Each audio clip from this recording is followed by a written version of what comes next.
Hello everyone. Hello. Good evening. Good evening. How are you all? So, first of all, let me tell you what we are going to do in this revision series. This is going to be like a last exam oriented revision series. Yeah, strictly exam oriented, and yes, it is going to be for this November 22 exam. Right? It's a full syllabus revision series, and in this full syllabus revision, I will cover obviously the full syllabus of CA final SCMPE, that is costing, right? We'll be covering all the theory in summary notes. We'll be covering few selected practical questions also, and I'll be giving you guidelines regarding how to answer case studies. Yeah, in certain chapters, the practicals are important. In certain chapters, case studies are important. So all that we are going to cover. Yeah. Also, let me tell you that there is a common misconception among many students. Yeah, many students have a common wrong belief that CA final costing is mostly theory paper. Let me tell you, no, it is not mostly a theory paper. Yeah, those of you who are watching this revision series for the first time, let me tell you, CA final costing is not full theory paper. In fact, it is still more than 70% practicals. Yes, it is more than 70% practicals only. However, with every practical question, what you need to give? Come on, tell me. With every practical question, what you also need to give is analysis. Yes, lots and lots of analysis, interpretations, explanations is what you need to give. And that analysis is the thing that makes the paper a little bit more on the theory side, right? But if you see the answers, if you see the suggested answers, looking at the suggested answers, it will feel as if the paper is a theory paper. But by reading theory, you won't be able to write the analysis. Yeah, by reading only the theory part, you will not be able to write analysis. So how will you be able to write the analysis? Analysis you will be able to write if you solve the practical questions, get some calculated answers, and based on the practical question answers, you will be able to write analysis, right? So during my revision series, my main focus is going to be on how to write that analysis part, right? Because trust me, that is where the students are lacking. Many students believe that costing mein calculation kiya, you get the answer, that's done. No, that's not done. Just giving a calculation is not enough in costing subject. You need to give that analysis. So analysis will be my main focus in this revision series, right? Okay.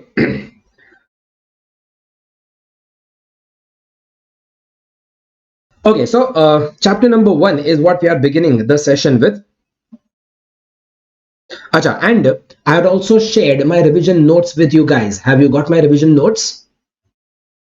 Yeah, the total revision notes is around 85, 86 pages, and these revision notes is covering an exhaustive revision of the entire syllabus. This is gonna be what you revise on the day before the exam.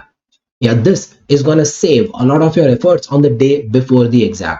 Yes, so last day revision will be done from these revision notes. In fact, this revision videos which I am now launching, which we are doing right now, the same videos you can use for the marathon revision also. Total duration of the revision is going to be approximately 18 hours. Yeah, Archana, no, you won't need to write many things. Yeah, but it will always be recommended that you get the revision notes printed. Yeah, because if you have these revision notes printed, then it will always be more convenient for you to mention examples and any other reminders, highlighting and all. That will always help you. Okay. Okay, so chapter number 1 is what we are beginning with, that is Introduction to Strategic Cost Management. Now this chapter has certain important topics. Let me first tell you what all important parts are there in this chapter. This chapter starts with first concept called as value chain analysis. See, there are many things in the chapter, but as you know, in the revision series, we are going to cover certain important areas only. Yes, Payal, good evening. I saw your message, but you are late. Good evening ka time ho gaya. See, this is going to be a rapid revision series. Now, rapid revision series, we will not be wasting time in between. Yes, I will not be wasting time in any advertisements in between. This is my personal YouTube channel, so I am not indebted to an academy for this. Right. Okay. So, because see, your time is more important than my time. Right. I'm sitting free. I can do all the good evening, good morning, good afternoon, everything as long as you want. But you have exams in November 22. This revision series is focused on making you give making you get the best possible revision in the shortest possible time, right? Yeah. Okay. So the important topics in this chapter, three important topics only. This chapter number one is mostly only theory. No practical questions in chapter one as per ICAI syllabus, right? Of course, those of you who have attended my regular class, we have done some practical questions in chapter one, but the practicals that we did in chapter one was for basic revision of your CA intermediate level, right? But as per ICI syllabus, this chapter is only theory. But obviously, if there is only theory, then there will be case studies also here, right? So the three main topics in this chapter, number one is value chain analysis given by Porter, called as Porter's value chain analysis. Number two, something called as framework for value chain analysis. Framework means how to do that value chain analysis. Well, in order to do the value chain analysis, you need to analyze the three things. You need to analyze the industry, you need to analyze core competencies, and you need to analyze your segments. And the third part, very important part, is about assessing competitive advantage. Your company can get advantage over the competitors because of two things, because of either differentiation or because of having a low cost advantage. Or certain companies also focus on only a small segment of customers, called as focus strategy. And the last part in the chapter is about value shop model that we will cover at the end. Anyways, these are the main topics in the chapter, starting with the first one, Porter's value chain analysis. Well, value chain means what? First of all, remember, value chain means the chain of all the activities conducted in my company. Yes, so in my company, in my business, I have various activities that are conducted: purchase activity, sales activity, getting materials from the supplier, delivering that material to the factory, doing the production, after production, doing marketing, sales, everything. All the activities involved in my company are called as value chain. Yes, now value chain analysis is basically an analysis to find out that out of all these activities done in my company, there are certain activities which are adding value to my product, certain activities not adding value to my product. Now when I say adding value, means what? Well, if I say adding value to the final product, means what? Well, few important things I will note down here.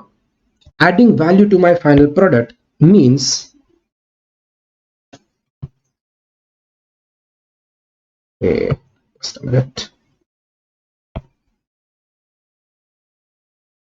means that customer is ready to pay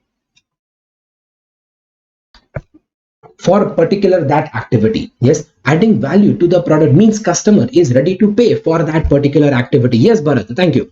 So see, like this, you keep responding so that I know that you remember a few things, right? So adding value means customer is ready to pay extra money for especially that activity, that is called as adding value to the final product. Certain activities add value to your product, certain activities do not add value to your product. The purpose of value chain analysis is what? Well, the purpose of value chain analysis is to analyze all such activities done in my company, find out which activities are adding value, find out which activities are not adding value, and eventually try to eliminate or at least decrease those non-value added activities. Yeah, that is basically Porter's value chain analysis. Now you will mostly get this question in the form of a case study. Yes, listen to me, I'm also telling you exactly exam oriented study here. Mostly you will get this question in the form of case study.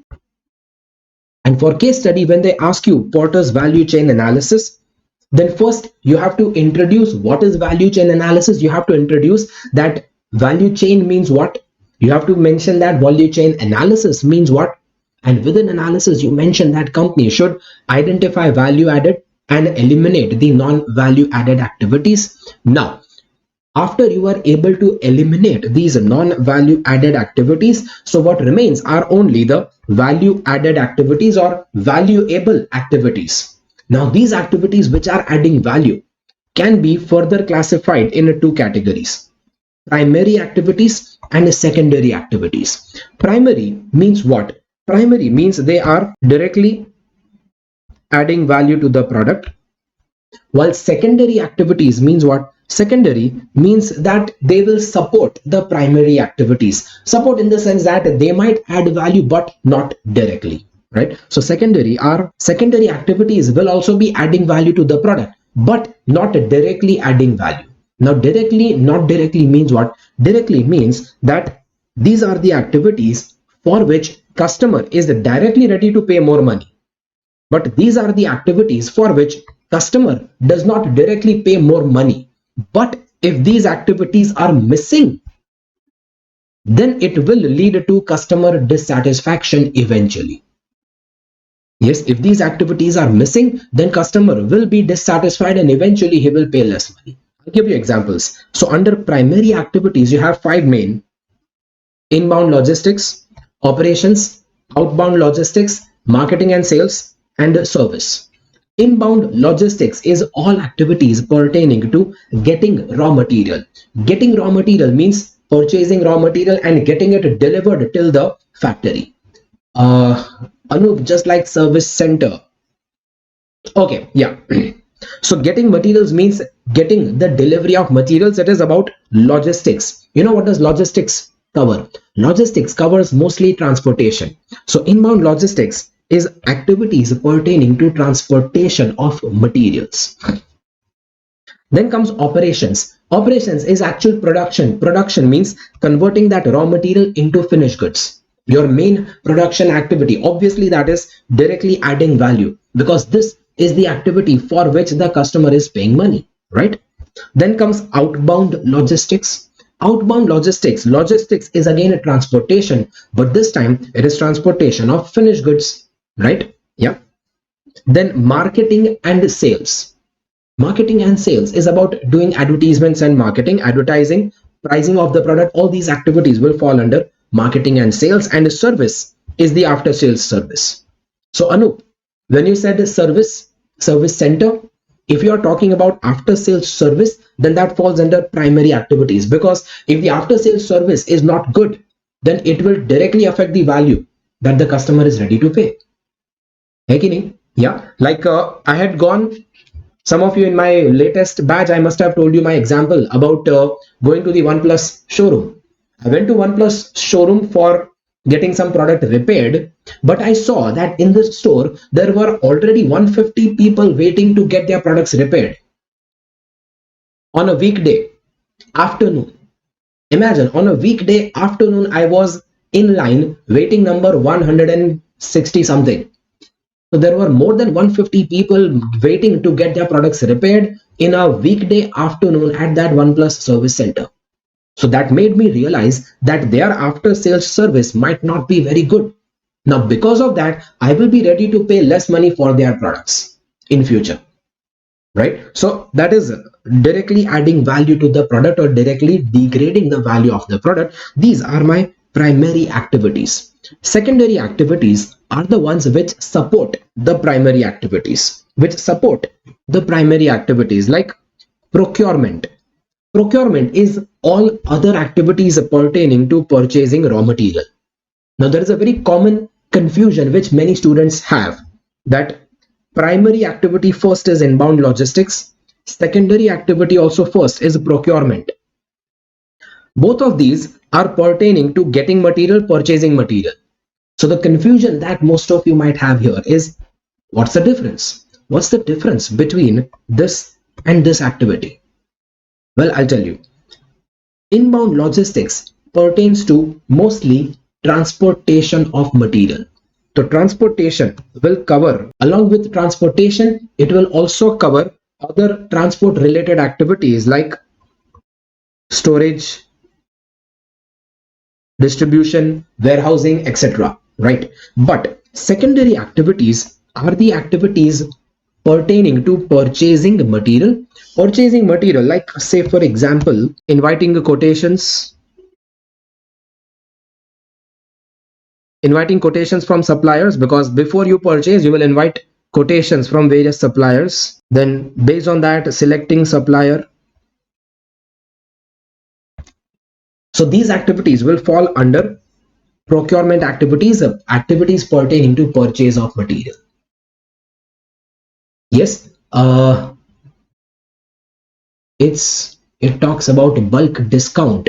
Well, Anup, yeah, negotiating price with the supplier, negotiating discount with the supplier, that falls under this supplier selection, inviting quotations, evaluating quotations. All those activities will fall under procurement activity, right? So just because you negotiate a very good discount from the supplier, does it mean customer will be ready to pay more price or less price? Just because you did not get a discount from your supplier, does it mean your customer will pay more price for your product? No, it is not directly related to your customer, right? So that falls under procurement activity. So tell me, did you understand the difference between inbound logistics versus procurement here? The most, a very common confusion that many students have.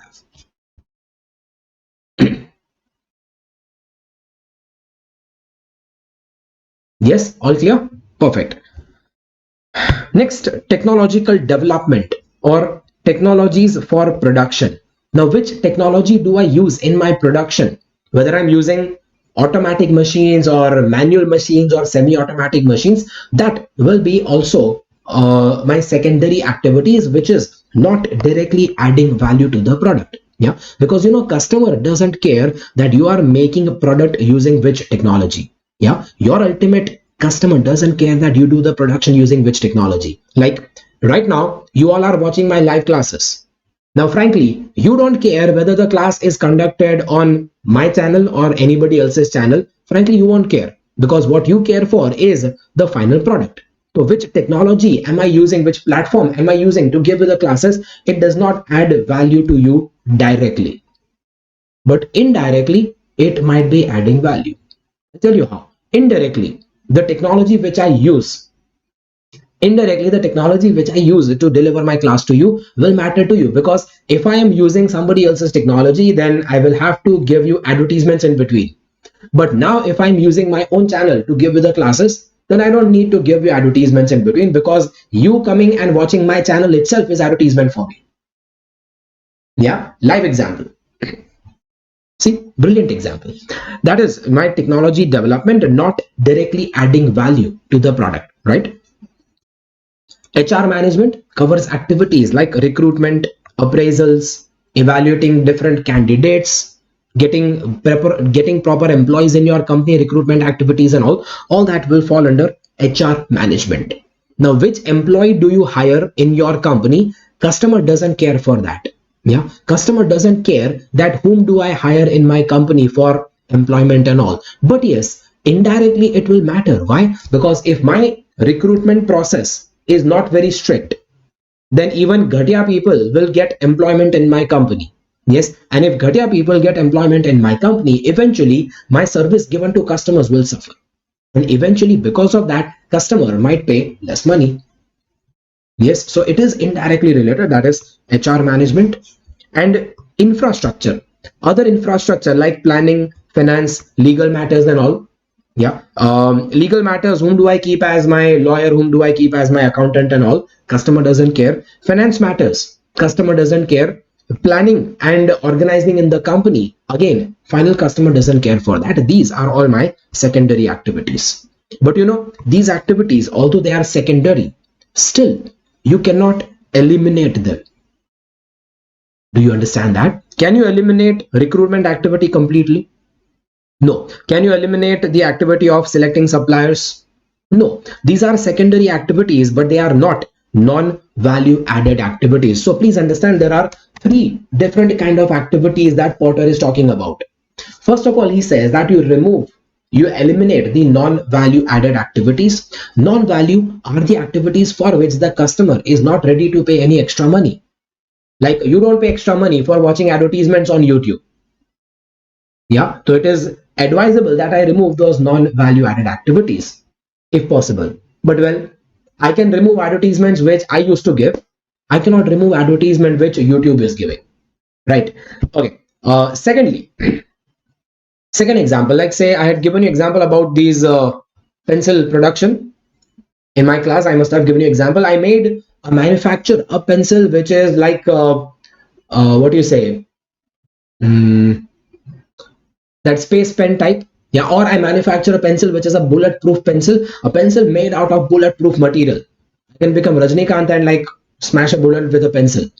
Well, it's of no use. The customer will not pay extra money for a pencil made out of bulletproof material, right? Because anyways, you will not be using this pencil to stop a bullet. Even if you are not Rajnikant that you can stop a bullet with a pencil, right? So it is non-value added activity. I must have given you example also about Amazon packaging. Amazon uses so much extra packing material to pack their stuff that it is actually not useful, right? So that is again a non-value added activity. I must have given you example where tissue tissues, Amazon is delivering tissues inside a bubble wrap. Yeah, they are delivering tissues inside a bubble wrap. Bloody tissue mein there is nothing to break. It doesn't need a bubble wrap. That is a non-value added activity, right? So Porter is asking you to classify three different categories. First, you identify which activities in your company are non-value added. Try to eliminate them. Second, out of the remaining activities, you identify which are primary, that is directly adding value, and which are secondary, which is not directly adding value, because these are the activities which you have to keep and which you have to optimize. Okay? The activities which are directly adding value, obviously you pay more attention to that activity. Every company will pay more attention to advertising and pricing. They will pay less attention to recruitment and finance.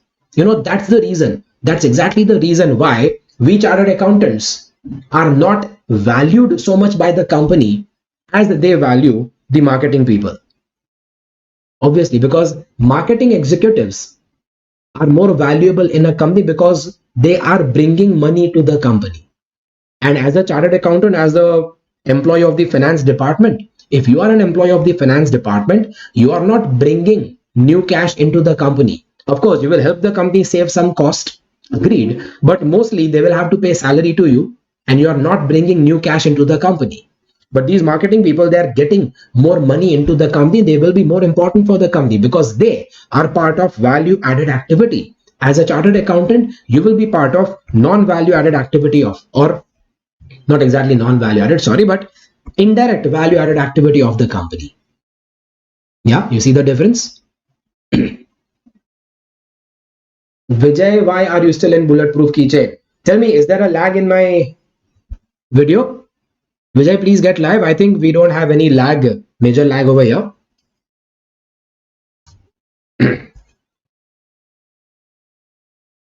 Bharat says, no sir, no lag. Okay. So I think we are all live. See, I found out some tricks on YouTube that the YouTube sessions need not be having any lag. Yeah, earlier we used to have some lag on YouTube sessions, but now I have found out something which can prevent the lag on YouTube. Anyways, so these are my primary and secondary activity. So why CA help in implementation of different strategies and offers? Why, sir? Well, yes, CA will help in implementation of different strategies, but mostly the job of CA will never be adding value to the company directly. Yeah, because we are not engineers who help them in production. We are not the marketing and distribution team who help them in distribution. We are not marketing people who help them in advertising and all. Of course, yeah, we can help them in pricing. That is one area where we can help. We cannot help them in after sales service and all. Right. Mostly we are in the finance department or legal department or planning department. That falls under secondary, non-secondary, or not directly adding value. Okay? Yeah. Okay, now also let me tell you how do you answer case studies for this topic. As I told you, this topic will mostly come in the exam as a case study. And in case of case study, how do you approach your answer? First of all, the questions that you will have in this topic will be theory-based case study. I've told you that there are different types of case studies that come in the exam. One is a theory-based case study, other is problem-solving a case study. Mostly this type of questions will come under theory-based case study, where you will be given details about a company, you'll be given various activities done in the company, but they will not give the activities classified under these 9 components. They will give you all activities of the company all together. You have to segregate, you have to differentiate that which activities are value added, which are not value added. You have to segregate that out of value added activities, which are directly adding value, which are not directly adding value. And accordingly, you have to explain which are primary and secondary activities. This is the case study. So how do you answer? Well, when you begin your answer, I told you, when you begin your answer, first, do not simply begin your answer by writing this heading here. No, please do not begin your answer with this heading directly. No, you first begin your answer by explaining what is value chain. Then you explain what is value chain analysis. Say that it was given by Porter. Say that Porter is asking you to eliminate non-value added activities. And then you say Porter is asking you to classify the remaining activities according to these 9 categories. Yes, now you start explaining each category, and for every category you write a few lines of explanation like we discussed right now. For every category you give some example like I gave you right now, like this. And then for every category you give example from the given case. So notice, in every category you will write 3 things. For every category, in case study answer, I need you to write 3 things. First, the explanation of that category. Second, you write general examples in that category. And then third, you write case examples. Case example means then you write that in this particular case, which activity is primary or secondary. In this particular case, which activity falls under inbound logistics and all. Done? Yes, so 2 set of examples, with general examples and case examples. If you frame your case study answer like this, then trust me, it is gonna be the best possible answer, and yes, you can get even full marks in that. Yeah, Vinay, but can help in providing what additional activities can be done as BCG and other firms do things like that. Yeah, Vinay, you can. See, I never said that CAs will never fall under primary activities, but I told you, Vinay, that as a chartered accountant, if you're working in the finance department, then you are in the secondary activities. Yeah, as a chartered accountant, most of your job will be in the finance department, then it falls under secondary activity. Done? Okay. See, if you have got the summary, if you have got these revision notes printed, then you will be able to do such markings and everything that I'm showing you here. Yeah, if you don't have the notes printed yet, then please do get it printed. I think you will find that in the description below the video here. Right, you will also get it available after the class. Yes, these videos will stay recorded and you can watch these videos even on the day before the exam. On the day before the exam, what I will do is after my revision series is complete, I will compile all videos together into maybe 1 or 2 videos and publish that as like one marathon revision series. Yeah, so that you can watch the revision series without searching for other videos of the playlist, right? Okay, that was my first topic, Porter's value chain analysis. We are spending more time there because well, frankly, because I predict this to be more likely for November 22 exam, right? Sir, this revision notes is same as summary notes provided at the back of the chapter in regular book. Well, Bharat, no. This revision notes contains all the summary notes given at the back of the chapter, plus additionally few selected questions. Also, I have put in this revision notes few selected practical questions. Okay? But Bharat, yes, if you have the regular book, then you can use that summary notes for the revision series. Wherever you find some question in my screen over here, you will realize that this question has been added in the revision apart from the summary notes. Okay? Next part is framework for value chain analysis. Now, framework basically means how to conduct that value chain analysis, how to implement or how to do this value chain analysis. See, Porter has suggested both. Porter said that you do value chain analysis. Porter also suggested really how to do that value chain analysis. Well, he says that you need to analyze the 3 things. In order to analyze your value chain, you analyze the three things. Number one, industry structure analysis. Number two, core competency analysis. And number three, segmentation analysis. Industry structure analysis means you analyze the industry in which you are operating. For example, imagine, say, let us make a situation here. Make a situation like if a company is planning to enter in some new market, planning to start selling a new product, right? The company is planning to enter a new business. Apple coming with Android device. Oh, Bharat, that is never gonna happen. So let us not take examples which are never gonna happen. But yeah, if a company is planning to enter some new business, well, Bharat, to some extent, I can use your example because Nokia did enter into the Android market. Yeah, Nokia used to give phones with Windows operating system first, but now Nokia started giving phones with Android operating system. So yes, they did enter a new business or enter a new market. Well, both went a failure, agreed, Bharat. Nokia ka Windows phone was also a failure. Nokia ka Android phone also turned out to be a failure.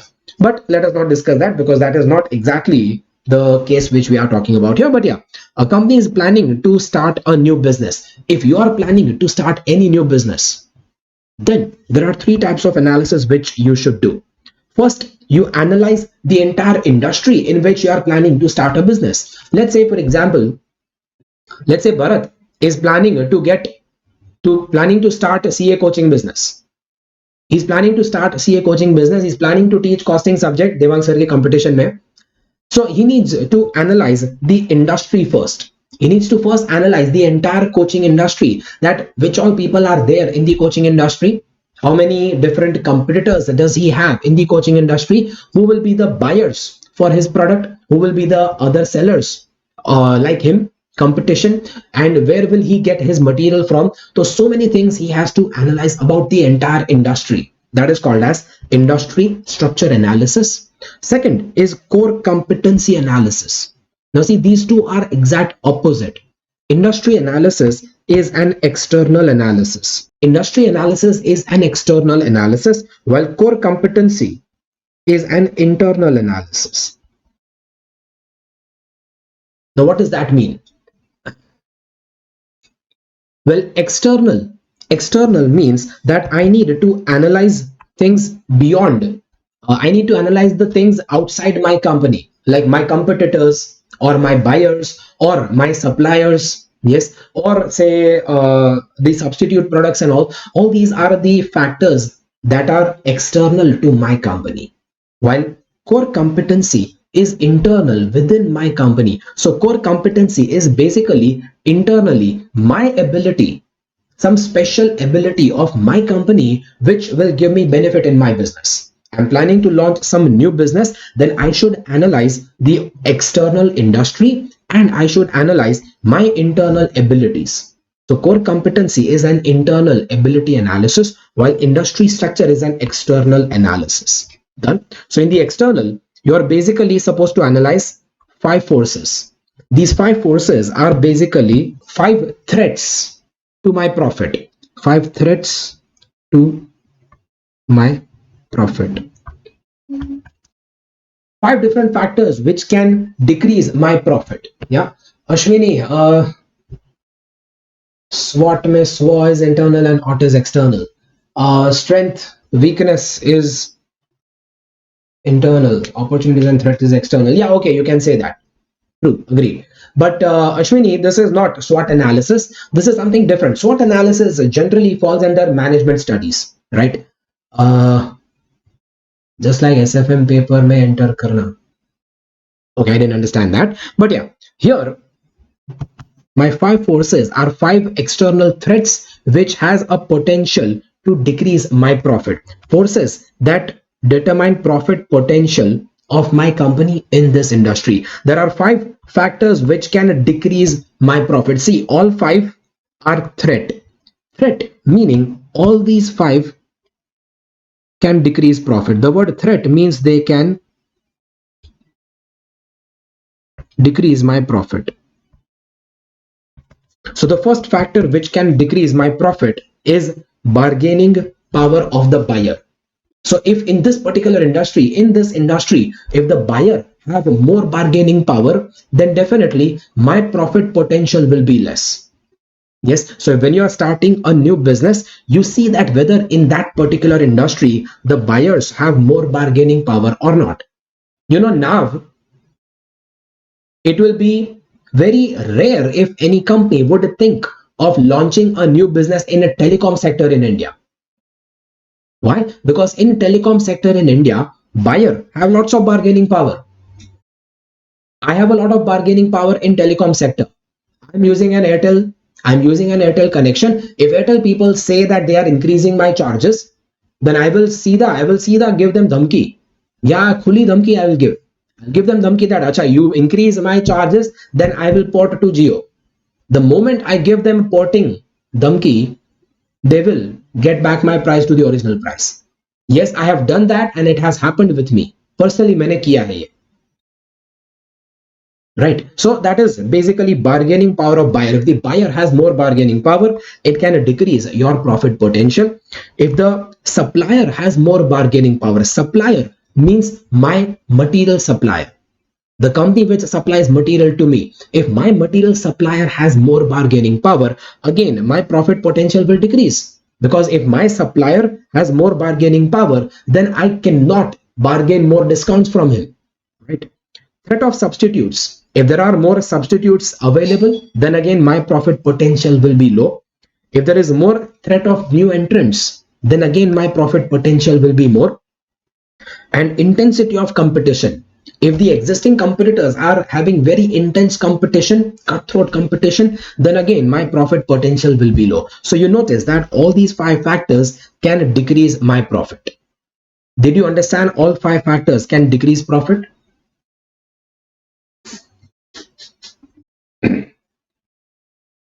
Yes, come on, say yes.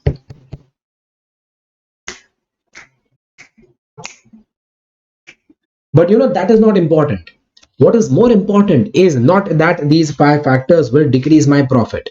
Well, from examination viewpoint, you should know that when will these factors exist?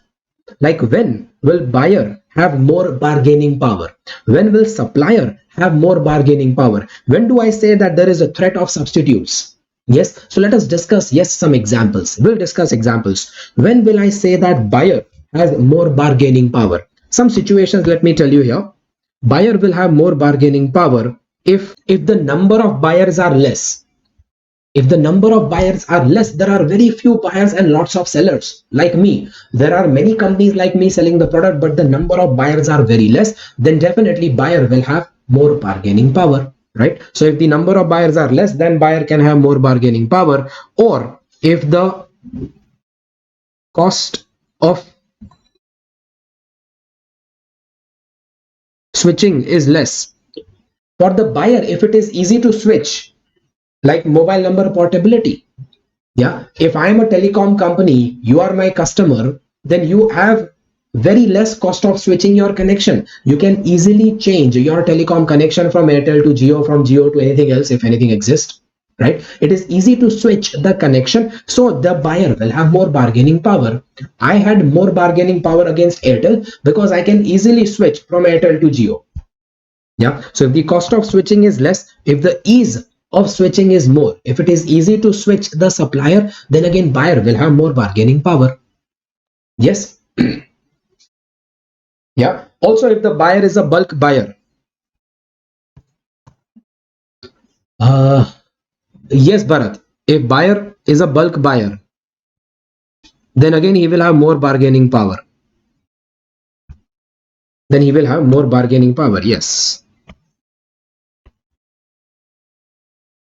Well, bargaining power of supplier. When will supplier have more bargaining power? Well, supplier will have more bargaining power when that input is important for my company. Yes, see, I'm discussing new factors. The same factors will definitely come, like supplier will have more bargaining power. My material supplier, see, when I say supplier, it means the company which supplies material to me. So my material supplier will have more bargaining power when? My material supplier will have more bargaining power if the number of suppliers are less. Yeah, let me start with that. Chalo.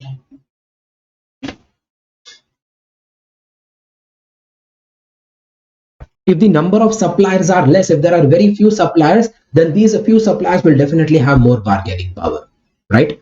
If the cost, if my cost of switching is more, if my cost of switching is more, then my material supplier will have more bargaining power, right? If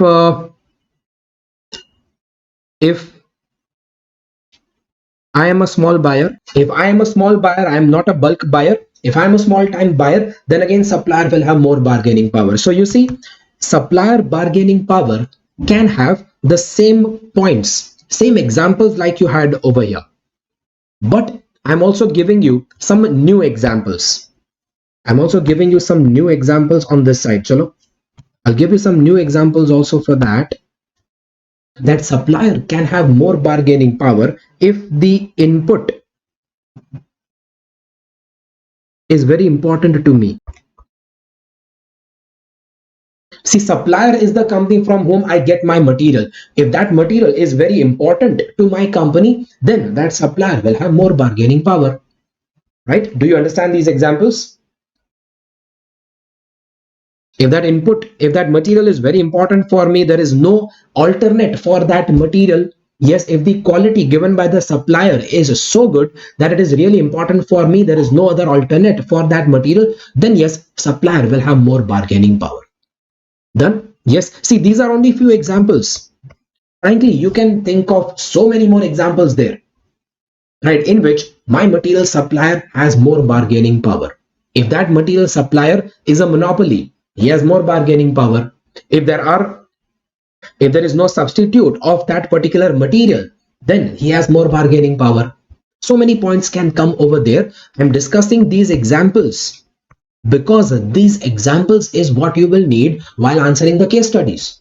इसमें भी case study आएगा. Yes, this topic is also important for case studies. And you know, here also the case questions will come just like the case questions of the previous topic, just like the case questions of value chain analysis. What you will do here, again you will do the same thing. You will have to explain each point of theory. You'll have to explain each of the 5 force. Under each force you explain 3 things. Under each force you give explanation of the force. Under each force you give general example like I gave you here, and under each force you give case example also. Exact same guidelines like we did in the first topic. Done? Yes, that is your second topic, bargaining power of the supplier and the examples when that supplier will have bargaining power. Third, threat of substitute products or service. Well, in which situation will there be threat of substitutes? Now see, threat of substitutes will be there if substitutes are available. But you know, just because substitutes are available doesn't mean it will become threat. Just because substitutes are available doesn't mean it becomes a threat. Substitutes are available and the customer is aware of that substitutes being available. Yeah, buyer has to be aware of it. So substitutes are available and customer aware. See, just because substitutes are available, it doesn't become a threat for you. The customer has to be aware that substitutes are available. Then it will become a threat for you. Yeah. Now, how do you tackle that threat of substitutes? The best way to tackle substitute threat,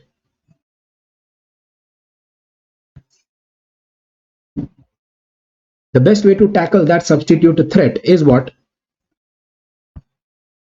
Is to create brand loyalty. Yeah, the best way to tackle that substitute threat is to create brand loyalty. Apple doesn't have threat of substitutes. Apple products don't have a threat of substitutes because they have created such a brand loyalty that the people who buy Apple will always buy Apple products only. because they are buying Apple not for the product, they are buying Apple for the brand. They are buying Apple for that half-eaten Apple logo at the back. Mirror selfie ke liye. Yeah, today morning only we talked about it with some of you, right?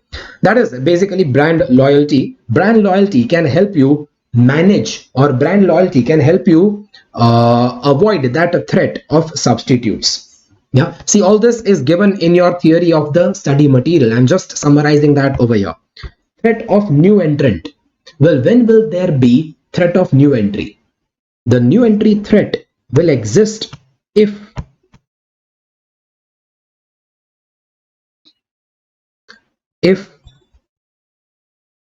the entry barriers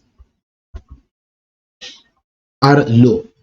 If the barriers of entry are low, barriers of entry can be what? Examples of entry barrier. Examples of entry barrier like high capital investment required. Examples of entry barrier like say legal requirement. Anybody cannot start signing audit reports.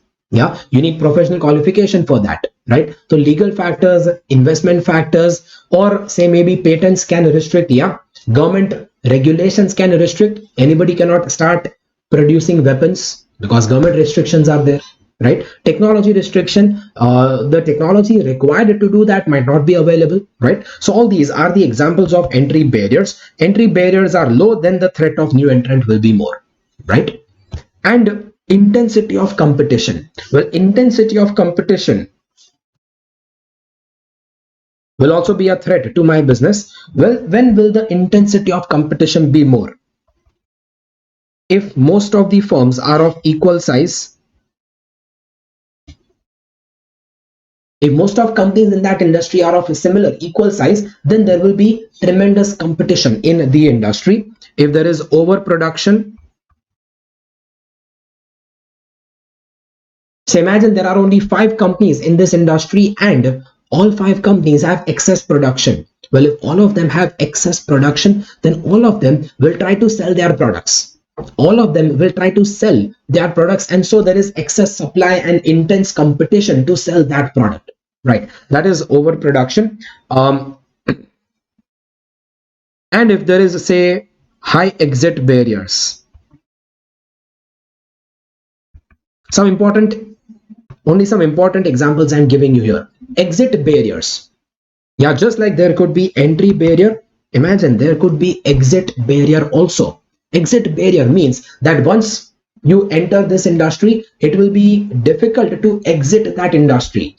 Vijay, it's not necessarily because of regulations. It could be because of many other factors. Yeah, maybe the shutdown cost is high, maybe the regulation don't allow you to shut down, or maybe the company doesn't know anything else to do. Yeah, there has to be ability in the company to do something else. By shutting down one business, they should get into another business, but unko aur kuch aata hi nahi. If they don't know to do anything else, then how will they shut down this business? Get the point? Right, that could be that could lead to intensity of competition, rivalry amongst the firms.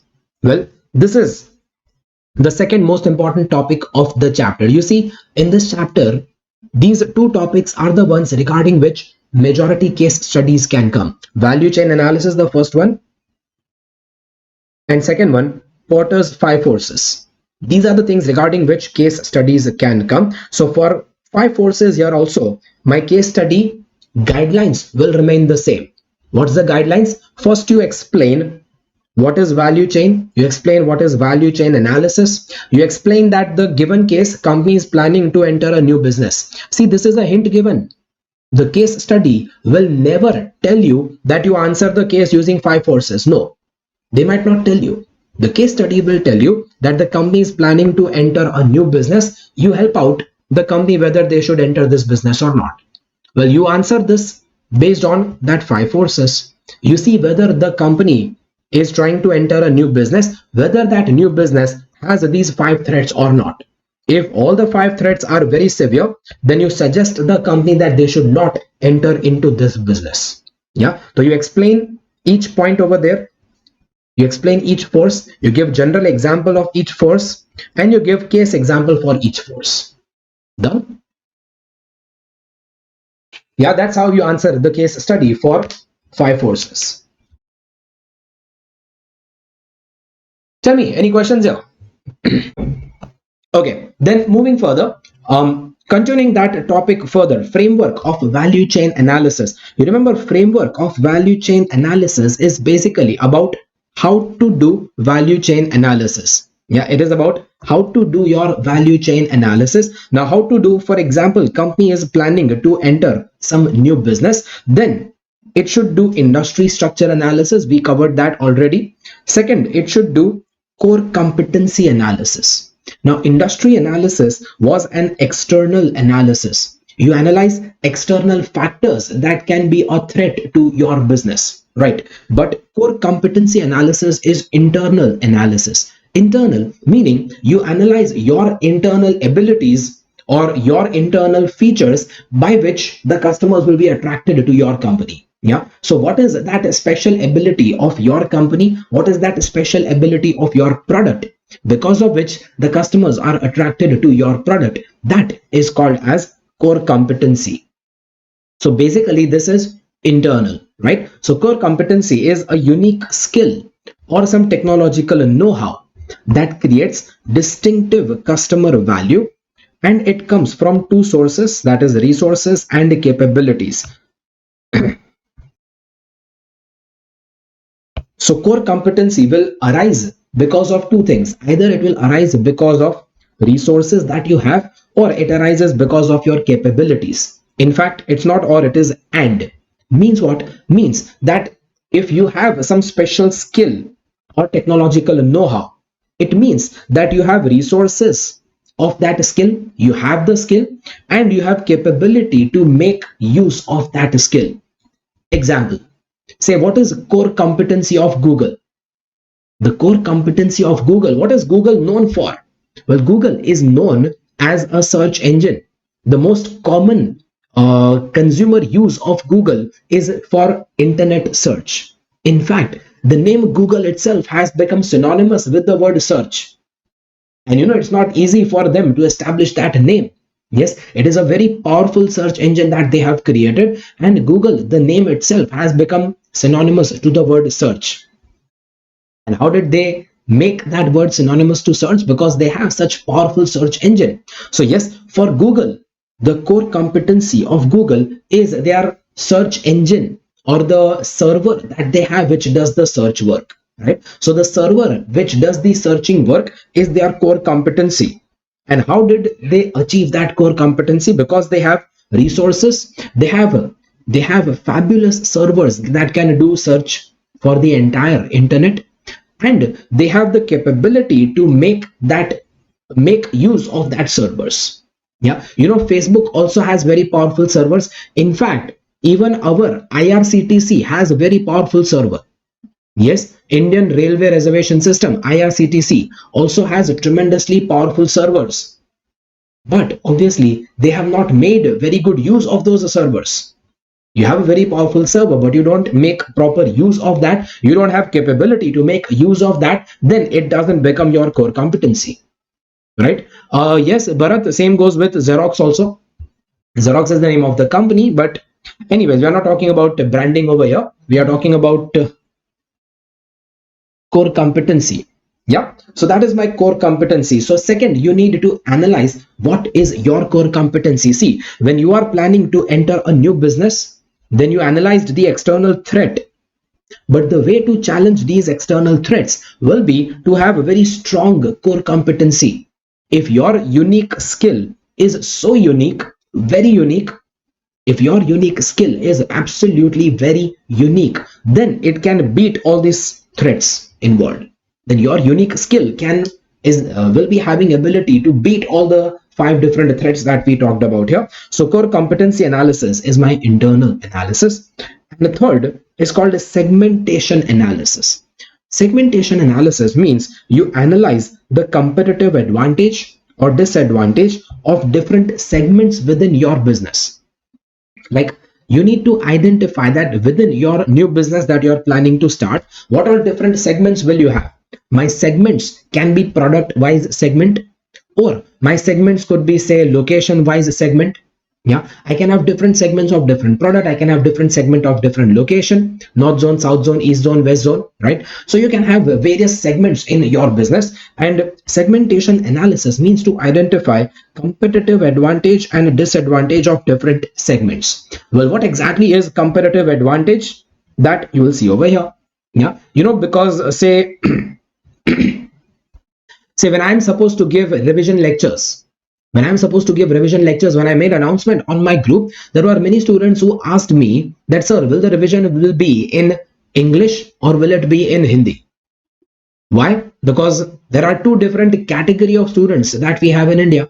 Most of the students in South India, which many of you might be, you are more comfortable with English revisions, yeah, and so the students from the North India, they are more comfortable with Hindi revisions, right? So these are like, you need to identify the competitive advantage in each segment.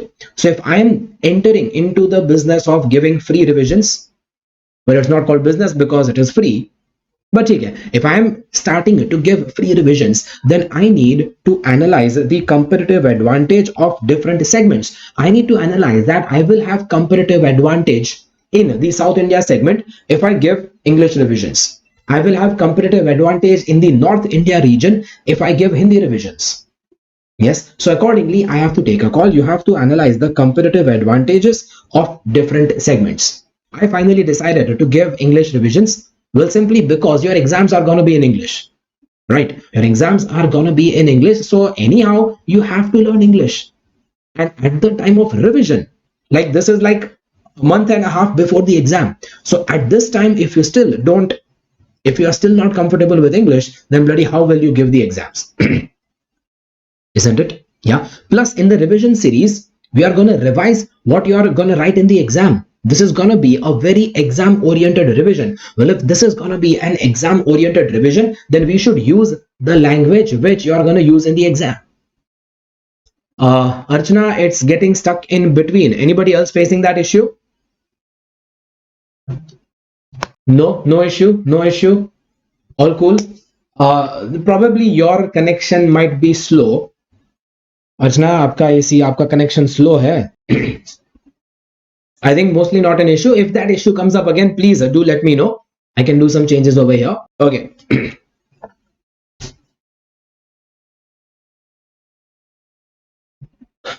Okay, so that is your core competency analysis. Sorry, segmentation analysis. You analyze the competitive advantage and disadvantage of different segments.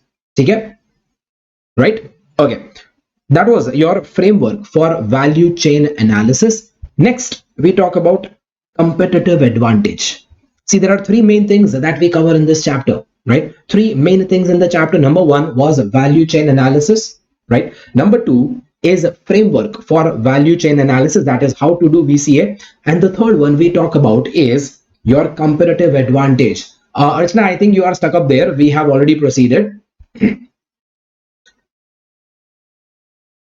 If there is any issue, please do post a message. See, I'm trying out new things in the live sessions here, so that I have tried a few things here so that there is no lag in the video and your messages. So because of some new trial and error, there might be some issue in between. Do let me know, right? Further, competitive advantage. Assessing the competitive advantage. What is competitive advantage? Well, competitive advantage means an advantage that I get against my competitors. What makes me better than my competitors? Vijay, your screen is not clear. Vijay, you need to increase the pixels of your screen. Vijay, haven't you used YouTube ever? Right, Vijay, on your screen, you can click on that settings icon. In the settings icon, you can go for, I'll tell you, you click on the settings icon, click on quality. Under quality, click on advanced. And under advanced, you then click on the resolution, which is suitable. Click a higher resolution, then your screen will be more clearer. Vijay, did you get that? And if your screen is getting stuck in between, then pick a resolution which is little lesser than the highest. Yeah, 1080, your connection needs to be very fast for 1080 connection. But instead of 1080, you can go for 720. That would be better. Okay, yes, we'll proceed. So competitive advantage means what? Competitive advantage means I get advantage against my competitors. Yes. So what makes my product better than the competitors? If I want all the customers to prefer my product instead of competitors, then there are two ways to do that. There are two ways to get a competitive advantage. I'll tell you. In simplest terms, I can say that I can get competitive advantage by two things. Either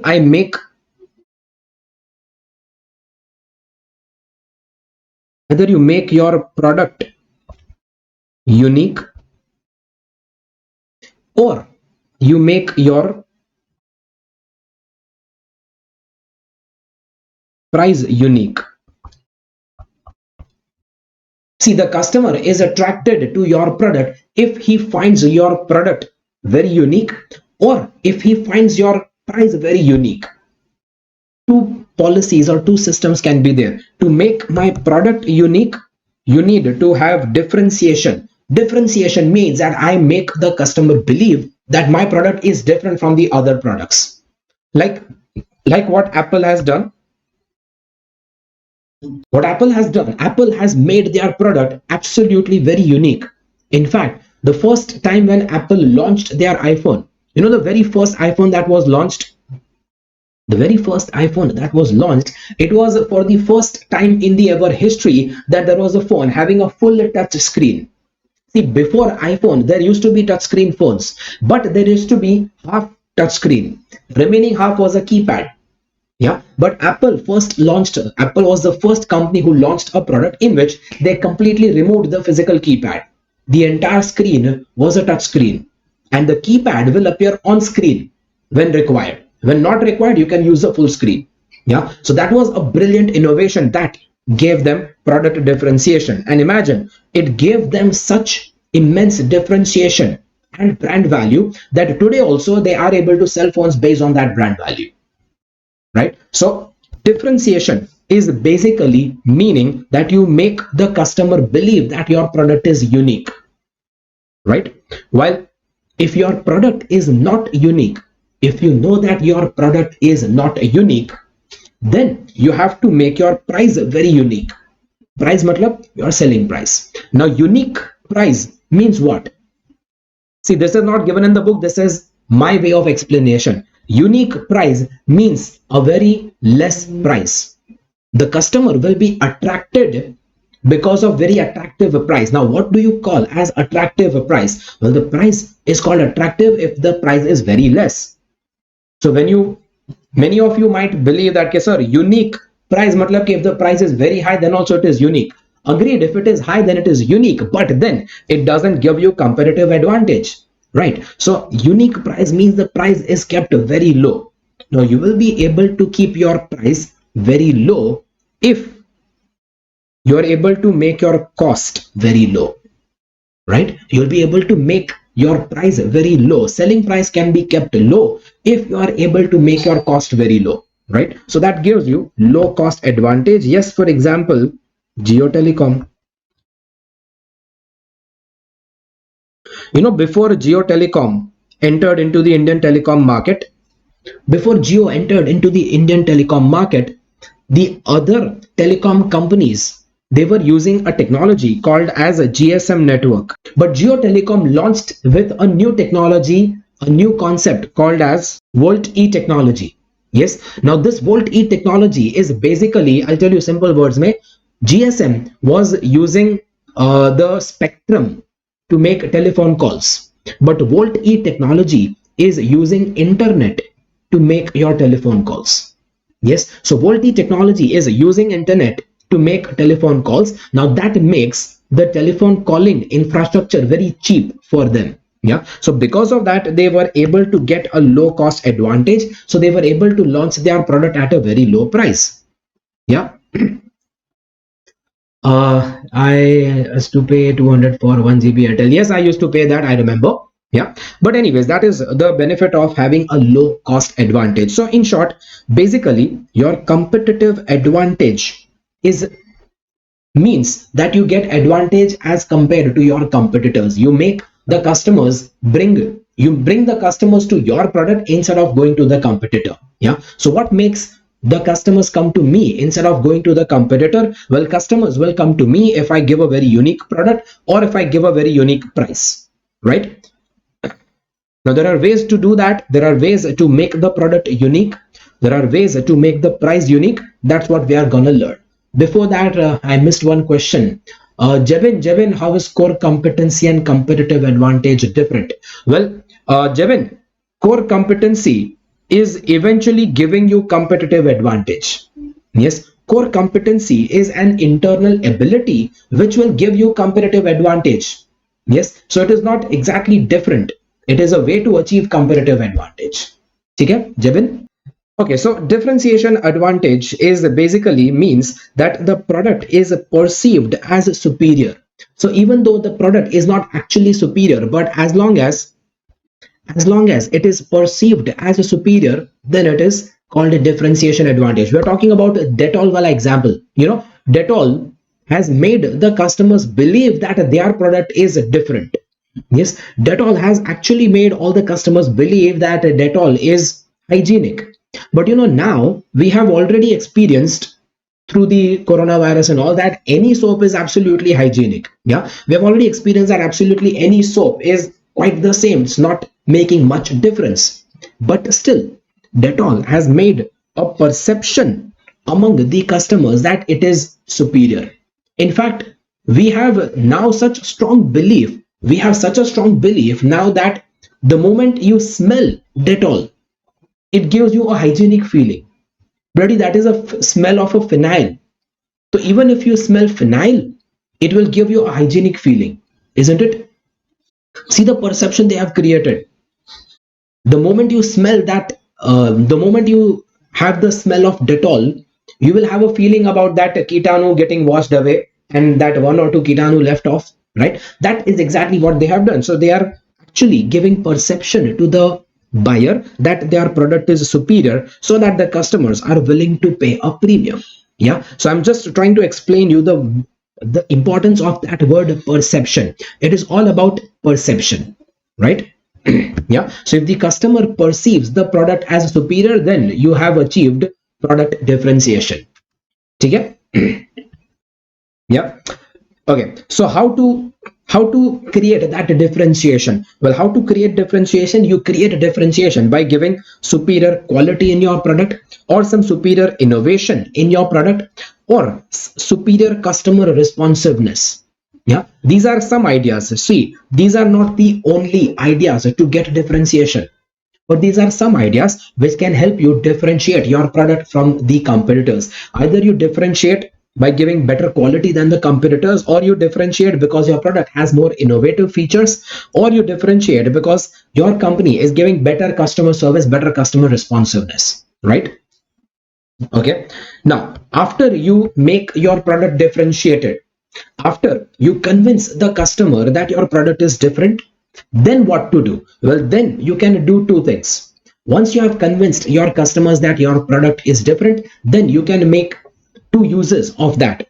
Either you increase that selling price because customer is willing to pay premium, so you charge him premium. If the customer is willing to pay premium, you charge him premium and get more profits, or or you don't increase the selling price.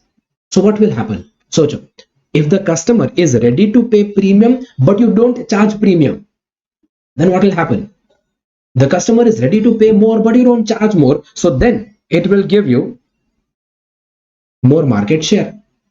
Yes, customer is ready to pay premium but you don't charge premium, that will give you more market share. That will increase your sale, and by increased sales it will give you more market share, right? So there are two benefits that you can get by doing differentiation. Either you increase the selling price and get more profit, or you keep the same selling price and get more market share, right? These are the two results of product differentiation. Okay? And you can use value chain analysis to identify areas of differentiation, and that analysis is called as internal differentiation analysis. See, as per ICAI study material, they have given separate theory regarding differentiation advantage, and they have given separate theory regarding internal differentiation analysis. But in my summary, I am merging both these theory together because they are related to each other. They are absolutely related. Why? Because internal differentiation analysis is a method to achieve differentiation advantage. Yeah, so differentiation advantage can be achieved again by doing value chain analysis. See, since the starting of this chapter, we have been talking about VCA. Yeah, so it is anyways talking about value chain analysis. Internal differentiation analysis is your value chain analysis to achieve differentiation, to identify in which areas can I achieve differentiation. Well, either I can get differentiation, you identify the customer's value creating process, you identify that which process creates value for the customer. You know, apple identified Apple identified that customer gets value from the camera. Yeah, even though the customer is buying a phone, but frankly the customer is not interested in the phone, he is more interested in the camera quality. They realized that customer value is created if I give them good camera. Yeah, baki call connectivity and messaging features and all, that's okay, right? So they did not give more features in call or messages and all, they started giving more features in camera. You know, Apple had their own messaging services, iMessage karke. Yeah, they had given that service is called iMessage. But then they realized that people are not buying my phone to use iMessage. Right? People are not buying my phone to use iMessage. They are buying my phone to get a good camera quality. So might as well focus on camera. Right? Also, Apple has FaceTime for video calling and all. Right? Now, when Apple launched FaceTime, the time when they had launched the services of FaceTime, it was very famous because at that time we did not have WhatsApp or Google Duo or any other video calling facilities. Only Apple had that FaceTime and it was really very good. But nowadays we have so many other video calling apps available. So I will never buy an Apple phone just to use a FaceTime. Right? So now Apple realized that FaceTime is not a unique feature that differentiates my product. So FaceTime is not a customer value creating process. एक दिन पूरा DSLR ही डाल देना है. Yeah, they still have it. They still have the FaceTime features in the Apple phones, but they know that people are not going to use it very often, right? Because FaceTime can be used only between Apple phone to Apple phone. Apple to Apple only it will work. WhatsApp video calling, Google Duo calling can work on any device. It can give them more connectivity, right? So finally, they realized that FaceTime is not what creates value for the customers. So they stopped marketing their phone for FaceTime. They are now focusing more on camera quality. You know, whenever a new iPhone is launched, in most of the advertisements, they will simply show the marketing for the pictures clicked using iPhone. Yeah, they will have various additional features in your pictures and all, like motion photos and portrait mode photos and portrait videos, and they keep on adding more features in the camera itself because they know that that's what creates customer value, right?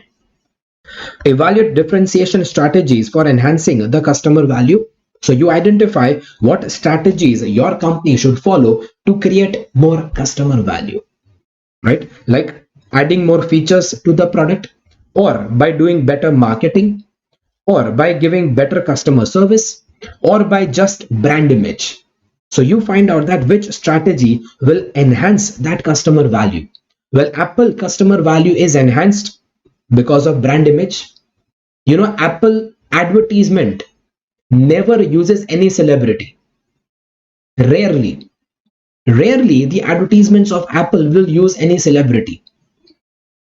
Why? Because Apple product itself is a bigger celebrity. Their product itself is a bigger celebrity. It is a bigger brand. You will never see Virat Kohli or Sachin Tendulkar doing advertisement of Apple phones because Apple phone itself is a bigger brand. In fact, Virat Kohli will be more conscious that if the people will see him using a Samsung phone, if the people will see him using an Oppo Vivo phone, तो उसकी इज्जत कम हो जाएगी. Yeah, so at that level he needs to be seen with an Apple phone. Apple is a bigger brand than Virat Kohli, right? So that's the brand image they have created. It is hyped, agreed, it is just hype. In fact, I'm a person who will always say that it's just hyped. I'm totally against Apple phones, right? You know that, you know me. Anyway, so by adding more features in the product, you can enhance the customer value by doing better marketing. You know, Apple is very good in marketing also. The moment when they launched motion photos, when they had launched motion photos, they did fabulous marketing showing that they have motion photos and all. But you know, at that time, I was using an old Samsung phone, and my phone was like very old. At that time, my phone was at least 3 years old. My 3-year-old phone had the feature of motion photos. But Samsung never did marketing of motion photos. It is simply creating a short video and calling it as a GIF image. And it's simply creating a small short video. So motion photo is absolutely simply a small video. Yeah, but Apple was able to do better marketing and they were able to sell their product with that marketing, right? Excellent customer service, yes, and brand image, all that can give you differentiation advantage.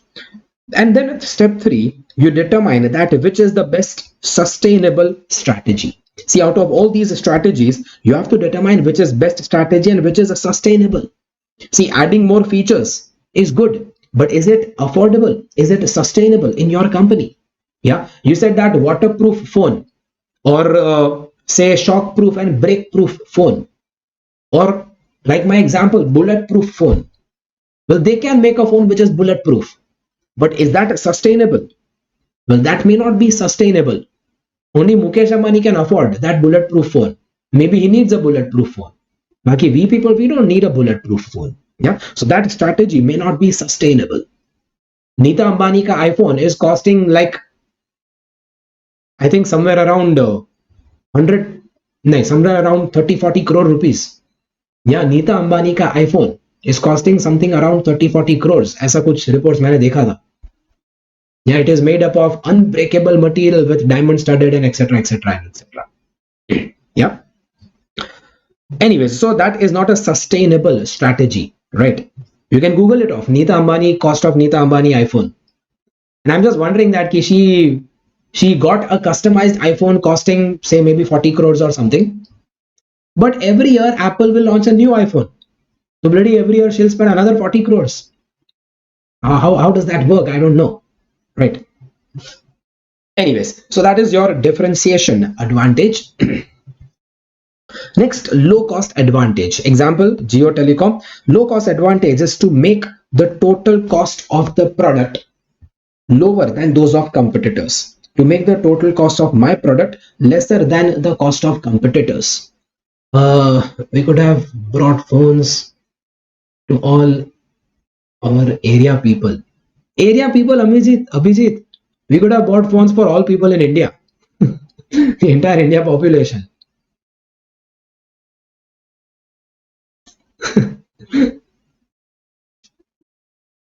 Okay. So low cost advantage is to make the total cost of my product lower than that of the competitors. And how do you do that? Well, either you try to get low cost material to make your product, or you think of some innovative technology like Volti technology to provide your services, or you think of low cost distribution channel or economies of scale. You know, how did OnePlus launch their product? OnePlus ka phone, when they had first launched their phone, you know how did they launch? They did not have any physical store. They did not launch it in any physical store or any physical shop. It was only virtual. OnePlus ka first phone, when they had launched, it was only virtual, and yes, it was by invite. Yeah, so if you get an invite from OnePlus, then you can order a phone, only online presence, no physical presence at all. Yeah, Anup, when they launched, they didn't even have Amazon or any other website presence, only online, only on their own site. Yeah, that was like their idea of a low cost distribution, because they did not have surety that whether they will have ample demand for their product or not, right? So they started with a low cost distribution, and then they capitalized on the volume that they got, right?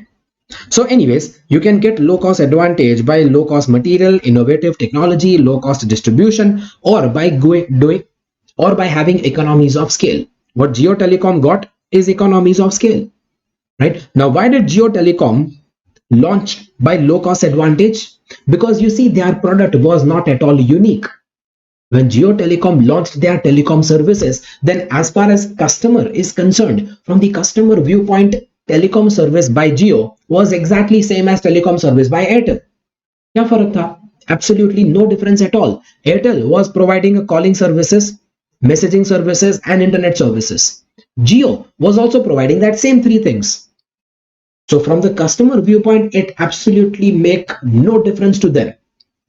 So it was identical service. There was nothing unique in the product. So they had to make the price very unique.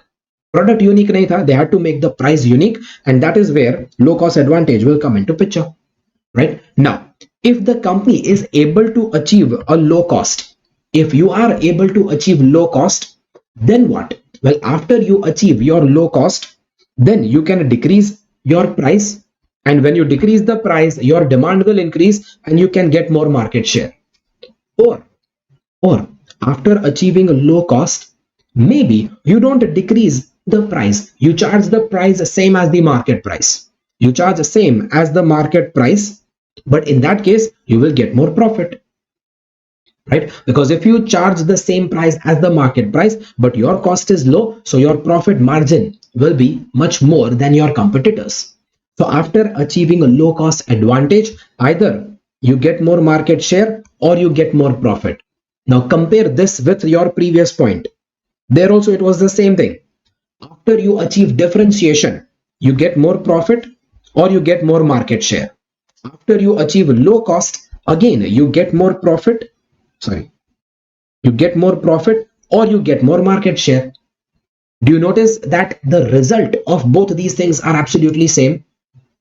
Only the methods are different. In differentiation advantage, you get more profit by charging more price. But in the low cost advantage, you get more profit by charging same price. Yeah. In differentiation advantage, you get more market share by charging less price. But in the low cost advantage, you get more share by charging lesser price. Come on, please responding. Did you understand this relation between these two? Yes, yes.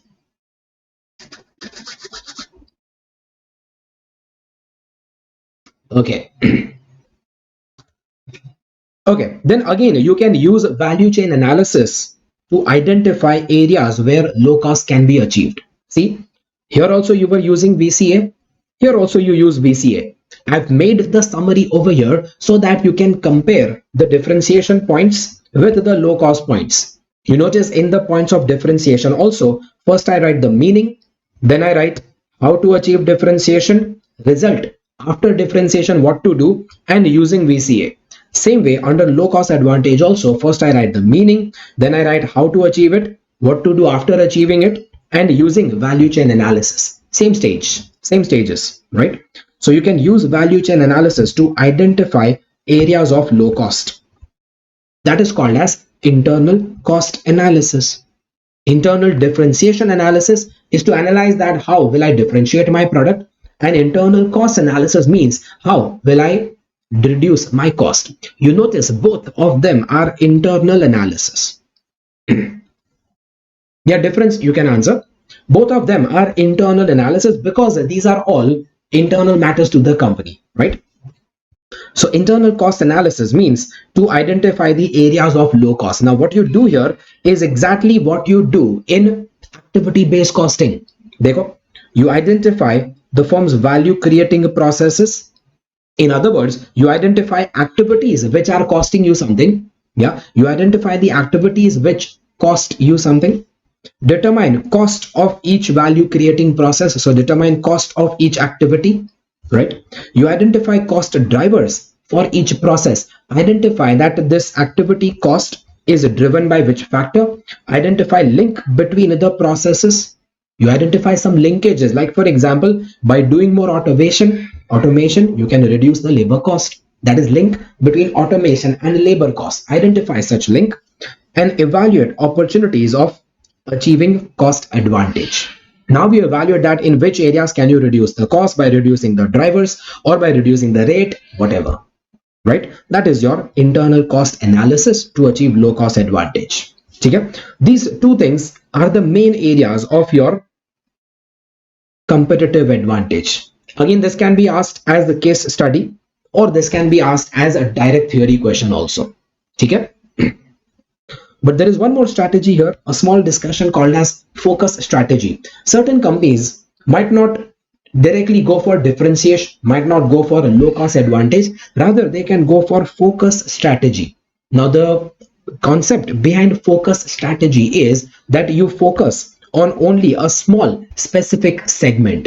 Maybe you focus on only a small group of customers, you focus on only a small area of location or something. So basically focus strategy means you focus on a very specific segment only and try to satisfy only that specific segment. Yeah, exactly. Anyways, not much discussion under that. And the last part of the chapter is called as value shop model or service value chain. You know, value chain analysis given by Porter. Well, value chain analysis given by Porter is applicable to mostly production industries. It is applicable to mostly production industries, or you can say manufacturing industries. However, what about service sector? This is what is applicable to service industry. But you know, when I say service industry, this doesn't refer to all types of services. Like for example, it doesn't refer to transport services. It doesn't refer to say courier services and delivery services and all. No, this is basically referring to service industry which are customized services. Customized, order based, like the services given by a chartered accountant. Yeah, as a chartered accountant, the services that you give is customized services, right? So the services given by a chartered accountant are the services to solve specific problems of customers. So you don't have the same service given to all customers. Now, if you don't have same service given to all customers, so you don't have the same price charged from all customers, right? You don't have the same price that you charge from all the customers. It is customized service, right? So it is service to solve specific problems of the customers rather than creating value by producing products. So mostly this is for customized service industry. And in such case, your primary activities of Porter's value chain are different. See, taking example of a practicing chartered accountant. What did Porter say? Porter's value chain analysis say that your primary activities are like inbound logistics, operations, outbound marketing, and service. Well,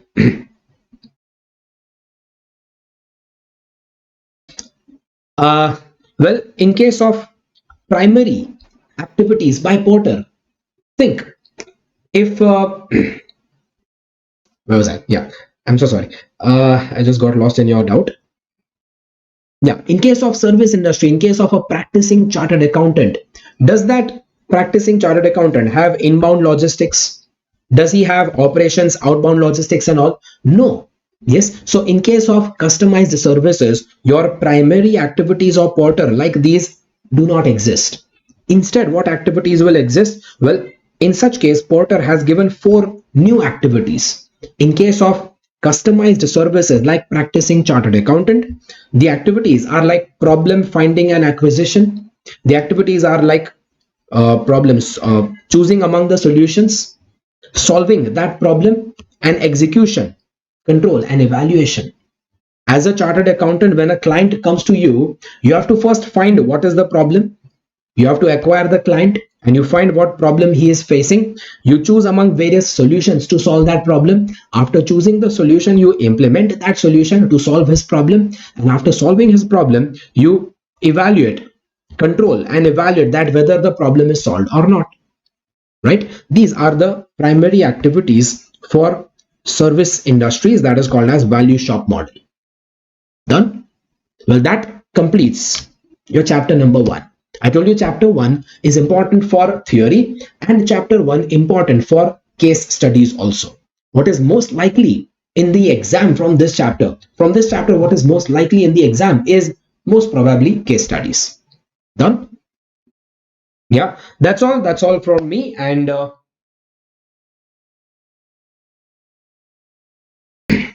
okay, so today's session, we are going to revise the entire chapter of budgets. A very small chapter and a very short revision is what we are going to have today. And I'll tell you first of all, this chapter is important for what? Well, at your CA final level, the chapter of budgets is not at all like your chapter of budgets in CA intermediate level. Why? Because in your inter level, your budgets chapter was mostly practical questions, right? But at CA final level, budgets chapter has no practicals at all.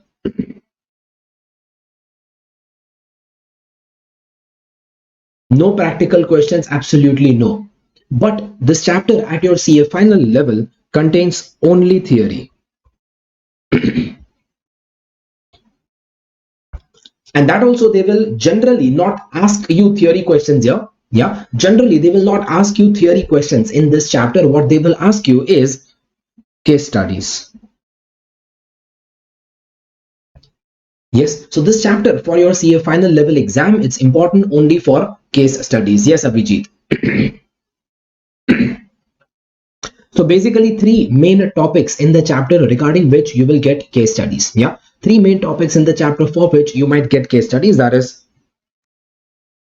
That's about feedback and feed forward control. Second is about behavioral aspects in budgeting. And the third is a concept called as beyond budgeting, right? So mostly your case studies will also be about these three things only. So we are going to revise only these three things in the chapter. Plus, I'll give you guidelines regarding, as usual, how to answer case studies. Okay? And as I said, it's going to be a very short revision, and today's agenda is only to cover this one chapter, right? Hopefully, we'll be able to finish within 30 minutes.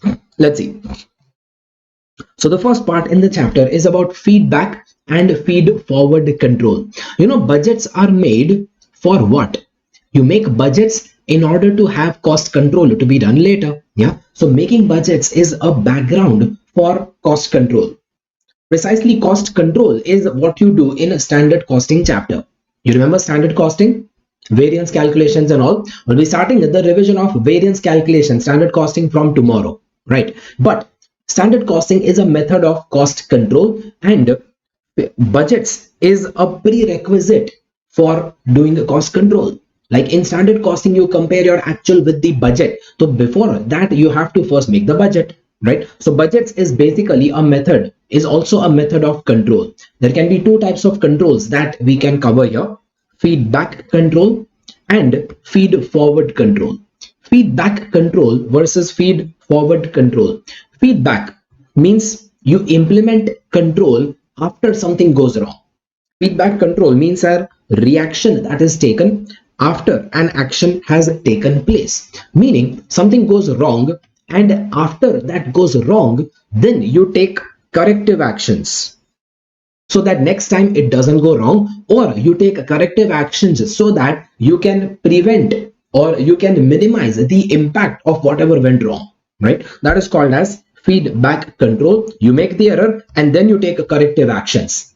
For example, cost control, like what you do in standard costing is basically cost control. You see that you paid extra price for material, you got your material price variance adverse. Now if you got your price variance adverse, so you realize that you made a mistake, you analyze that mistake and be careful next year. Yeah, that is your cost control, that is feedback control. While feed forward control is basically looking forward. Feed forward control is a control mechanism to prevent the error from happening. So this is a method where these are some controls or some restrictions that you put just so that you can even prevent the error from happening before it happens. I'll give you examples. So basically this is to implement control before the error even happens. This is like cost reduction. You know, cost reduction is trying to reduce your estimate further down. Yeah, cost reduction is trying to reduce your estimate further down. Now if you try to reduce your estimate further down, yes, that is like estimating some mistake and trying to prevent that mistake before it happens. Yeah. Abhijit, preparing after failing once.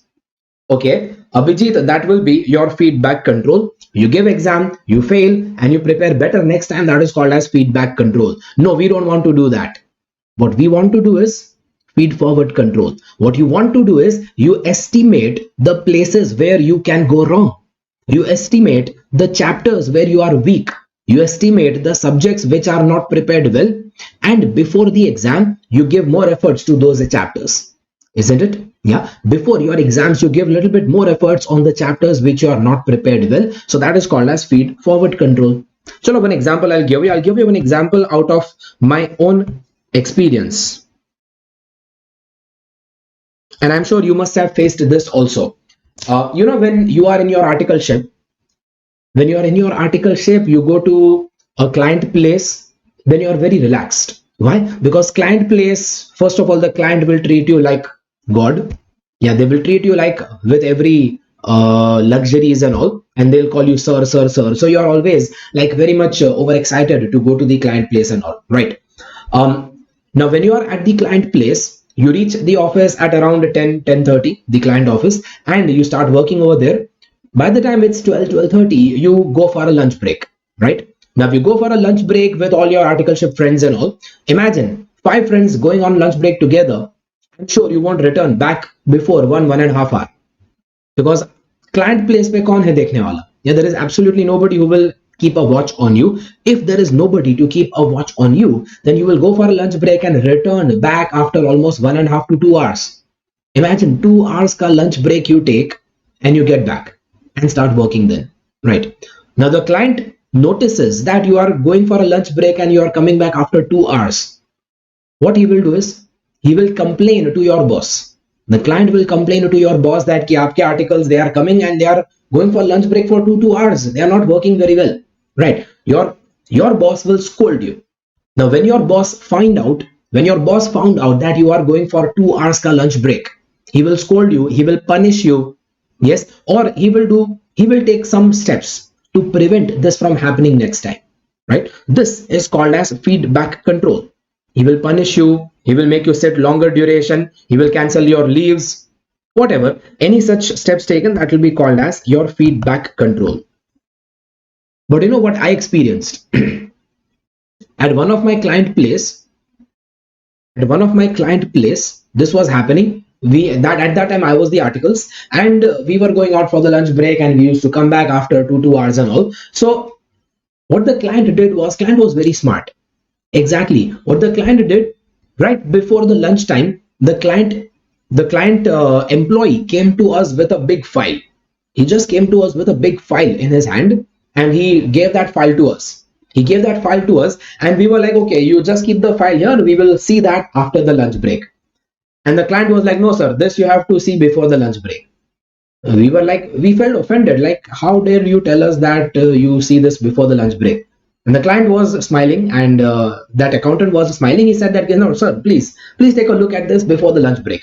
Now we looked at the file before the lunch break. Now that client had made an entire file which contained the menu cards of all the nearby restaurants. He compiled the menu cards from all the nearby restaurants and put it in a file and gave it to us. He said that, sir, these are the menu cards from all the nearby restaurants. You tell what you want for lunch, we will order it over here for you. The client ensured that the lunch is ordered by them for us at their office. Of course, it will cost them something. Yeah, it will cost the client to order lunch, because when we go out for lunch, then we have to pay on our own. But if client will order lunch for us at the office, then he will have to pay. But he doesn't mind paying for that lunch, because no matter how much ever he has to pay for the lunch, still it will be cheaper. It will be cheaper than the time that we were wasting. Yeah, that kind of calculation he must have done. So what he did was, he ordered lunch for us in the office itself. Now when they order lunch for you in the office, obviously you will keep working until that order gets delivered. Instead, when we go to the restaurant, we just sit there and chit chat until the order gets delivered. right? But here we will naturally keep working in that office until the food gets delivered. In fact, after a couple of days, it used to so happen that the food gets delivered, the client accountant tells us that, "Okay, sir, your food is ready," but still we'll be like, "No, let us finish this and then we'll come." Because when you're in the middle of something, the food gets delivered, you don't want to get distracted, so we finish the work, then go for the food. Within 20 minutes the food is done. Imagine, within just 20 minutes the food is absolutely done. Obviously, because the client will keep all the food ready with the plates and spoons and everything ready in the cafeteria there. We go there, have it, and get back to the office. Nowhere else to go. Instead of 2 hours, we could finish lunch in just 20 minutes, get back to office. Another 10 minutes, we will just relax, have some water, thoda hour nap we can take. And then within 30 minutes, we start working. 1.5 hours savings in time. That 1.5 hours time saved eventually would lead to savings in cost for the client. What is this? This will be called as feed forward control. Why feed forward? Because the client knew that these article ship boys, they will waste around 2 hours when they go out for lunch. So even before that error happens, they made some control measures so that these errors don't happen. This can be like feed forward control. Did you understand feed forward control? You predict what can go wrong and you put control mechanisms to prevent that whatever can go wrong, it shouldn't go wrong. Yeah, chalo, more realistic example I can give you. Quality control department in my company, they check the quality of the goods manufactured. If the goods manufactured are defective, then it is removed. If it is good, then it is continued. Yeah, so the department which checks the quality of the goods and removes the defective items, they are performing feedback control. Yeah, because they are identifying the defect after the defect has happened, right? But if I have some mechanism where the defect can be identified before even the defect happens, if it can be predicted and you can do something about it such that it doesn't go defective, then that would be called as feed forward control, right? Yeah. Okay, so anyways, you can have examples regarding feedback and feed forward control. You can have case studies about feedback and feed forward control, right? Anytime when they will ask you this topic, most likely they will ask you this in the form of case studies. And when they ask you this topic as a case study, then how are you supposed to answer? Your answer will again contain three parts. Number one, you write meaning of feedback control, meaning of feed forward control. Then number two, you write some general example like I discussed right now. And third, you write the case example. Yeah, third, you write the case example that in case of feedback control or feed forward control, in this particular company, which control are they implementing?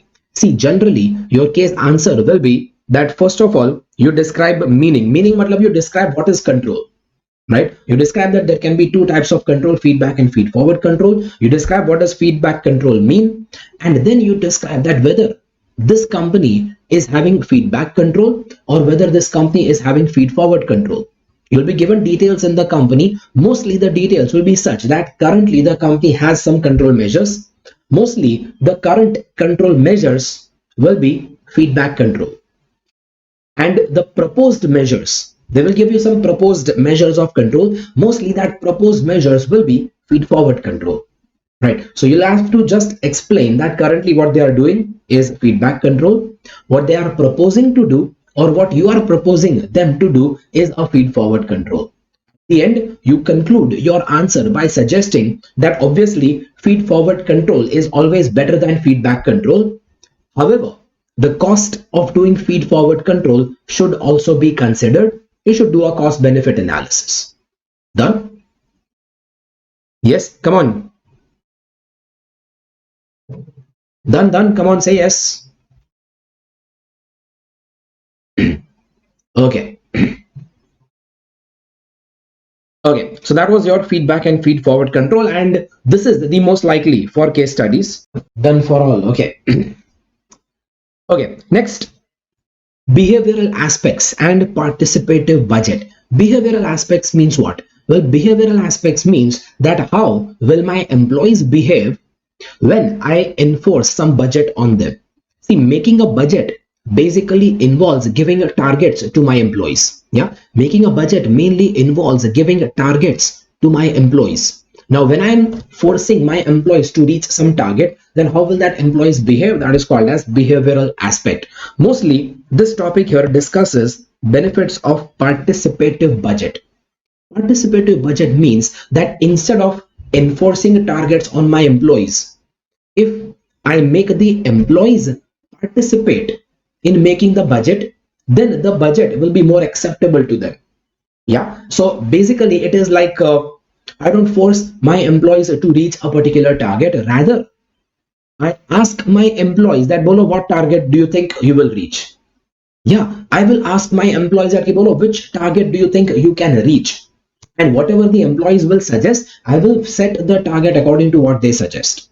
Now, Socho, if I set the target according to what they only have suggested, then they will be obligated to reach that target. Yes, the employees will definitely will have more motivation to reach that target because they only have suggested the target, right? Yeah, but Archana, does this mean that the employee will give suggestion of very easy target? Well, yes, it is possible. Possible that employees can suggest a very easy target, but it is less likely. Why less likely? Because if the employee will himself suggest an easy target, then he knows that his impression will go down in front of me. He knows that if he will suggest an easy target, if the employee says that, sir, I can sell only 100 units this month. If the employees say that, no, sir, I can sell only 100 units this month, I'll be like, okay, you sell 100 units only. Now, when I say, okay, you sell only 100 units, obviously the employee knows that next time when there will be bonus to be given, I will not consider him. He knows that. So he will be very afraid to set a very easy target. Yeah, he will definitely be afraid to set an easy target because he knows that his performance evaluation will get affected. See, the employee wants to set a target such that he is able to reach it and he will be appreciated by the boss. Both ways he has to think. So instead of putting myself into confusion, like what target should I give, I put the confusion on the employees himself. I put the confusion on them only by to me decide karo what target you wish to reach. Yeah. Exactly. So automatically, yes, Akanksha, he will suggest a target which is achievable, but even challenging, right? It is like if I see AI ask you that what should be the passing marks. Would you recommend that the pass marks should be like 10, 15?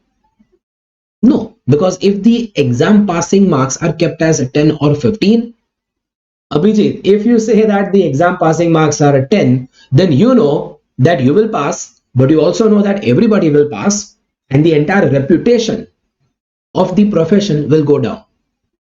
Abhijit, so do you want to be called a CA, which is as equivalent to BCom?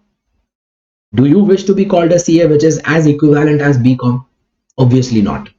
Right. So when the institute will ask you that what should be the passing marks, you will not suggest very low.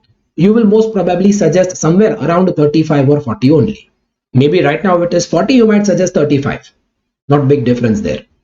Right. Of course, in CA exams, it will make a huge difference if it goes down to 40, if it goes down to 35. But in case of company targets, little bit upper and niche, little bit over and below will not create a huge difference to the company performance, right? Anyways, that is about participative budget. It's also called as bottom up budget. Bottom up budget. Why? Because the suggestion comes from the bottom employees and the targets are finalized by the top management, right? In short, it says that divisional managers should be involved in setting budgets and targets for their own division. The benefits of this participation is that if the targets are set by managers themselves, they won't find it too challenging because they themselves have set the target. Plus, they will be more motivated. The managers will tend to give more efforts to reach the targets because if the targets were too difficult, then performance will deteriorate. If the target is very difficult, then performance will go down. There was the graph that we had done in class. There was one kind of graph that we had learned in class where we learned that if the budget is made more and more difficult. If the budget difficulty is increased like this, then the performance of the employees will initially be better than the budget. Initially, employee performance might be better than the target, but as the targets become more and more difficult, the actual performance will become lesser than the target. But after a certain point, the performance will start falling. Why? Because if the budget becomes too difficult, if the targets become very difficult, then after a certain point of difficulty, your performance starts falling.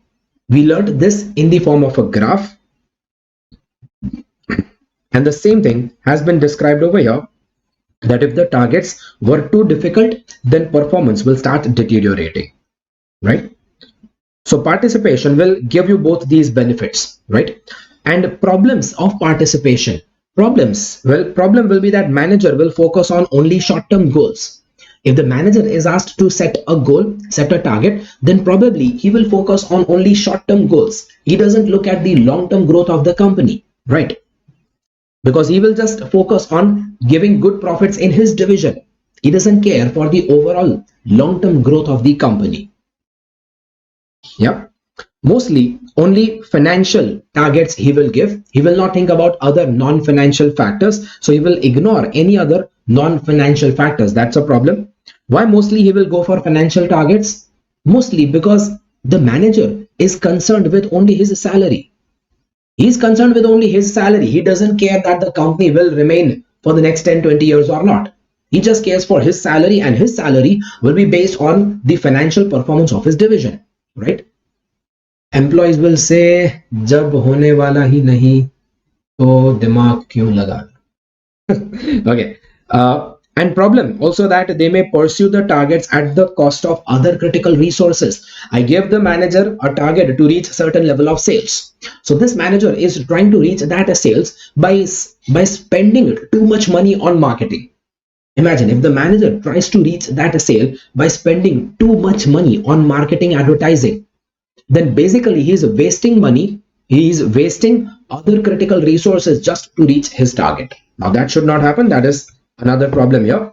And they may set slack targets. See, I told you, if I ask the managers to set their targets, it is possible that they might set very easy targets. Possible hai. Less likely, but it is possible. Setting easy targets is called as budget slack. Slack means easy targets. So incorporating budget slack means that the managers might set an easy target. See, these are technical terms which you should remember, and this is the total crux of the entire topic about behavioral aspect and participative budgeting. Well, as per your study material, they have given pages and pages of description there, but these few lines is the crux of the entire description. This will help you in answering again your case studies and all. Done? Yes, behavioral aspect, participative budget, budget slack, and even the graph all covered here. Okay, and the third topic in the chapter is something called as beyond budgeting. What are examples of short-term goals? Abhijit, tell me, do you remember anything from the chapter of transfer pricing? Then I'll give you example from there. You know, in the chapter of transfer pricing, you had division A, division B, right? So if the division manager decides whether to transfer or not, then division manager will decide only looking at his profit. He will not decide looking at the long-term growth of the company. Yeah, so he will be deciding the transfer decisions only based on his own profit of that year. Let's say for example, transferred material is very good quality, premium quality, but purchased material is very less quality, cheaper material. Now if the purchased material is cheaper, then division A manager would always prefer purchased material, right? He will prefer the purchased material even if the purchased material is not very good quality, right? Because he cares for only the profitability. Now what will happen because of that? Because of this, Abhijit, in the long run, In the long run, the production quality will go down and the customer satisfaction will go down. Does the division A manager care for the satisfaction of ultimate consumer? No. That is long-term problem. Done?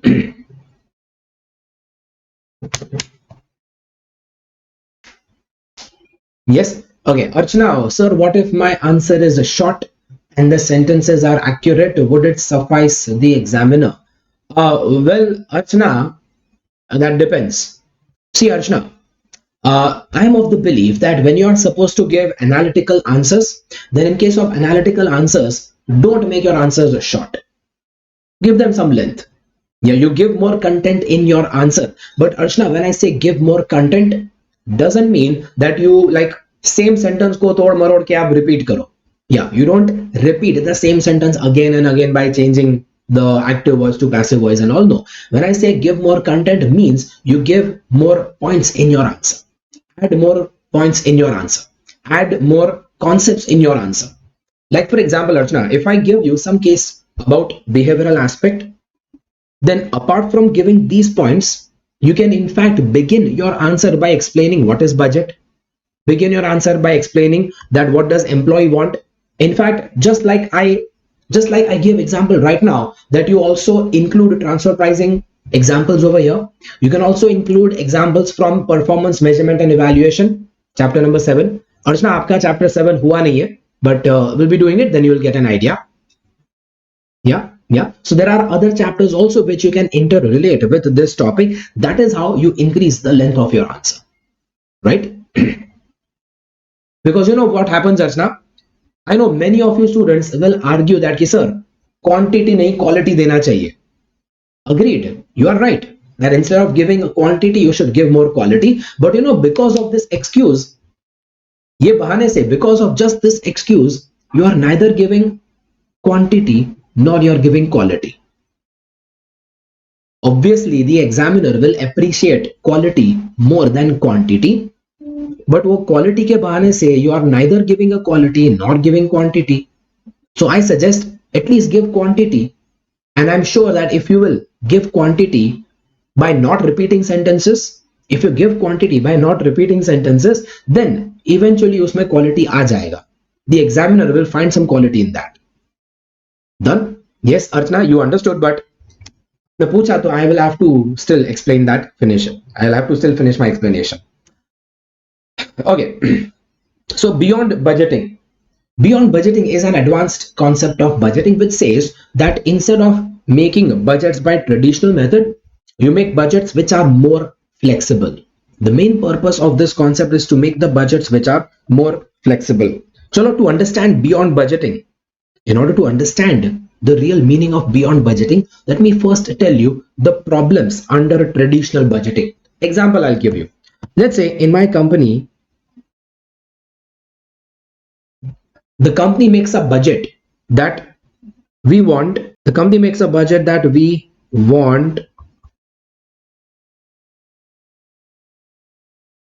10% increase in profit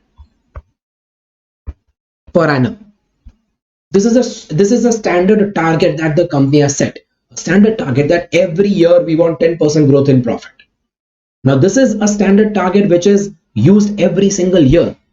Now do you think that every year will be same? Do you think that every year we can have 10% increase in profit? Not necessary. What about the COVID year? Yeah. So there cannot be 10% increase in profit every single year. Every year you should set targets differently. In fact, not just every year. Within the year also your targets should be fluctuating, should be flexible. Yes, maybe some year the performance is good, then you raise the growth target. Maybe some year you don't predict very good performance, then you lower the growth target. Yeah. So this way of setting a fixed target every year, this will create your targets as very inflexible. This is the method of traditional budgeting. While beyond budgeting says that your targets will not be fixed, it will be relative. Relative targets and rewards. So your targets will be relative to something else. So I don't want you to increase the profit by fixed 10% every year, but I just want you to perform little better than last year. That's it. Jabin, sir, does it mean increasing production or increasing selling price? No, Jabin, it is not specific about any production or selling price. See, this concept can be applied in anything. It can be applied in budgeting profit. It can be applied in budgeting selling price. It can be applied in budgeting units. Say in case of increasing production, Jabin, traditional budgeting will say that every year my units should increase by 10%. Every year. Every year, my units, my sales quantity should increase by fixed 10% every year. That's what traditional budgeting will say. Now that may not be actually possible. Beyond budgeting will say that ki chalo every year units should increase, but they will not strictly say that every year exact 10% increase hona. No, they will make it more flexible. They will make it more flexible that every year your budget will be prepared based on various factors and it will be revised repeatedly. Yeah, in fact, you will not even make annual budget. The main specialty about beyond budgeting is that there is no fixed targets. It is continuous planning. Continuous planning, matlab you keep on planning. Like January, you decide that ki chalo this month let us try to sell 1000 units. February, you again make a fresh budget. So whatever targets you kept in January, not necessarily same targets you continue in February. Right? March again you make fresh targets and so on. You keep on continuously planning. Rolling forecasts. Rolling forecast means your forecasts are not fixed. It keeps on rolling.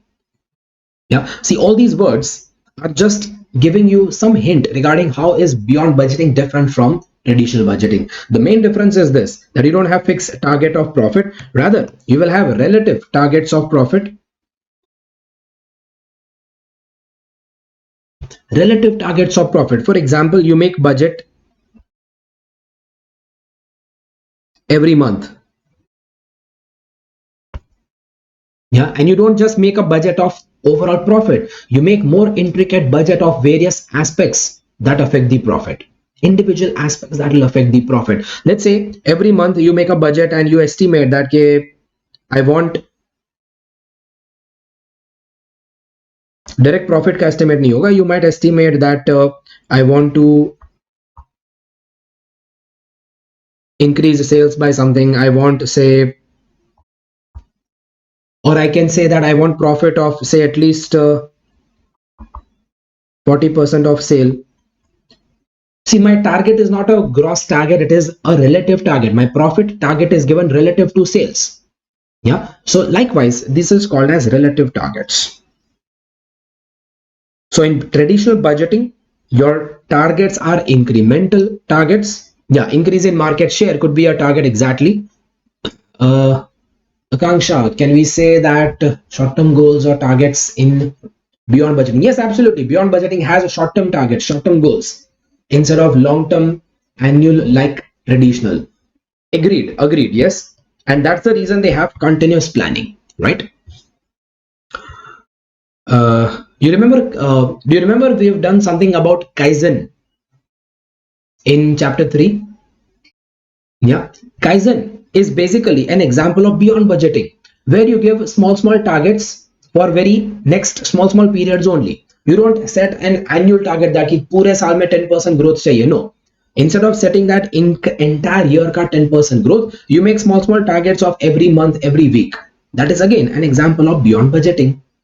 Yeah, small improvements repeatedly done, continuous improvements, right? Yes, absolutely. Planning and controls. Well, here there are fixed annual plans, while here there is continuous planning to be done. Here you can have variance controls. Variance controls, like based on the fixed annual plan, you will have variance calculations to be done, and variances, if they are adverse, then adverse variances cannot be rectified in this year.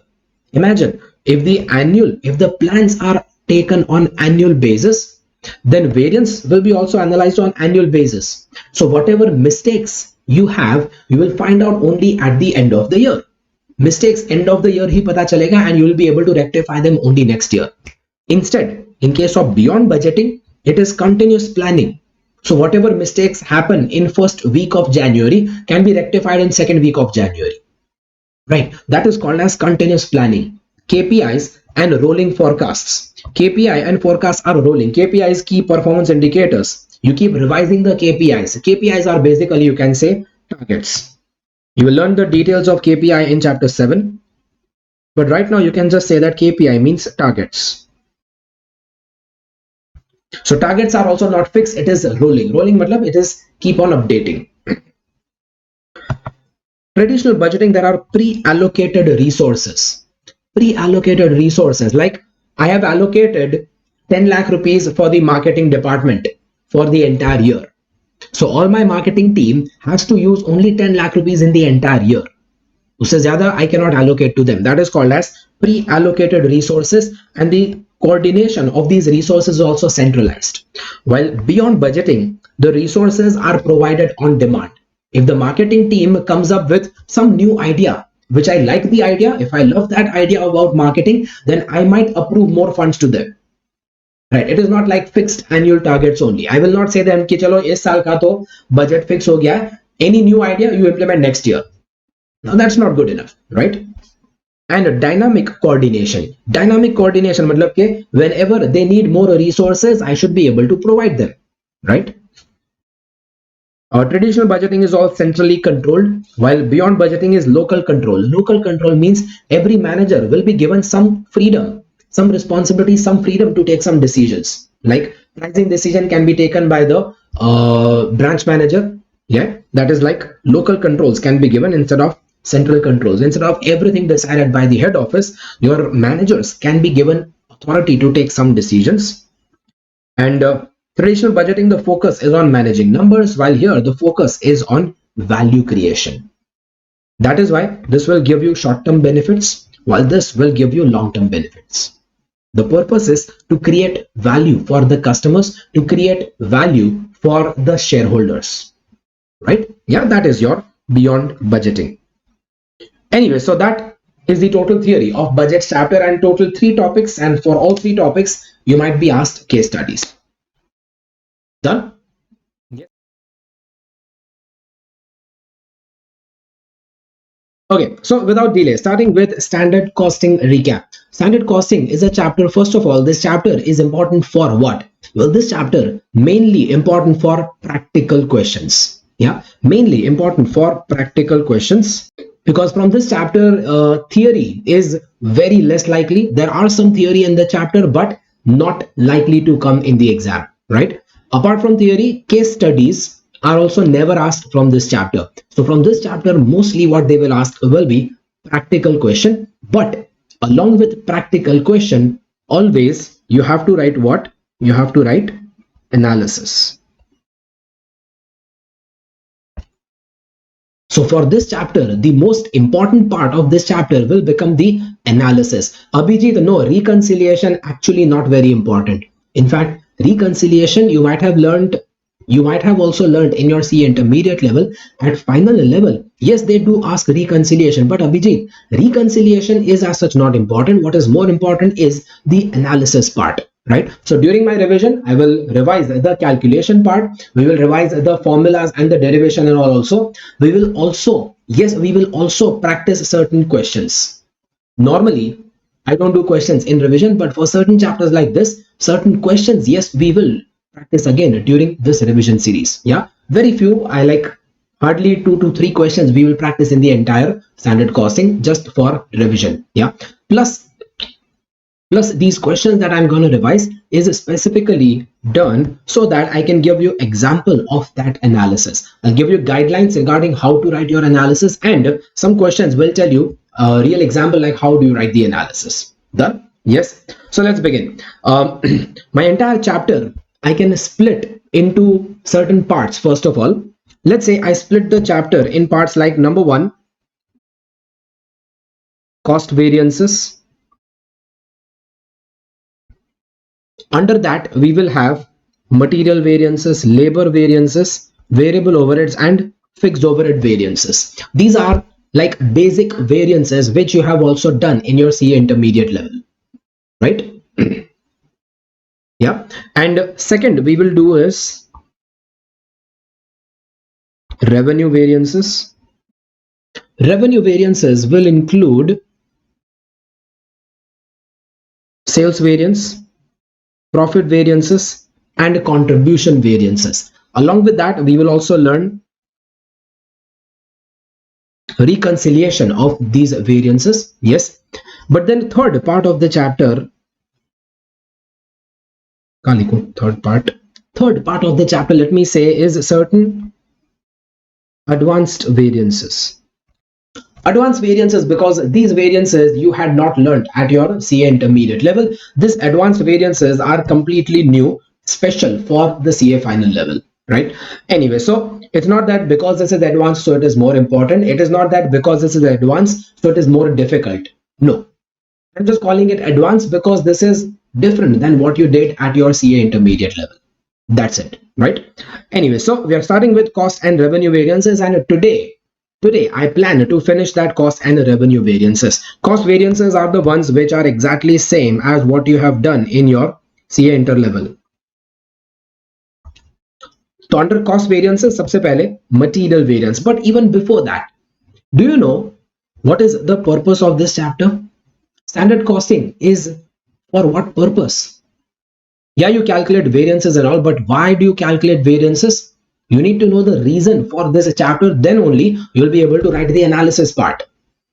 Yes, Bharat, absolutely. Standard costing is a method of cost control. You might have learned in your CA intermediate level that what is cost control, what is cost reduction. There's a difference between cost control versus cost reduction. You also have that difference in the chapter 4 theory. Chapter 4 revise karenge, then I'll show you again. But right now, I presume that you at least remember something about cost control versus cost reduction. So standard costing is a method of cost control. Method of cost control. So basically, the purpose here is to identify my mistakes. Yes, Jade, absolutely. That is a part of feedback control. Feedback control means you do some mistake and thereafter you try to identify those mistakes. So standard costing is basically a method to find out where did I go wrong. Generally, when will the company feel that they went wrong? Well, generally they will feel that they went wrong if they could not earn the expected profit. Yeah, if they did not earn the expected profit, jitna socha tha utna profit nahi mila, then the company feels that they have gone wrong. Now the time is that they need to find out the reason why they went wrong. Well, the reason why they went wrong could be either because they spent more cost or because they got less revenue. Yeah, so either they could not reach the target profit because they spent more cost, or they could not reach the target profit because they did not get enough revenue. That is cost variance and that is revenue variance. So basically cost variance means an analysis that how much extra cost did I incur. I repeat, cost variance is an analysis that how much extra cost did I incur. Now the extra cost which I incurred, either I incurred extra cost behind material, or I incurred extra cost in labor, or variable overheads or fixed overheads. So there can be 4 components of cost in which you might have incurred extra cost. Starting with the first component, material variances. Yeah, so my calculation wise, first we learn about material cost variance. Material cost variance indicates what? This indicates that how much of the extra cost happened because of extra material consumed. See, this is from your CA intermediate level. So I told you we will be spending less time in revising calculation. Rather, we'll be spending more time in understanding the analysis part. That's the reason I'm speaking all this analysis. Material cost variance indicates what? It indicates that how much extra material cost did I incur. It indicates that how much extra cost happened because I wasted more money on material. Formula is standard cost minus actual cost as usual for all the cost variances. Yes, for all my cost variances, the general formula is standard minus actual. When I say standard, it has to be which standard? Can I compare the actual with any given standard? No, you have to calculate what? You have to calculate standard cost for actual production. No, Artha, we don't call that revised. We call that standard cost for actual production. Please use the name correctly, Archana, because if you say revised standard, then that revised standard ka concept will come in advanced variances. That's a different concept. I don't want you to mix it up, right? But here you say standard cost for actual production minus the actual cost. Minus the actual cost. That's my general formula. So when it comes to material variances, it will be standard material cost for actual production minus the actual material cost. Same formula can apply for labor variances, standard labor cost for actual production minus the actual labor cost, and so on, right? Okay, so my material cost variance is standard minus actual. Now this extra material cost could be either because I paid more price or could be because I used more quantity. Yeah, whenever I spend more money on material, either it is because I paid more price, that gives me price variance, or it is because I used more quantity, that gives me usage variance. Now if I paid more price, then variance is standard price minus actual price. देखो formula, I will explain the derivation. SP minus AP indicates standard price minus actual price. It indicates the extra price that you paid. Now, this extra price that you paid this extra price on which quantity? Did you pay the extra price on only the estimated quantity, or did you pay extra price on all the quantity actually consumed? Well, you paid the extra price on all the quantity actually consumed. So you multiply actual quantity there. AQ into SP minus AP. Done? Yeah. While usage variance indicates that how much extra cost happened because I consumed extra quantity of material. My employees wasted more quantity of material. My employees were inefficient, so more quantity of material got wasted, right? So if more quantity is wasted, then SQ minus AQ indicates that extra quantity consumed. But this extra quantity consumed is valued at a standard price. And in class, if you remember, I had given you a reason that why this extra quantity is valued at a standard price. Tell me, for this extra quantity, in reality, did you pay standard price or did you pay actual price on that? Let's say you were supposed to consume 10 kg, you actually consumed 12 kg. So 10 minus 12, 2 kg extra that you consume. On this 2 kg extra consumption, what have you really paid? Did you pay actual price or did you pay standard price? Well, you have really paid actual price on that, right? On that 2 kgs that you consumed extra, whatever you consumed extra, you have paid actual price on that. Still, why did I not use AP over here? Well, because I have paid AP on that 2 kgs, but that AP contains some variance. That variance of AP is already shown when you show the price variance. That variance of AP has already been shown over here. Let's say my standard price was 2 rupees, actual price is 3 rupees. So 1 rupee extra price you have paid. But that 1 rupee extra price that you have paid, you have already shown that extra price on AQ. What is AQ? 12. So you have already shown that extra price on all 12 kgs. Now out of that 12, if 2 is extra, will you show that extra price again on that 2? No. You have already shown 1 rupee extra price on all 12 kgs while calculating this. So out of this 12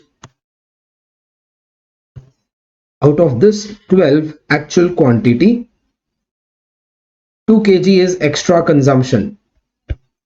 So this 2 kg extra consumption on this 2 kg extra, will you show that 1 rupee extra price again? No. So on this 2 kg extra, you will consider as if you have considered only standard price.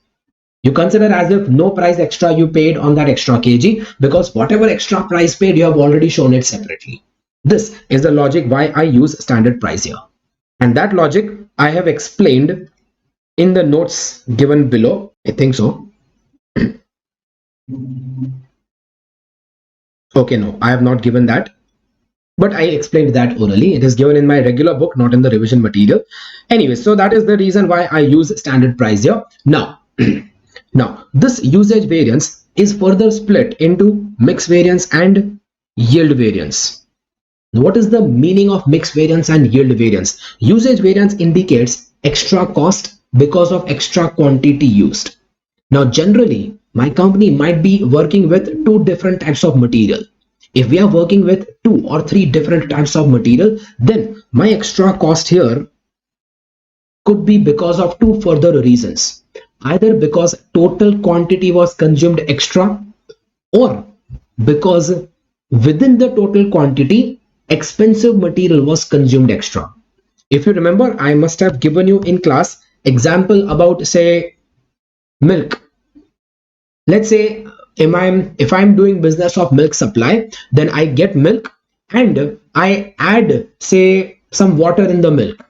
If I mix more water in the milk, then my cost will be saved. Yes. So even if I supply the same total quantity, even if the quantity supplied is the same as estimated, but because of water mixing, I save cost. This is called as my mix variance. This saving will be called as my mix variance. Because I mixed more water, I save some cost. Acha, opposite. What if instead of mixing more water into the milk, I mix more cream into the milk? I want to make the milk as like rich fat milk. So I mix more cream into the milk. If I mix more proportion of cream into the milk, then my mix variance will go negative. Why? Because cream is more expensive. I mix more cream, then it means that expensive material is used in more proportion. That will make my mix variance adverse. Yeah. So mix variance is basically extra cost because of change in the ratio of different materials that you consume. Mix variance is the change in cost because of change in ratio of different materials consumed, while yield variance indicates extra cost because of total quantity consumed extra. Yes, yield variance is based on the total quantity, while mix variance is for the ratio of different materials used. Formula dekhe then. Under mix variance, your formula goes like this. You start with total actual quantity in standard mix and total actual quantity in actual mix. Now see, my cost variance is standard cost minus actual cost. Price variance is standard price minus actual price. Usage variance or quantity variance is standard quantity minus actual quantity. Well, then in the same way, mix variance should be standard mix minus actual mix. Yeah, this way you remember the formula. My mix variance has to be standard mix minus actual mix. What does mix mean? Mix means what? Mix means ratio. Yeah, mix simply means the ratio. Ratio of what? Ratio of quantity. Yeah, so standard mix means the standard ratio of quantity. I was supposed to consume material in this ratio, but actual mix is the actual ratio of quantity. Actually, I consumed material in a different ratio, right? So standard mix and actual mix are the ratios, but you are taking which quantity in that ratio? Notice on both the side, the quantity that you take is total actual quantity. So whatever is the actual quantity, same actual quantity you take in standard ratio, same actual quantity you take in actual ratio, right? Total actual quantity in both the ratios, and outside you multiply standard price. Same, because here you multiplied standard price, then in both the components you will multiply standard price, right? While yield variance is basically referring to total quantity. So how much cost did I incur extra because of consuming extra total quantity? Now in that milk wala example,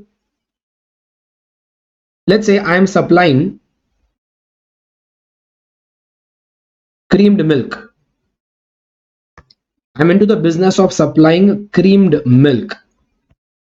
So now in this business, if I supply total quantity extra, if total quantity is given more than what I was supposed to give, then my cost will increase. Yes, total quantity given more than cost will increase. That is called as yield variance.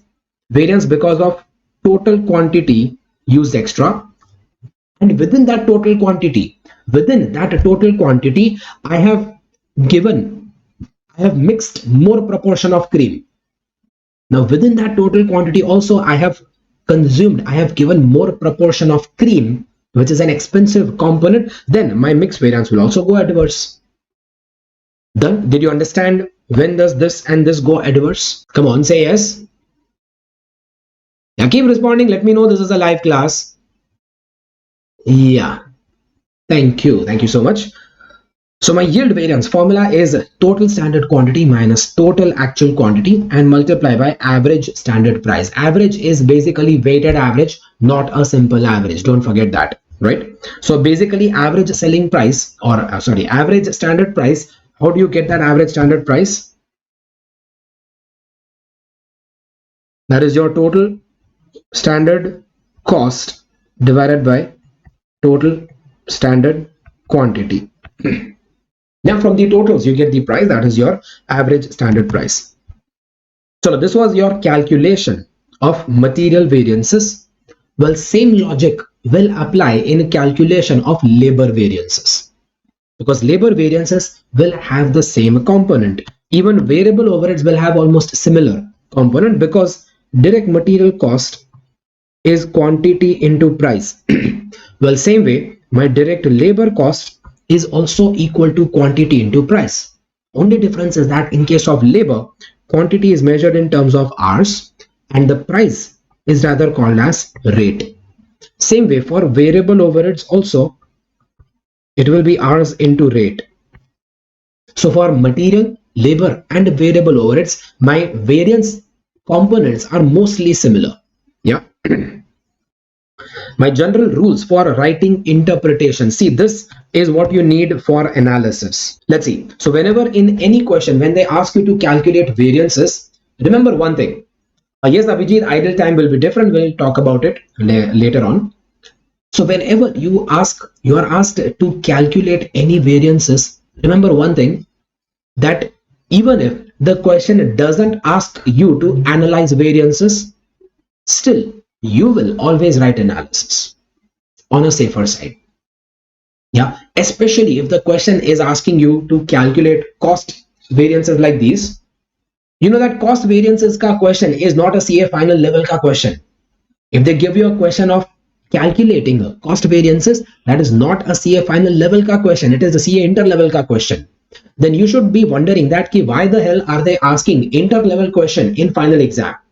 Well, they're asking you inter level question in final exam because they expect you to write analysis. Yeah, so analysis, how to write. I'm giving you general rules for writing analysis. These general rules will apply for the entire chapter for any variances that they ask, not just for cost variances. Okay, so what are the rules? First rule, explain general meaning of the variance that they have asked you. General meaning of the variance as mentioned in point 529 जो मैंने नहीं दिया, so you can just cancel that. I am not giving that in the revision notes. But general meaning I discussed orally.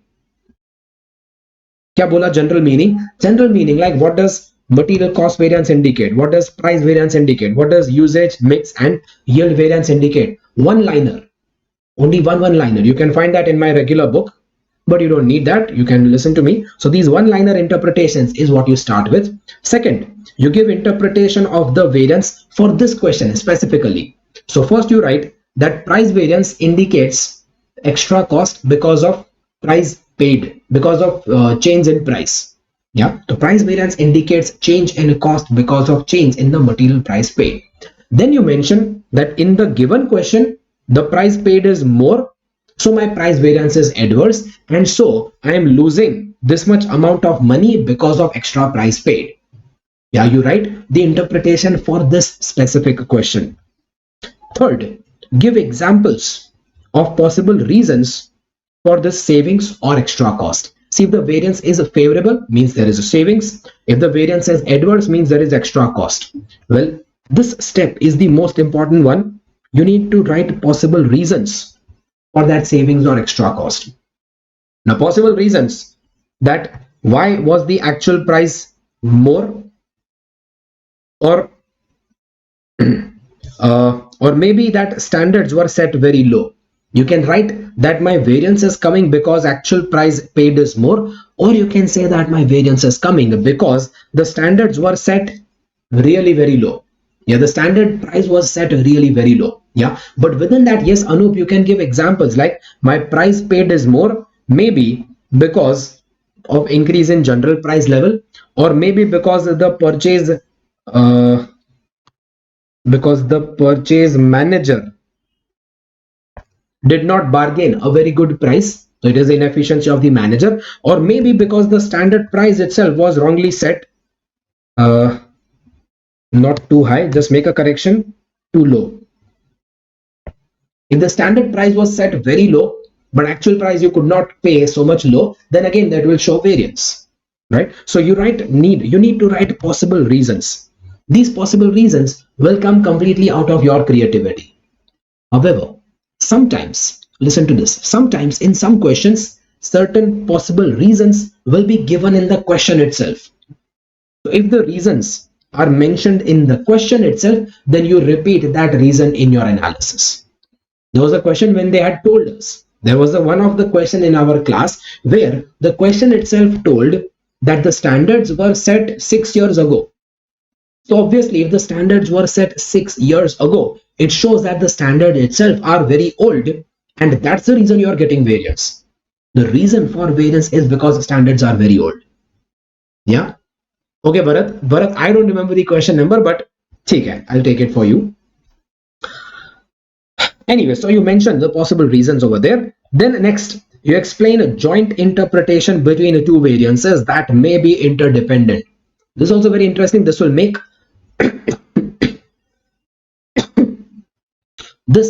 your analysis very valuable. Why? Joint interpretation between two variances. For example, my price variance is adverse because quantity used is less. Now, when quantity used is less, then your usage variance will become positive. My price variance is negative because usage variance is positive. Now, what is the relation? So sorry. आज थोड़ा extra class हो गया. Maybe that's why.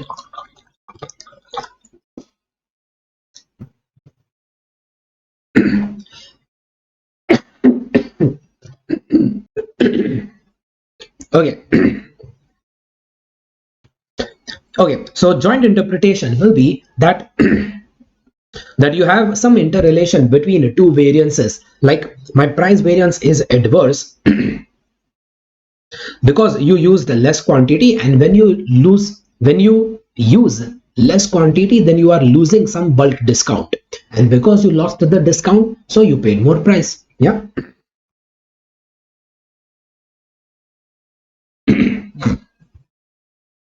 Okay, so that is my joint interpretation. And if the question also involves mix and yield variance, then you also write interpretation of mix and yield variance. That is also joint interpretation. See, mix and yield variance will always have joint interpretation. Like I told you, I supplied more quantity, and within that more quantity, I have mixed more of cream.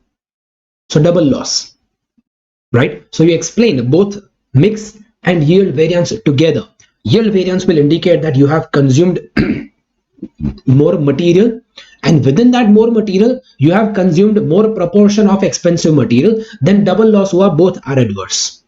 Okay, these are the general rules of interpretation. Tell me, did you understand these rules of interpretation?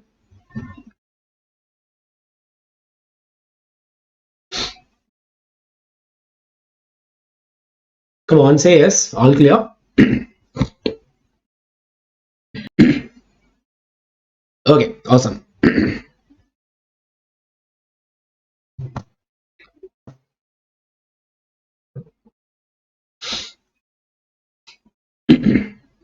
Okay, now within material variances, there is another concept of MPV on purchases. MYV का formula ठीक है? क्यों ठीक नहीं है क्या? Material yield variance is average standard price into total standard quantity minus total actual quantity. हाँ जी, ठीक है. Anup, do you want me to explain that formula?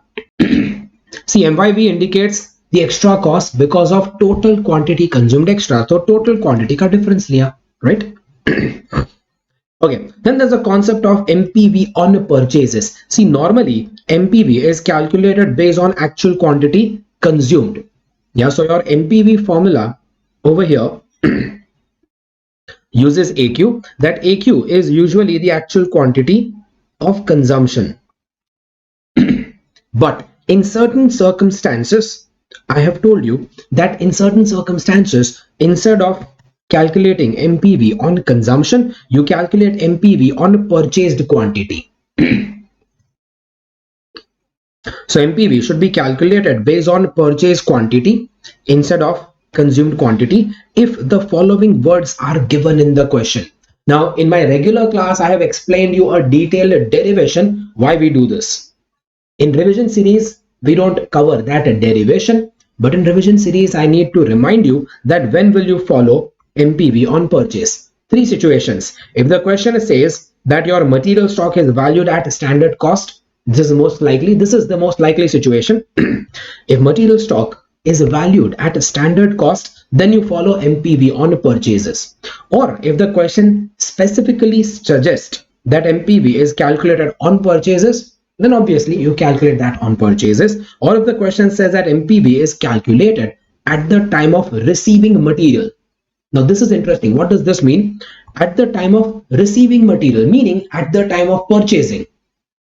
Well, if the price variance is calculated at the time of receiving, it means that you calculate the price variance on all the quantity which you purchase. Now socho, whatever I purchase, on the entire purchase quantity, if I separate the extra price, then out of that purchase, whatever remains in stock, will it contain extra price? If the price variance was removed on entire purchase quantity, then out of that purchase quantity, if something remains in stock, then will that stock quantity contain extra price? No. Hence that stock is valued at standard cost. No, Payal, FIFO, LIFO doesn't come here. Why? Because Payal, FIFO method, LIFO method will apply when you do stock valuation at actual cost. अभी standard cost से अगर valuation कर रहे हो, then standard cost is always the same. Do you understand that, Payal? Yeah, see, I told you in my derivation that valuation of raw material stock could be by two methods. Yeah, valuation of raw material stock can be done valuation at a standard price, or valuation can be done at actual price. If valuation is done at actual price, then it could be by FIFO or LIFO. LIFO तो use नहीं होता, let us say weighted average. LIFO is never used, so we'll not consider LIFO as such anywhere. So if valuation is done at actual price, then you can do the valuation by FIFO method or weighted average. Why? Because actual price keeps on changing year by year. The actual price of this year, actual price of last year will be different. But standards do not change every year. Standards barely change every year. So if the valuation is done at a standard price, then that doesn't involve FIFO or weighted average method. Done? Yes. Anup, Sara stock purchase manager. Sara shock purchase manager absorb करेगा. Okay. Yeah. So at the time of purchasing itself, आपने extra price pay किया, then the entire extra price on entire purchase quantity is transferred to P&L. मतलब total variance already got transferred to P&L. So now your closing stock will be valued at standard cost only. You know what was the purpose of this method? The purpose or logic behind this method, I can remind you, was like this. Purchase minus closing raw material will give you consumption of material. Right? Now consumption, the materials that I consume will eventually hit my P&L. Right? The materials that I consume will eventually goes to the P&L to calculate my profit. But closing raw material, where does that go? Closing raw material goes to the next year. It becomes opening material in the next year. The logic behind doing this is that if you paid extra price at the time of purchase, then none of the extra price of this year should go to the next year. Because this year you paid extra price, the purchase manager of this year is responsible for extra price paid, then the entire extra price should be affecting P&L of this year. So my closing raw material is therefore valued at a standard. So what goes to next year is valued at a standard price. So any extra price paid, it will directly hit the consumption and it will directly eventually hit the P&L. Done. The purpose is mistakes of this year should be adjusted in this year, should not carry forward to the next year. Exactly. इस साल का पाप इस साल में ही धोना, next year में नहीं लेना. Done. Yes, that was the logic, and this logic is important because the same logic will be required later in the chapter when we learn valuation of WIP stock. Again, when we learn valuation of finished goods stock. So under the standard costing model, ideally, all my stock should be valued at standard only. Raw material stock should be valued at standard price. WIP and finished goods stock should be valued at standard cost, because only then my variances of this year will be adjusted in this year P&L. If my stock is valued at actual price, so my stock goes to next year, so my variances also goes to next year. We don't want that. Did you understand the logic behind this? So in this method, MPV of entire actual purchase quantity is borne by the actual production units. Entire purchase ka extra price is borne by my production units. Therefore, unused material closing stock are valued at standard cost. When raw materials closing stock is valued at standard price, then the consumption cost will also be different. Now your cost of consumption will not come same when material was valued at actual price. This is what we had proved by solving it in one question during the class. So in such case, your material variances will tally only if MPV is calculated on quantity purchased. And that's the reason you follow MPV on purchases. Well, frankly, you don't need to remember all this derivation and all. What you need to remember for your calculation is just that whenever you see any of these words in the question, if you see any of these words in any question, then blindly you follow MPV on purchase quantity. Done. And when you do MPV on a purchase quantity, then my MPV will be equal to actual quantity purchased into standard price minus actual price. But which price? Actual price is also actual price of purchase, not the price of consumption. Yeah, so you remember that working note of calculating a consumption and consumption price, that will also not be required. You can save that working. Done. Yes.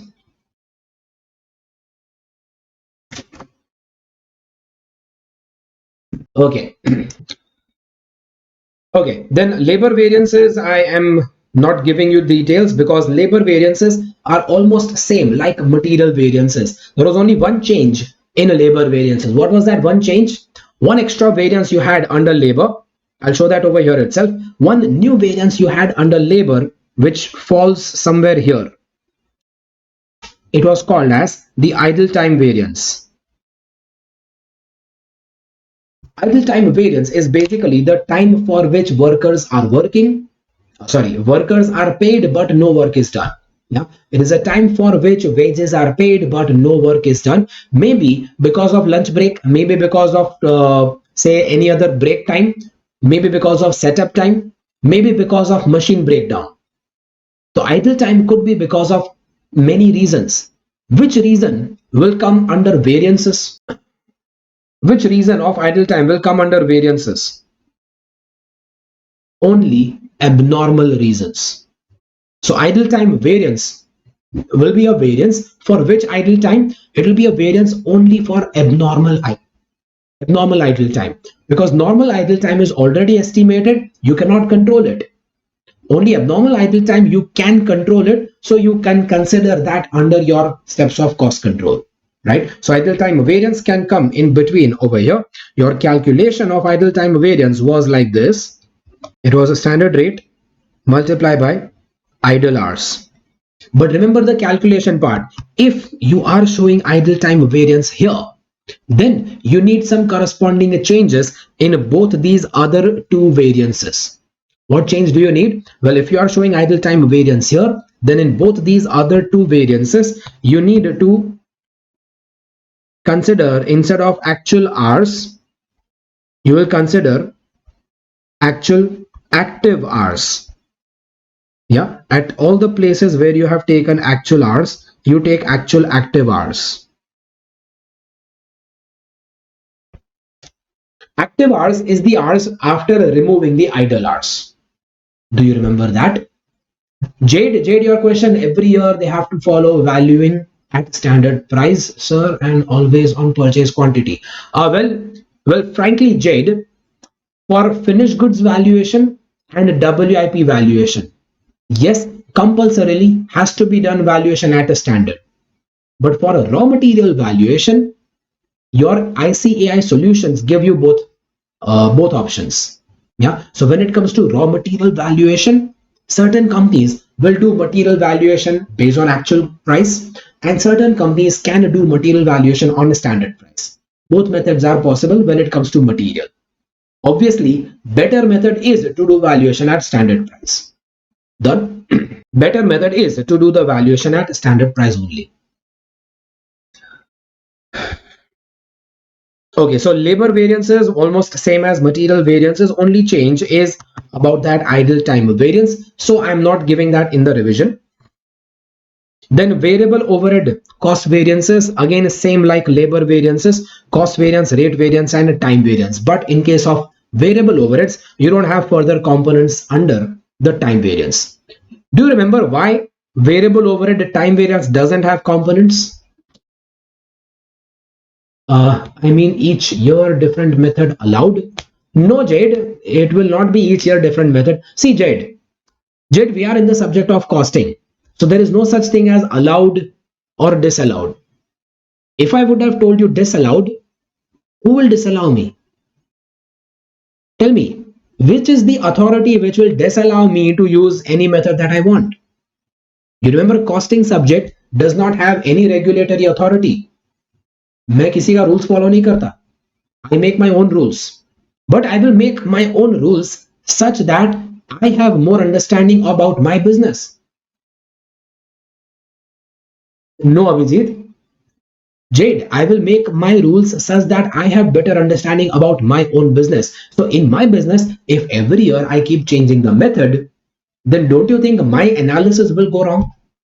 Jade, why are we doing this analysis? Why are we doing variance analysis? We are doing variance analysis so that we can find our mistake and prevent that mistake next year. If my analysis goes wrong, then Government of India doesn't have any problem with that. If my analysis will go wrong, then my business decisions next year will go wrong. Yeah, that's the reason no company will actually keep changing the method every year. Done?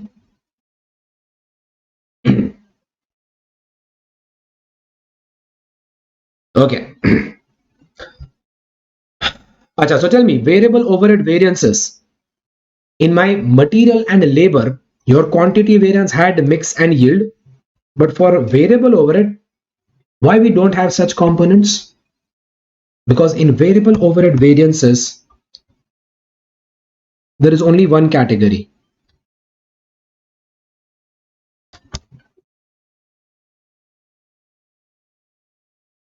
In materials, you can have material A, B, C. Labor, you can have skilled, unskilled, semi-skilled labor. But variable overhead, there is only one type. Yes, Sahana. But can you tell me why will there be only one type? Variable overheads mein why is there only one type? Reason? Well, variable overheads has only one type because we have presumed that all overheads are absorbed by traditional absorption costing method. Because right now we assume overhead absorption by single blanket rate method. Yeah, we assume that all overheads are absorbed using one single blanket rate method. Now, if all my variable overheads are absorbed using one rate only, so there is only one category of overheads. However, which is a better method to absorb overheads? Tell me, this is not a better method. What is the better method for overhead absorption? Absolutely, activity-based costing is a better method of overhead absorption. And yes, if the company follows activity-based costing, no pile, marginal costing is not a method of overhead absorption. See, there are three different concepts: absorption costing and marginal costing. Within absorption costing, pile, there are two things: absorption using single rate method or absorption using activity-based costing. Can you differentiate all that? Marginal costing method means overhead absorbed karna hi nahi. Absorption costing method means yes, overheads we want to absorb, but within absorption, you can follow single rate method or you can follow activity based costing. So if the company follows activity based costing, then my variable overhead variances will also have more than one categories. Yeah, then my variable overhead variances also will have more than one categories. What to do in that? We'll see that later in the chapter. Later, separate revision topic hai for variances by ABC method. But did you relate that with this here? Right now we are assuming that variable overheads has only one category, so only three variances we do that, right? And fixed overhead variances, we have lots of components there, and I'm sure many of you had lots of confusions in fixed overhead variances, and I'm sure most of your confusions were clarified when we did our regular class of fixed overhead variances. Yeah, fixed overhead variances has always been trouble for many students. In revision series, we are just going to revise. I cannot give you the entire logic behind all the fixed overhead variances. If you want the logic, please go back and refer to my regular class, right? Okay, so fixed overhead variances has the structure little bit different than all the other variances. Why? Because all other variances were variable cost. This is a fixed cost, right? So fixed overhead cost variance, same formula, standard cost minus actual cost. But in case of fixed overheads, do you remember what does a standard cost for actual production mean? I'm writing here standard cost for actual production, but if it is fixed overheads, then do I incur different cost for actual production? No, my fixed overheads should remain fixed. My fixed overheads, whatever was budgeted fixed overheads, it should have remained the same. So even if my actual production is different, my overheads should have remained the same. So what does standard fixed overheads for actual production indicate? Well, standard fixed overheads for actual production is not indicating my estimated fixed overheads. Rather, this indicates what? This indicates my absorbed fixed overheads. Absorbed, or you can call that as recovered. Yeah. Anup, budget means estimate. Budget is different, absorbed is different, and actual is different. That's the main beauty under fixed overhead variances. Under fixed overhead variances, your data table contained budgeted table, then standard table, and actual table. Standard table indicates my absorbed overheads. Absorbed means added to the product cost. Absorbed means recovered from the customers. So my net cost is what I recover from the customer minus what I actually incur. Yeah, my net cost is what I recover from the customer absorbed and what I actually incur. Right, that is my net cost of fixed overheads. But within that, you have budget variance, volume variance. What does budget variance indicate? Interpretation, yaad karo, budget variance indicates that how much extra did I incur. Budget variance indicates that as compared to original budget, how much extra cost did I incur? While volume variance indicates what? Volume variance indicates how much extra cost did I recover. Because I'm recovering cost from my customers, volume variance indicates how much extra money did I recover from the customers. Say I incurred extra 5 lakhs, but I also recovered extra 3 lakhs from the customers. So what is my net cost? My net expense is only 2 lakhs. I incurred 5 lakhs extra, that is adverse. I recovered 3 lakhs extra from my customers, that is positive. So my net cost is only 2 lakhs. This is how we interpret all three variances. In fact, this is how you will write your interpretations if they ask you fixed overhead variances. So I suggest, if they ask you interpretation analysis in fixed overhead variances, I suggest you start your analysis with this. Yeah, don't start with cost variance, you start your analysis with the budget variance. You say that as compared to original budget, we have spent 5 lakh rupees extra, that is bad. But as compared to original budget, we have even recovered 3 lakhs extra, that is good. So the net expense that company had to bear is only 2 lakhs extra, that is my fixed overhead cost variance.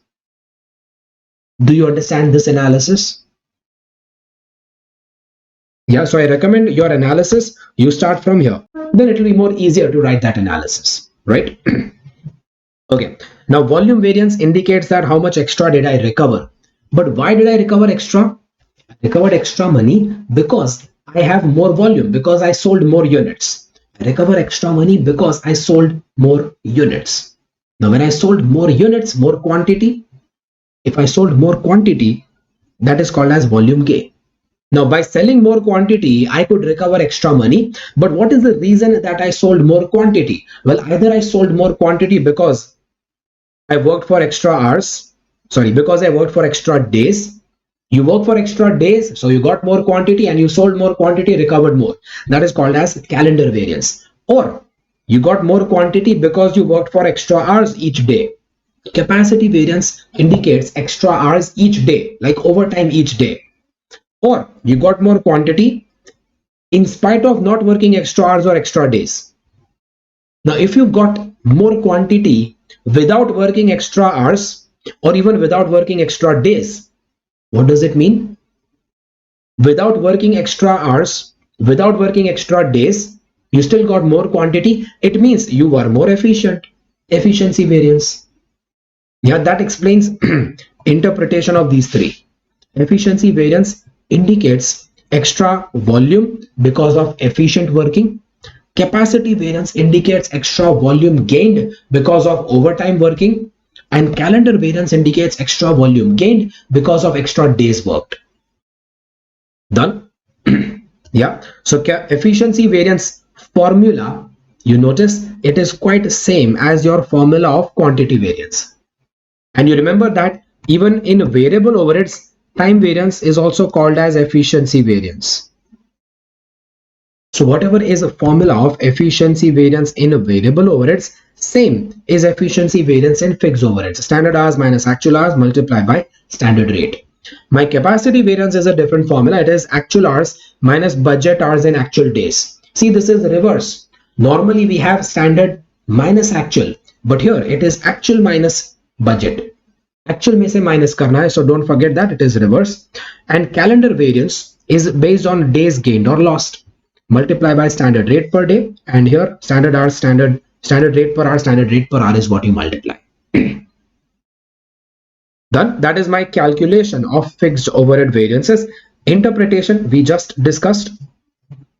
Standard overheads indicates recovered or absorbed overheads. So my fixed overheads recovered from the customers when they paid selling price of the product, right?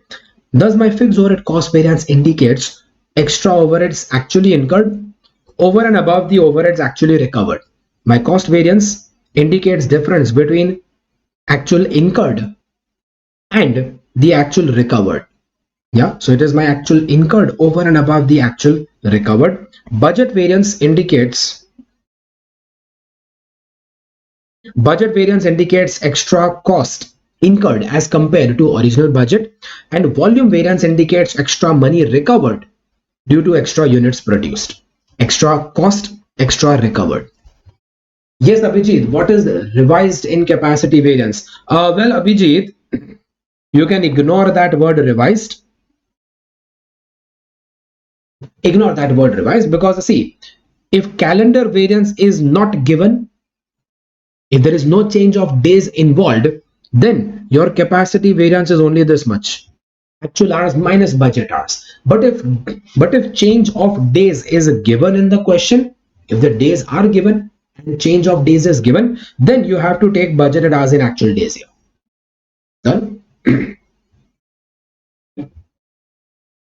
Jade, fixed overhead cost variances based on production units and volume variance based on sold units. No, Jade, my volume variance here is also based on production units only. See, that's the reason I prefer to call this as absorbed, not recovered. I know you might be wondering that you produce more but you could not sell. If you did not sell, then you did not recover. Okay, you did not sell, you did not recover, but still you have already produced it. If you have already produced it, then uska cost you have already incurred it. Yes. Yeah. So Jade, my fixed overhead volume variance, you can clarify that it is production volume always. Yeah. So rather than calling it as extra recovery, you can rather call that as extra absorbed. So I don't say that I have recovered extra 3 lakhs from the customer. No, I have absorbed 3 lakhs extra in my product cost. So product cost में already 3 lakhs extra दिखा दिया है. You have already shown 3 lakhs extra in product cost. That is extra cost shown. You don't have that cost, but still you have shown it extra. You understand that? You have actually not incurred that 3 lakhs, but you have shown product cost extra by 3 lakhs. That is called as favorable variance. Done? Yeah. Okay, so these were all my cost variances. Any questions until here in cost variances? Okay, so under revenue variances for the final level, what exactly is revenue variances? Revenue variances will cover three things: sales variances, profit variances, and contribution variances. Yeah. Now, in case of revenue variances, there are certain specialities of revenue variances. Certain specialities about revenue variances, the three main things. Now, that revenue variances are now called as period variances. Why? Cost variances were called as product variances, while revenue variances are called as period variances. Why? Because in case of revenue variances, when I compare my standard and the actual, you will compare by making production units same? No, you will compare by making the time period same. So when I compare standard with actual, do you compare standard for actual production? No, you calculate standard for actual time period. So between your standard and your actual, production units may not be same, but time period has to be same. That was one difference here. Second difference is that in case of revenue variances, we don't do standard minus actual. Rather, this time it will be actual minus standard. Why? Because in case of cost, if actual is increasing, then it is adverse. But in case of revenue, if actual is increasing, then it is favorable.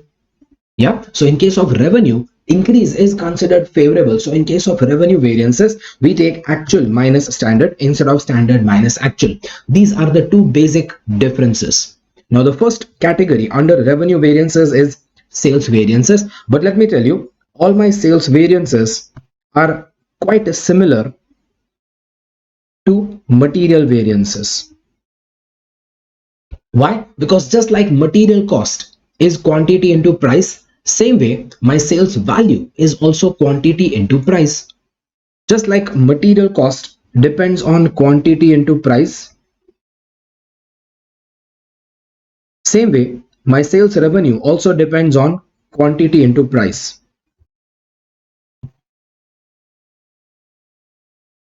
Only difference is that in case of material, the quantity we talked about was quantity of material. But in case of sales, the quantity is quantity of finished goods, the quantity that you sell. The price over here is the selling price. Yeah. Now, because the quantity is supposed to be the quantity of finished goods, quantity of output.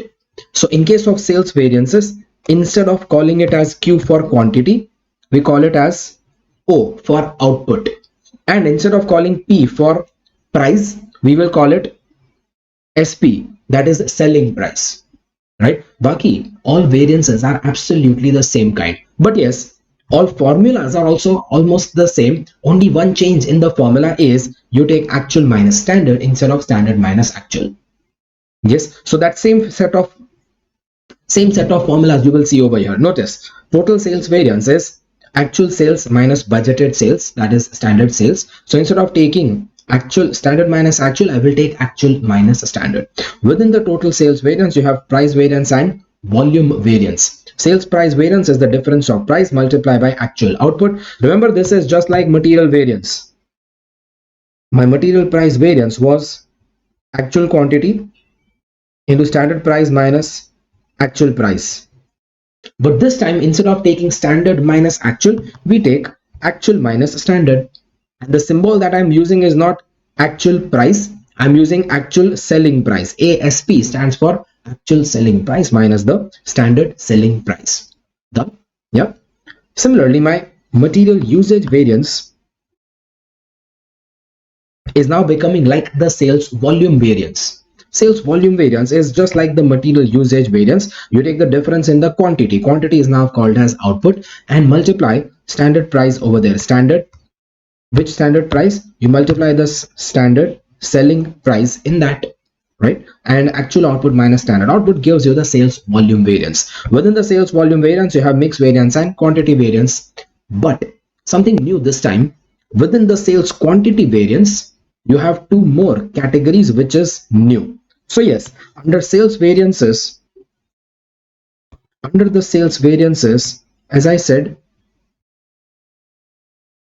these variances are same like material. These variances are same like material, but the new category, the category given here are new. What is that new? We will talk about it. But before that, all clear with these sales variances? Achha, let us also discuss interpretation of these sales variances. Total sales variance indicates how much did my total sales increase or decrease. Sales price variance indicates that how much did my sales change because of change in selling price.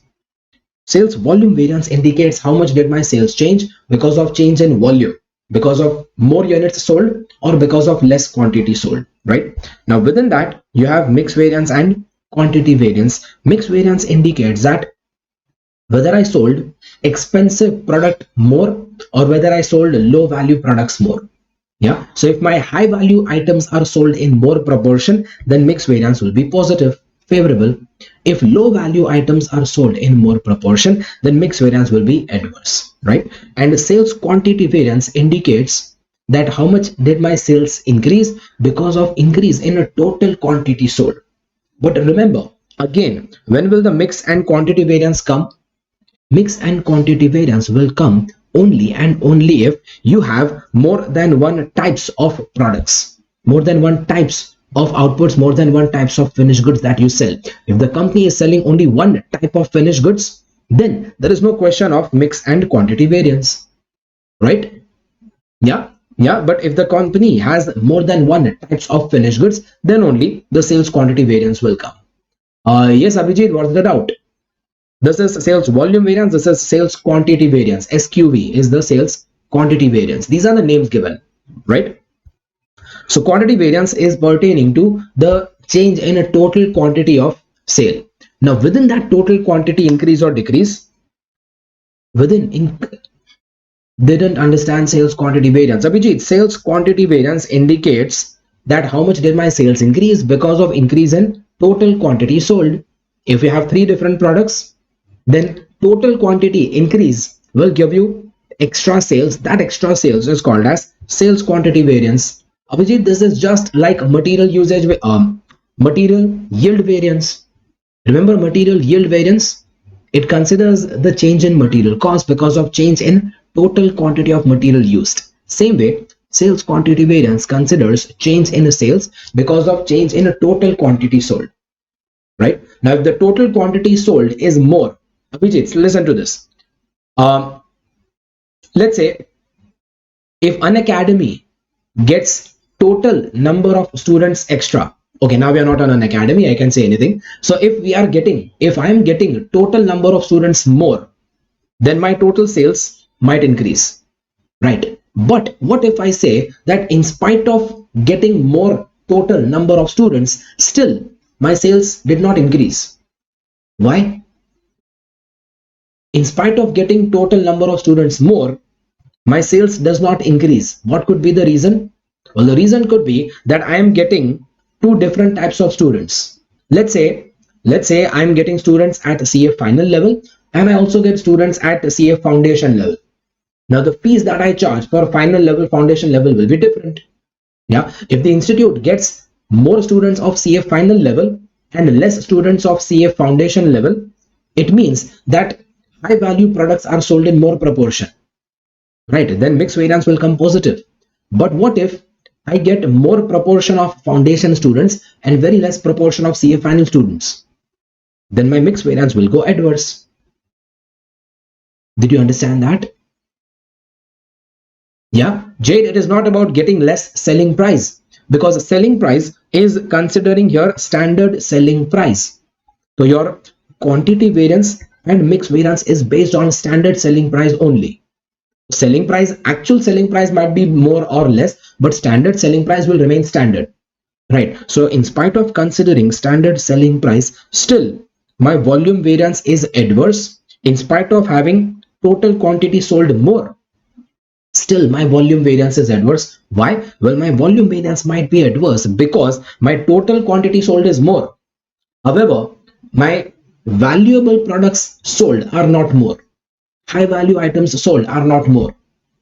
Company like ITC, I think today morning we had a discussion on ITC. A company like ITC, they are into variety of products. They are selling variety of products, FMCG products. They are selling into, say, hotel services also. They're also into the business of, say, selling cigarettes. Right. Now, cigarette is the most high earning item for them. Cigarette is the most profitable and most highest revenue churning item for them.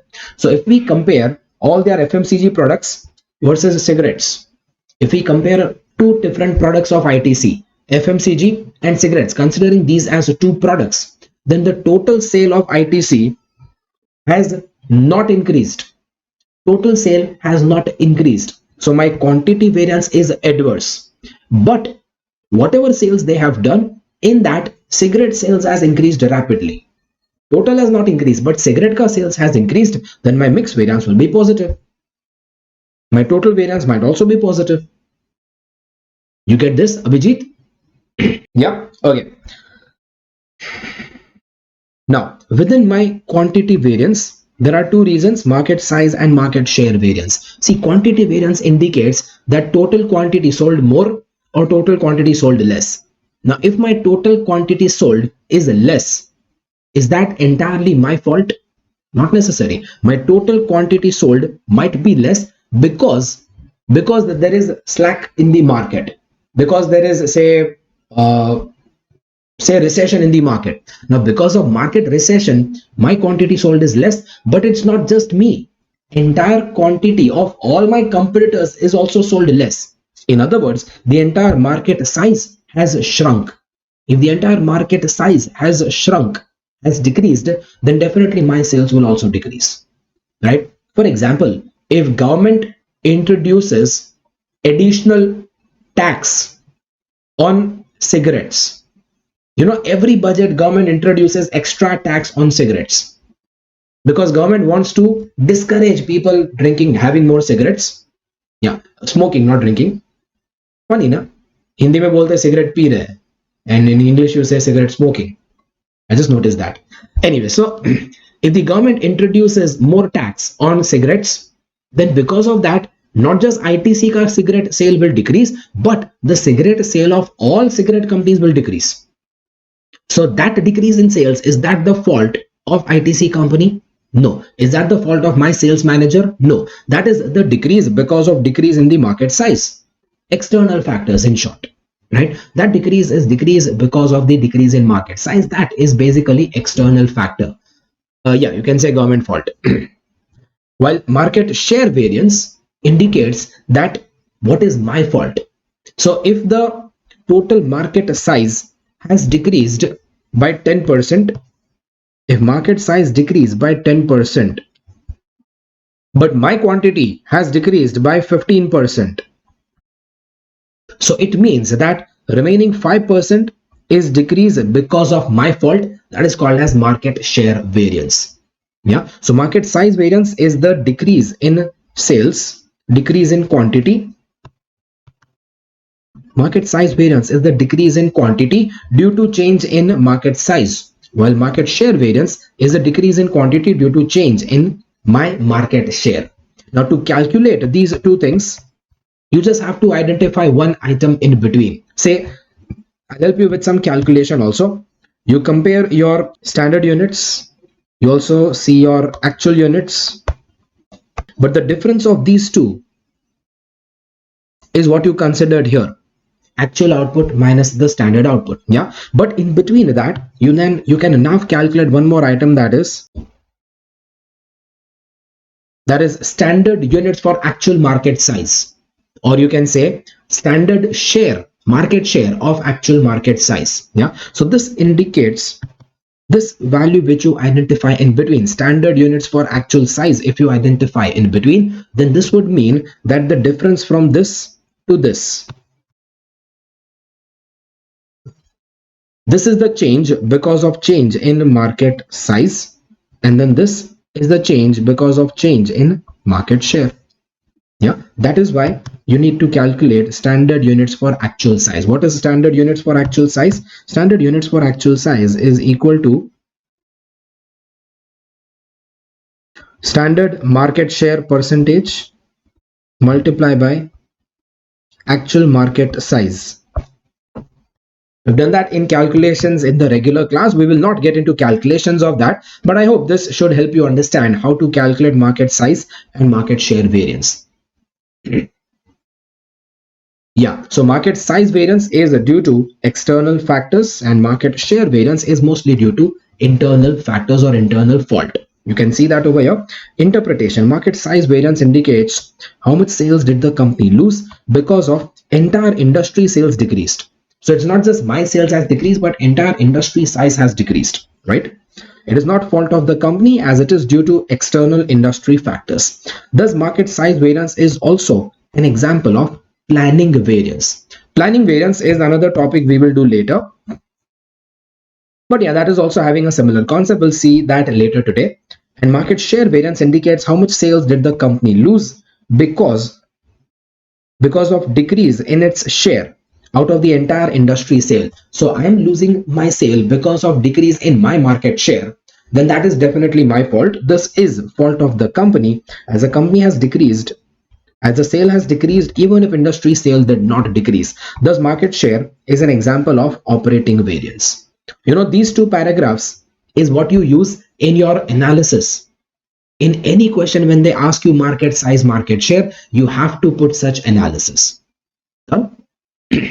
Yes, this was your revision for calculation. This is revision for analysis. See, market size and market share is important because this can be asked under sales, or it can be asked under profit, or it can also be asked under contribution variances. Done? Okay. Okay. Next, with profit variances. Profit variances, again, actual profit minus budgeted profit. This indicates that what is the total change in my profit. In fact, you know, this is the purpose why we started doing a cost control. This is actually the purpose why we started doing variance calculation. Because when you calculate variance, you want to find mistakes in this year. Mistakes in what? Why were you finding mistakes in your cost? Because I was not ultimately interested to find a mistake in my cost. Ultimately, what matters is the profit. So I was finding my mistakes in a cost because I wanted to know mistakes in my profit. In other words, all the cost variances that we did earlier, all those cost variances are actually part of this profit variances. All the cost variances that we did are actually part of this profit variances, and we will see that here. So actual profit minus budget profit indicates my change in profit. Now this change in profit could be because of two reasons. Yeah, this change in profit could be because of main two reasons, either because of change in quantity, that is change in units. If I got more profit, I got more profit either because I sold more units. Let me take with example. If my profit is increasing, then it could be either because of increase in my units. Which units? Units sold naturally. Or it could be because of increase in profit per unit. Yes, so if my profit has increased, either it is because of increase in units sold or because of increase in profit rate per unit. Right now, my increase in profit rate per unit, profit per unit profit, if it is increasing, either it has increased because I got better selling price per unit or because I got lesser cost per unit. Yeah, so instead of showing increase in profit per unit, what we will show is selling price and total cost variance. So that gets me three components under profit variances. Sales price variance indicates increase in profit because of increase in selling price. Total cost variance indicates increase in profit because of savings in total cost. And profit margin volume variance indicates increase in profit because of increase in units sold. If there is increase in a unit sold, it is called volume gain. If there is decrease in units sold, it will be called as volume lost. Yeah, so PMVV, total cost variance, and sales price variance. Sales price variance that comes over here is exactly same as the sales price variance in sales variances. Same formula, same calculation, same interpretation. Total cost variance here are exactly same as all the cost variances we did earlier. Material variances, labor variances, variable overhead variances, fixed overhead variances. Yes, all four will come under this total cost variance. Okay, so total cost variance will cover all those variances that we did under cost variances. So technically, if you see under profit variances, there is only one new variance. There is only one new variance, that is profit margin volume variance. What does this indicate? This indicates increase in profit because of increase in the units sold. So if I have sold more units, volume gain. If I sell more units, then volume gain. Then on that extra units, I got standard profit rate extra, right? So this indicates my increase in profit because of increase in units sold, standard profit rate multiplied by volume gained or lost. This PMVV can be further split into mix variance and quantity variance, just like your sales volume variance. Because components inside here are absolutely same as the components we did under sales volume variance. If my increase in sales could be because of mix and quantity, then increase in profit is also because of mix and quantity. What does profit margin mix variance indicate? Profit margin mix variance, if it is positive, what it means? If PMMV is positive,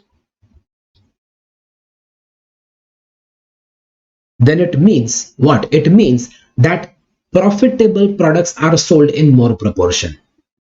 Not high value products, but it means that profitable products, high profit products are sold in more proportion. Not that high value products. See, if a product is high value, doesn't mean it is more profitable. Yeah, high value products does not mean it is more profitable. Yeah, so PMMV will indicate that high profit products are sold more.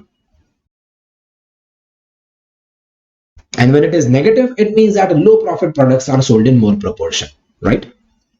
And PMQV indicates profit margin quantity variance. This talks about a change in profit because of change in a total quantity sold. Again, both of these will come only if you have more than one types of products that you sell.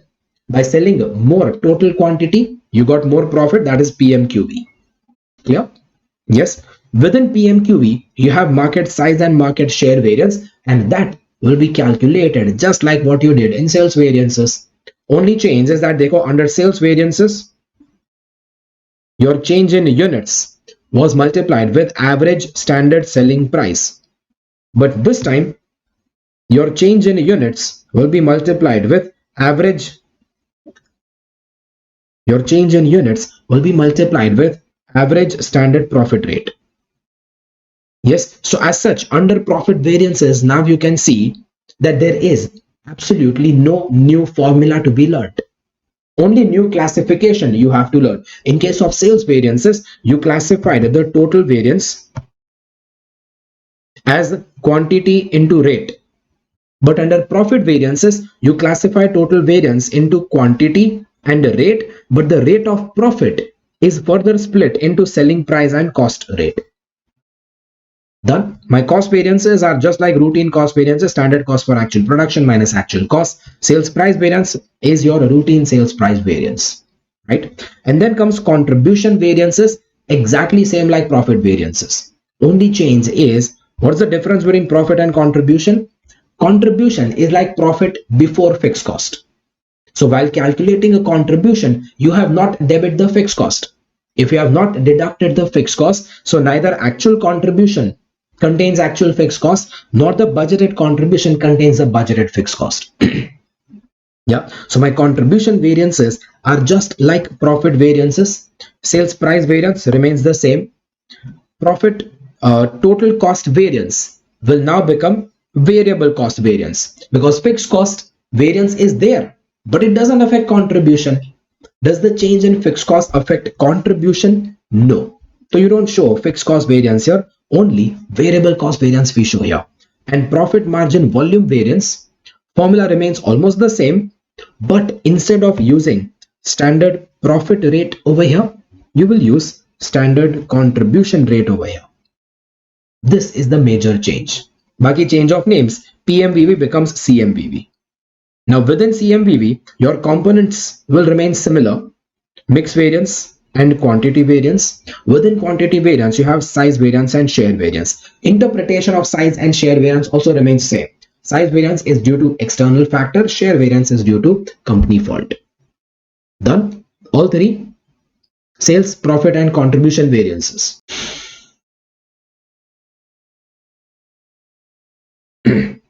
Please do post your question if you have any. I told you I might answer question at the end, but if you have any question, just keep posting that question whenever you have, right? Because this is going to be a fast revision, we don't want to waste more time, so I might not wait for you to ask questions, right? Next, reconciliation.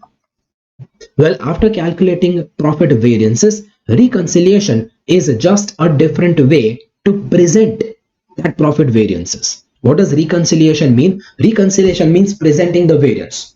Instead of presenting them in a chart format, you present them in a table format. That's the only difference. So profit reconciliation starts from profit, you adjust all variances and you reach actual profit.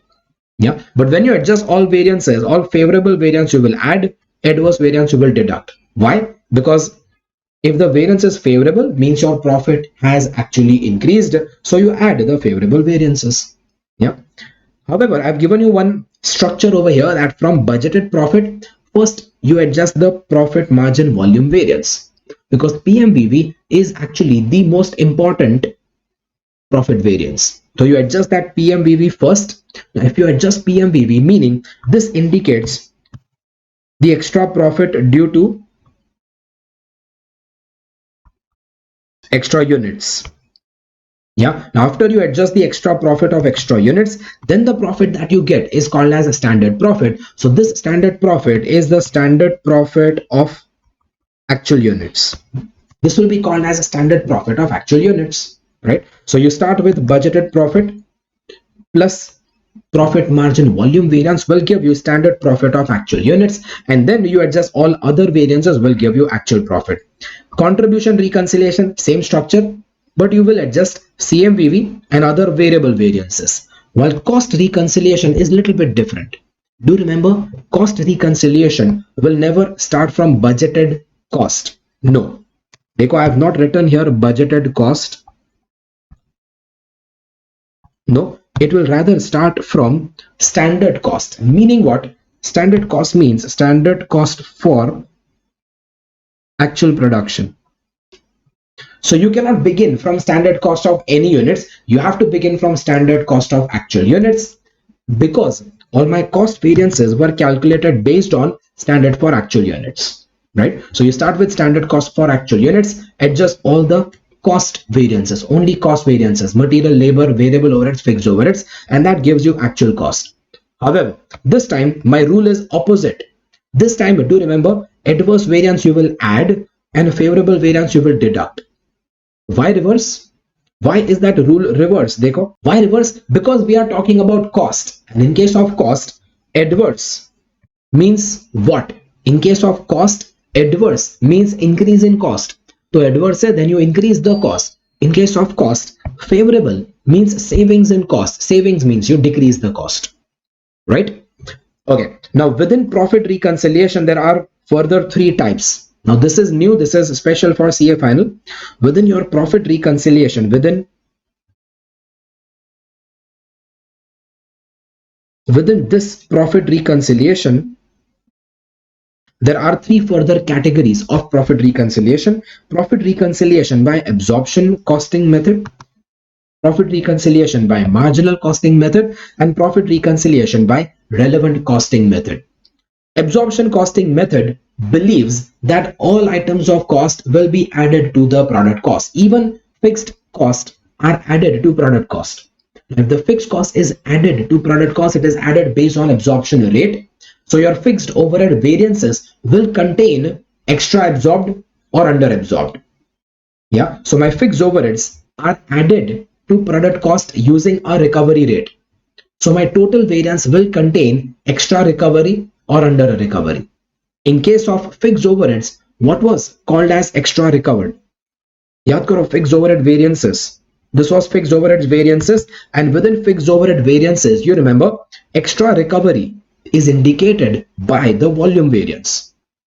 Right? Now, marginal costing method is a method in which fixed overheads are not added to the product cost. Now, if the fixed overheads is not added to product cost, meaning it is not recovered from the products, rather it is paid out of whatever contribution you get. Yeah, see, this does not change your pricing method. This is just a different way of presenting your profit statement. So if the company is presenting profit statement where fixed overheads is shown in product cost, then you follow this method. But if the company follows a method where fixed overheads is not added to the product cost, then it is called as marginal costing method. And in case of marginal costing method, your fixed overhead volume variance will not come. It will be zero. The fixed overhead volume variance doesn't come because my extra recovery is never added to product cost. So it doesn't affect my reconciliation. That's the logic here, right? Chalo, I'll give you a more simpler logic. A much more simpler logic I can give you for this. You know that fixed cost plus profit is equal to contribution. Yes, fixed cost plus profit is equal to contribution. Well, similarly, fixed overhead volume variance plus profit margin volume variance should be equal to contribution margin volume variance. Yes, now fixed overhead volume variance indicates what? It indicates extra recovery because of extra units. PMVV indicates extra profit because of extra units. So these guys say that when I sell extra units, if the company sells extra units, then these guys, the people who follow absorption costing method, believe that when I sell extra units, I will get extra profit and I will recover extra money for fixed overheads. Right? But marginal costing people believe that this thought process is wrong. They say that when you sell extra units, you don't get extra profit and extra money for paying fixed cost. No, rather when you sell extra units, you are simply getting extra contribution and pay whatever you want to pay out of that contribution. Do you understand the thought process here? Yeah, so when I sell extra units, I simply get extra contribution. फिर उसमें से जो pay करना है करो. Yeah, so do not relate your extra recovery with the fixed cost. That's the logic here. Yeah, do not relate your extra recovery with the profit or with the fixed cost. Your extra recovery is the extra contribution that you got. फिर उसमें से जो पे करना है वो पे करो. That's different, right? So marginal costing method does not show PMVV, does not show fixed overhead volume variance. Instead, both are combined and you show CMVV. PMVV, FOHVV are combined and you show directly CMVV in place of that. Done? Yes, that is your marginal costing reconciliation. See, it is very important to understand the concept behind marginal costing. I don't want my students to simply memorize the calculation. No, I need you to understand the concept behind this. Then you will understand relevant costing. Done? Now let me put it in an opposite way. Opposite way. If the units are decreasing, then what will your fixed overhead volume variance indicate? My fixed overhead volume variance will indicate that I have lost recovery because of units lost. PMVV will indicate that I have lost profit because of units lost. But marginal costing method says that when you sell less units, when you get less units, when your quantity has decreased, you don't lose fixed overheads, you don't lose profit. What you lose is contribution, because fixed overheads तो fixed रहना चाहिए. Yeah, so rather than saying that you have lost fixed overheads recovery and saying that you have lost profit, you simply say that when you lose units, you are losing contribution. Yeah, so CMVV indicates contribution lost.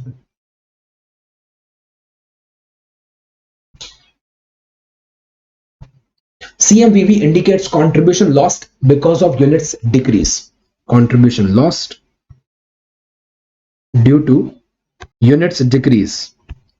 Now, generally, whose fault is it that you lose contribution due to units decrease? Yes, Jade, there will be difference. Yes, Jade, you are right. There will be absolutely difference. But you know, Jade, that difference also exists in your profit as per absorption costing and profit as per marginal costing. Do you remember in your CA intermediate level when you might have learned marginal costing and absorption costing method? In both these methods, you must have learned that both methods profit will be different only to the extent of valuation of stock. Only to the extent of stock valuation, the profit will be different. And yes, it will be different. Yeah, so because my fixed overhead volume variance is based on production units and PMVV is based on sold units, so yes, there might be some mismatch over here. But that mismatch is only to the extent of what? Only to the extent of unsold units.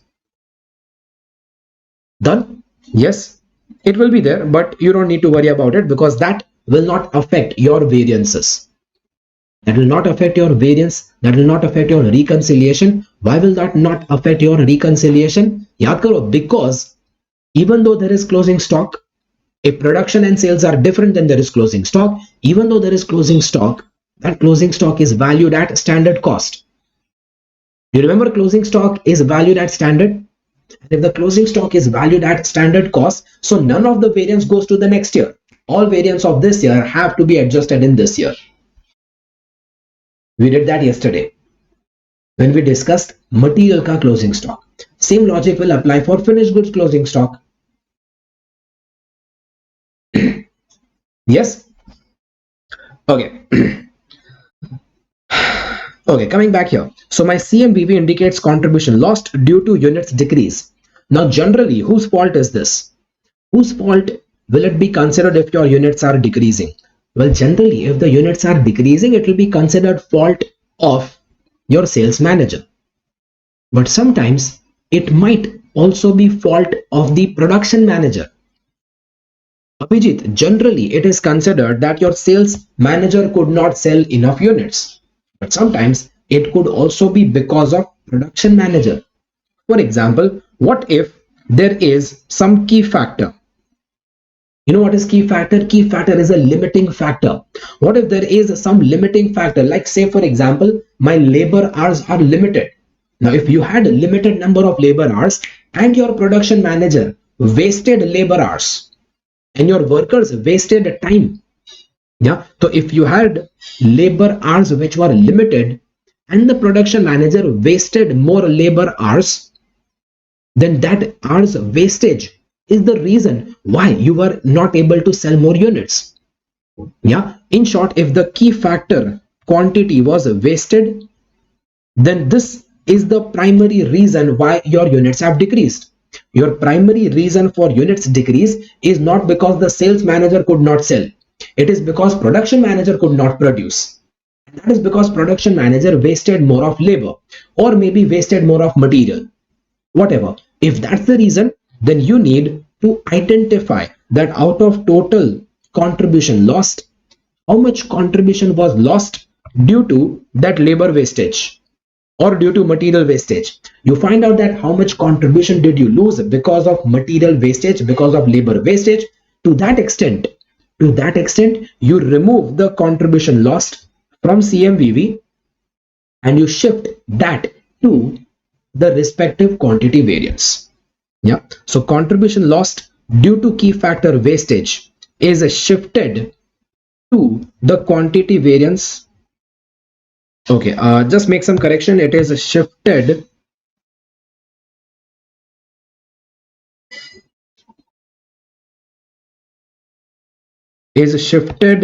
to quantity variance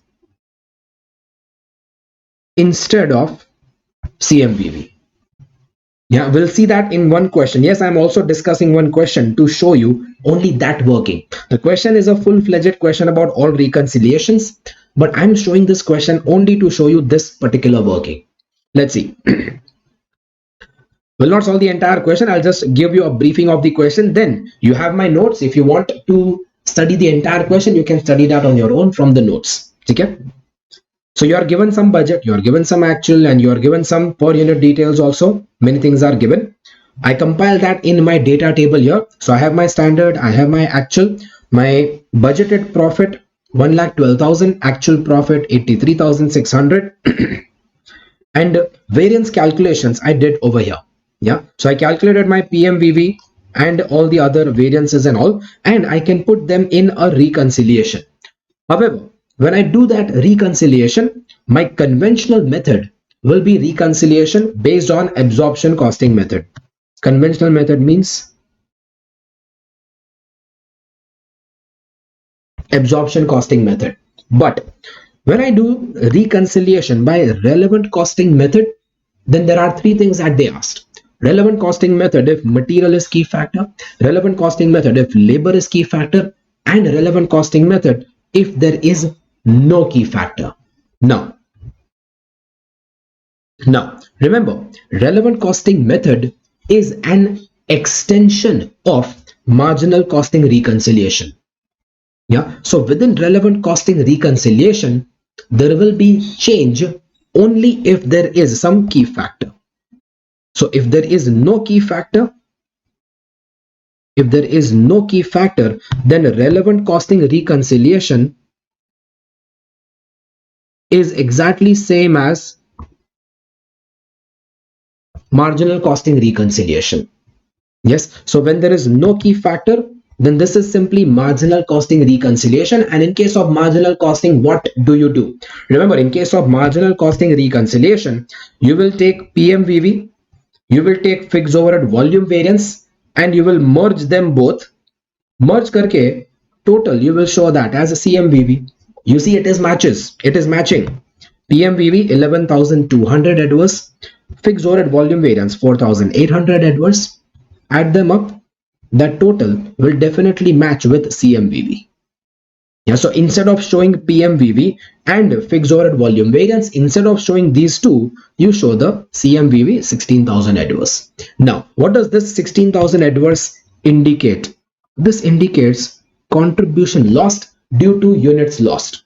Now check the data table.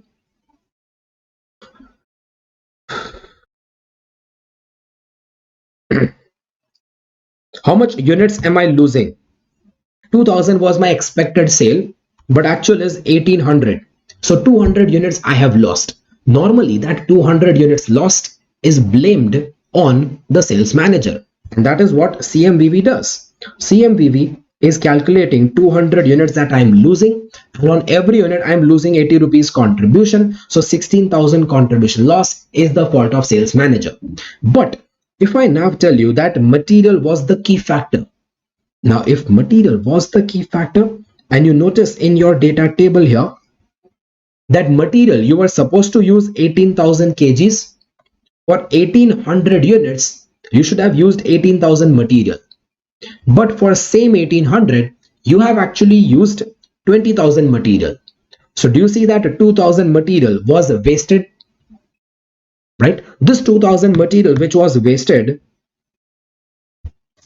what is your cost of wasting 2,000 kg material? Well, your cost of wasting 2,000 kg material is two things. Number one, for that 2,000 kg material wasted, you had to pay price of 4 rupees. वो तो गया. Plus, because of that 2,000 kg wasted, you lost an opportunity of earning contribution. Why? Because देखो, one unit require 10 kg material. So in 2,000 units, in 2,000 kg material, you could have produced 200 units finished goods. Yeah, if one unit requires a 10 kg material, if one unit requires a 10 kg material, then in that 2000 kgs, you could have produced 200 units, and on that 200 units, you could have got 80 rupees contribution. So now can I say that this entire 200 units lost is entirely because of material wastage only? If this material was not wasted, then you could have produced extra 200. Yeah, so entire 200 contribution lost is because of material wastage. So you shift that entire 16,000. So that entire 16,000 is removed from PMVV and shifted into the MUV, because MUV is the variance which indicates extra cost because of material wastage, right? So that 16,000 is shifted from this to this, so that becomes 0 and this becomes 24,000. Done? Yes, same logic when labor is key factor. When labor is key factor, you can work out that labor hours wasted. How much labor hours wasted? 14,400 to 14,800. So 400 hours you wasted. Now one unit requires 8 hours labor. So in 400 hours, you could have produced how many units? 400 divided by 8, 20 units. Yeah, so you could have produced 20 units. That units you are losing because of your labor wastage. You can see that explanations over here. 400 divided by 8 is 50 units. So 50 units you have lost because of labor wastage, and on that 50 units, 80 rupees contribution, 4,000 contribution was lost because of labor wastage. So that 4,000 is added to the labor time variance and removed from the CMPE. That is the explanation which you see over here. Done. And then you comment on the efficiency of the sales manager. Well, now you can clarify that sales manager may not be actually inefficient. At least जितना दिख रहा उतना inefficient नहीं होगा, because majority of my lost contribution is because of the material wastage or labor wastage. So sales manager may not be inefficient. That?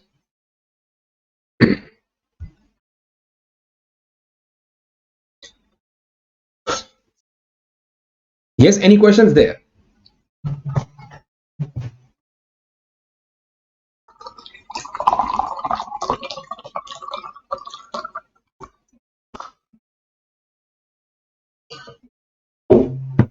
No questions? Okay.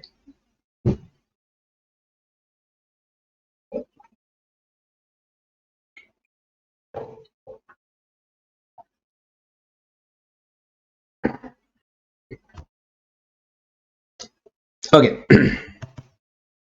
Next, some other adjustments in that. WIP in standard costing. If WIP is given, what is WIP?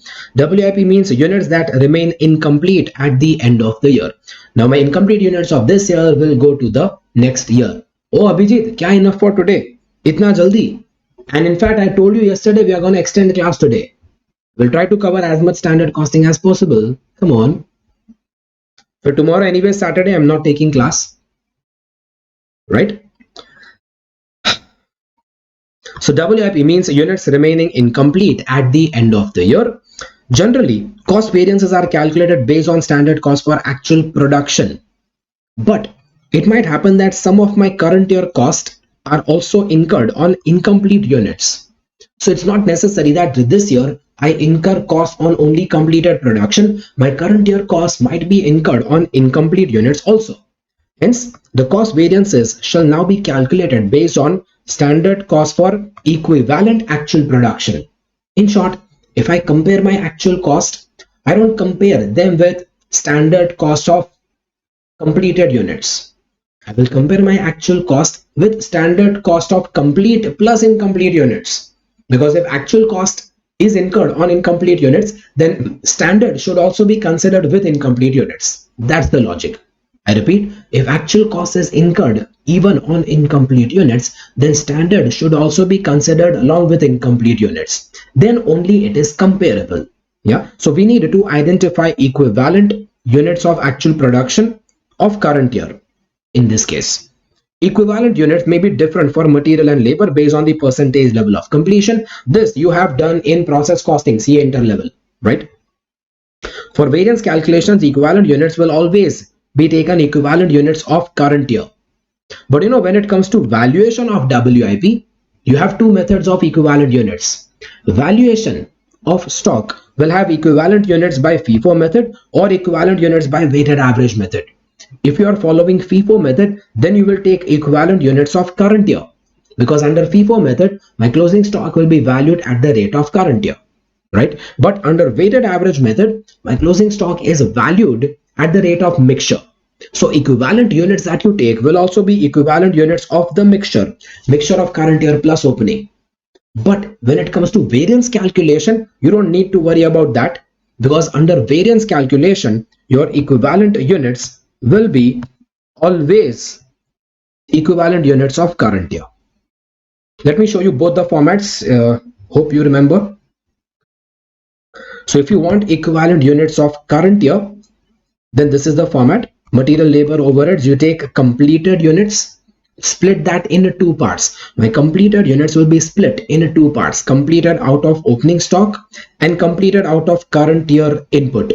Now this current year input will be taken 100% in every column, but the completion out of opening stock will be taken at some percentage, which is percentage of incompletion. So if you are given completion percentage in the question, you take percentage of incompletion over here. I hope you remember.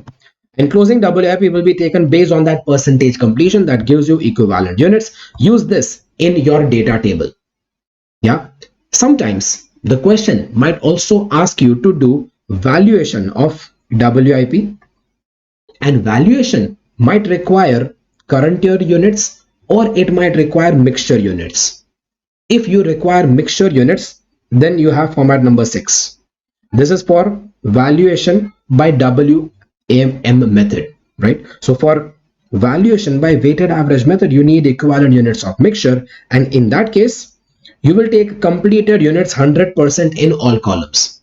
I am not getting into logic of that. Logic regular class में समझाया है, revision में I can't. So you take units completed 100% in all column, and closing WIP you take percentage completion in every column will give you total equivalent units. Now valuation of WIP can be asked in two ways. Either they can ask you valuation at standard cost, then there is no FIFO-LIFO, or they can ask you valuation of WIP at actual cost. If they ask you valuation by actual cost, then they might ask FIFO or weighted average. Anyone you follow. And for the matter of these both formats, my completed units needs to be calculated. Completed units can be calculated by two approaches. We had done two questions in our classwork. Regular lectures, those of you have attended, we have done two methods, two questions. In some question, you are given input units, and from that you calculate completed units. Then for that, you adjust opening closing WIP. But in some question, you have seen that you are given sold units, and from the sold units, you work back and find the completed units. Then in that case, you adjust opening and closing finished goods. Adjust them like this. Done. But in any case, you need completed units. Only after getting completed units, then only you start using this format. Yeah. Yes. Again, one question I'm giving you for practice, but I'm not gonna discuss that question. That question is for your practice. Revision may I'm revising a concept, but my revision notes contains some questions also which you should revise on the day before the exam, right? Because this covers many concepts there.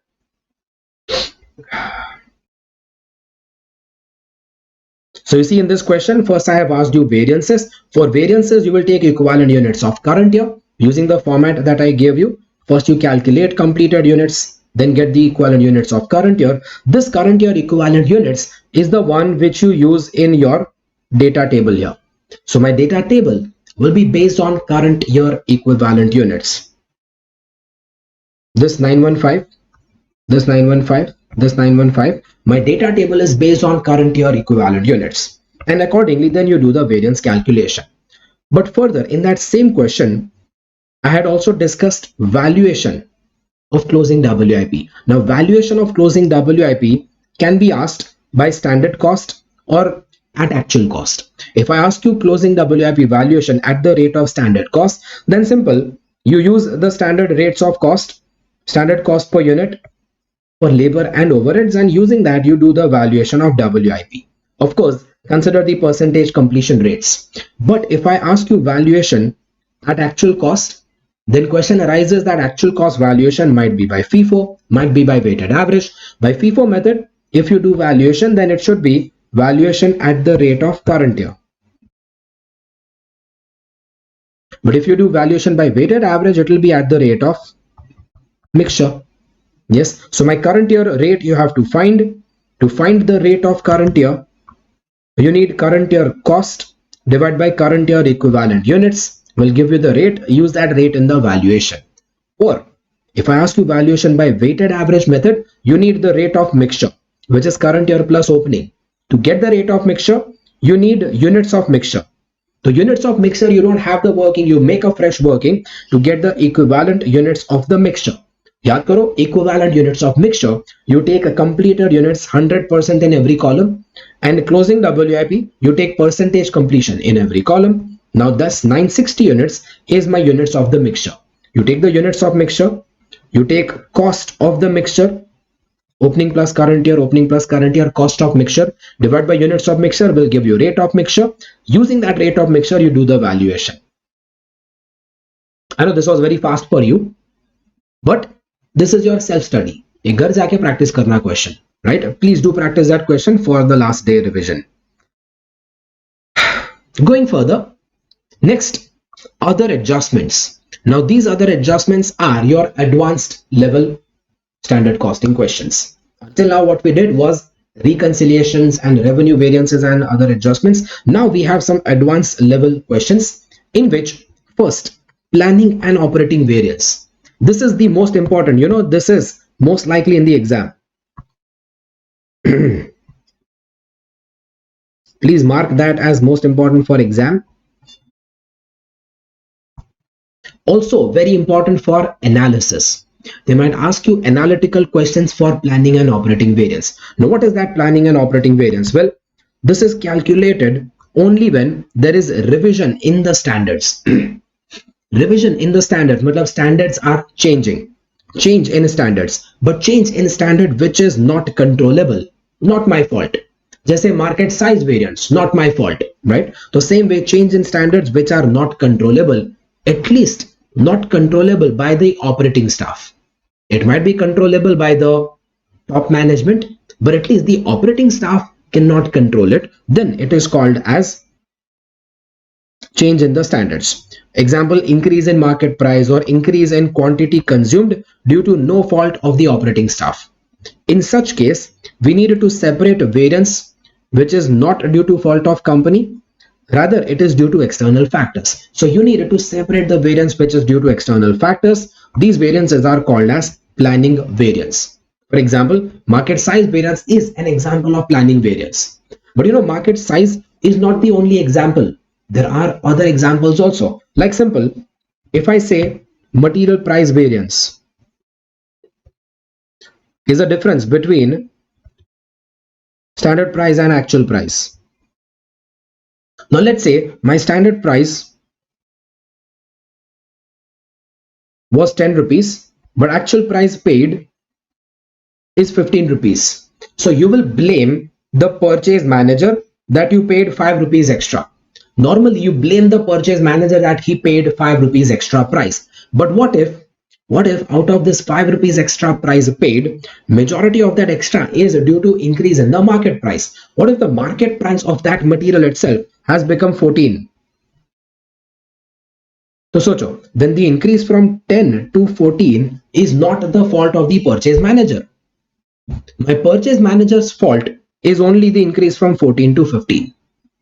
Yeah, so you will split the price variance in two parts. My price variance will split 10 to 14 extra price is called as planning variance,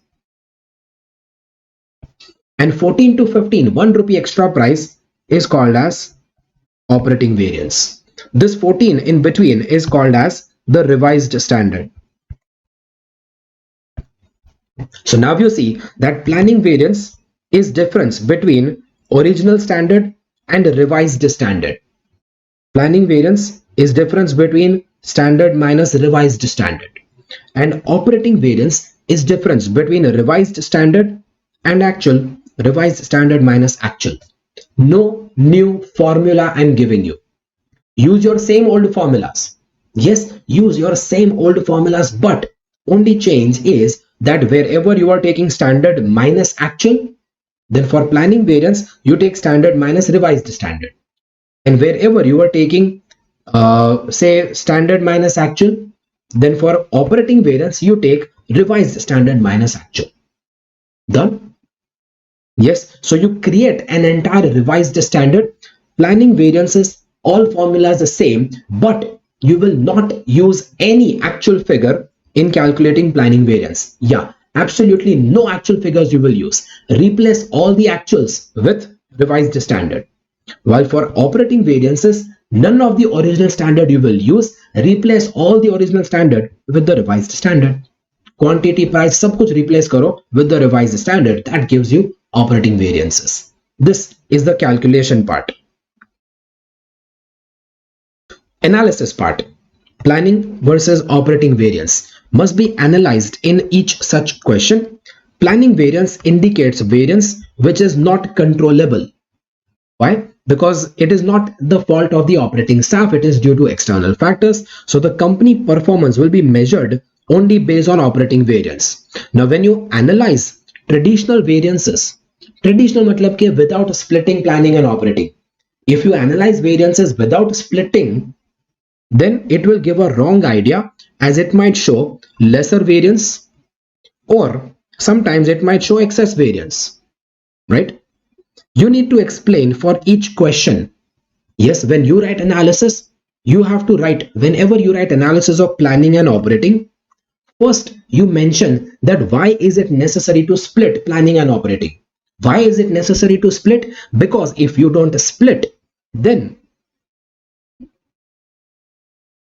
if you use traditional variance, then the performance measurement will be showing wrong things. Yeah, then the performance measurement will be wrong. It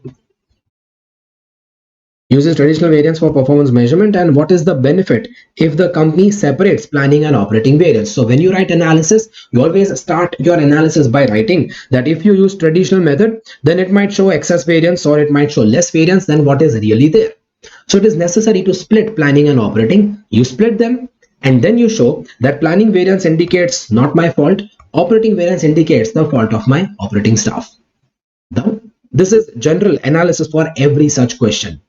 However, in certain questions, my planning variance might, however, in some cases, planning variance might be further classified into controllable, uncontrollable.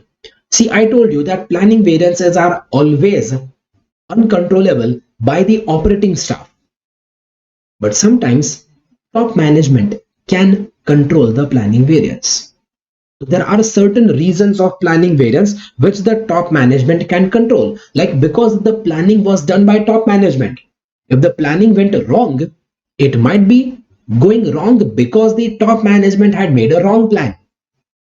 Yeah, planning variance is because of the fault in planning. Now, planning might go wrong due to external factors, or planning might have gone wrong because the planners were wrong, because the people who did the plan were wrong, right? That makes planning variance controllable, uncontrollable. So we had done one question in class where even planning variance was split between controllable, uncontrollable. However, that is very rare. Generally, planning variances are assumed to be uncontrollable unless they have specifically told you some mistake done while doing the plan, right? Okay, and then one question I have given you for practice. This question is to practice planning and operating variance. You will practice that, but this question is also to practice variances by activity-based costing. You remember activity-based costing? We introduced that when I showed you variable overhead variances. Yaad karo, yesterday when we revised variable overhead variances, I told you that under overhead variances we have only one category. Why only one category? Because you have assumed that all overheads are absorbed using single rate method. However, now we discuss that if overheads are not absorbed using single rate, if the overheads are absorbed using activity based costing, then there will be different rates for different items of overheads. Then there is not just one category of overheads, there can be many categories of overheads. If there are many categories of overheads, then you will work out variances for each category separately. Also, another specialty of activity based costing is what? Dekho, in single blanket rate method, you assume that all overheads are absorbed based on hours. Based on hours. That is why in these variances, you consider quantity over here, which is hours. Standard quantity is standard hours, actual quantity is actual hours, because traditional method assumes that all overheads are absorbed based on hours. However, activity based costing doesn't assume that. What does activity based costing say? Activity based costing says that all my overheads might not be absorbed based on hours. All my overheads will be based on different cost drivers, right? So the basic logic under activity based costing is that overheads are absorbed not based on hours, but they are absorbed based on different cost drivers. Now, if the overheads are absorbed based on different cost drivers, so now my quantity in that formula, quantity will not be taken as hours, rather quantity will be taken as quantity of cost driver. That's it. Nothing new to learn, no new formula to learn. You can use that same formula, that is standard quantity minus actual quantity. Only change is that quantity will not be hours, quantity will be the quantity of cost driver. So it can be number of setups, it can be number of orders, it can be machine hours, it can be labor hours, it can be anything, whatever is the cost driver on which your overheads depend. Don't worry, that cost driver will be given in the question. Like in this question, they say that my overheads are 320 and 360, budget and actual. But on further analysis, it is revealed that 320 overheads contains two items, material handling and setup cost, and 360 overheads also contains two items, material handling and setup cost. Material handling is based on a number of orders executed, quantities are given, and setup cost is based on number of production runs, quantities are given. So simple. When you do your data table,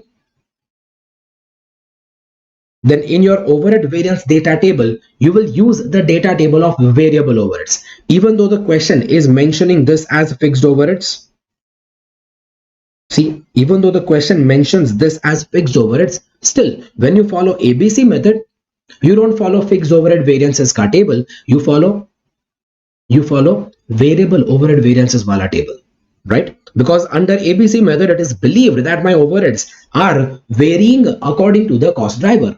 It is believed that my overheads vary according to cost driver, right? It may not vary according to units, but it will vary according to cost driver. So you use the table of variable overheads.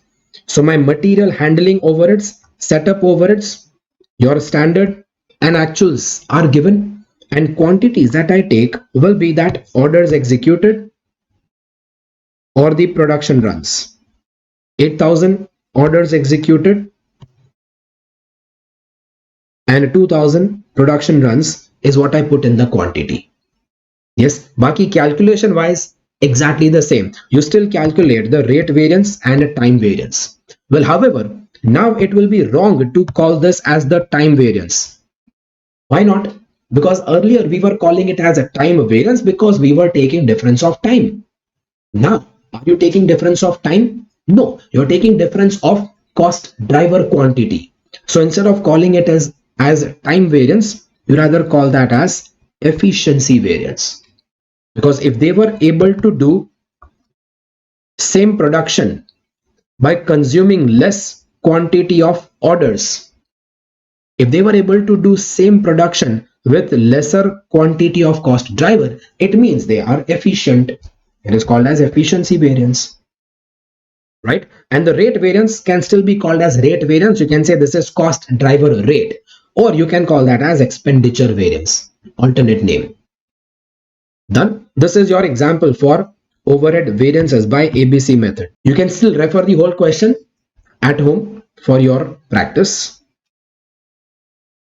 And I've also given you one question regarding planning variance, in which the planning variance contains controllable, uncontrollable. Yeah, that question also you can practice.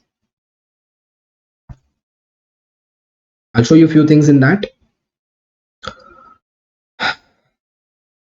I'll just show you the crux of that question. See, this is revision, so I presume you must have done this question somewhere. I'll show you just some crux of that question. So under my planning variance, what do you consider? Dekho, in this question, your variance are happening in the price.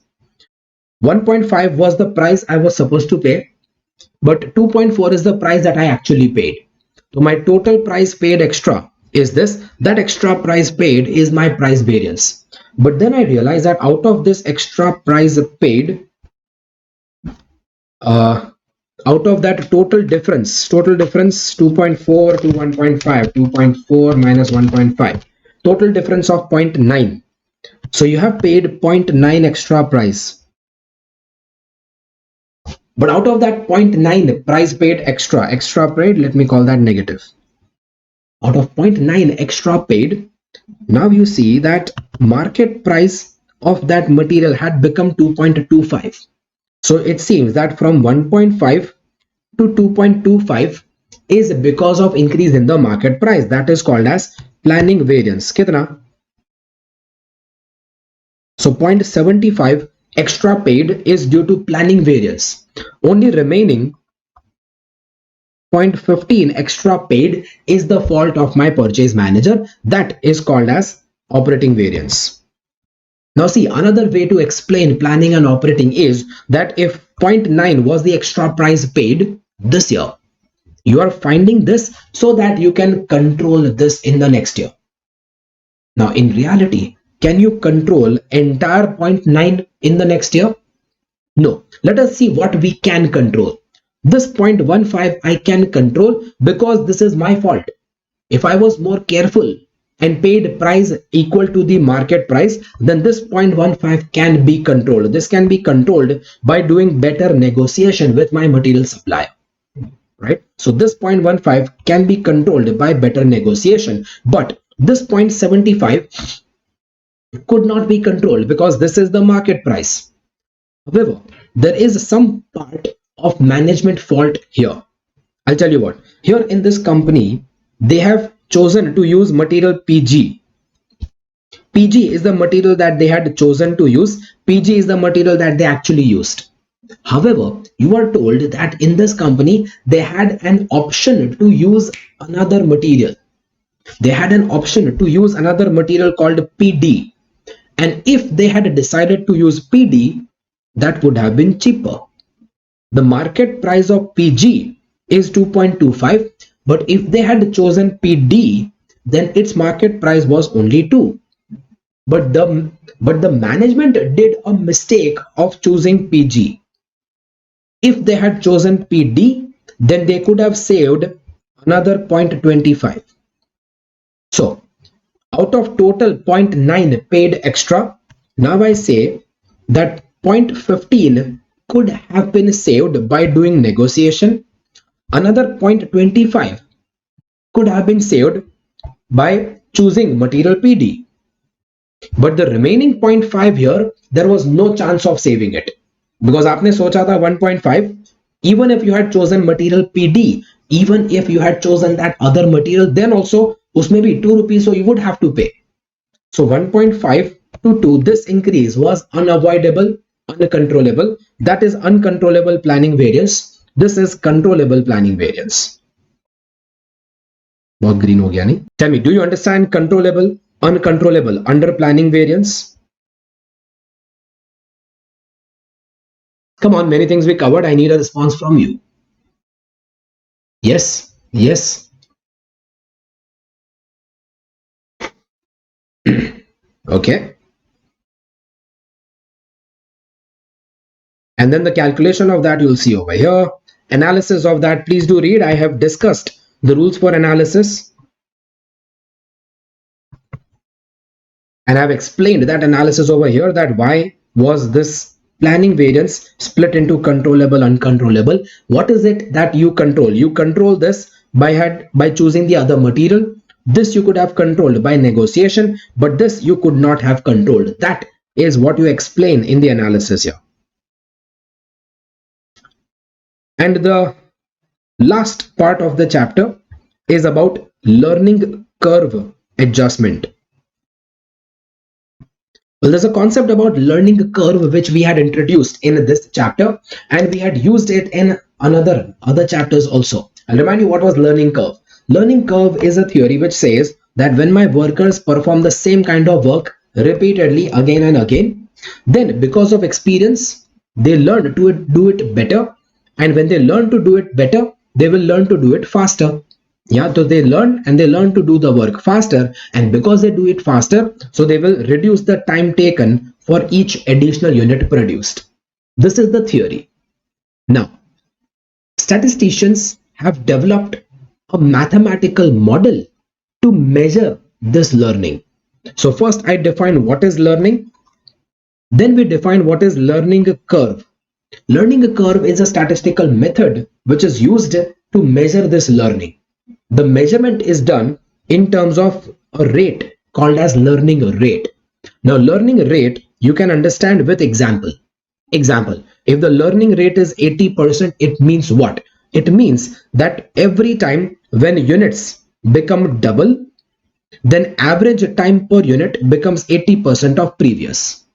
Please note, what we are talking about here is average time per unit. We are not talking about the average, we are not talking about the time taken for every next unit. Now this I will explain with example below. I hope this is not very fast for you. I realize this has to be revision. What happens with me, when I start teaching, sometimes I forget that we are doing revision and I start getting more deeper into it. Then I realize that acha, revision kar rahe hain, to fast jana hai, right? And today I have remembered that whole day, right? Okay, so let's see this example here. When I produce 1 unit, then average time taken is 10 hours.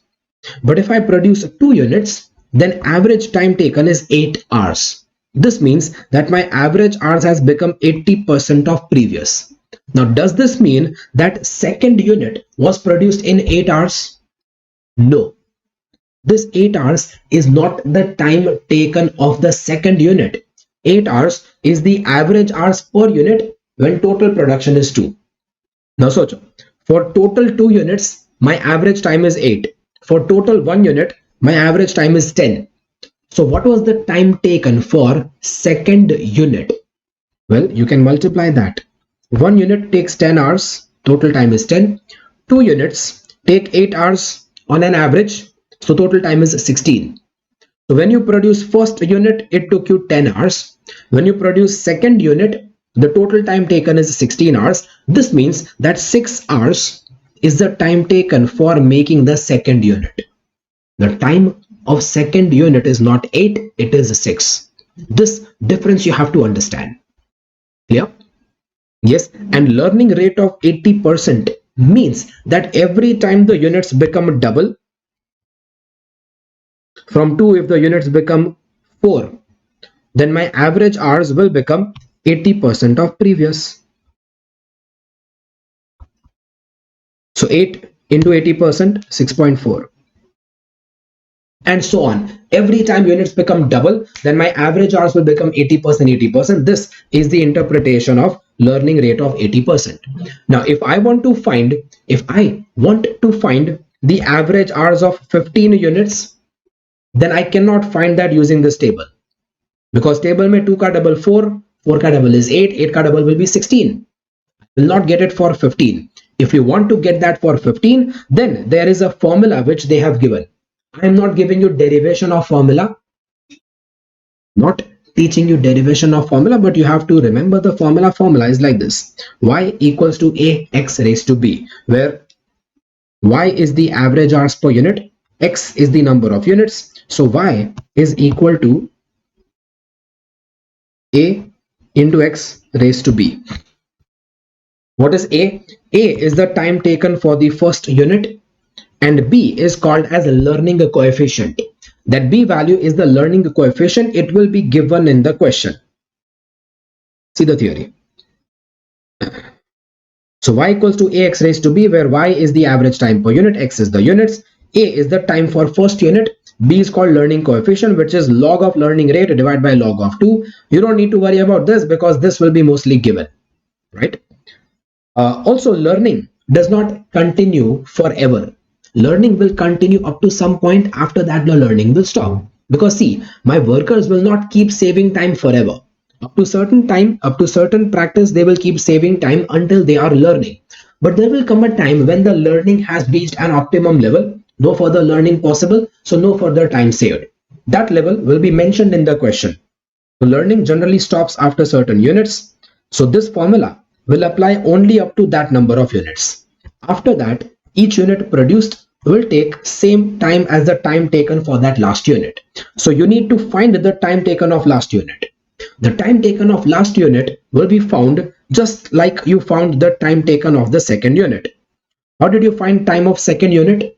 To find the time of second unit, you take total time of 2 units minus total time of 1 unit. Same way, if you want to find the time of 15th unit, then you need to find a total time of 15 units. You need to find a total time of 14 units, and then take that difference is the time of 15th unit. Now, how do you get total time of 15 units? To get this total time of 15 units, you need the average time of 15 units. Average time of 15 units you get by formula. You see what is the use of formula? Similarly, total time of 14 units के लिए you need average time of 14 units.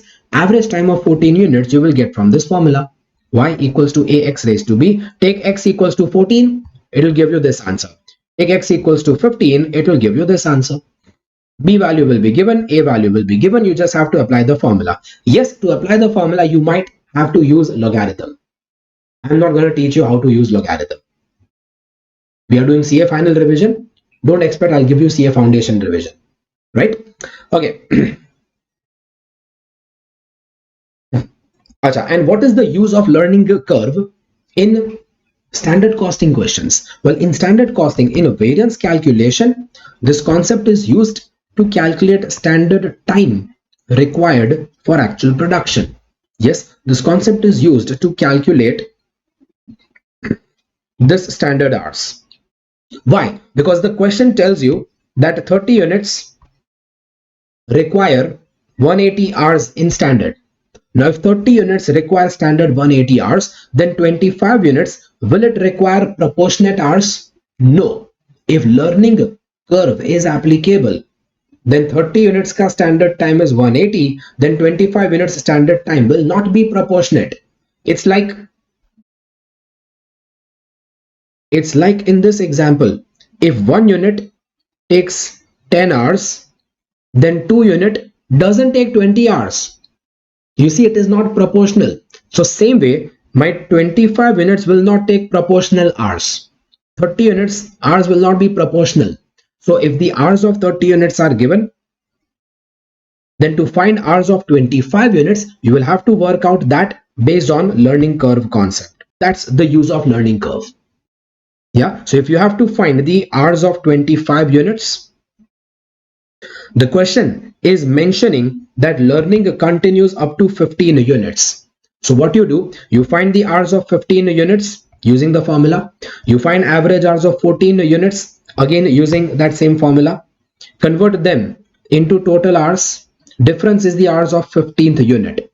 Now that you have the time of 15th unit, the same time will be required for the next 10 units, because after 15th unit the learning will stop. So the next 10 units will require same 2.865 hours. So you take the total hours of 15 units. Yeah, this total hours of 15 units plus the time of, yeah, okay, over here you, once again you take the total hours of 15 units here plus the time of next 10 units will give you the total time of 25 units. This total time of 25 units is what you use in your data table. Done? Yes, that is your last concept of the chapter. That is end of the chapter of decision making. Any questions here?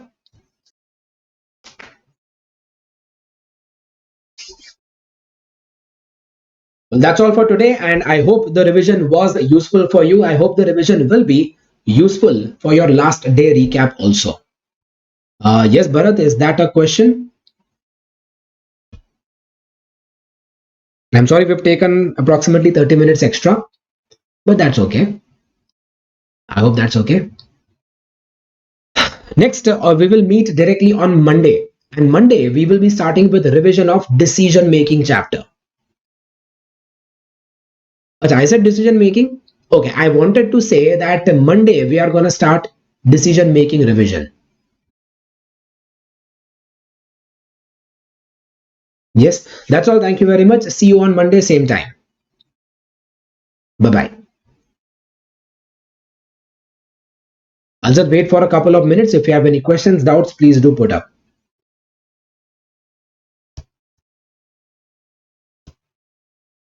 And if no questions, then bye bye for you. In the message I posted in Telegram, can you explain the point 6? In the message you posted on Telegram. Did I see the message? Point 6. Your question was about deferred tax, right? Oh, I did not answer that. Okay, Bharat, I just saw your question. Can I just answer that in the group?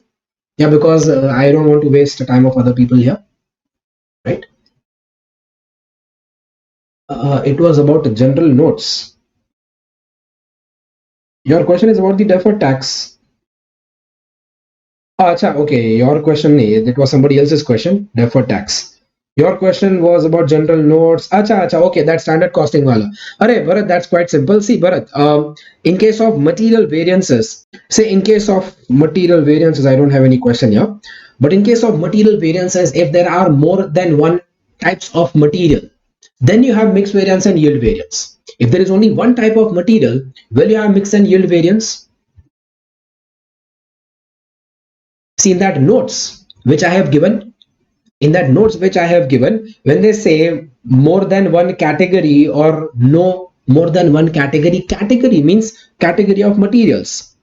If there are two types or three types of material, then only mix and yield variance will come, right? That is note number 4. Okay, note number 5 and note number 6, you have a problem. Note number 6 says that if standard contains two types of material, material A and material B, but actual you have consumed three types of material A, B and C, well, in such case you cannot find mix variance, because mix means ratio ka difference you can find if your ratio is of same number of items. Here you have ratio of two items, while here you have ratio of 3 items. Yeah, so you cannot no, Bharat, ratio is there, but you cannot take standard ratio minus actual ratio, because here it is ratio of 2 things, here it is ratio of 3 things. You cannot compare them, and that's the reason you will not calculate the mixed variance. It's not that mixed variance is not possible, it's not that mixed variance doesn't exist, it exists, but you cannot calculate. Don't calculate mixed variance. You do all your calculations based on total materials only. You just compare the total material standard, total material in actual. Don't show the mixed variance. Done.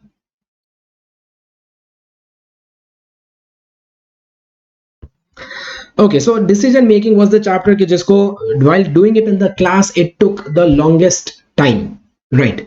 But were but the time that you spent on this chapter, it is not so important in the exam. Yes, of course, I'm not saying that it is less important. It is important, definitely, but not as important as the time that you spend on this chapter.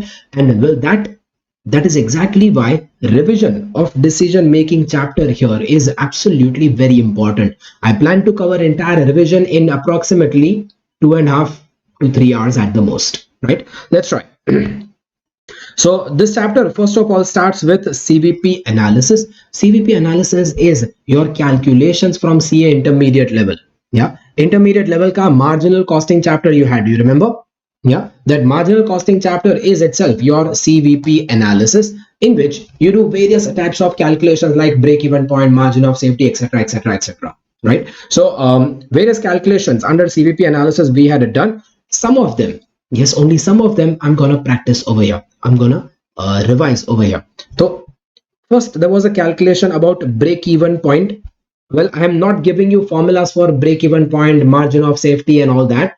I presume all those formulas you already know because वो inter-level से था, right? But within CVP analysis, we had also done certain advanced questions of CVP analysis. Well, I'm going to revise only those advanced questions because see, what you did at your CA intermediate level, that we revised at CA final level during regular class. Now, revision we don't need to do. Right, so we are directly revising the advanced CVP analysis part, in which we learned break-even point by 2 methods: break-even point by ratio method and break-even point by stepwise method. Yeah, ratio method is used when, for example, you are given multiple products, and stepwise method is used, for example, when you are given opening stock. Now, what was the main difference between these two methods? Sir, material screen not available. Oh, I'm so sorry. मैंने change किया ही नहीं. I'm so sorry. Yeah. Yeah, now visible. I was so obsessed with myself that मैं खुद को देख रहा था, but I didn't notice that कि वो material मैंने नहीं दिखाया. Okay. Yes, please. So, break-even point by ratio method and break-even point by stepwise method. This is a part of your advanced CVP analysis. हाँ, ये अनूप के पिंक के चक्कर में. अनूप की Pinky.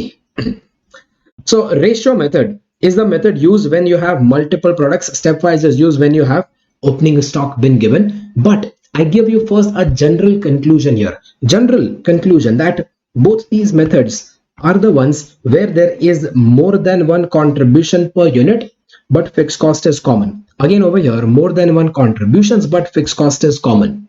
Yeah. However, what's the difference? Difference is that under ratio method you will follow if these different contributions are earned together at the same time, while stepwise method is used if these different contributions are earned one after another. Now, when will that happen? One after another. Like first you earn a contribution of opening stock. After all the opening stock units are sold, only after that you earn a contribution of current year units, right? That is one after another. Then you use stepwise method, right? So in case of ratio method, ratio of the sale must be given because all contributions are earned at the same time. If they are earned at the same time, then the ratio of selling the goods must be given, right? But if the contributions are earned one after another, then they should tell us that what comes after what. So in short, sequence of that sale, oh, excuse me, meaning sequence of that sale must be given, right? Now here, if the ratio is given, then how do you start the calculation? Let me also remind you the calculation. Under ratio method, that ratio will be given. You start the calculation by assuming number of units equal to the ratio given. Yes, so if the ratio given is ratio of units, then assume number of units equal to ratio. If the ratio given is ratio of the sales value, then assume sales value. Okay, so we'll continue with that here. So when ratio method is followed, then what will you do? Well, if the ratio is given, if the ratio of units is given, then assume number of units equal to ratio. If the ratio of sales value is given, then assume sales value equal to the ratio given, and accordingly you start with your workings, right? And in case of stepwise method, how do you calculate? How do you calculate in case of stepwise method? Well, in case of stepwise method, you first recover your fixed cost out of the units which you sell first, and then you recover fixed cost out of the units which you sell next. Stepwise you work out. That is your stepwise method. Ratio method is also used when multiple products are given, when break-even point with opening stock is given, but they ask you weighted average method. In both these situations, ratio method will be used, and stepwise method will be used if opening stock under FIFO or LIFO is given, or when in any situation initial units are sold at a discount or initial units are sold at a different price, then you can follow the stepwise method. So calculation, you start by assuming number of units equal to ratio, and calculation, you first recover fixed cost from the units sold first and then recover from the next units. Done? Yeah, that is your ratio method and stepwise method. Next advanced part under CVP analysis was about indifference point. Indifference point is used, if you remember, we did example about petrol versus diesel car, right? Petrol diesel car ka example we had learned under indifference point. So indifference point is basically difference in fixed cost divided by difference in variable cost. What is this used for? This is used for deciding between two options. Two options like petrol car, diesel car. I said two options if I give you, then this is used for deciding between those two options. The rule for selection is that if the usage is more than indifference point, if your usage is more, then choose option with higher fixed cost. Yeah, higher fixed cost is affordable only if the usage is more than indifference point. This is the rule of selection. Remember that. If your usage is more, only then you choose the diesel car, because diesel car will have higher fixed cost. Higher fixed cost is affordable only if the usage is more. Now, if there are three options, remember we had questions like that. If there are three options in the question, then first you arrange all options in increasing order of fixed cost. Pehle rakho taxi option, then you put the petrol car, then you put the diesel car, right? First you put the option which has zero fixed cost or less fixed cost, then put the options in increasing order of the fixed cost, then calculate. Okay, make a correction here. Calculate indifference point only between adjacent options, that is between option 1 and 2, 2 and 3. Don't calculate indifference point between 1 and 3 unless specifically asked. Yes, done. That is your indifference point between three options. Then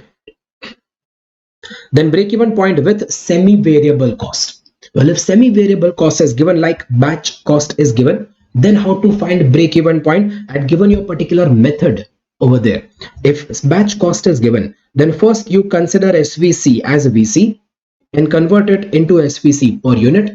Using this SVC per unit, you calculate contribution, and using this, you then calculate a break-even point using that contribution, right? This break-even point is not your final answer. This break-even point is your approximate break-even point. More likely, I told you this is the minimum break-even point. At minimum this much units you will definitely need to recover your basic fixed cost.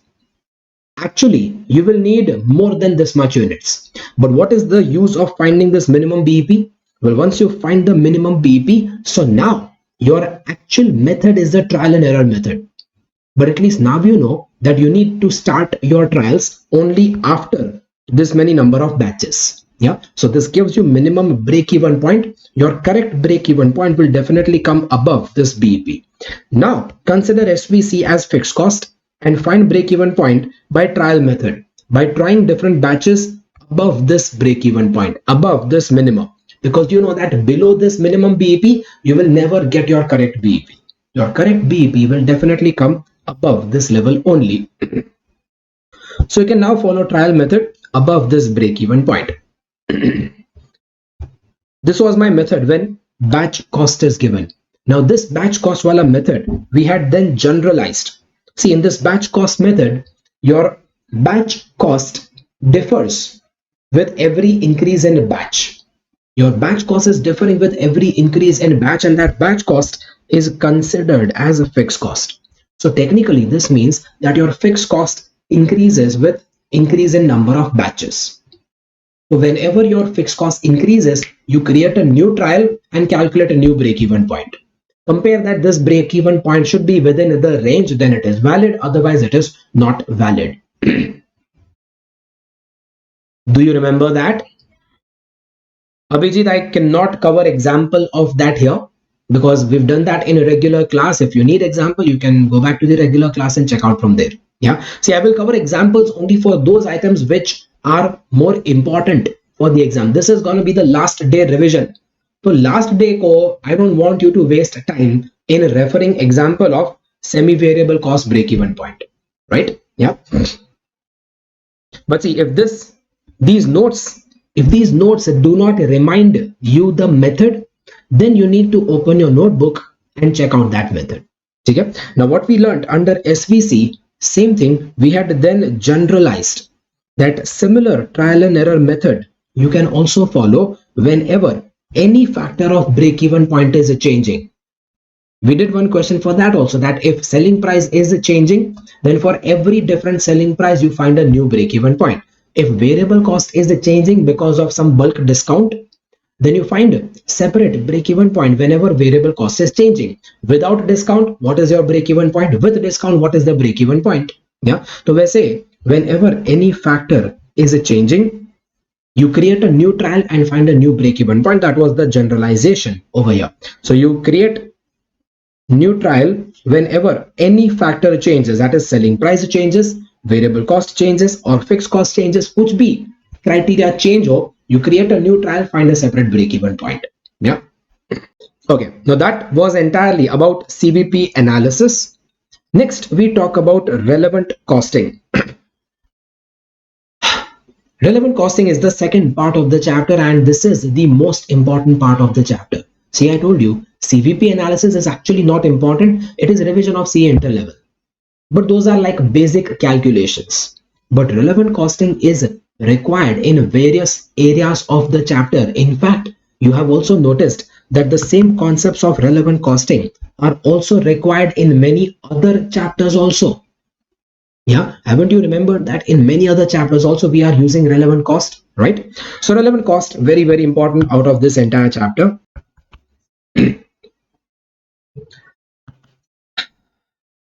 So we had first defined what is relevant cost. Relevant cost ka definition kya? It is the cost which differs in different alternatives. So whenever you want to judge that whether this cost is relevant or not, the easiest way, the basic method to judge the cost is relevant or not is by checking what? It is by checking the cost of two options, whether the new proposal is rejected and a new proposal accepted. What is the difference in the cost? Yes, so you calculate the cost if the new proposal is rejected versus if the new proposal is accepted, and the difference between these two will be called as the relevant cost. This will indicate that which cost are you incurring just because of accepting the new proposal. Yeah, which cost do you incur purely for accepting the new proposal? That will be your relevant cost. Also remember one more rule I gave you. When I give you a new offer, then you have to find the relevant cost of the new proposal. Yes, now the relevant cost of this new offer may not be only incurred on the new offer. It can be incurred anywhere in the company, but it is incurred because of the new offer. I repeat, relevant cost of new offer may not be necessarily incurred on that new offer, but it can be incurred anywhere in the company because of the new offer. So because of new offer, if there was incurred extra cost in another department, then that is relevant to the new offer, right? Now, according to these concepts, I had designed certain rules of relevant costing. Let us revise those rules of relevant costing. Relevant cost for materials used in a new offer. If the new offer requires some material, then the material used in a new offer. Anup, what is that exactly? Audio, video, all okay? Anoop के पास इतना time है that आप emojis भी ढूंढ लेते हो for every small issue. Tell me, audio video clear है? All good? Okay. Because I thought you sent a picture of that buffering. क्या है?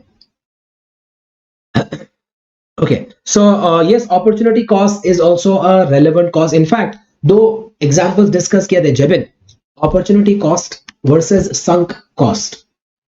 Do you remember that? Sunk cost is the cost which is already incurred, so not relevant for decision making, because now the new offer, accept karo ya reject karo, it doesn't change your cost which is already spent, right? But opportunity cost is the income of the next best opportunity which you are sacrificing. So you are sacrificing this income because of the new offer. So because of the new offer, if you are sacrificing some income, if you are sacrificing some savings, then that becomes your opportunity cost. And yes, you are sacrificing it because of the new offer. It is relevant to the new offer. Done? Yes.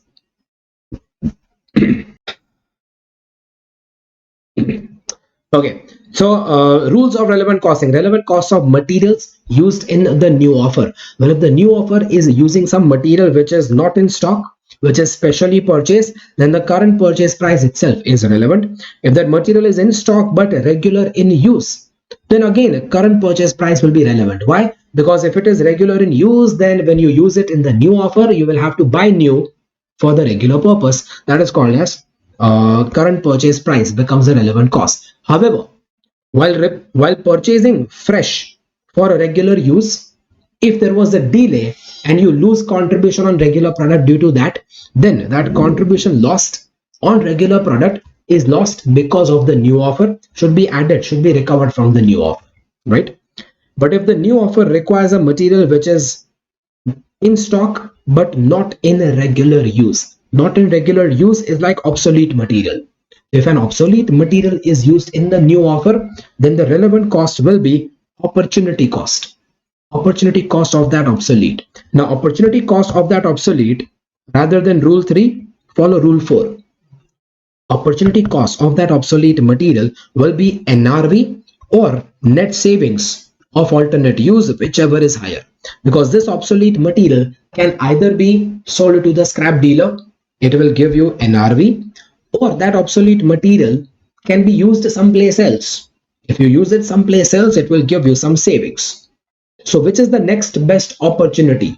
Opportunity cost is the next best opportunity. So either NRV is the next best or net savings is the net best, whichever is higher. Whichever is higher is your next best opportunity. That is what you are sacrificing. You never sacrifice both these opportunities. You sacrifice whichever is highest, right? So whichever is highest becomes your opportunity cost. But if that obsolete material had any substitute available, now substitute available means what? Means that instead of using this obsolete material in a new offer, you can use something else in the new offer. See, there is a common confusion between both these rules. Let me remind you the difference in these two rules. Rule 4 will apply if my obsolete material can be used somewhere else. If this obsolete material can be used somewhere else. If this obsolete material can be used somewhere else, then rule 4 will apply, meaning it is called as alternate use. But rule 5 will apply if something else can be used in a new offer. Yeah, if something else can be used in this new offer. क्या लिखा मैंने? If something else can be used in this new offer, If something else can be used in this new offer, then that will be called as a substitute available. So you have a substitute which can be used in this new offer. Well, in that case, rule 5 will apply. You take the opportunity cost of obsolete material or the total cost of that something else, whichever is lower. If obsolete material is costing OC and that something else, मतलब substitute, is costing total cost, then you choose whichever is lower. जो भी सस्ता है उसको use करो, right? That is your rule 5. Very clear till here? See, out of all the rules in relevant costing, the most confusing ones were the rules of material. What if obsolete material is available and we don't intend to use in a near future? Abhijit, any reason why you don't intend to use in near future? See, Abhijit, if you don't intend to use in a near future, matlab this doesn't come. Yes, so obsolete material will not be used elsewhere. So Abhijit, if it is not intended to use in a near future, then you can intend to sell it for scrap. दो में से एक intention तो होगा ना. If you are keeping it, meaning you are gonna use it in future. If you are not gonna use it in future, then why are you keeping it? Then you sell it off to the scrap dealer. Yes. Done, Abhijit? But you know, we had also some questions where your NRV used to be negative. Do you remember that? NRV negative tha kuch questions mein.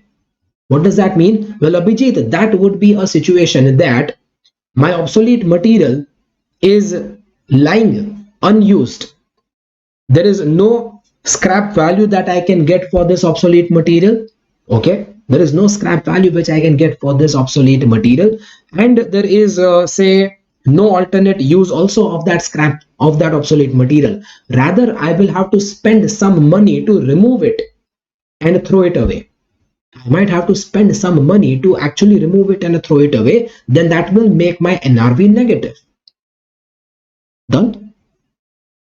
Yes. So if that obsolete material is consumed in the new offer, then by consuming it in a new offer, you can save the removal cost of obsolete material. Yes, Dheeraj, in point number 5, I have written here OC because that OC will be NRV or net savings, whichever is higher.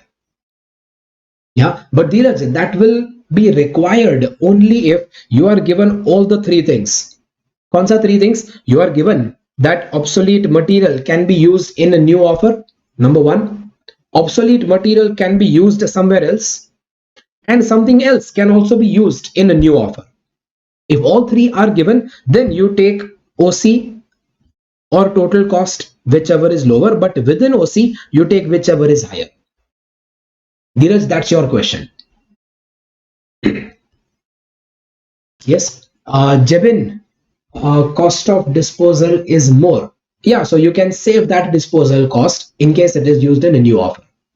Right, so that is not relevant cost of new offer, that will become relevant savings because of new offer. Jade, in case we have to dispose the obsolete by spending money. Yeah, Jade, that's what we covered. In that case, it will not give you relevant cost of the new offer, it will give you relevant savings of the new offer. Done? Jade, Jebin, all doubts clear? You can tell me if you want me to repeat. Come on. Anoop थोड़ा थम जा भाई, बाकी कोई भी doubts होते हैं लोगों के. Jebin all clear? जेड all clear?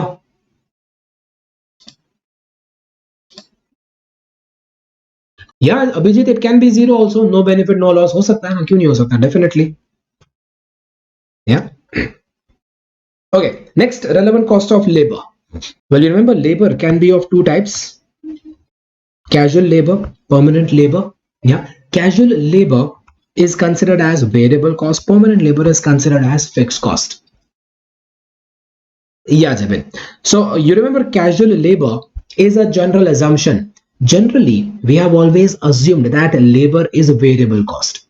Yeah. Now, my general assumption has always been that labor is a variable cost. Why do I generally assume labor is variable?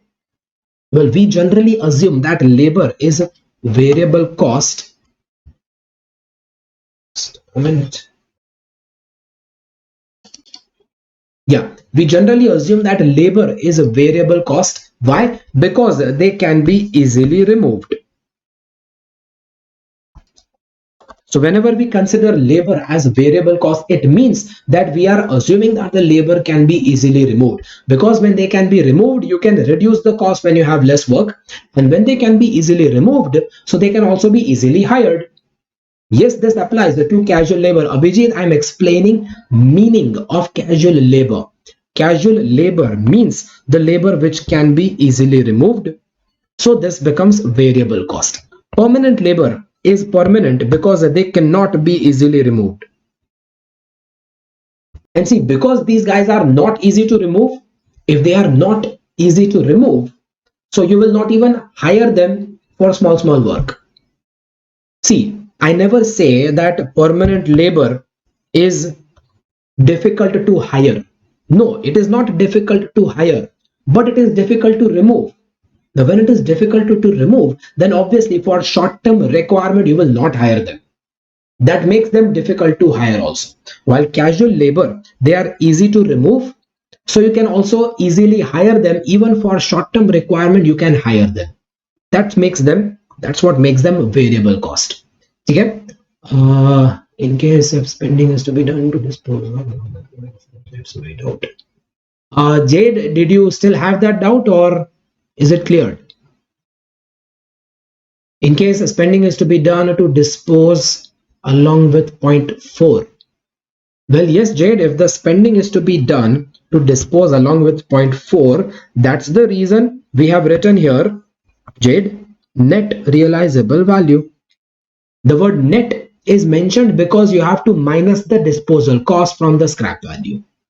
Okay? Same even in case of savings, I've written a net savings. So if you have to spend some money to get the savings, then that money that you spend should also be deducted to get the savings. Done? Yeah, if there is no buyer, then opportunity, then NRV is 0. वैसे भी कोई buyer नहीं था तो वो material इधर use करके कोई एक्स्ट्रा कॉस्ट नहीं जा रहा. You are not losing any opportunity then. ठीक है? Yeah, if there was no buyer, then there was no opportunity cost. Take the OC as 0. Okay, so coming back over here, my casual labor can be easily removed, so it is considered as a variable cost. Storage cost we don't add. Well, Abhijit, good point. If you are given a storage cost of that obsolete material, then storage cost doesn't become relevant cost. It becomes relevant income or relevant savings. Why? Because if that obsolete material is used in a new offer, then by using it in a new offer, you will save the future storage cost of that material. Yeah, so storage cost will not become relevant cost. It will rather can become a relevant savings. Yeah, by using the obsolete material in your new offer, you will save the future storage cost of that material. But it will be rarely possible that such storage cost of obsolete material will be given in the question. Yeah, Anup, ज़्यादा जल्दी में मत रहे भाई. It's okay. We can cover as much doubts as you have during this revision series. Okay. Okay. So coming back here, casual labor variable cost. If it is available in abundant, then relevant cost is whatever you pay to them. Yeah, because you are hiring them specifically for the new offer, then whatever you pay them, that becomes relevant. But if that labor was in short supply, if it is in short supply, meaning by hiring these labor, if it is in short supply, then you can hire them or you can bring them from another division. But when you bring them from another division, then you might lose contribution in that another division. Yes, if you lose contribution in another division, then that contribution lost should be recovered from the new offer. See, by hiring the short supply labor for the new offer, you are losing a contribution in another division. But that's what I told you. My relevant cost is not the one only incurred on this new offer. It is incurred anywhere in the company because of the new offer. Right. So if I'm incurring loss contribution in any other division because of this new offer, then that loss contribution should also be recovered from this new offer. Done. That is your casual labor. Archana, I'll come back to your doubt in a while. But Archana, tell me, you are talking about what reduce from which scrap. Just elaborate your doubt, because I think your messages are coming late to me. And permanent labor is a fixed cost. Why? Because you never remove this labor. So whatever you pay them, you keep continuing to pay them, and you will never hire new labor also. So you never pay extra permanent wages. Especially, you will not pay extra permanent wages for a temporary new offer, right? So if the new offer is using your permanent labor, which is already sitting idle, then there is zero relevant cost, because they were sitting idle and you are just making use of their idle time. But if the permanent labor was already busy and you ask them to stop their work and do the new offer, so they will stop their existing work and work on the new offer. If they stop their existing work to do the new offer, you will lose contribution on that existing work. You lose contribution on that existing work because of new offer. Only contribution lost becomes my relevant cost of labor. So in short, casual labor, my relevant cost is cost paid plus contribution lost, if any. While permanent labor, you never pay extra cost for them. So there is no cost paid, so no relevant cost. However, if that permanent labor used in the new offer leads to any contribution lost, then that lost contribution will become relevant cost here. Done. Archana, I think your video is lagging back. So you can please join, you can please scroll the scroll bar and come live, so that we can have more live conversation. थोड़ा पीछे रह गया शायद आपका video. अच्छा, and the storage cost that you are saying could be reduced from scrap if it is sold. Well, actually, Archana, it will not be reduced, it should be added. Why? Because when that obsolete material is sold, you are getting the sales revenue and you will be saving the future storage cost. तो double benefit हो गया ना. एक तो आपको cell value मिल गया and future का storage cost also you will save. So double benefit, it will be added. No, I'm so sorry, my mistake. I'm so sorry, Archana, my mistake. If that obsolete material was possible to sell, see, if it was possible to sell, then it will be sold immediately. Then storage cost doesn't matter. You see that point? Once again, if the obsolete material was possible to sell, then by rejecting a new offer, it will be sold immediately, and immediately sold. So the storage cost of that obsolete material doesn't matter. It doesn't matter to the new offer. Right? So then in that case, that storage cost will not generally matter to the new offer. Don't consider it. Right? Okay. Next, relevant cost of overheads.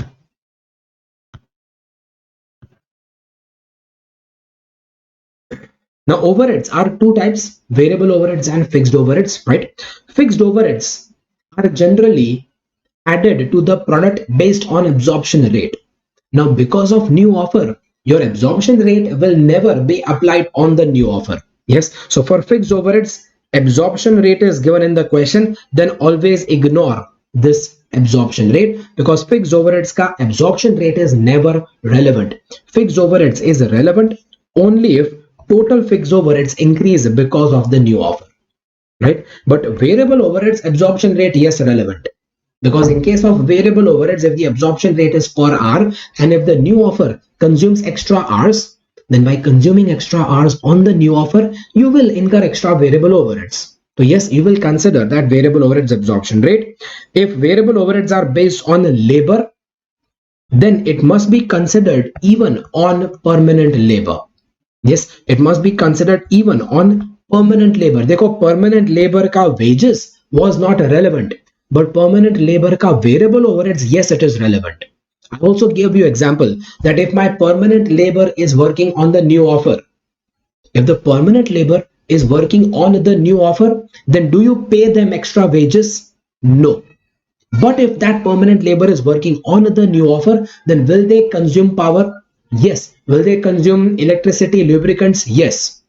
So variable overheads are considered for permanent labor also, right? So variable overheads, if it is based on labor, then must be considered on permanent labor also. And ये हो गया. Fixed cost is relevant only to the extent it is avoidable. See, there are two ways how relevant fixed cost can be given. By relevant fixed cost can be given as fixed cost specifically increasing. So fixed cost is relevant if it is specifically increasing due to new offer, and fixed cost is relevant if it is also given as avoidable by rejecting new offer. Abhijit, why would permanent labor be hired separately for a temporary new offer? Abhijit, that will never happen. Anup, that will never happen. Because see, in this chapter, we always talk about new offers which are temporary new offer. In this chapter, we always talk about a new offer which are temporary new offer. Now, socho, if it is a temporary new offer, then for a temporary offer, would you hire a permanent labor? No, you will not hire a permanent labor, right? You will hire permanent labor if it is a long-term offer. Long-term offers don't come in this chapter. Yes, Abhijit? And now you say lost connection, पूरा कहानी खत्म होने के बाद. Well, Abhijit, if your doubt is still there, then thoda rewind karke you can watch that. Yeah. But the crux of what I said is that for short-term temporary offers, we will never hire permanent labor. Okay? Yeah.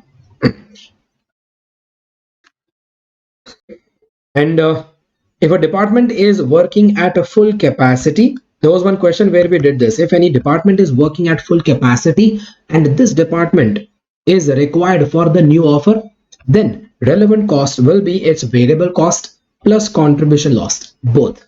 So just like labor was in shortage and you use them in new offer, then relevant cost is variable cost plus contribution. If same like material, when it was in shortage, use it in new offer, then relevant cost is current purchase price plus contribution lost. Same way, if a department which is already busy, when the department is already busy, full capacity, meaning that a department time available is in a shortage. Jebin, if the video is blurred, then you can change the pixels on your phone. That is not my fault. That is your phone fault. Yeah. I'm wondering that आपने कभी YouTube use नहीं किया क्या? First time you are using YouTube. Yeah, done. Okay. Yes. So if the department is working at full capacity, then that department means that this department is in a shortage. And if that department is in a shortage, then your relevant cost will be variable cost plus contribution that you lose by calling the department in the new offer. Anup, tu to boli mat. I don't believe anything that you say. And relevant cost for machines, when you are given a machine used in a new offer, take simple sa rule diya maine. I've given you a very simple rule that for every question having machine used in a new offer, then the relevant cost of using machine in a new offer is always value now minus value after use. Now that value might be the purchase cost, that value might be the scrap value, whatever, but you have to take the value now minus value after use. Please do not take the old purchase cost if it is an old machine, because old purchase cost becomes a sunk cost. You take the value now minus value after use. That difference is indicating that this much is the value decrease because of the new offer. If the value of machine is decreasing because of the new offer, then that decrease is the relevant cost of machine. Depreciation is never relevant. Depreciation as per depreciation rate or depreciation as per books of accounts is never considered relevant cost. Done? Yes, these are all my rules of relevant costing. I'll give you a minute. Ask me if you have any doubts over here. Don't we bifurcate depreciation of machine and electricity of machine? Abhijit कौन सिखाया आपको? Abhijit, electricity consumed by machine is a part of variable overheads. वो तो गया variable overheads में. And depreciation of machine is never relevant. Instead of considering depreciation in a relevant cost, you consider the actual decrease in value of machine. Okay, next key factor decisions.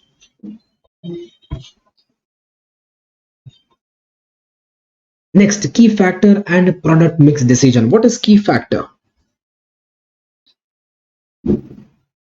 Key factor is a factor of production which is in a shortage.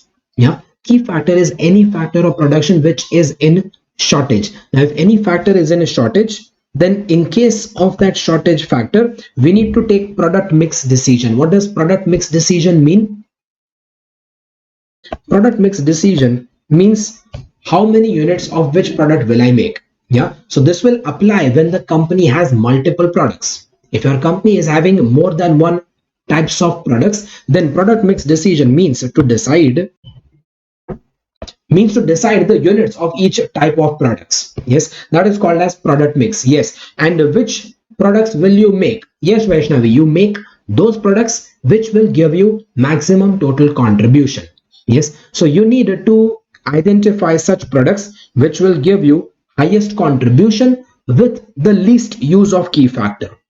Yeah, so the main purpose of these questions is to identify the products which will give you highest contribution with the least use of key factor, right?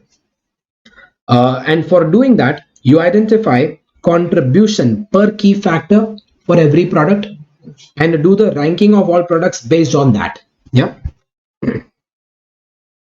Then allocate the total key factor to these products in a sequence of the ranking up to the maximum demand of each product. So you allocate the total key factor. Key factor could be, say, material kgs available. Key factor could be hours available which are limited. Yes, so if the kgs are limited, then your key factor is your material kgs. Let's say, for example, your key factor is that only 18,000 kg material can be purchased, right? So this 18,000 kg material should be allocated between the products in the sequence of ranking, but in every product, how much material will you allocate?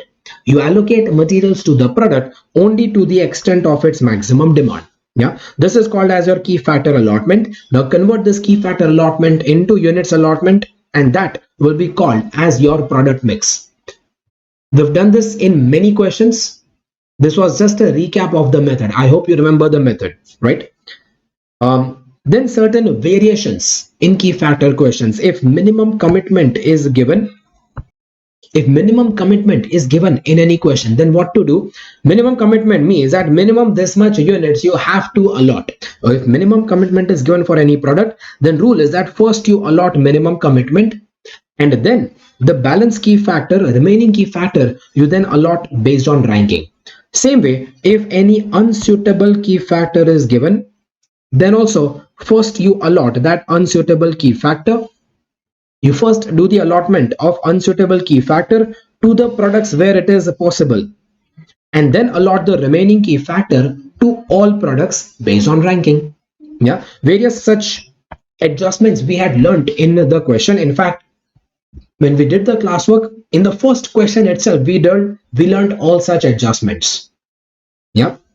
If you want, you can recap that first question. That first question will cover almost all these adjustments that we have given you here. If maximum demand is not given, then entire key factor will be given to the best product only. Yes, if maximum demand is not given, then entire key factor will be given to rank 1. So in that case, we will produce only one product, which is the best product. In some questions, if extra key factor is given, extra key factor means overtime. Like if labor hours is your main key factor and I give you overtime possibility, then overtime is extra key factor. So first question, where will you use that extra key factor? You use the extra key factor for the product in which demand is still unsatisfied after basic allotment. Lagging, anybody else lagging? Arjuna, if it is lagging, then you might have to reduce the quality in your phone, because from my end there is no lag in uploading. So downloading mein lag hoga. See, I'll tell you, from my end, if there is any lag in the uploading, then I will immediately get an error message on my screen here. And to मेरी screen पे तो सीधा message आ जाएगा. If there is no message on my screen, तो मेरे end से there is no lag, right? Anyways, yeah, first to decide that extra key factor, where should I use? Use it in the product in which there is unsatisfied demand, right? Then if there are more than one such products, then use it for both. And finally, choose the one which gives you extra profit. Yeah. Extra key factor must be used only if it gives extra profit. And I had given you some steps I've given you certain steps over here. This steps for evaluating that extra key factor. Step 1, you decide that you use it in which product. Step 2, you calculate the revised contribution of using that extra key factor. Step 3 was that you identify units that you can make with extra key factor. And step 4, you identify the additional profit of using that extra key factor. If additional profit is positive, then extra key factor must be used, otherwise not. Done? Okay, so yesterday last we had started about key factor and product mix decisions. This was the topic where you will be given one key factor and you have to decide the best product mix using that key factor. Yeah, so key factor is a factor which is available in a limited quantity. Now with limited hours available or limited material available, how do you decide the best combination of units? That was my discussion here. I gave you some methods over here. The main method here is that you need to start producing that product which gives highest contribution with least use of key factor. Yeah, you need to start producing that product which gives highest contribution with the least use of key factor, and you get that by calculating contribution per key factor and do ranking according to that. Now, we did that over here, and we also did certain other variations within such question. Variation like if minimum commitment is given, if unsuitable key factor is given, or if maximum demand not given, or if extra key factor given. All these adjustments we had learned. Yeah. However, now I have one very important adjustment which is about having multiple key factor. Multiple key factor meaning if my company has two key factors like material is limited and even labor is limited. Yeah, if there are two key factors, both are limited, then how to solve? Then how to identify the best product mix? Well, in that case, I gave you some method over here that if there are two products X and Y and multiple key factor, see multiple key factor, more than one meaning there can be two key factors or three key factors or 20 key factors, doesn't matter.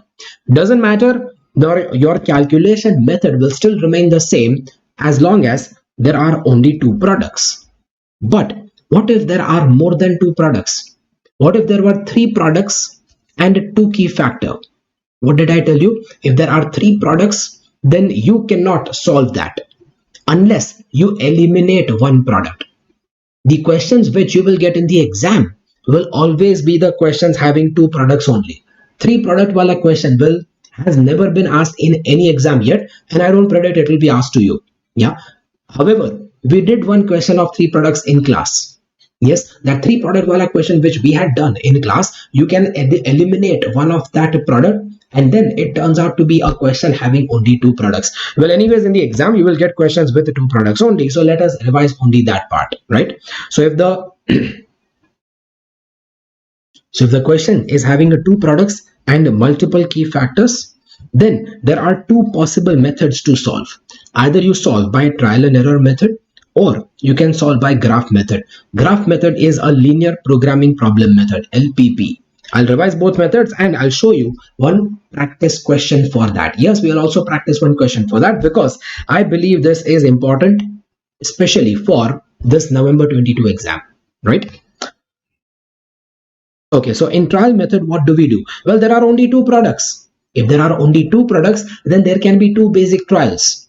Two basic trials. At first, I produce X, and then whatever key factor remains, I use it in Y. Meaning, trial 1 is the trial where X is rank 1, and then you make allotment accordingly. Yes, so if X is rank 1, so first you do the allotment to X, and after X has been produced to maximum extent, then remaining key factors you allot to Y, right? Or trial 2, if Y is rank 1, then first you do allotment to Y, and then remaining key factors you then allot to X, right? So this is my trial 1, trial 2. You will choose whichever trial that gives you highest total contribution, right? But in both these trials there was a drawback. What was the drawback? In both these trials, it might happen that some key factor remains unutilized.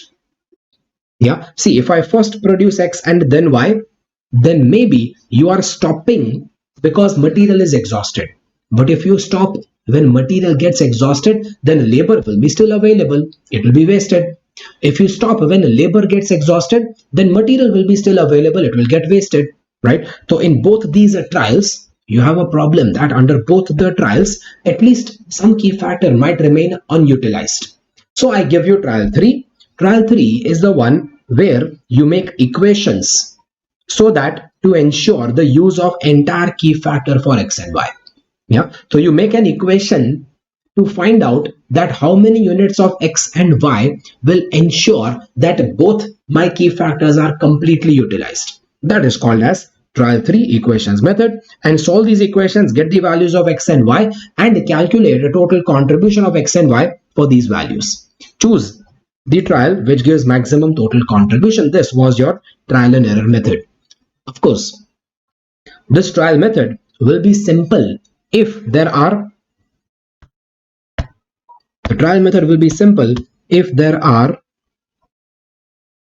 two key factors. But if there are more than two key factors, let's say you have 3 key factors or 4 key factors and so on. Well, if there are more key factors, then this equation method or trial method will not be very useful. Why? Because so if there are 3 key factors, then there will be 3 times you solve equations. You can solve equation 1 and 2, 2 and 3, 1 and 3. Yeah, same way when there are 4 key factors, then so many equations you might have to solve. Well, in that case, what is better is a linear programming problem method, LPP method. LPP method is basically a graph method, and these are the steps in the graph method. Look at my steps. Number 1, consider these are steps. Step 1, you define the objective function. Objective is to maximize contribution from X and Y. Yeah, so your objective is to maximize contribution of X and Y. Then step 2, identify equations for conditions and plot them all on a graph. So step 2, you identify what are the conditions. You make equation for every condition. Condition is basically your key factors, right? So you identify all the key factor, convert them into conditions, plot that conditions on a graph. Now, after plotting all these conditions on a graph, you then find a common area of the graph and then end point of that common area. There will be multiple endpoints there. So if there are multiple endpoints, so you calculate total contribution for each such endpoint of the common area and then see that which endpoint gives you highest total contribution. That shall become your best option here.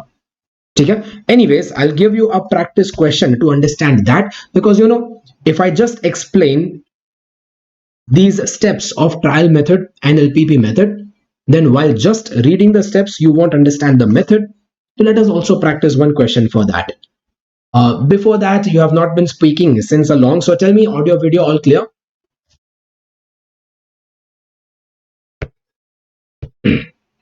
All clear? Okay. So let's try the question. Question is about multiple key factors and product mix decision. X Limited supplies spare parts to an aircraft company. The production capacity facilitates production of any one spare part. See, this was a question we did in a class. You are given that your production capacity allows you to produce any one spare part only. So only one product you can produce. The following are the cost and other information of the two products P and Q. Demand you are given 6,000 and 8,000. See, if you are comparing this with your classwork question, then I might have given a little bit different question in the classwork. I made some changes over here. So let's see. Demand is 6,000 and 8,000. Your material usage is given. Machine time consumed is given. And the total machine hours available you are given. Machine A hours available is 4,000. B hours available is 4,500. This becomes your key factor. So two key factors you have: machine A hours are also limited, machine B hours are also limited. Variable overheads per machine hour you are given, so that can help you to identify contribution per unit. So step one, you identify contribution per unit. For P and Q, it gives you 27 and 20. But then my part A of the question, you need to identify the spare part which will give you best contribution. Identify the spare part, meaning only one product you can make. Anyways, the question is said that your facility allows you to produce any one spare part only. So anyways, only one product you will be able to make, right? That is in part A. But chalo, part A, I will revise later. Part B, we will revise later. Let us look at part C first, because part C is the full-fledged question. If you understand part C, then A and B are automatically covered in that, right? So let's see, what is part C? Part C, I say that you identify the most profitable mix. Mix means that both products can be produced. If both P and Q both can be produced, only then there's a question of deciding the mix. So see the difference in part A versus C. Part A said that identify the spare part, meaning only one product can be produced, either only P or only Q. Well, while part C of the question is asking you that both parts can be produced. So P plus Q both can also be produced. Let us begin with part C. So part C of the question is actually cancelling this requirement here. Yeah, it is cancelling this requirement of the question because they have specifically said both products can be produced. So under part C, I will apply the full method that we discussed, and I will apply both methods, trial method and graph method, right? So trial method says that trial 1, if P is rank 1, well, if P is rank 1, then first you make P, then you make a Q. Now if you first make a P, then you determine that maximum how much P can I make with the available machine A hours, with the available machine B hours, and with respect to the maximum demand. Yeah, the maximum P that machine A can make is this, machine B can make maximum this, but demand is only 6,000. So your decision, how much P will you make? Well, you will make only 6,000 because demand is only 6,000. This means that you choose whichever is less. And Abhijit, you were asking me yesterday, Abhijit, this is the concept of bottleneck. Choosing whichever is less, this is the concept of bottleneck. Right? So as per the bottleneck concept, you choose that demand units is what you will produce. So in this case, right now, demand is the bottleneck. Demand is restricting your production. See, machine A had enough hours to make more than 6,000. Machine B had enough hours to make more than 6,000, but still you are producing only 6,000 because the demand is restricting your production, right? Now, this means that if first I produce P, so 6,000 P I will make. After producing 6,000 P, certain hours of A and B are already consumed. Balance hours available you find, you get this, and this balance hours is now used to make further units of Q. Yes, so this balance hours is now used to make units of Q. Now from this balance A and B, how much Q can you make? You decide that, and you also compare that with Q demand and choose your production of Q as whichever is less. This time it turns out to be 1600, whichever is less. So I got my combination that P 6000, Q 1600 is the units that I make if P is produced first. You check out what contribution does this give. Then go for trial 2. Trial 2 is the exact opposite. Why opposite? Trial 2 is the one where Q is rank 1. So first I make Q, then I make P. First you make Q, then how many units can you make? 8,000. And from the remaining key factor, now you make P. Out of the balance key factor, you can make max 200, right? So 200 P, 8,000 Q. What contribution does it give? And you compare trial 1, total it gives 194 contribution. Trial 2 gives a total 165, 400 contribution. So out of these two, trial 1 is better. However,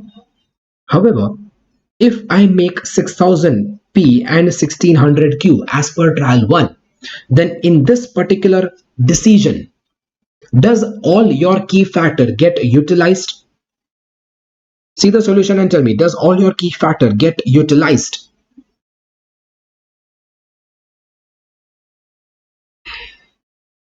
If I make 6000P and 1600Q, does all your key factor get utilized? No. What remains unused? What is remaining unused in this answer? Machine A or machine B? See, first I made 6000P. At that time, you had both unused A and B. After which I made 1600Q. Now when I made 1600Q, then machine A got fully utilized. But machine B had hours capacity available to make 2700. So machine B had capacity available for making 2700, but you decide to make only 1600. So machine B hours will remain unutilized. In short, in both these trials, certain hours might remain unused, which indicates that your key factor is remaining unused. Yes, now it is not good to leave my key factor unused. It is not actually good to leave my key factor unused. So I will create one more trial, trial 3. This trial 3 is specifically to ensure that my entire key factor gets utilized. Right? So trial 3 to ensure full utilization is called as equation method. You make equation of machine A, machine B. You identify hours of A and B required and the total hours of A and B available. Create an equation using that. Solve these two equations. It gives you value of P and Q. Yeah, you get P equals to 3414 and you get Q equals to, okay, you get Q equals to 3414, you get P equals to 5243, approximately 3414, 5243, and using these values, you then work out the contribution. Now this means that if I produce this much P and Q, then this will completely utilize both my key factor. Yeah, if I produce this much P and Q, then this will fully utilize both my key factor, and if both key factor get fully utilized, it is giving me the best contribution here. So my trial 3 gives me the best answer. So my answer is that this is the product mix which gives best profit. Done. This was by trial method. Now the same thing we could also get by graph method, right? Same thing we can also get by graph method. Graph method goes like this. So under my graph method, first I define objective. What is my objective? Jade, can't we directly find using equation 3? No, Jade, I had told you in class also, you cannot directly find using equation method, because yes, I agree that mostly equation method will be giving you the best answer, but not always necessary. Not always necessary. So logically, your best answer can come in trial 1 also, right? I agree that most of the time equation 3 is the answer, but you cannot take that chance. Even if you take that chance, the examiner will not give you marks for taking that chance, right? Examiner will give you marks for showing all methods. Okay? Yeah. So anyways, looking at the exam oriented study, examination viewpoint, you have to show all 3 methods. Okay? And that's the reason best is to go for graph method. Now graph method says that you define what is your objective. My objective is to find units of x and y which gives maximum contribution, to find units of p and q which gives me maximum total contribution. So my purpose is to maximize 27p and 20q, where p is the units of p and q is the units of q. I want to maximize this expression. Okay? But I want to maximize that under certain constraints, under certain conditions. Constraints are machine A, hours are available is maximum 4000, machine B hours available maximum 4500, demand of P should be less than, demand of P is up to 6000 and demand of Q up to 8000. These are my 4 constraints. Now step 2, you define the constraint. Step 3, you plot each of that constraint as an equation on the graph. Now if these constraints need to be plotted on a graph, then you need to convert that constraint into equation. Now converting that constraint into equation means what? Means that this less than equal to isn't written as equal to. Again, this less than equal to is also written as simply equal to. This means that you converted the constraint into an equation and you identify points of that equation 2 points you will need to make a line, right? So you take 2 points of equation 1, make that line 1, you find out 2 points of equation 2, call that line 2, then equation 3, equation 4, sabka points banao and all of them are plotted on a graph. This is what you get on plotting it in the graph, right? Now this is what you get. You notice here, this is my line of equation 1, this is my line of equation 2, this is my line of equation 3, and this is my line of equation 4, right? So all 4 equations plotted, then you identify what is the common area.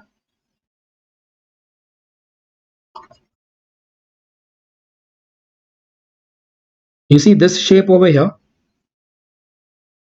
is the common area, right? Now once you identify this as the common area, now out of this common area you identify what are the end points of that common area. End points on the exterior side, there is one end point over here, there is another endpoint over here, third, fourth, and fifth. 5 endpoints appear on the exterior side of that graph. So for each of that 5 points, you identify the coordinates of P and Q value and you calculate a total contribution. But do remember, how do you identify the coordinates of P value, Q value? Well, to identify that points, to identify the coordinate of that point, इसको थोड़ा detail में please point करके दिखा दीजिए please. Point का plotting सीखना है कि पॉइंट का आइडेंटिफिकेशन सीखना है? Anup, can you tell me? Because plotting of the point is not costing, वो तो मैथमेटिक्स है. से अनूप, पॉइंट को प्लॉट कैसे किया? इक्वेशन बनाने के बाद पॉइंट को प्लॉट कैसे किया? पॉइंट को प्लॉट किया बाय कंसिडरिंग, अगर P 0 है तो Q क्या होगा? ये बन गया मेरा पॉइंट A. अगर Q 0 है तो P क्या होगा? In this equation that becomes my point B, right? तो you have point A, point B. Point A is 0, 16,000, meaning P axis पे 0 एंड Q एक्सिस पे 16,000. तो P एक्सिस का 0 एंड Q एक्सिस का 16,000. वेल, Q एक्सिस का 16,000 ऊपर ऊपर जाएगा,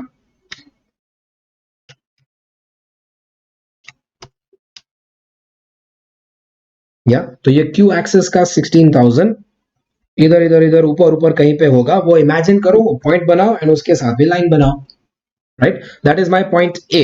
similarly point B, just a minute.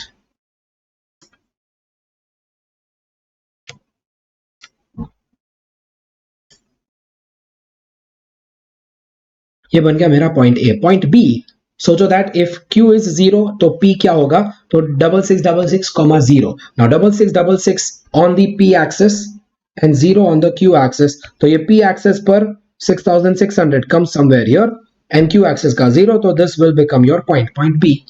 फिर एक स्केल लो अनूप, एंड स्केल लेके ऊपर वाला पॉइंट B, सॉरी ऊपर वाला पॉइंट A और ये पॉइंट B को कनेक्ट करो, ठीक है? Yeah, that is how you originally plot the lines. But if you remember, मैंने क्लास में ये डायग्राम जब बनाया था, देन मैंने वो बिना पॉइंट A लिए ये लाइन बनाया, या पॉइंट ए को कंसिडर किए बगैर ये लाइन कैसे बनाया? Well, if you don't have the space to plot that point A, because point A तो बहुत ऊपर जा रहा है, जगह नहीं है, तो what you can do is इसी लाइन का, इसी लाइन 1 का एक और दूसरा पॉइंट इमेजिन करो, इसी लाइन का कोई और पॉइंट इमेजिन करो, कोई भी पॉइंट ले सकते हो. देखो, इसी लाइन का दूसरा कोई पॉइंट चाहिए तो लाइन 1 को लाइन 4 का इंटरसेक्शन फाइंड करो. तो लाइन 1 एंड लाइन 4 का intersection will be this point, वो फाइंड करो, उसको प्लॉट करो. या तो लाइन 1 एंड लाइन 2 का इंटरसेक्शन बनाओ, उसको प्लॉट करो. या तो लाइन 1 एंड लाइन 3 उसका इंटरसेक्शन, ये पॉइंट H, वो फाइंड करो, उसको प्लॉट करो. ऐसे कोई भी पॉइंट्स, 2 पॉइंट्स आपको चाहिए, कोई भी 2 पॉइंट बना दो, राइट? मैंने क्लास में क्या किया, मैंने क्लास में लाइन 1 एंड लाइन 2 का इंटरसेक्शन बनाया एंड उसके हिसाब से मैंने लाइन 1 को प्लॉट किया, सो दैट कि हमारा इंटरसेक्शन भी एकदम सही आए. Done? Yes, so you identify all those points, lines को प्लॉट किया, कॉमन एरिया बनाया, and then you identify the end points of that common area. फिर for every end point आपको coordinates identify करना. How do you identify the p coordinate and q coordinate of every point? Well, every point in this common area is a point of intersection. तो point of intersection आपको बस find करना है जैसे बचपन में करते थे, right? So point E तो axis पे ही है, वो easily find कर सकते हो. Point F is this point over here. Yeah, point F is this point over here. It should be intersection of line 2 and line 4. Yeah, so intersection, yes, you can find by solving equation. Point G is solving line 1 and line 2. Point H is solving line 3. Point H आपको मिलेगा by solving line 3 and this line 1. ठीक है, तो ऐसे internally lines को solve कर करके आपको इंटरसेक्शन पॉइंट्स मिल जाएंगे. You got that points over here. This point E axis पे है, वो तो डायरेक्ट दिखेगा. Point I is also on the axis, वो डायरेक्टली दिखेगा. बट ये बाकी के 3 पॉइंट एक्सेस पे नहीं है, so you have to find them by identifying intersection of these respective lines, right? Yes, Jade, I'm so sorry. I will continue in English. Actually, Anup asked the doubt, so while explaining the doubt, I diverted to Hindi. But yeah. So, but Jade, I hope you understood things till now. Yes, Jade, until now, all the things you understood. Okay. So, intersection of these lines will give me the coordinates of P and Q, and for every coordinate, you calculate a total contribution. Find out which is the best total contribution. Again, if you notice, your values over here are coming exactly same like your trial method. Yeah, it is coming same like the trial method, and that's why both methods will give you absolutely same answer. Done? Yes, this is an ideal question to learn about multiple key factors. Right? Now in that question, this was part C of the question. Now based on that, part A and part B of the question, you will study on your own. I'm not gonna cover that. Okay? But part C was the one which I wanted to revise to cover that entire method.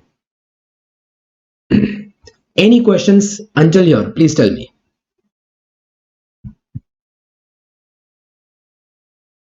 Come on, any questions up to here? Please tell me.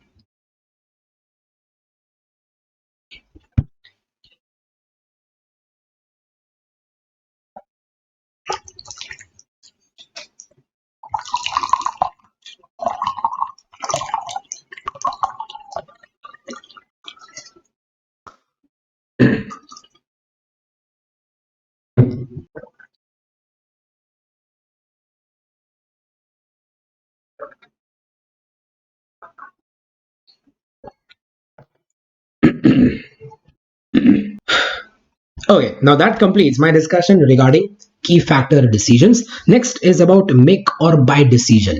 Yeah, now make or buy decisions is also very common. Just like relevant costing, this is also very common. In fact, for every question of make or buy, what do you compare? You compare relevant cost of make versus relevant cost of buy. Yeah, all you have to do is compare that whether make is cheaper or buy is cheaper. That is your make or buy decision. So yes, we compare relevant cost of make versus relevant cost of buy and choose whichever is cheaper. Okay? And to find that relevant cost, your routine rules of relevant costing will apply. So relevant costing mein whatever rules we learned, same rules will apply to find a relevant cost of make versus relevant cost of buy, right? In many questions, they might also ask you indifference point between make and buy. Why? Because if I decide to make, you know that make option will involve variable cost as well as some fixed cost. Because when you decide to make the component on your own, then you will have to spend variable cost and you will also need some fixed cost, right? But in case of buy option, you will have mostly only variable cost, right? So if buy option is having only variable cost, then even though buy option might be having more price, still it would be a better option than make. Why? Because it doesn't involve a fixed cost, Yeah, make option will be affordable only if your units are more. Because for 1 or 2 units, for producing hardly 1 or 2 units, is it worth spending fixed cost? No, it is worth spending fixed cost only if you need to make more units. More than what? More than indifference point. Yeah, so your make is affordable only if the units required are more than indifference point. Otherwise, if you need hardly 1 or 2 units, then don't go for make, you simply go for buy.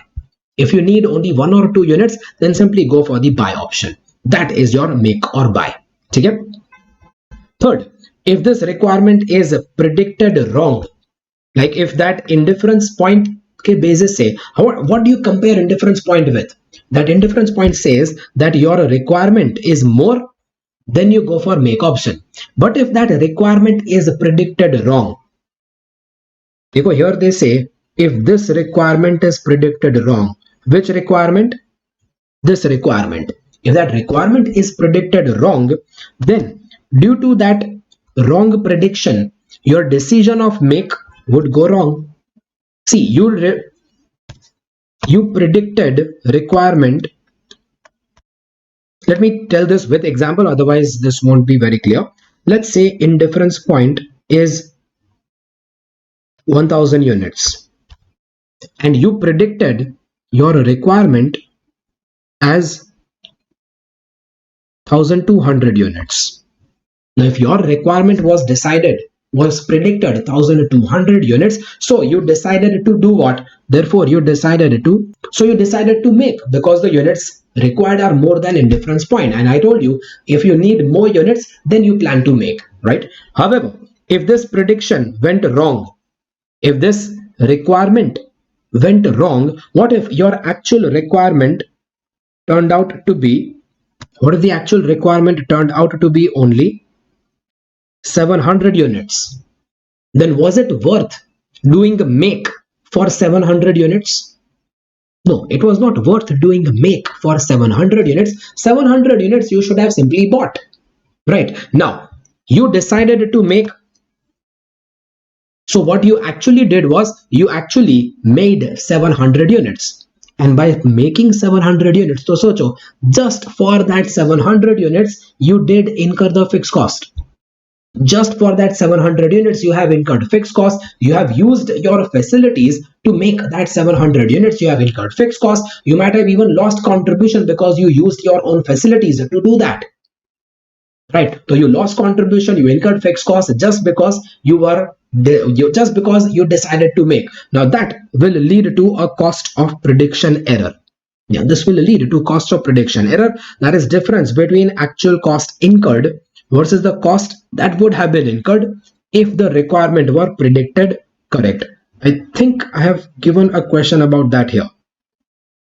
Yeah, we have that in my next question, so I will also discuss that question. Refer question given below. Okay? But basically that question I have given because this concept of cost of prediction error, also I find it very important. Okay?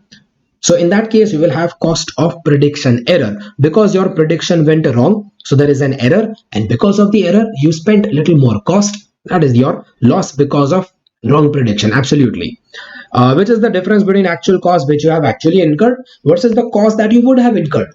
The cost which you would have incurred if your prediction did not go wrong. So if the requirement were predicted correct, then what you must have done? If your requirement was predicted correct, if your requirement was predicted as 700 only, if pehle se 700 only you must have predicted, then you must have decided to go for buy option. Then you would have incurred the buy cost, but in reality you incurred the make cost. And in incurring that make cost, you are losing some contribution. You're using your facilities here, you are spending some fixed cost and you're losing some contribution. That will lead to my cost of prediction error, cost of wrong prediction. Anyways, we will see that when we see this question. Further, if my make or buy question also involves a key factor, then you will make as much as possible with the given key factor. and the remaining requirement you will buy. Yeah, see, if my make or buy decision comes with a key factor, or ulta socho, think reverse. If key factor is asked in make or buy question, then remember, in key factor questions, you were utilizing your key factor in the best possible way, but after that, some demand was remaining unsatisfied. However, now in that key factor questions, if you have an option to buy, then if you have an option to buy, then probably you will never leave any demand unsatisfied. Why? Because you make as much as you can, and remaining you will satisfy using the buy option. Yes, so you first satisfy the demand out of the make option, because generally make is cheaper. But after satisfying your demand out of the make option, if your key factor gets exhausted, still demand remains unsatisfied, then the remaining unsatisfied demand you will fulfill using the buy option. Yeah, that is the concept over here. And no, I have not given a question about that, but that is about make or buy with key factor. In fact, you will see that also in my next question. Next question में ये भी आएगा.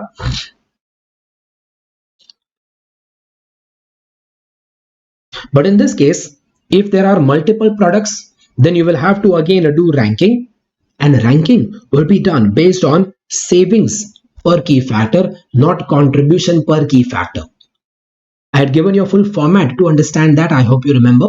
Yeah. So now if you are given make or buy with key factor and with multiple products, then you have to choose that which products should I make and remaining products I buy. Yeah, the products that you make will not be the ones which are having lesser making cost. No, the products that you make will be the ones which are having more savings of make. Yeah, so you will identify savings of make as compared to buy. You identify savings per unit, convert that into savings per key factor, and then accordingly you do the ranking. Savings is the difference between relevant cost of make and the relevant cost of buy. Selling price is never considered here. This was important. You should remember that selling price will not be considered here. See, I cannot cover questions for every topic in the revision series. So tell me, does this make sense to you? Do you remember this concept here? Tell me, do you remember this concept based on my notes over here? 100%. Areva, very good. Okay, so if the fixed cost of make is a batch level cost, we had some questions like this also. See, I'm asking this that whether you understood this or not, because if you want, then I can cover one example of that also. But you know, these examples were actually very easy regarding key factor and make or buy. So if these examples were pretty easy, then we don't need an example of that, right? Okay. Okay, next concept. If the fixed cost of make is given as a batch level cost, then you need to also check for making one batch less. We did this in one of the question, that if your fixed cost is given in terms of a batch cost, yeah, then generally we ignore the fixed cost and find the combination whether make or buy or something. But in that case, you shall also check for making one batch less, because if I make one batch less, I can save some fixed cost because it is batch wise, right? So by making one batch less, you can save some fixed cost and you might not incur so much extra cost by buying it.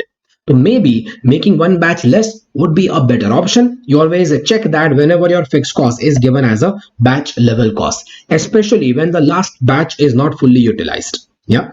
Analysis. Well, for this chapter, for every question, yes, you also need to write analysis. Rules of analysis I'm going to give you later on, but here I'm still giving you some analysis rules here, that if buy option is chosen in any question, if buy option is chosen in any question, then you will have some spare capacity, because make capacity will get released, and that spare capacity can be used to satisfy more demand, right? So this can be one of the argument why you support the buy option. Like if I choose the buy option, then by choosing your buy option, some capacity will remain spare, and that capacity can be used to earn some more profits later, right?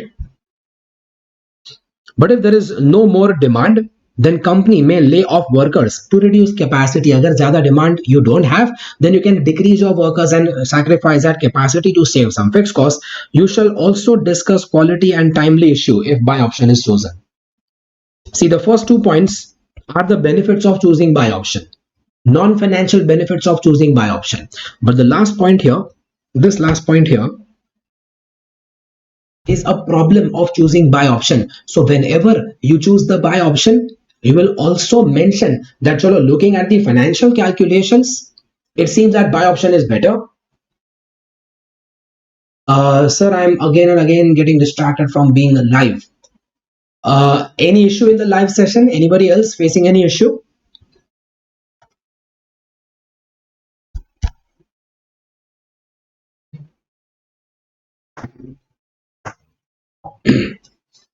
No issue? No issue?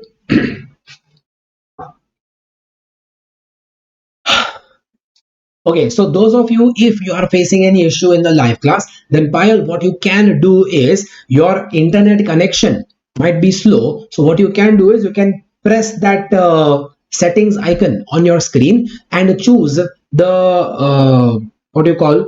Choose the streaming quality as automatic. Yeah, you choose the streaming quality as automatic. So in between, your screen might get blurred because your streaming quality will go less if your internet speed is less. Okay? But still the lecture will continue. Okay. Yeah, so my analysis will always contain these things. Your analysis will always contain that if buy option is chosen, then you will get benefit of having spare capacity. You can get benefit of laying off and reducing the capacity, saving some cost. But buy option will also have some problems.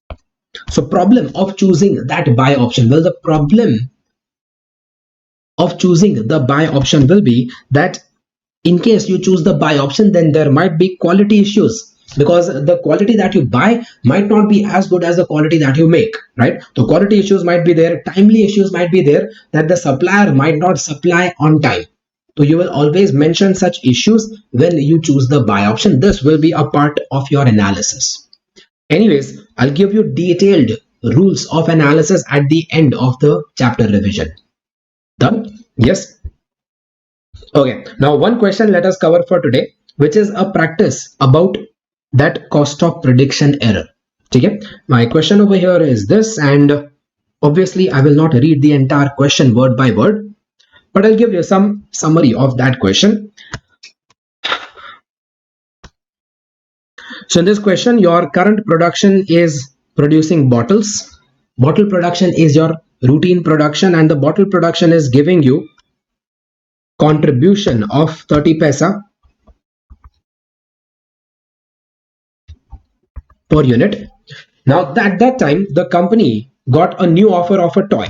So you're getting a new offer of toy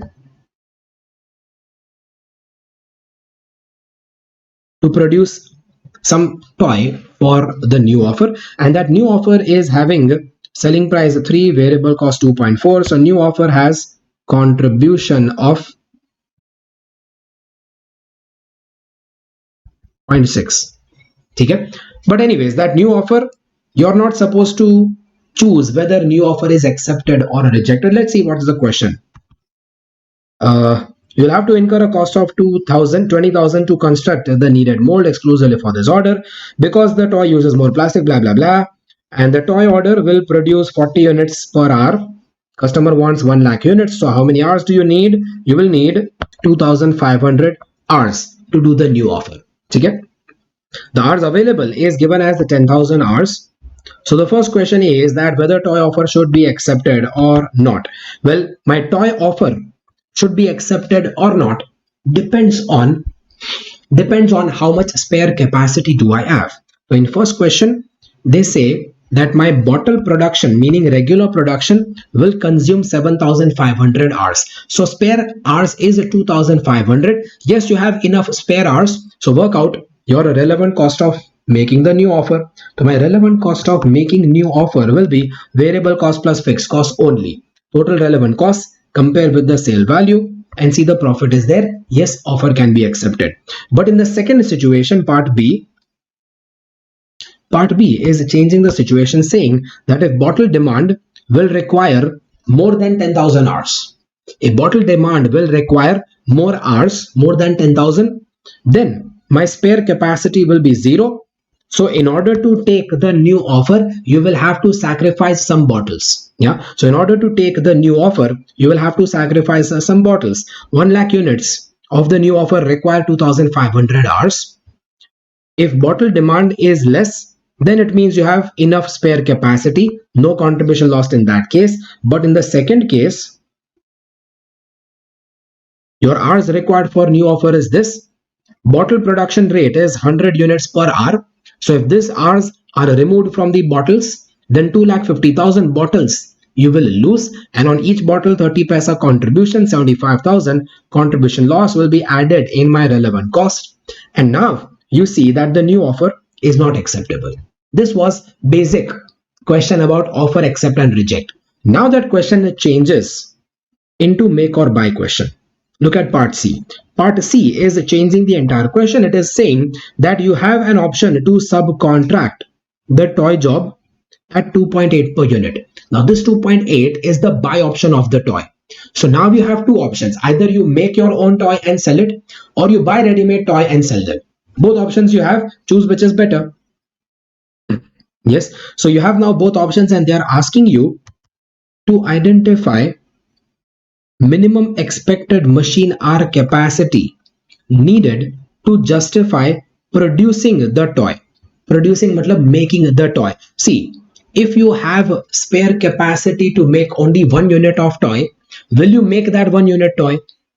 No. For 1 unit, if your spare capacity is for only 1 unit, then why would you make that 1 unit? Rather, it will be better to buy that 1 unit. You remember that? Right? So for just 1 unit, it is not worth making the toy. It is rather better to buy that toy. So they are asking you basically to find indifference point. They are basically asking you to simply find indifference point, that if you can make more than 50,000 toys, then only it is worth making the toys. If you have spare capacity of more than 1250, then only it is worth making the toys. Right? That is your part C. And then part D is asking you cost of error. Part D is saying that you predicted 1600 hours excess spare capacity. Now, if you predicted 1600 hours spare capacity, that is more than indifference point of 1250 hours. So accordingly, you decided to make. Accordingly, you decided to make. Yeah, and you decided to make in that 1600 hours. So you decided to use that 1600 hours to make. Now, if you decided to use 1600 hours to make, so remaining hours, only the remaining hours were given to bottle production.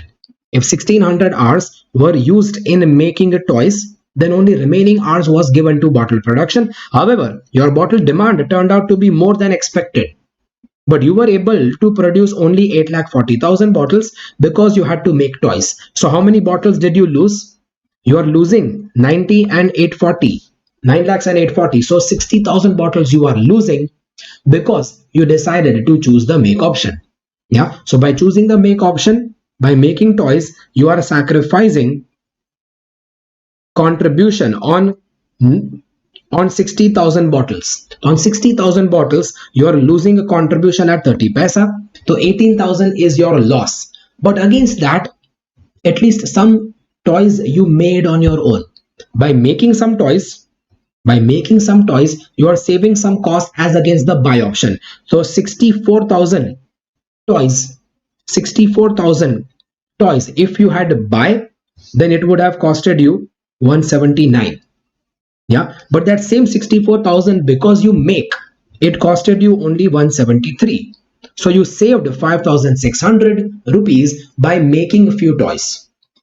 See, as per ideal method, you should have buy all the toys. But in reality you have made 64,000 and only 36 that you buy, right? So 64 that you made, you saved some cost on making that 64,000, that is 5,600 savings. Net only 12,400 is your cost, that is your cost of error.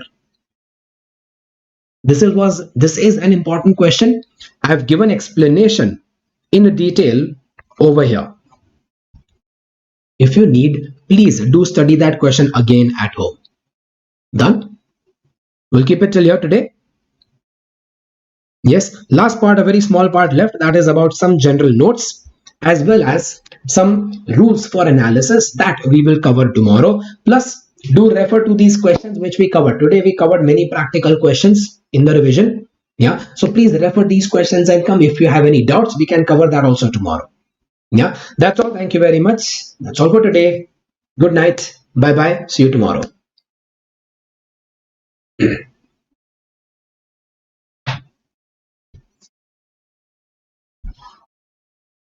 Sir, how will IDP be expressed in units?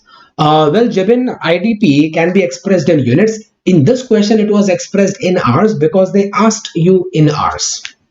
Okay, you can read the question. They have asked you to find IDP in hours, so we expressed in hours over here. But yeah, generally you can express that in units. Done?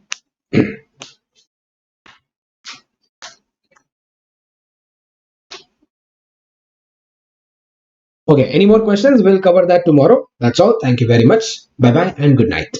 Yes, there have been petrol car, diesel car example in difference point was measured in terms of kilometers. So yes, in different situations, it can be measured in different ways. Petrol diesel car in difference point was measured in kilometers. Right? Come on. Any questions, any doubts? The question that we did over here was regarding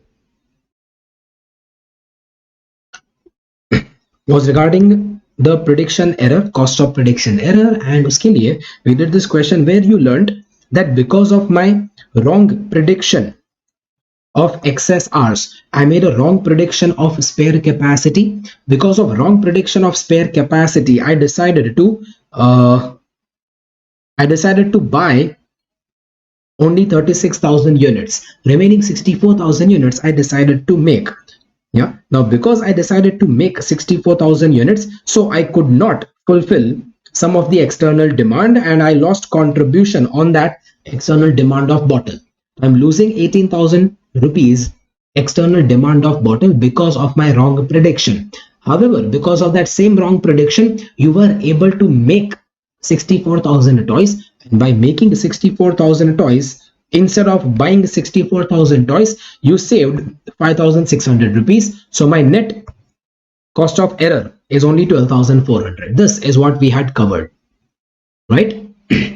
Baki log, please tell me no doubts, and please say no doubts, no questions. Because as I told you today, we don't have many more things to do here. So I was waiting for your doubts. Yesterday, we did not have time to cover your doubts. Okay. Okay. Okay, then we have certain general notes under that last part of the decision making chapter. General notes, my first concept was about shutdown point. Now, shutdown point was like break even point. Do you remember? Yeah. Shutdown point is a level of sales below which it is better to shut down my business. But we are not talking about permanent closure of business. We are talking about temporary shutdown. So it is the level of sales below which it is better to shut down my business rather than continue with more losses. Now, when will the company ever think about shutting down? The company will ever think about shutting down if their sales is going very less. Yeah, if the sales is becoming very less, or if my sales is estimated very less, then at lesser sales volume, lesser value of sales, I will have losses. You know that when my sales is less than break even point, you will have losses. Yeah, so when my sales is less and lesser than break even point, I will have losses. Just because my sales is less than break even point, does it mean I should shut down? No, I will shut down if shutting down gives me some benefit at least. Now, what benefit would you expect by shutting down? Well, the only benefit that you can expect by shutting down is that after shutting down, maybe certain fixed cost you can save. So if there is a possibility to save some fixed cost by shutting down, only then the question of shutdown point will arise. So before I give you the formula of shutdown point, remember that shutdown point will exist only and only if there is at least some fixed cost which is avoidable. Yeah, Vaishnavi, it is not about fixed cost not getting recovered. See, when your sales is less than break even point, then anyways fixed cost is not getting recovered. Just because your fixed cost is not recovered, does it mean you shut down? No, because right now your fixed cost is not getting recovered. If you shut down, then also fixed cost will not get recovered. Then why to shut down? Well, you will shut down only if shutting down can help you avoid some fixed cost. So the entire rule of shutdown point will exist only if there is at least some kind of avoidable fixed cost. Fixed cost which can be avoided when you shut down, right? Acha, opposite situation, socho. If there is no fixed cost which is avoidable, if there is absolutely no fixed cost which can be avoidable, then what will be your shutdown point? If there is no fixed cost which can be avoidable, then what will be your shutdown point? Well, then shutdown point is zero. Zero meaning even if I am able to generate 1 rupee sales, I should still continue doing that sales. Yeah, even if you are getting only 1 rupee ka sales, still you should not shut down. Even for 1 rupee sales, you should continue doing that sales, because that 1 rupee sales will also give you at least some contribution from which you can pay some fixed cost. Yeah, because there is no benefit of shutting down. Shutdown point will exist only if there is some avoidable fixed cost. And accordingly, we made a formula for shutdown point. Shutdown point is avoidable fixed cost divided by contribution per unit or divided by PV ratio. You remember the rule that if I divide contribution per unit, then my answer will come in units. But if I divide contribution percentage, matlab PV ratio, then my answer will come in rupee value. This was the rules that we started since the starting of the chapter, right? Acha. Also, this formula of shutdown point I had compared with the formula of break-even point. Break-even point is fixed cost divided by contribution, while shutdown point is avoidable fixed cost divided by contribution.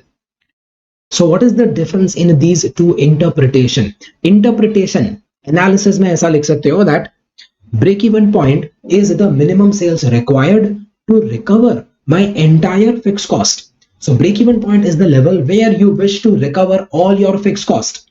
Nothing should be left out, right? But shutdown point is the level at which you don't want to recover the entire fixed cost. You want to recover only the avoidable fixed cost. Why? Because the difference is the unavoidable compulsory fixed cost. So that is where we learned that my total fixed cost can have two items. One is avoidable fixed cost and then other is compulsory fixed cost. Compulsory fixed cost meaning even in case of shutdown, this cost will definitely be incurred. But this fixed cost is gonna be incurred whether I continue or whether I shut down. In any case, this cost is gonna be incurred. So this cost becomes not relevant cost. It is irrelevant because it is not relevant to your shutting down decision. Whether you shut down, whether you continue, in any case, this cost is gonna remain. So that cost becomes your cost not relevant to the shutdown decision. Do you understand that? Right? So that is your compulsory fixed cost, not relevant. And if it is not relevant, don't consider that in your shutdown decision. In my shutdown decision, I consider only the avoidable fixed cost. So as long as I am able to recover the avoidable fixed cost, then only I should continue. If avoidable fixed cost I cannot recover, if my sales is not enough to recover the avoidable fixed cost, then stop your sales so that you can avoid that avoidable fixed cost. Yeah, if your sales is not enough to recover the avoidable fixed cost, then stop your sales so that you can avoid the avoidable fixed cost. Good evening, Payal. You are very late. That was your shutdown point. So in that calculation, my avoidable fixed cost will be total fixed cost when I continue, this total, minus the fixed cost of shutdown. This fixed cost of shutdown is the fixed cost which you will incur even in spite of shutting down. That difference gives me the avoidable fixed cost, and that avoidable fixed cost is what you take over here, right? Also, this total fixed cost of shutdown will include cost of reopening after the shutdown. It will include the training and repair cost also. Sir, just link factory on lease for 10 years, just like factory on lease for 10 years, and at present we are at the end of 4th year. Anup, are you asking an example for compulsory fixed cost?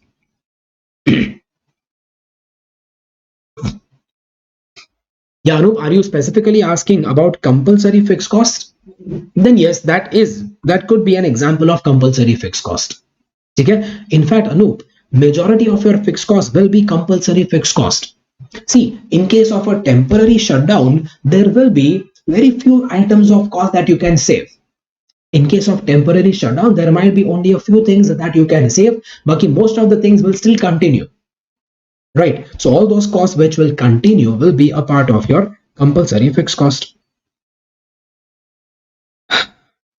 If the estimated operation is more than shutdown point, then you continue. If your sales is less than shutdown point, then you should rather shut down. Okay? Also, sometimes you can do calculation by comparison. So instead of deciding shutdown by shutdown point, you can also decide shutdown by calculating the loss when I continue versus loss when I shut down. In fact, if you remember, in class I had derived this formula by doing this comparison. You find out the loss that the company will incur if they continue, find out the loss the company will incur if they shut down, and choose whichever is better. Yeah, if my loss of continue is more than loss of shutdown, so shutdown is having lesser loss, then it is better to shut down. Done. That was your whole concept about shutdown point. We had done certain questions, many questions about that shutdown point, so I gave you little more time to revise that shutdown. Second, bottleneck. Well, bottleneck concept we had first learned in the chapter of budgets, but of course right now we are covering it in this chapter because anyways budgets chapter does not have any practicals. Yeah, so bottleneck is that department due to which the maximum production of the company gets restricted. We also saw the example of bottleneck when we did the question about multiple key factor earlier, right? Yeah. So it is the factor due to which my total production gets restricted. How do you identify that bottleneck? Well, you identify maximum production of each department, and then overall maximum production is whichever is lowest. See, that's what you did in the question which we practiced yesterday.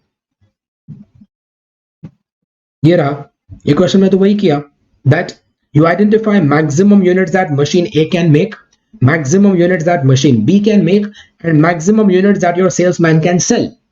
But out of all three limits, my overall maximum will be whichever is lowest. Yes, my overall maximum will be whichever is lowest. That is called as the bottleneck, right? That's the exact steps which I have given you in the notes here. Overall maximum is the one whichever is the lowest, and at this production only the bottleneck department will be fully utilized. Remaining departments will definitely have spare capacity left. In spite of having bottleneck, if I do 100% production in every department, then what will happen? In spite of there being a bottleneck, if the other departments are still doing 100% production, then what will happen? Well, in that case, there will be unnecessary accumulation of stock.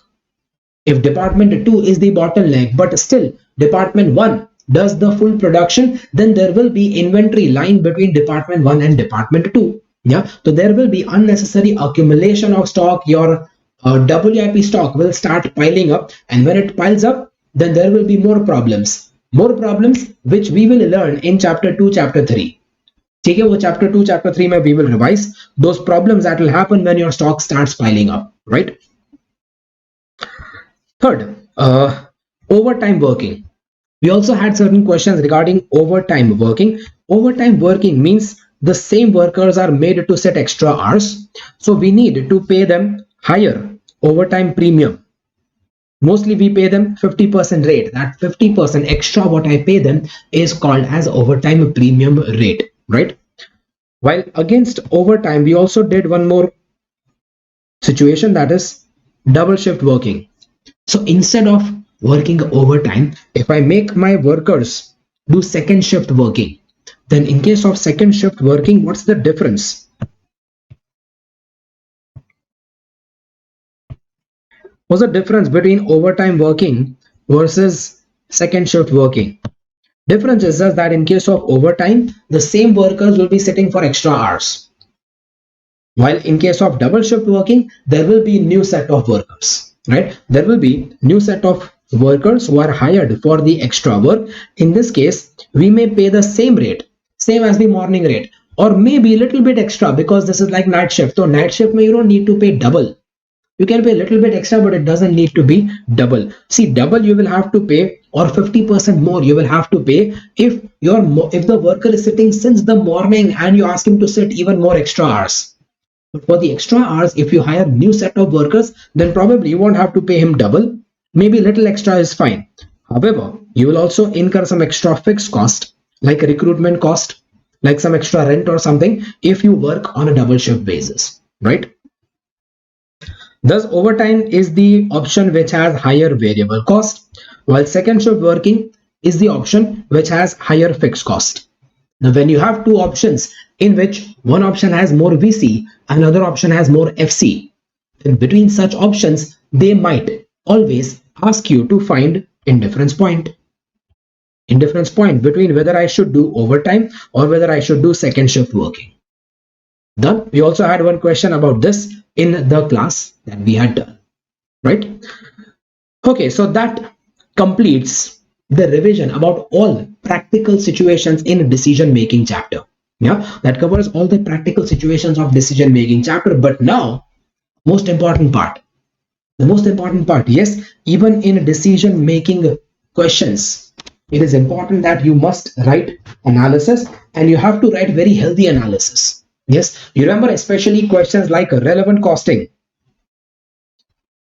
I've told you many times that in questions like relevant costing, if it is a 10-mark question, then calculation work will give you hardly 2 to 3 marks. Yeah, remaining marks is only for the analysis part. Calculation part gives you hardly 2 to 3 marks. Remaining is all for analysis part. So your analysis has to be really very strong. I have repeatedly told you many times that CA final costing subject is more about analysis, less about calculations, right? So I'm giving you certain guidelines regarding how to write analysis. Yeah, let us see these guidelines. First of all, for questions about CVP analysis, like break-even point, margin of safety, or any such CVP related question, you need to give interpretation for every CVP analysis calculation done. So you need to write interpretation for break-even point, margin of safety, shutdown point, indifference point, BEP by ratio method, BEP by stepwise, BEP with semi-variable cost. See, this is the list of topics that we have done under CVP analysis. Acha, tell me, if you remember, what is interpretation of margin of safety? Break-even point is easy. Break-even point means the level of sales at which you have no profit, no loss. Break-even point is the minimum sales that you need so that you don't incur losses. Is the minimum sales that you need to recover your fixed cost. But can you tell me interpretation for margin of safety? Come on, anyone? Margin of safety interpretation. Okay, margin of safety is a level of sales that I get after recovering the fixed cost. Yes, that is the sales above the break-even point. But why is it called safety? Why is it called margin of safety? Well, it is called margin of safety because we can afford this much reduction in sales. This is the reduction in sales which I can afford. I can tolerate this much reduction in my sales. If my break-even point is 500 units, but my total sale, my targeted sale is 2000 units, then margin of safety is this difference.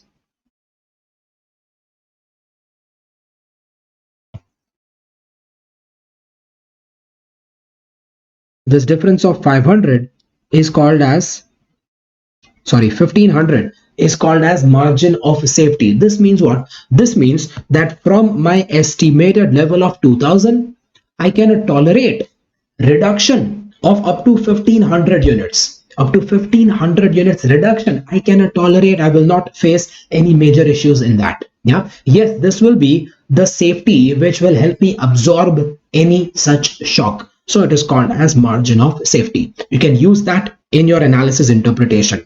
Shutdown point interpretation is the level of sales below which it is better to shut down. Indifference point interpretation means that if my requirement is more than IDP, then I should choose dash option.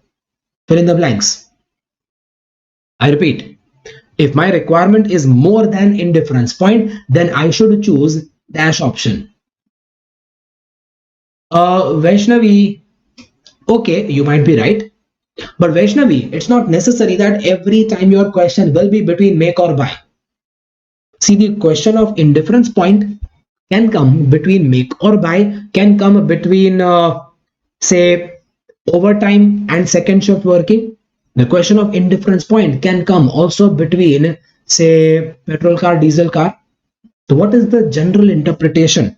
If my requirement is more than indifference point, then you choose the option having higher fixed cost. Higher fixed cost is affordable only if my requirement is more. Given you that statement earlier. Yeah.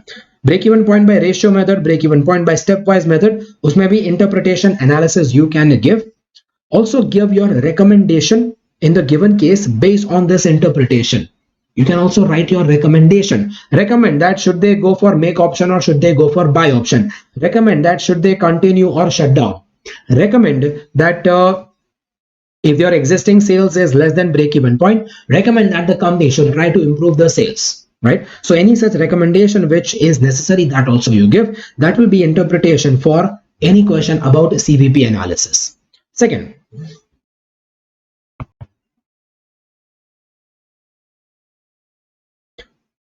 for all of them, I've given you rules of analysis. Explain the logic behind the calculation method as explained in the rules of calculation. Logic behind the calculation method, like why is ratio method calculated by taking ratio? Why is BEP by stepwise calculated stepwise?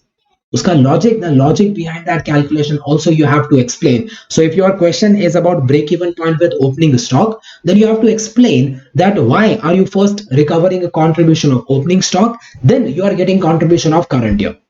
Explain it. You say that this is because company is assumed to follow FIFO method. Right? So if you are using FIFO, explain that you are using FIFO method. Right? Third, in case of all relevant costing questions, you need to give explanation for each item, that why is that item taken as relevant cost, or also for every item which is not relevant. This is where mostly the students are missing out. Many times when you are solving a question about relevant costing, so your calculation contains only 5 items. If your calculation contains only 5 items of relevant cost, so what major students do is that you write explanation for these 5 items. But that is not enough.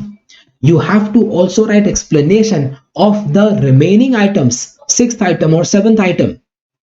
That remaining 2 items which you have not taken as a relevant cost. You'll have to explain those items also, that why did you take them as not relevant. So you need to write explanation for every item which is relevant and also for every item which is not relevant. In fact, this is more important. Yeah. Do you realize that giving explanation for non-relevant items is more important? Why? Because they have given you in the question development cost, but you did not consider that development cost. So you write explanation that development cost is not considered as relevant because say probably it is a sunk cost, it is already incurred. So now whether you take this decision or you take that decision, in any case this development cost is not going to come back. So such explanation you have to write. Yeah, during my class I have always given you such explanations orally for every question. All that you have to put it in words, right? Explain why any item is a sunk cost, or explain why any item is an opportunity cost. Explain why have you considered contribution lost, right? Finally, you give your recommendation whether new offer should be accepted or rejected. Don't forget to give recommendation. See, so many times students are giving so much effort to do the calculation, so much effort to write analysis, but after writing analysis of every item, at the end, you just need one sentence to mention recommendation. Final recommendation that should a new offer be accepted or rejected. You don't write that, then you will lose at least half mark or 1 mark. That is a major loss because by writing just one single sentence or maybe one single word, it was giving you 1 mark. You're losing that 1 mark. That is very bad, right? For key factor questions, you explain that key factor will restrict my production. Also explain that this key factor will become a bottleneck. Accordingly, you can explain bottleneck also. And then finally, give your recommendation that what is the best, most profitable product mix, right? For make or buy decisions, well, make or buy decisions will mostly involve relevant cost. So the analysis of make or buy decisions, you will analyze relevant cost as explained in point 3 above. Meaning this point 3 above. So again, you explain the relevant cost as explained in this point 3 above and accordingly give your recommendation. And then in case of indifference point between make or buy, well, if your question is about indifference point between make or buy, then you give interpretation of that also. Give interpretation that when should you choose the make option, when should you choose the buy option, and accordingly give recommendation that in this existing company, should they choose make option or should they choose buy option. Done? Yes, that completes my entire revision of decision making chapter. The biggest chapter, the most time consuming chapter. So for this chapter, I hope that this revision will become very useful for you, because on the day before the exam, you may not have time to revise all the questions of decision making chapter. Almost 100 questions are there in my book for decision making chapter. Obviously, you don't have time to revise 100 questions, but if you revise this revision sheet, then majority of the concepts of decision making are covered in this revision, isn't it? Yes.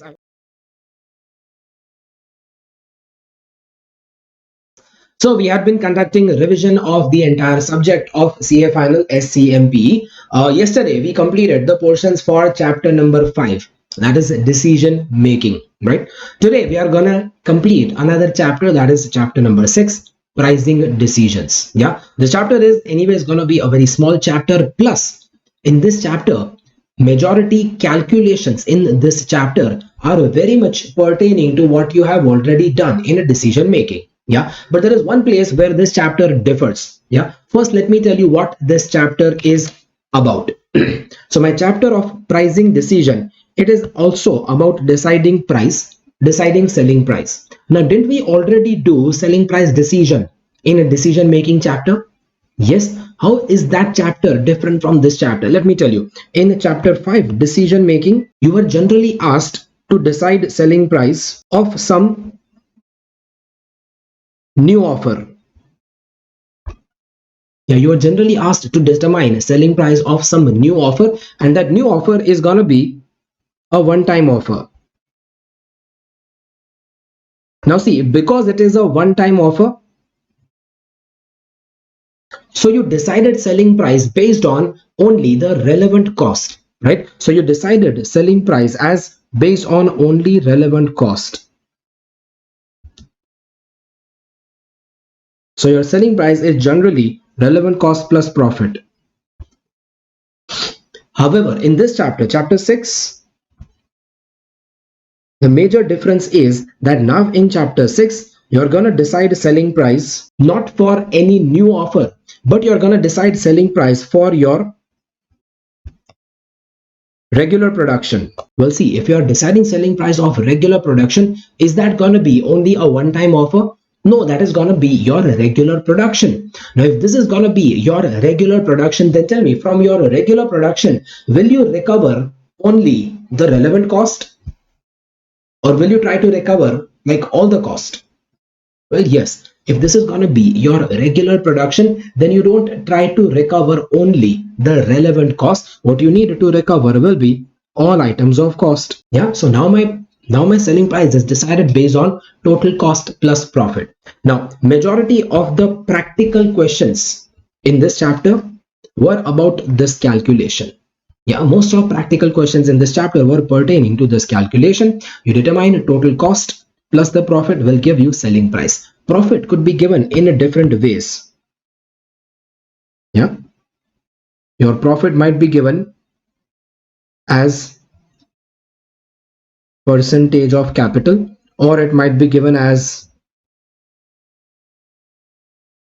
percentage of sale, or they might ask you to determine, or they might ask you to achieve direct rupee amount of profit, whatever. So there will be different ways how your required profit will be given. All you need to do is identify total cost of your regular production and add the required profit will give you the selling price required that you should set, right? This is about your pricing decision.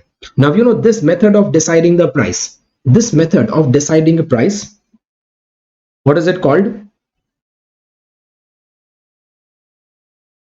This method of deciding price is called as the cost plus pricing method.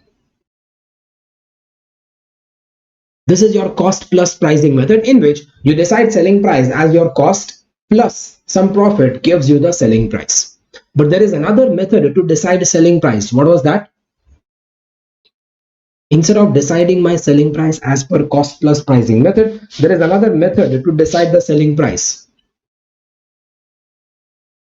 Well, that another method is your profit maximization method. No, Jade, target pricing, there is no such thing as target pricing, Jade, it is target costing. Yeah, and target costing is to determine the cost that I wish to achieve.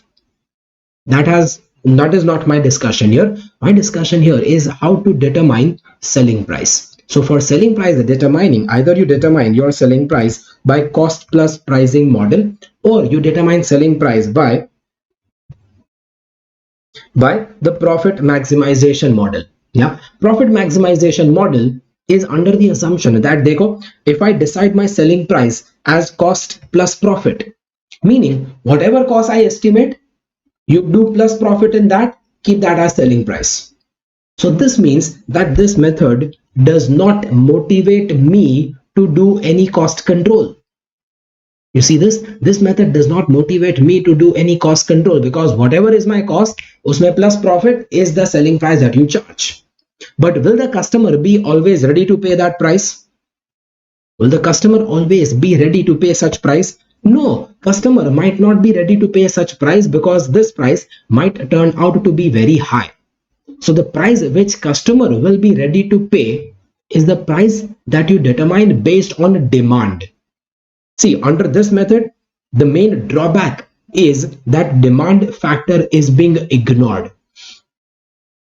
But if the customer demand factor is considered, then the method comes up is called as profit maximization model. Now this method here means that you actually decide the selling price as per your law of demand. Law of demand states that with increase in the price, the demand will decrease. So if I charge more price, then demand will fall. Here in this method, you were ignoring that more price can decrease the demand, but no, this method will consider the fact that if you charge more selling price, then demand will fall. So this method states that with increase in the price, the demand will decrease. Thus, we must set the best price such that overall profit is maximum. So out of many different option of selling prices, you choose that price at which your overall profit of the company is maximum. That is why this method is called as profit maximization model. See, there are two things. If I charge very high price, then my per unit profit will be good. But at that high price, customers will not buy my product. Demand will be less. If I charge very low price, then per unit profit will be less, but demand will be huge and many customers will be there to buy my product. So what should I do? Should I charge high price or should I charge low price? Well, you charge the price in between that highest and lowest such that the total profit of the company is maximum. That is called as my profit maximization method.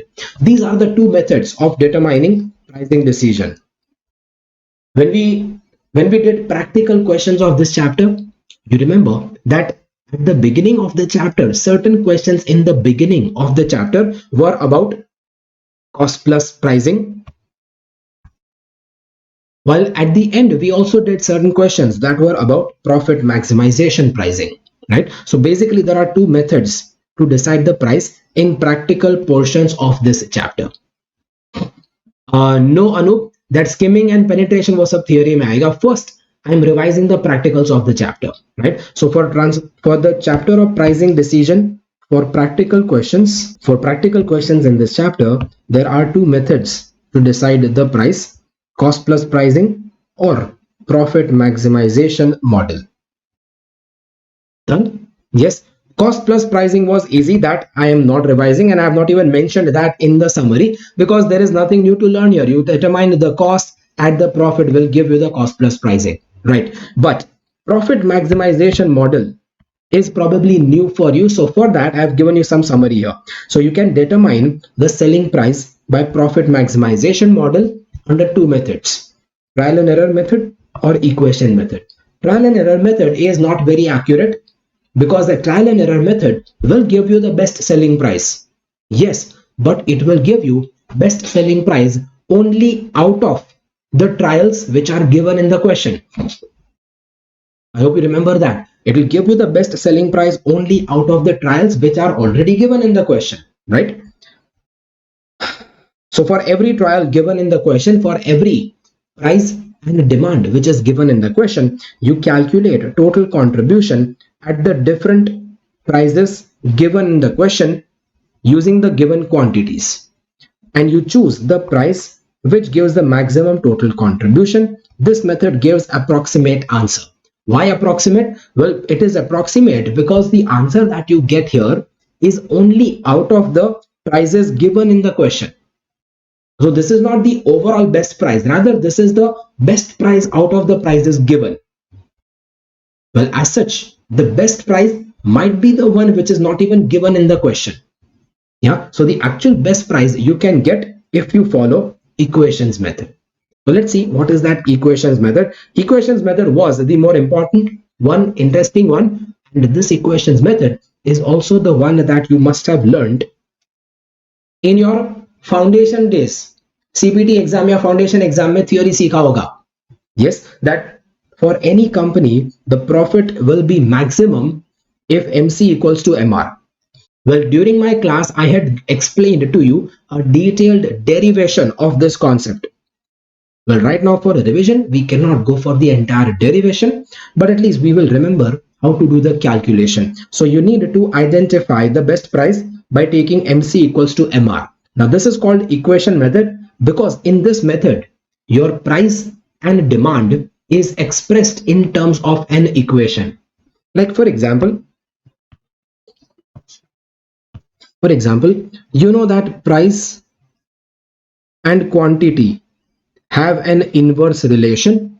Inverse relation meaning if the price is decreased, then the quantity sold will increase. Let's say at the price of 100, the quantity that I can sell is 0 units. But if I drop the price to 90, then the quantity that I can sell is 1000 units. If I drop the price to 80, then quantity I can sell is 2000 units,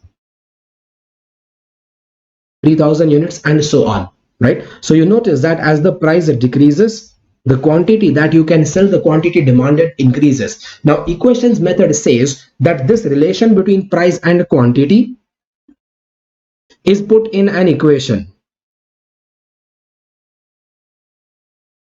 and the general format of that equation is also given. The general format of that equation is P equals to A minus BQ.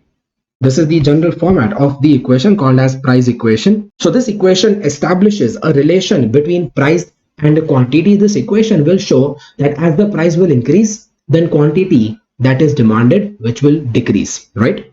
So that is the general format of the price equation. It is an equation between price and quantity. Now for that equation we have also derived the values under that equation. A indicates the price at which quantity will be 0.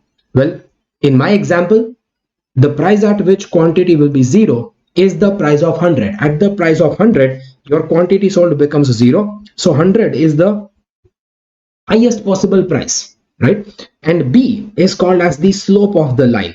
Slope of the line basically indicates that for selling 1 unit extra, how much price drop is required. Please understand, B indicates what? B indicates, देखो B का formula I have given, but formula might not be very easy to remember. You might make a mistake in that formula. So to prevent your mistake, I will give you the explanation of B. B value indicates the price drop required for selling 1 extra unit. See, at the price of 100, 0 units you were selling. At the price of 90, 1000 units you sold. Meaning, by dropping the price by 10 rupees, your sales is increasing by 1000. Yeah, you're dropping the price by 10, sales is increasing by 1000. This means that for selling 1000 extra units, you had to drop the price by 10. So for selling 1 extra unit, you drop the price by how much? For selling just 1 extra unit, you drop the price by how much? That is 10 divided by 1000. That is 0.01. Yes, so 0.01 is your B value. Now these values you put in the equation. So my equation becomes P equals to 100 minus 0.01 Q.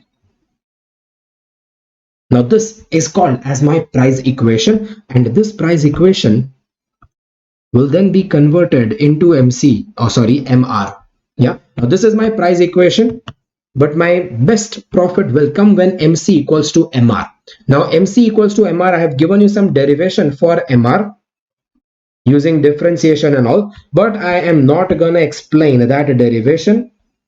The derivation part you skip, but at the end of the derivation,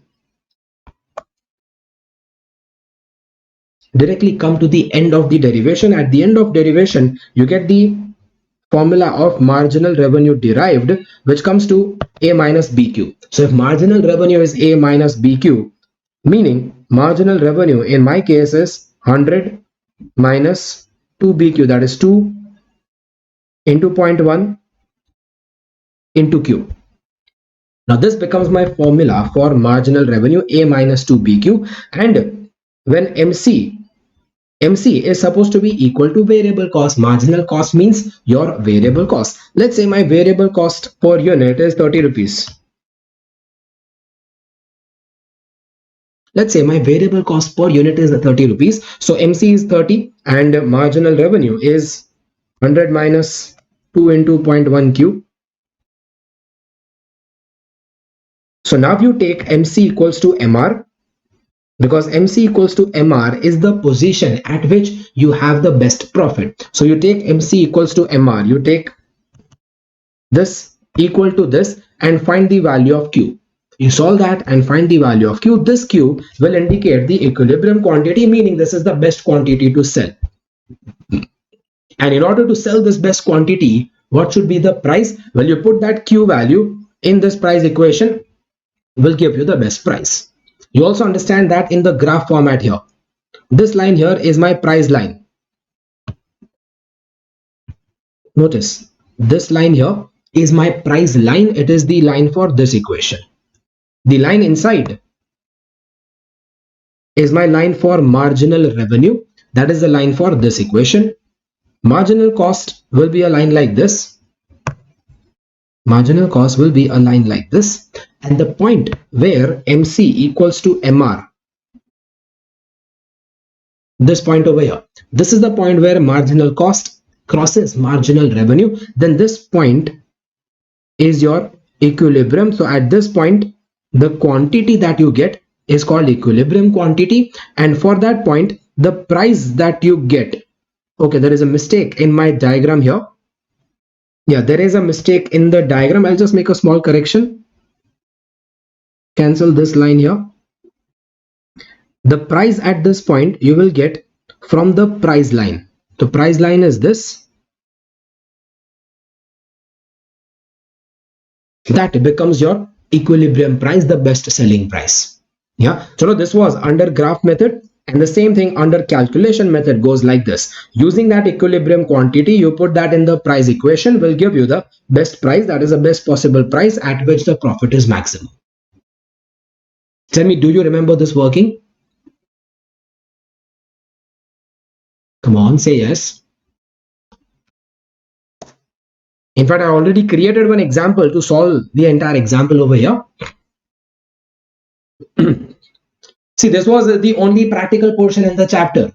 Rest, the entire chapter after this is mostly the theory portions. Yeah, this is the only practical portion in the chapter. Baki entire chapter is theory. Plus, the theory in this chapter is useful for giving analysis in many other chapters also.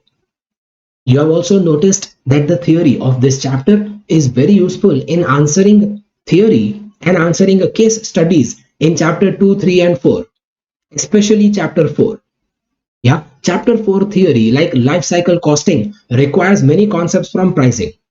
So in whichever chapter you have to comment about the pricing, you can use the theory of this chapter, especially theory like penetration price and skimming price. Let's learn those theories now. So before we get into the theory, tell me this practical portion, all clear? Tell me, are you all clear with this practical calculation portion? Yes, Anup, MC and MR either intersect ho raha hai, but Anup, see Anup, if you are right, and in fact that was my mistake, मैंने यहाँ पे गलती किया, but I think मैंने class में आपको सही समझाया है. Anup, if you make a line from this point here, if you had made a line like this, then Anup, this point is not the price. This point that you get will be the value of marginal revenue. Because आपने marginal revenue के graph में से line extend किया, then the value which you get will be the value of marginal revenue. You don't want marginal revenue, you want the value of price. So you extend that point to the price line. This is the price line. You extend that point backwards towards the price line, and then from that price line you extend it on the y-axis. Then what you get is your price. Clear? Mathematics. Okay. Okay, so then let's get into the theory part of the chapter. So under the theory portions in the chapter, first there was a very small theory about different types of market: perfect competition, monopoly, monopolistic competition, and oligopoly.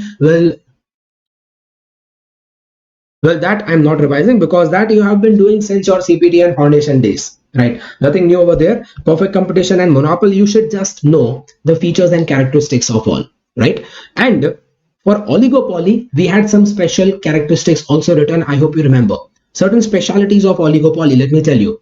Oligopoly is the market where there are very few sellers and there is intense competition between these two sellers. Plus, the main speciality about oligopoly market is that these two sellers will have non-price competition.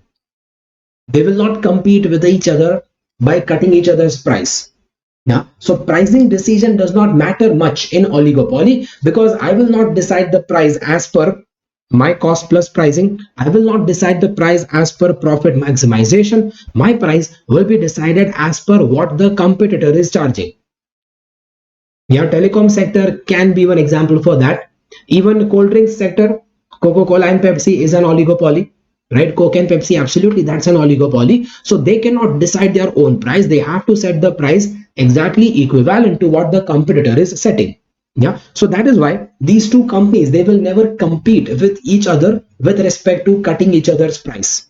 They will compete for other things. Non-price competition will be there. Non-price competition, जैसे Airtel and Jio, they generally don't change their prices. They will not give you discount in their prices, but instead of giving discounts, they will give you other value added services. They will tell you that along with my subscription you get OTT subscriptions also, right? That is like non-price competition. Okay, yeah. Anyways, that was the specialty under oligopoly, non-price competition. Then getting into the other theory of the chapter, principles of product pricing. Under that, we learned that the cost should not be considered as the only important factor of determining price. Rather, profit maximization is the more important factor of determining price. Meaning, pricing is not decided by cost plus method. It is better to decide pricing by profit maximization method. So, important determinants of price are comparative situations and elasticities. So under different situations, you can do price customization. Customization means charging different price based on different products, based on different demographics. Demographics matlab ke age factor, gender factor ke hisab se you can have different prices, like railways have that, right? Based on customers' past behavior. If you are a regular customer, I give you a discount. Like platinum customer, gold customer gets more discounts and all, right? And based on time differential, if you buy a longer subscription, then I'll give you a cheaper value for that subscription, right? That is your pricing based on time differential. Next, price sensitivity. This measures the customer's behavior to change in price. It measures that how does the customer behave when I change the price. So for all these examples I had given you, for all these points I had given you an example. That example, basically price sensitivity indicates that how will the customer behave to my change of price. For example, if I increase the price, will the customer still continue to buy or not? Yeah, say low sensitivity means what? Means that even if I increase the price, the customer will still continue to buy the same thing. Meaning customer is not very sensitive to the price. Yes, so first to understand what does sensitivity mean, there can be two types of sensitivity: low sensitivity and high sensitivity. Low sensitivity means that even if we increase the selling price, then also customer will still buy my product, right? So in which case will the sensitivity be low? If my product is unique, then customer will still buy. Low sensitivity. If my product is difficult to compare, then customers will still buy. Low sensitivity. If the total expenditure on my product is very small, if the customer is spending very small part of his income on my product, then again the sensitivity will be low.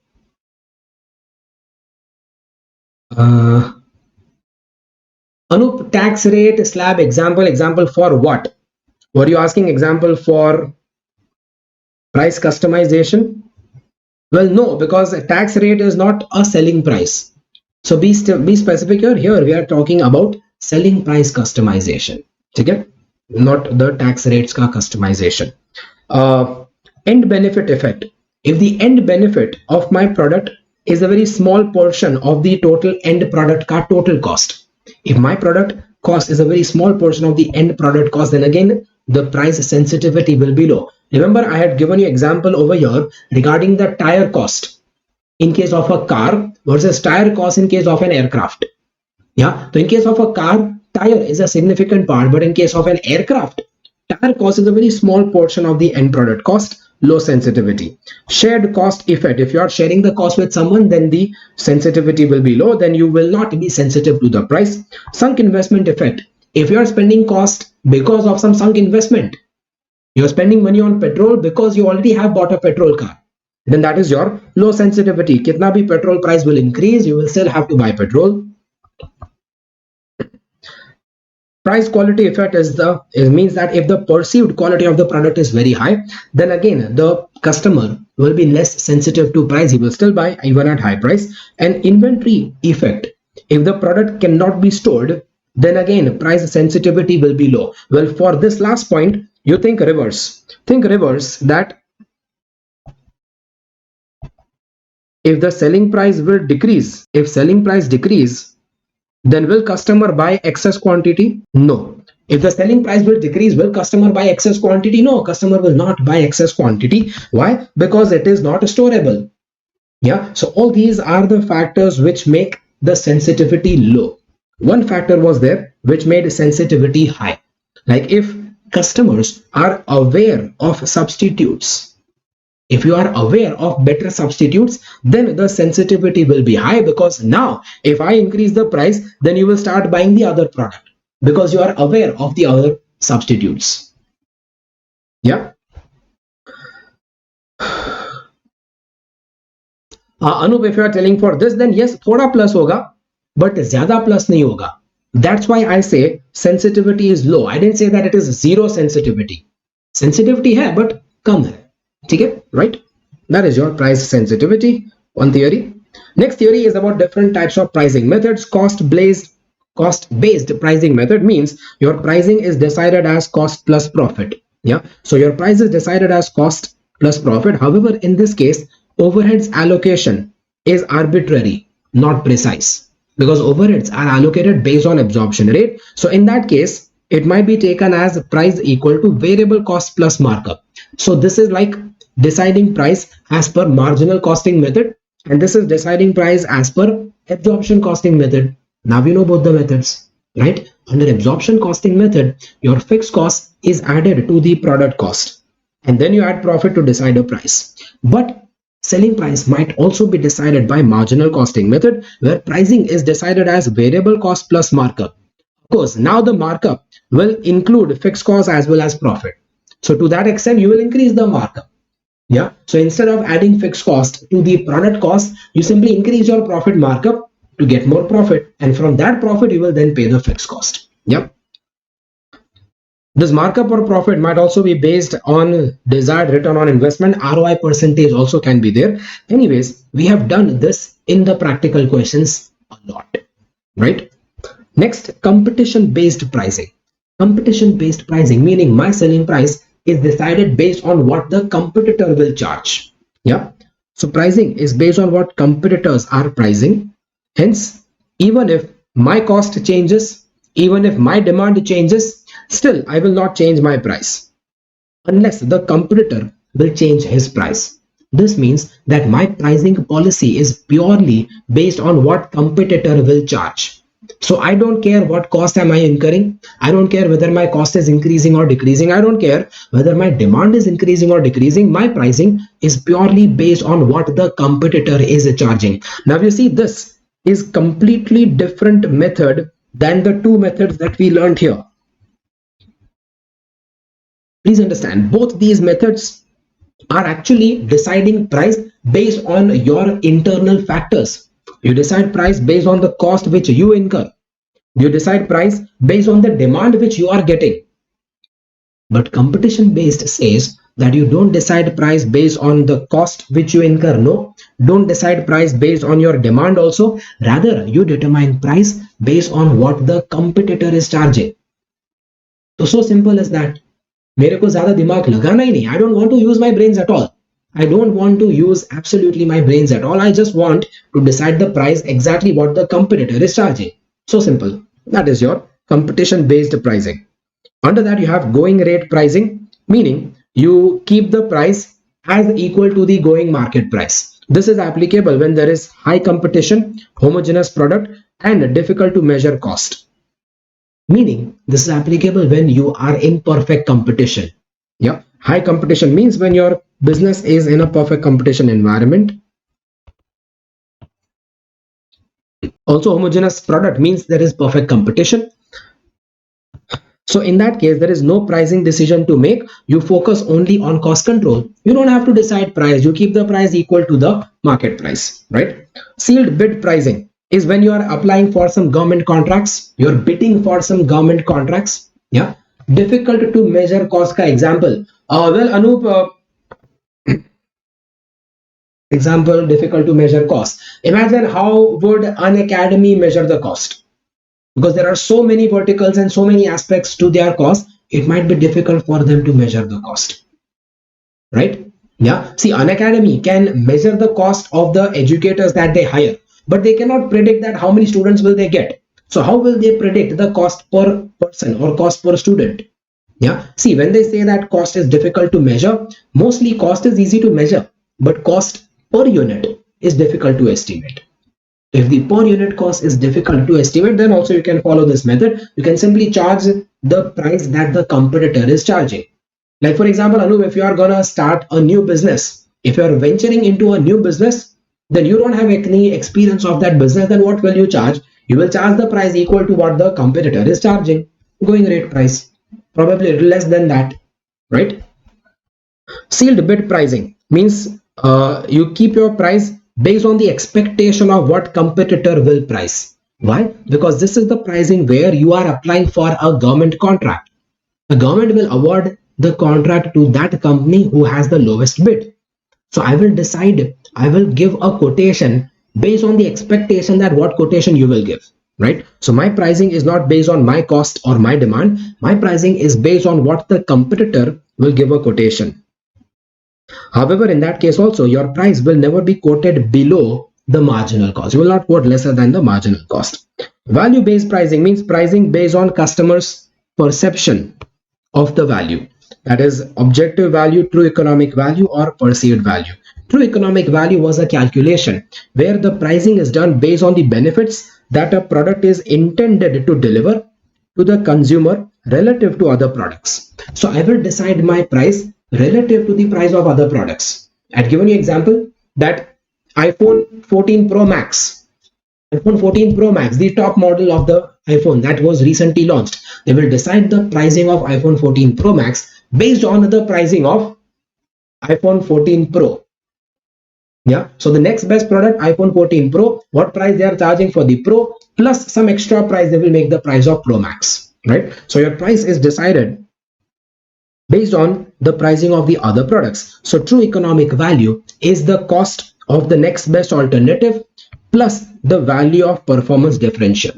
If Pro Max is giving you say half-inch extra screen size than the other one Pro, there are two phones that we are talking about, 14 Pro and 14 Pro Max, right? So if Pro Max is giving only half-inch extra size, then they will see that what is the price of the next best alternative, that is iPhone 14 Pro, and what is the value of performance differential. So for that half-inch extra screen, how much money will the customer be ready to pay? So according to that, they will charge the product. Yeah, so that is a true economic value, price of comparable product plus value of the additional features that you are giving. Perceived value is the price that consumer is willing to pay. According to the consumer's perception, what price is he willing to pay? That is called as perceived value.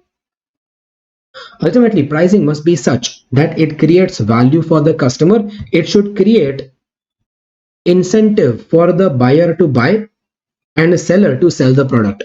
Both should have incentive, then that is called as a good price. Anup, customer perception का कोई example नहीं होता. Customer perception का example means customer के belief में, perception में, what price is he ready to pay. I cannot give example for that because that is perception of the customer. It differs from customer to customer, right? In my perception, I won't pay more than 60,000 rupees for an iPhone. In my perception, I won't pay more than 60,000 rupees for an iPhone, but they don't give it for 60,000. So I never buy an iPhone. Yeah. So it depends on the customer perception. It differs from person to person. How much is the person ready to pay, right? Pricing in recession and pricing below marginal cost. These are now two different things. Pricing during recession. Well, during recession, we have learned that in case of recession, when your sales is less, then you might decide to shut down. temporary. However, this topic here says that instead of doing temporary shutdown, you might decide to continue at a very less price. You might decide to continue to sell at prices lesser than the total cost, but not lesser than the marginal cost. See, you will definitely incur loss if you sell at a price less than total cost. Pakka you will incur loss, but probably that loss will be lesser than the shutdown loss. Plus you will have other benefits also. Other benefits like you will be able to retain the employees, you will be able to prevent machine idleness, you can prevent competition from acquiring the customers. These are all the benefits if you continue to sell instead of shutting down. Yeah, that is your pricing during recession, pricing less than cost, so that you can at least manage to continue and retain the employees and all. Sometimes you can also price below the marginal cost. Sometimes you might also set the price lesser than the variable cost, but only in following cases: if the product is perishable and the expiry date is coming near, or if the stocks have accumulated and the market prices have fallen, then you will have to release your stock, or you might release the stock to save your carrying cost. Storage cost is very high, so maybe you will sell them even at price lesser than the marginal cost, or maybe you sell at less price to promote a new product or to boost sales of another product, right? Yeah, all these are the situations when you might set the price lesser than the marginal cost. Next, there's an interesting theory about pricing of new products. My new products could be revolutionary product, evolutionary product, me too product. Revolutionary product is a product which is complete new for the market. This is a product which can create its own value. It has a potential to become a market leader, and it will enjoy premium price as a reward for its innovation. Like when iPhone was first launched, it was a revolutionary product, innovative product. It can enjoy good pricing. Even today, it enjoys good pricing, right? Evolutionary product is a product which is an upgraded version of the revolutionary product, upgraded version of that product with few additional features. It will enjoy good price, but maybe not as much as the revolutionary product. Samsung phones are upgraded version of iPhone. Yeah, it is upgraded because they are providing more features than iPhone. Since many ages, iPhone never used to give dual SIM phone. Samsung started giving dual SIM phone, right? Apple never gave like folding screen phones. Samsung has started giving folding screen phones. So most of the hardware innovations have come from Samsung. But because it was not the first one, so it is not revolutionary, it is evolutionary. It is upgraded version of that same thing with additional features, additional characteristics, so it can get a good price but not as much as the revolutionary product. And then comes me too product, which are copy paste, sasta copy. Yeah, these are the cheaper copies of the successful product. Its emergence is a result of the success of revolutionary product. They are market followers, so they are price takers, right? Now within that same, we have two more concepts called skimming price and penetration pricing. Skimming price and penetration pricing are the pricing strategies which are followed for launching a new product. Well, if your new product is a revolutionary product, then you might launch the product as skimming price. But if your new product is a me too product, which is already there in the market, nothing new in the product, then you might have to launch it using penetration price. Skimming price means that you charge high price during the launch, and later on your prices are gradually reduced, right? At the launch you charge high price because at the launch there will be high promotional costs, there will be high research and development costs because you have created a unique product. So to recover all that cost, you charge high price at the launch. Example, iPhone.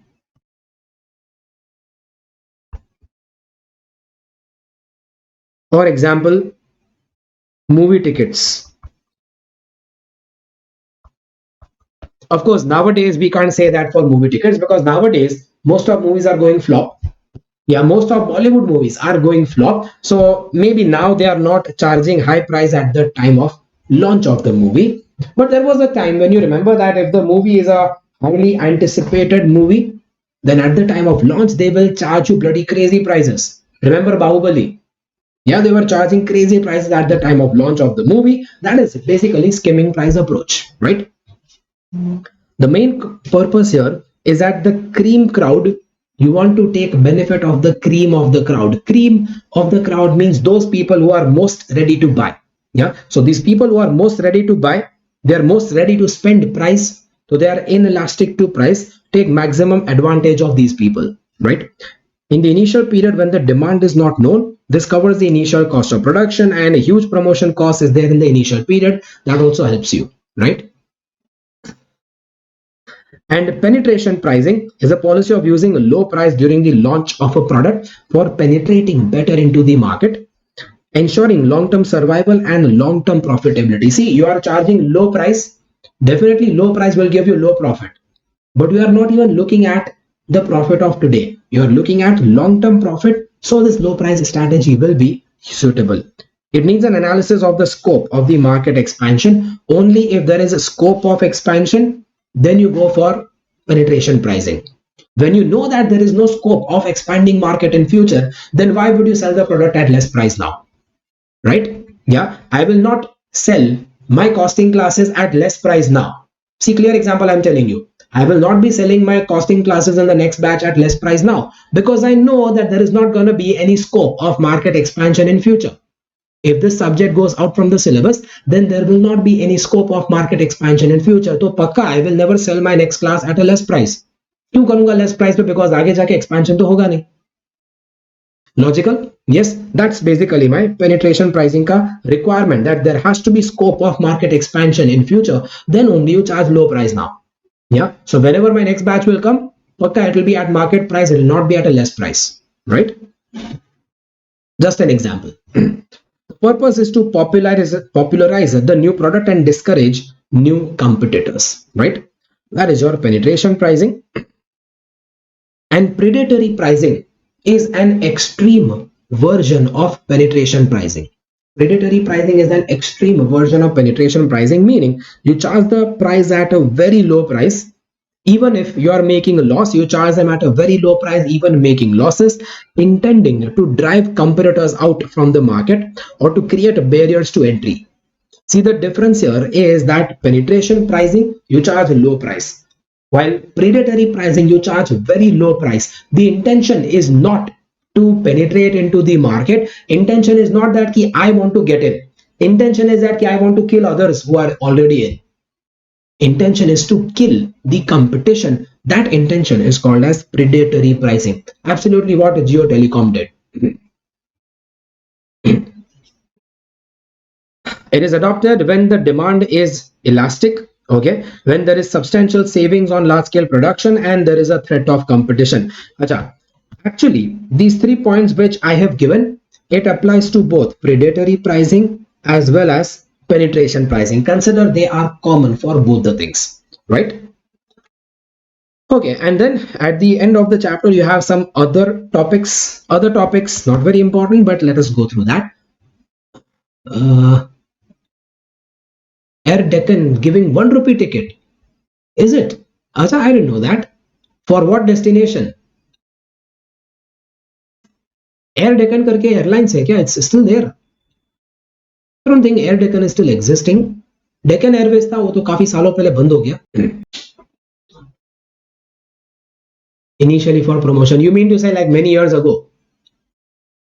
Okay. But you know what they do is, you know what they actually do? This is a marketing tactic. This is actually a marketing stunt.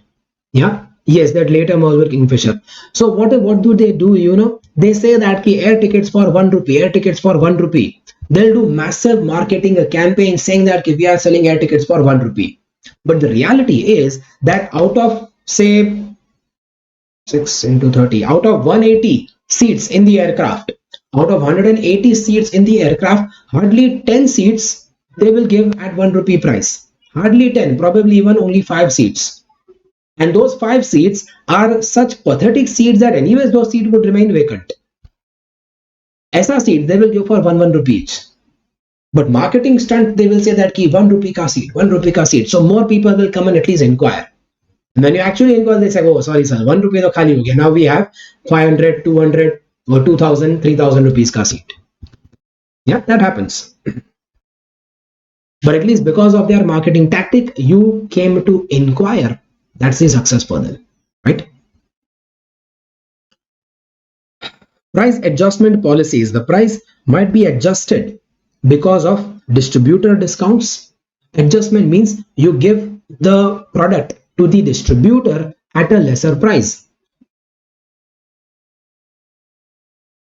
Yeah, that's exactly the same thing. So distributor discounts means you give the product to the distributor at a discounted price so that distributor can get some profit. Same way, you can give quantity discount, cash discounts, price discrimination can be there, meaning charging different price in different markets. You have learned about that in your CPT foundation. And the geographic pricing, different price in different geographical locations, right? Sensitivity analysis in pricing decisions. It is an analysis to study how sales and cost will respond to internal and external changes. How the sales will respond, how the cost will respond to external changes like these, to internal changes like these. External changes, like when market demand is changing, how does my sales and cost change? When market prices are changing, how does my sales and cost change? When exchange rate is changing, how does my sales and cost change? That analysis is called as sensitivity analysis. Also, internal changes, like if initial outflow is changed, how does my sales and cost change? With spending more money on R&D, what is the change in my sales? With spending more money on production cost, what is my sales and cost changes? So how does my sales and cost change with respect to change in marketing cost, launch date, product prices, etc.?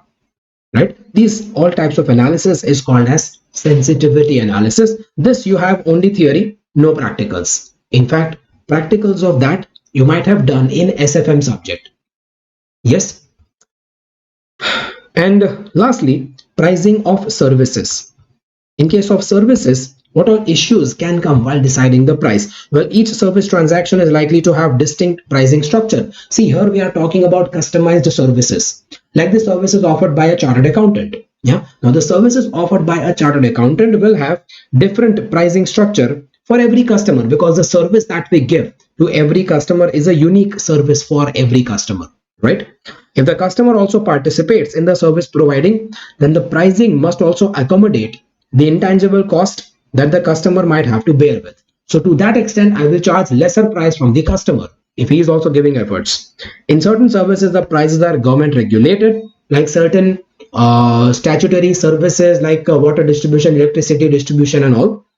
In some cases, prices are collectively fixed by trade associations. Yes, that can also happen. These are the different issues involved in pricing of services. Now that completes all theory of pricing chapter.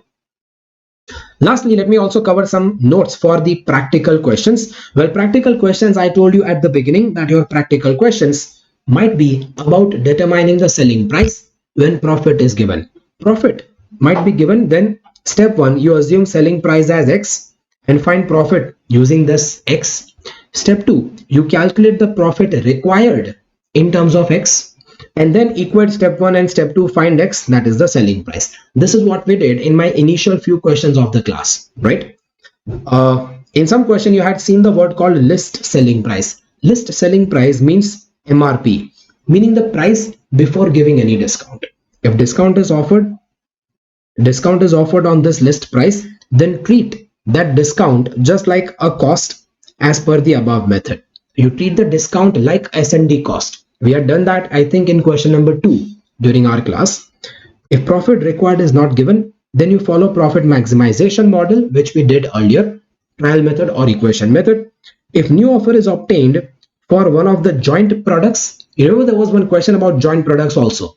If the new offer is for a joint product, then the other product will also have to be produced, because you cannot produce only one product out of the joint products. Joint products matlab both will produce together, right? New offer is regarding only one of them, so the other product becomes excess production. That excess production you will have to sell, and because you have to sell excess production of the other product, so selling price of this additional other product might have to be reduced because you have excess production of that other product. If there are two products and both require same contribution per hour, again we had this in one question. If two products require same contribution per hour, meaning overall contribution per hour will also be the same. This was also what we learned in one of the question. And if minimum selling price is asked in the question, minimum selling price, what do you need? Well, the minimum price that you need is the one at which profit is zero. So at least zero profit you have to earn, not less than that, right? In this, if the product is a well-established product, then minimum price that I want is equal to total cost. But if it is a new product, one-time offer, then the minimum price that I want is only the variable cost. See, all these points I have extracted out of the various practical questions that we did. Yeah, so if you have done the practical questions of my book, then these 6 points you will easily understand.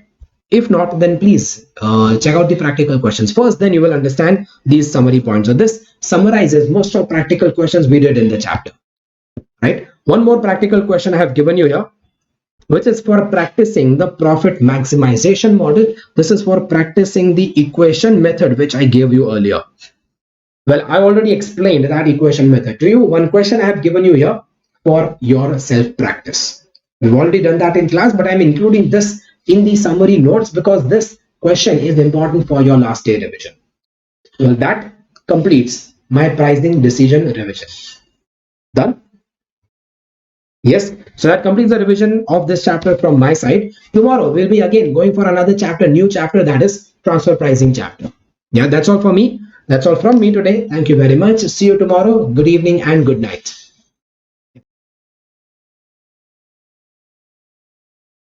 So today we are starting with transfer pricing in the revision series, which will continue Monday, Tuesday. ये तो थोड़ा दिन और continue रहेगा, ठीक है?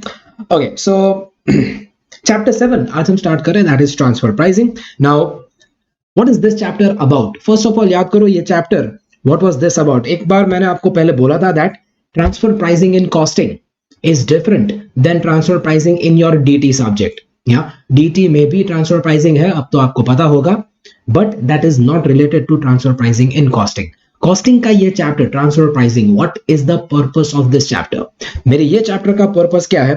Purpose is that कि जब एक डिवीजन दूसरे डिवीजन को कोई गुड्स ट्रांसफर करेगा, या then the price at which the transfer is done will be called as the transfer price, right? but इसके लिए पूरा चैप्टर क्यों बनाया? याद करो, फॉर ट्रांसफर प्राइसिंग चैप्टर एक लॉजिक आपको ऐसा बताया था दैट कि when division A transfers units to division B, तो division A is the seller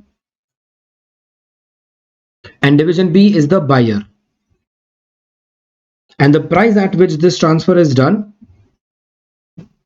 was called as transfer price. Yeah, now this transfer price needs to be decided such that both divisions agree to that price. Now, what is the main issue in deciding that transfer price? Well, remember one basic assumption in this chapter.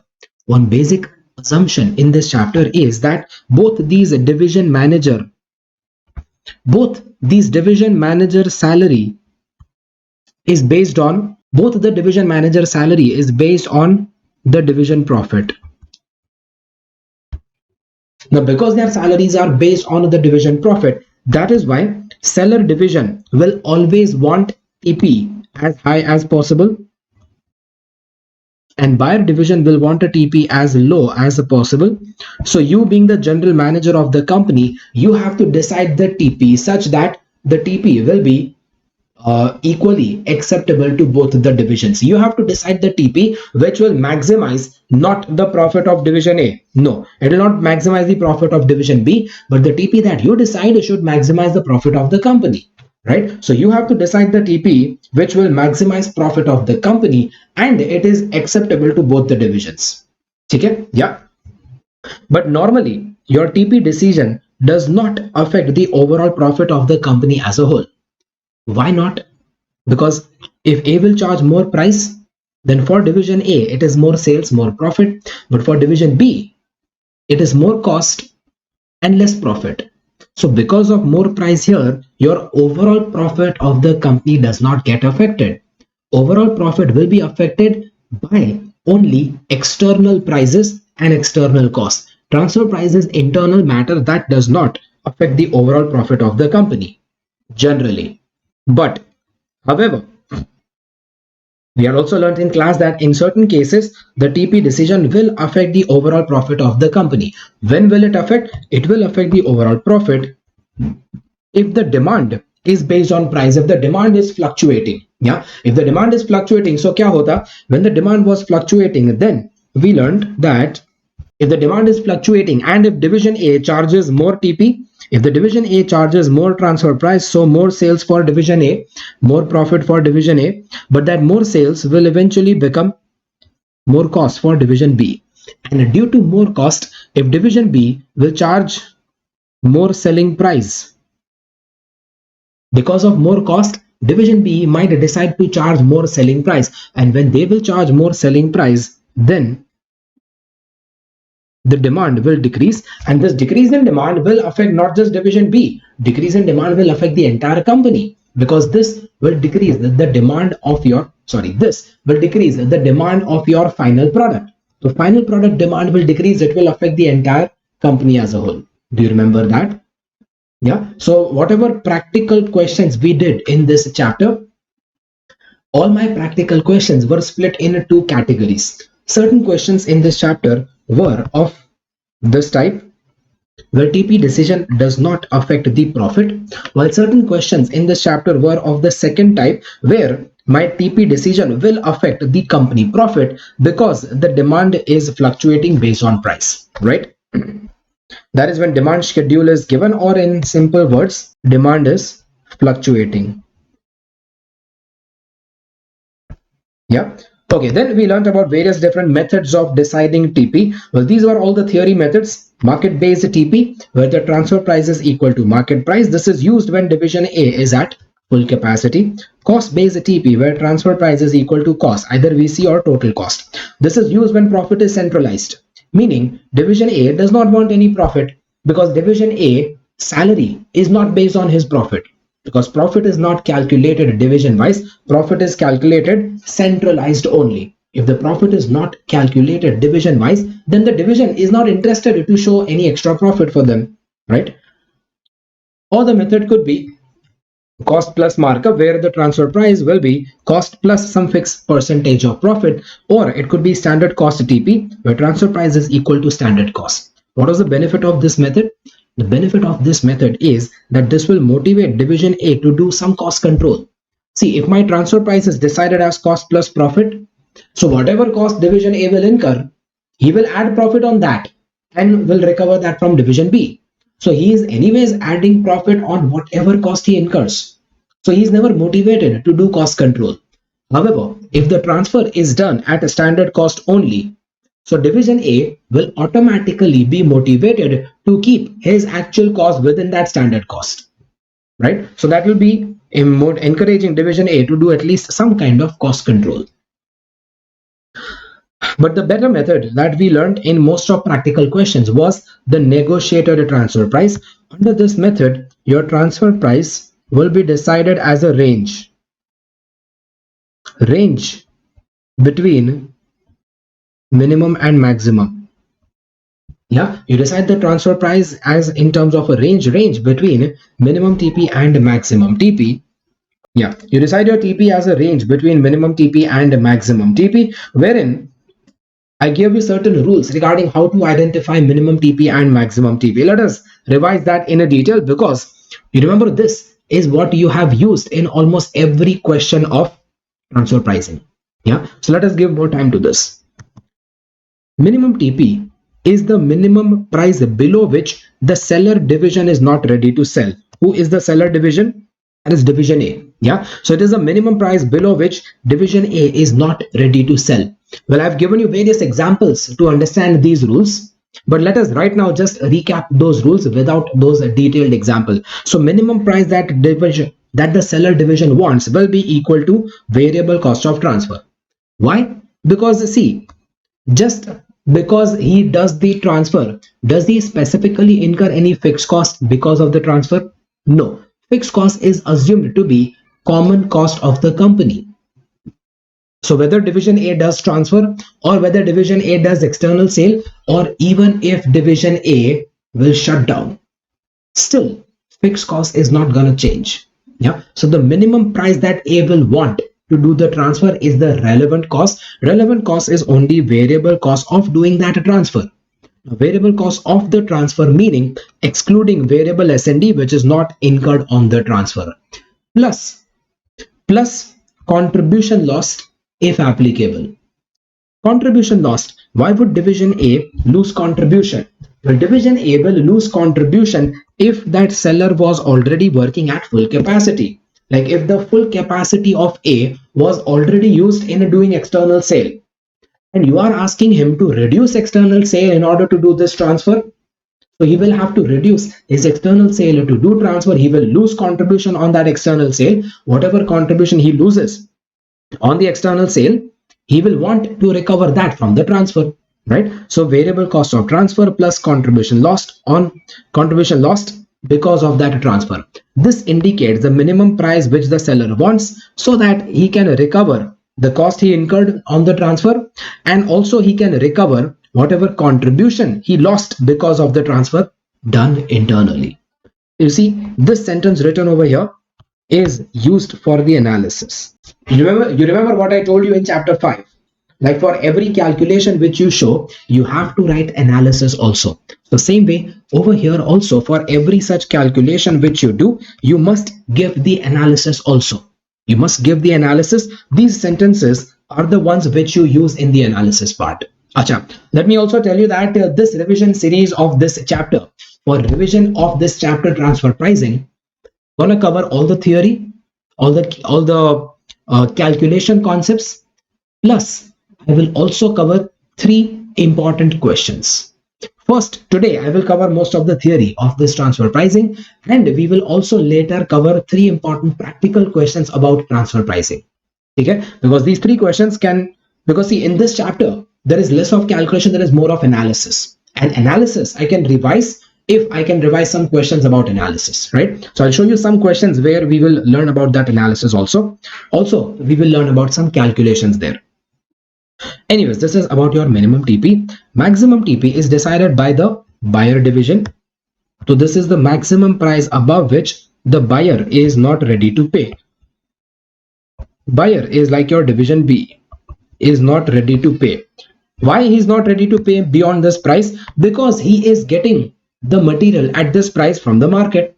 Yeah, so the total cost of ready material from outside, total cost of ready material, meaning if he will get ready material from the market, he is gonna pay this much, then why would he pay more than that for my internal transfer? Yeah, so maximum TP that he will be ready to pay is equal to the total cost of ready material from outside, but minus the additional cost required to make transferred material usable. See, in case of transferred material, he might incur some additional cost. But if he will buy from outside, it is a ready material. So if outside material is ready material, but transferred material needs some extra cost to be incurred, then he will not be ready to pay full price for my transfer. Then he will be ready to pay this minus the cost of transferred material for the transfer. So you see, there are 2 types of additional costs that we covered here. Let me remind you, if the additional cost is incurred on purchased material, then you will add. But if additional cost is incurred on transferred material, then you have to minus. I hope you remember these rules. Yeah, you might be given various such adjustments in the question. So you have to first identify the cost of purchased material from outside, plus karo any additional cost incurred on the purchased material, then you add, and if additional cost is incurred on the transferred material, then you minus. Okay? This indicates the maximum price which the buyer is ready to pay so that he does not incur cost more than if he was buying from outside. Naturally, the buyer division will not be ready to incur costs more than the cost he would incur for buying from outside, right? Example, yes, that cloth wala example diya tha, that I require blue cloth. Purchased material is already a blue cloth, so I don't need any further expense on that. But transferred material is not a blue cloth. I need to add color to that. Then the cost of adding a color is to be deducted because I will not be ready to pay full price for the white cloth, right? Okay, but there was one more method or one more rule for determining your maximum TP. Another rule for determining maximum TP is called as net marginal revenue. Now, what was the logic behind this rule? Well, the logic behind this rule is that if the cost of ready material is very high, very expensive, market price increases rapidly, like due to inflation, अभी हो रहा है, बहुत हो रहा है inflation. So because of rapid inflation, if the market price increases rapidly, like Adani ka share prices, then does it mean the buyer will be ready to pay that high price? In my rule 1, you say that he will be ready to pay the price which is the price of ready material from outside. But if that ready material from outside becomes very expensive, then will he be ready to pay such high price for internal transfer? No, because there is a second limit over there. Second limit is called net marginal revenue. Max to max, he will pay such a price that he does not incur a loss. If market price of ready material becomes very high, then also he will not pay that high price. At the most, he will pay the price at which he does not incur a loss. At the most, he will pay the price at which his contribution is zero. So for zero contribution, he will be ready to pay max selling price minus other variable cost. Yeah, so for zero contribution, he will be ready to pay selling price minus other variable cost.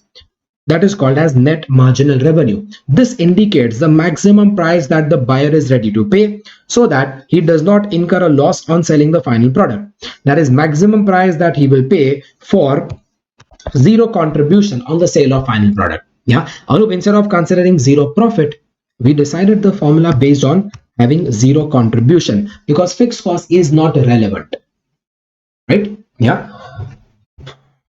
So that is your net marginal revenue. Well, out of these two limits, if both you calculate, then your maximum TP is whichever is lower. Well, see, this was the recap of the rules.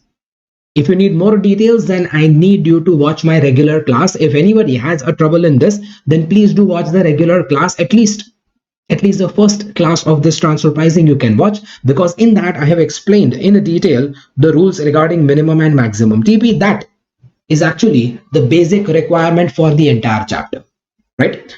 Anyways, let's say minimum TP turns out to be, for example, 60, and let's say maximum TP out of all these workings turns out to be 80.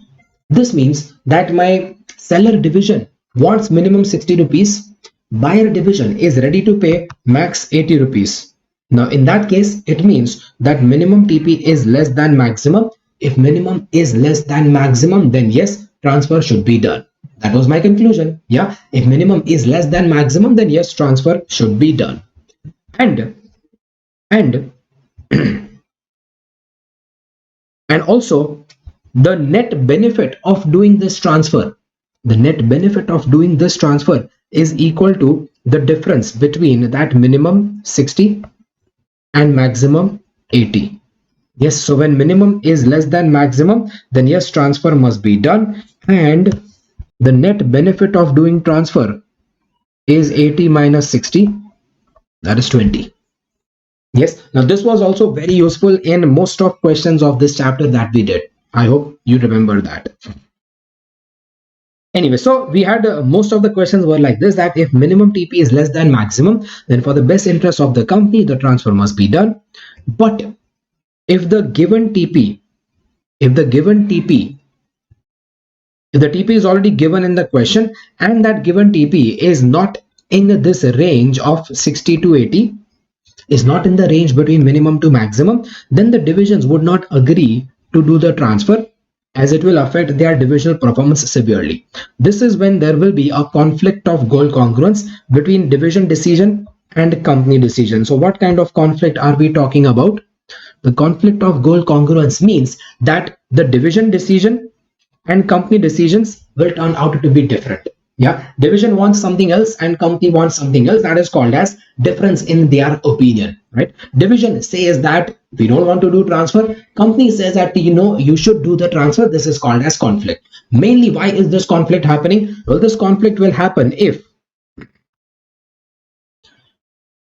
If minimum is less than maximum, minimum is 60, maximum is 80. So minimum less than maximum. So company says yes, transfer should be done. However, the TP decided by the company is say 50. If the company has set the TP as 50, if company has set the TP as 50, then does the transfer benefit the company as a whole? Yes. But will the divisions agree to do transfer? No. Which division will reject the transfer? Which division will reject the transfer? Naturally, division A will reject the transfer because the price is less than minimum. Similarly, if the transfer price decided was 90, then does the transfer benefit the company? Yes. But which division reject the transfer? Now division B will reject the transfer, right? This will be called as conflict of goal congruence. However, if the company, if you are given such question, then what will be your suggestion in that question? You need to suggest, you need to write your analysis that, see, minimum is less than maximum, so ideally transfer should be done. However, the price which is currently decided is wrong, so the divisions are not agreeing to do the transfer. How do you resolve this conflict? How would you resolve this conflict? Will you force the divisions to still do the transfer? Will you force the divisions to do transfer? No. Remember, in this chapter, you never force the divisions to do transfer. You have to convince the divisions to do the transfer. How do I convince them? I convince them to do the transfer by making the TP fall between 60 to 80. So you convince them to do the transfer by changing the TP. Yeah, you convince them to do the transfer by bringing the TP between 60 to 80. Let's say 75. Then at the price of 75, both divisions will be happy to do the transfer. Maybe not equally happy, but still they are convinced to do the transfer. Done? Yes. Okay, so the purpose of this chapter is to convince your employees, convince your divisions to do the transfer. Okay. Okay, that was the main area of the chapter. Then some notes and revisions. Minimum TP on per unit basis should be calculated separately for each type of contribution loss. You remember we calculated minimum TP1, minimum TP2. Yeah. So whenever there is a change in the rate of contribution loss, you calculate a different minimum TP. Yeah. If partial transfer is not allowed, then you calculate only one minimum TP. We did that in some questions. Yeah. In that case, you calculate minimum TP by taking total VC plus contribution lost plus specific fixed cost, if any. But generally, we never had that specific fixed cost, so you can ignore. So you identify the VC plus CL of total units of transfer and then divide the total units of transfer, and that will give you the average minimum TP that you should demand. That is when partial transfer is not allowed. However, general assumption will be what? If nothing is mentioned, then general assumption is that partial transfer is allowed. And because partial transfer is allowed, so minimum TP will be worked out separately for every type of loss contribution. Done? Now, certain questions will ask you to explain behavioral consequences. What does that mean? If they ask you to explain behavioral consequences, it means that you explain why any division will or will not accept the transfer. Which division likes to do transfer, which division doesn't like to do transfer, and why it doesn't like to do transfer. वो सब समझाओ.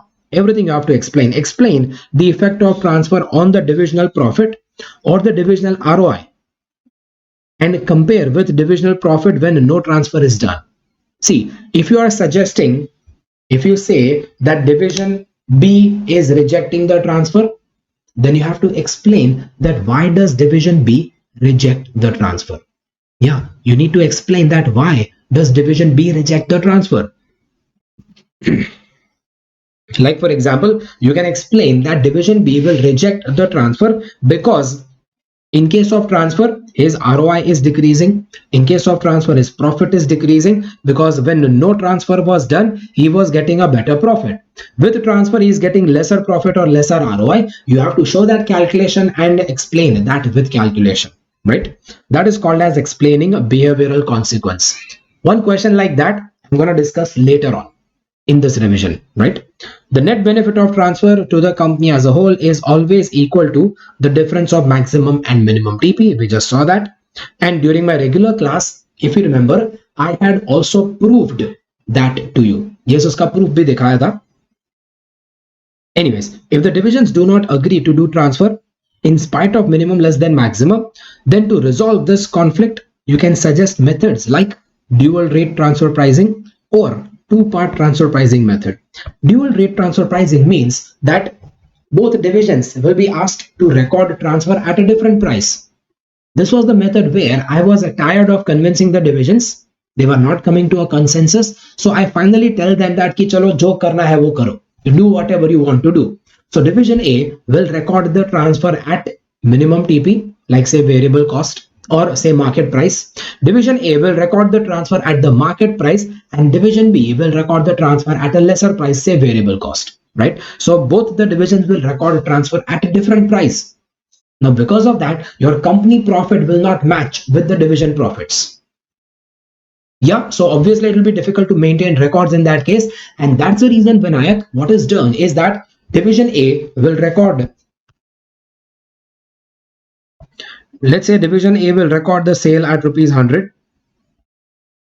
Division B will record cost at rupees 60. So apparently, can I say that from the company viewpoint, there is excess sales of 40 rupees? From the company viewpoint, overall company viewpoint, there is extra sales of 40 rupees, which has not yet set off. Ideally, whatever is recorded by A, same should be recorded by B, so it will set off. But here it is not getting set off. So in the company profit statement, you will record cost as 40. Now you will record additional cost of 40 in the company profit statement. Then only the statements will match. Yeah, that is your dual rate transfer pricing method. While the two-part transfer pricing method simply means that you decide the transfer price as two parts, like variable cost plus some lump sum profit. Yeah.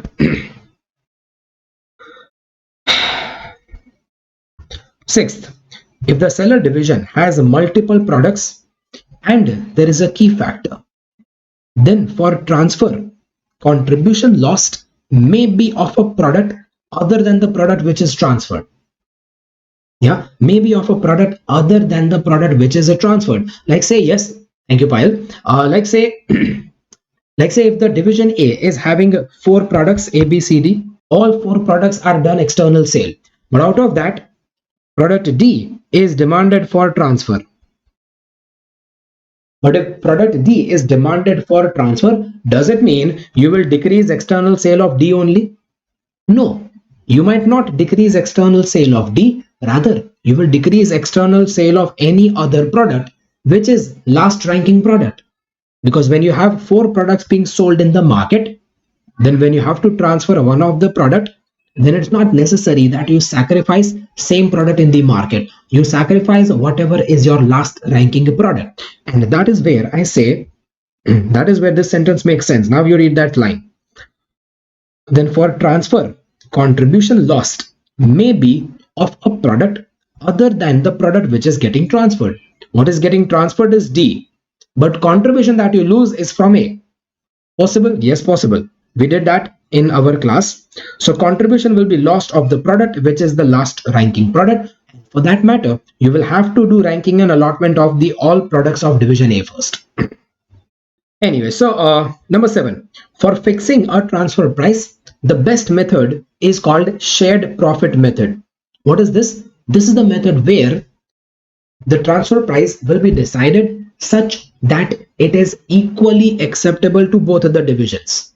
Kaise karna? Well, it will be equally acceptable if doing transfer, the benefits of transfer are equally shared between both the divisions. Yeah, the method will be equally acceptable if the benefits of transfer are equally shared between both the divisions. So to share the benefits equally, what we do is, okay,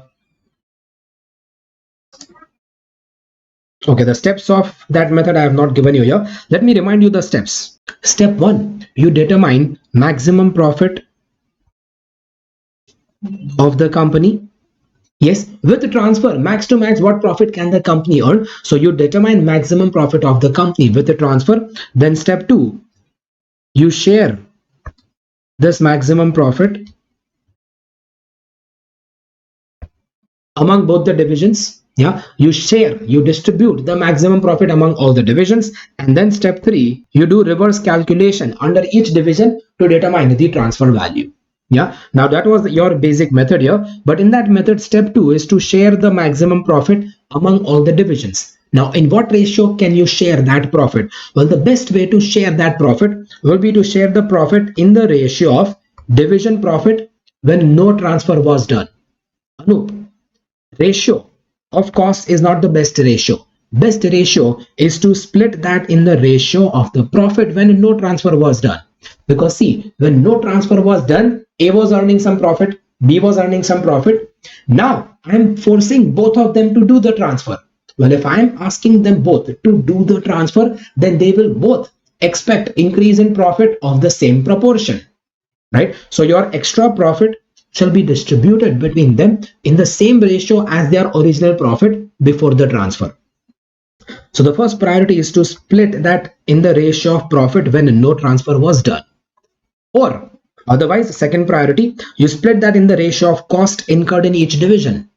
Yeah, or you can split that in equal ratio, but don't worry, you will never have to do this.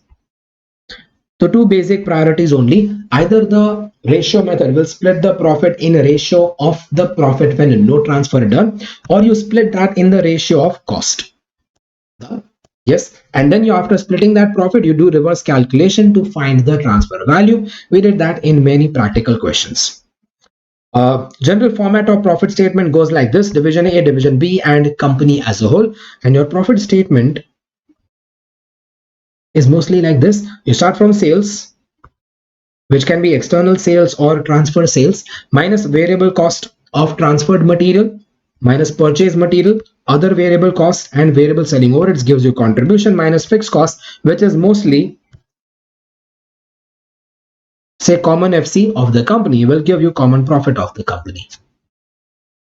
Done? Yes, Aja. And in case of shared profit method, what you were supposed to do in case of shared profit method, you identify the maximum profit of the company. This maximum profit is a split between division A and division B, and then for each division you have the profit, and then you go reverse to find the transfer sales in division A. You go reverse here to find the transfer material in division B, and they both should match.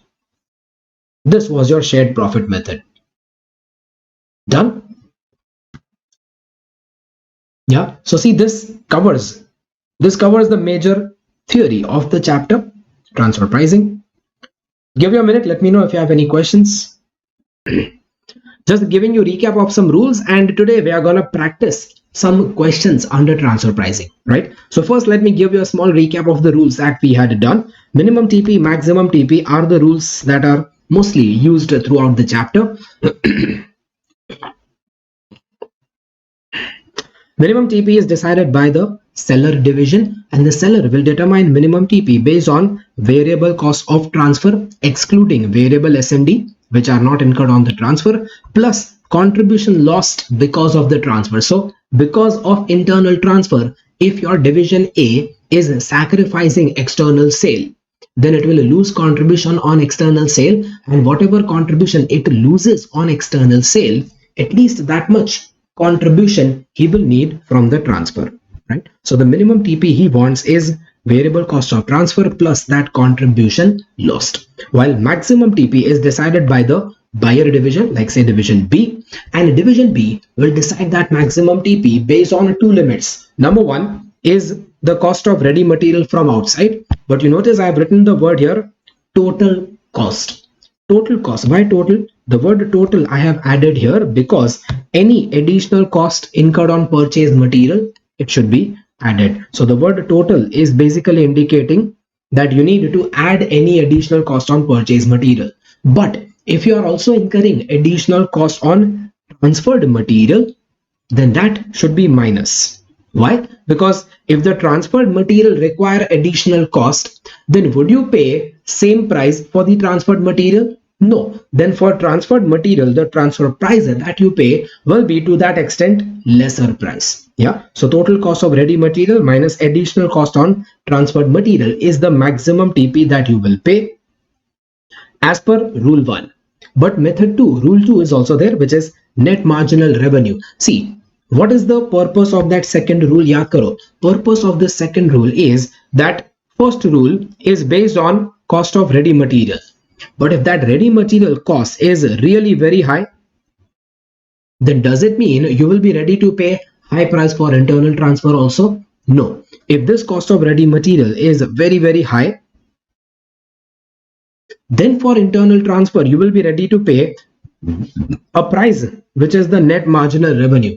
Then for internal transfer, you will pay at the most such price that you don't have negative contribution on selling the final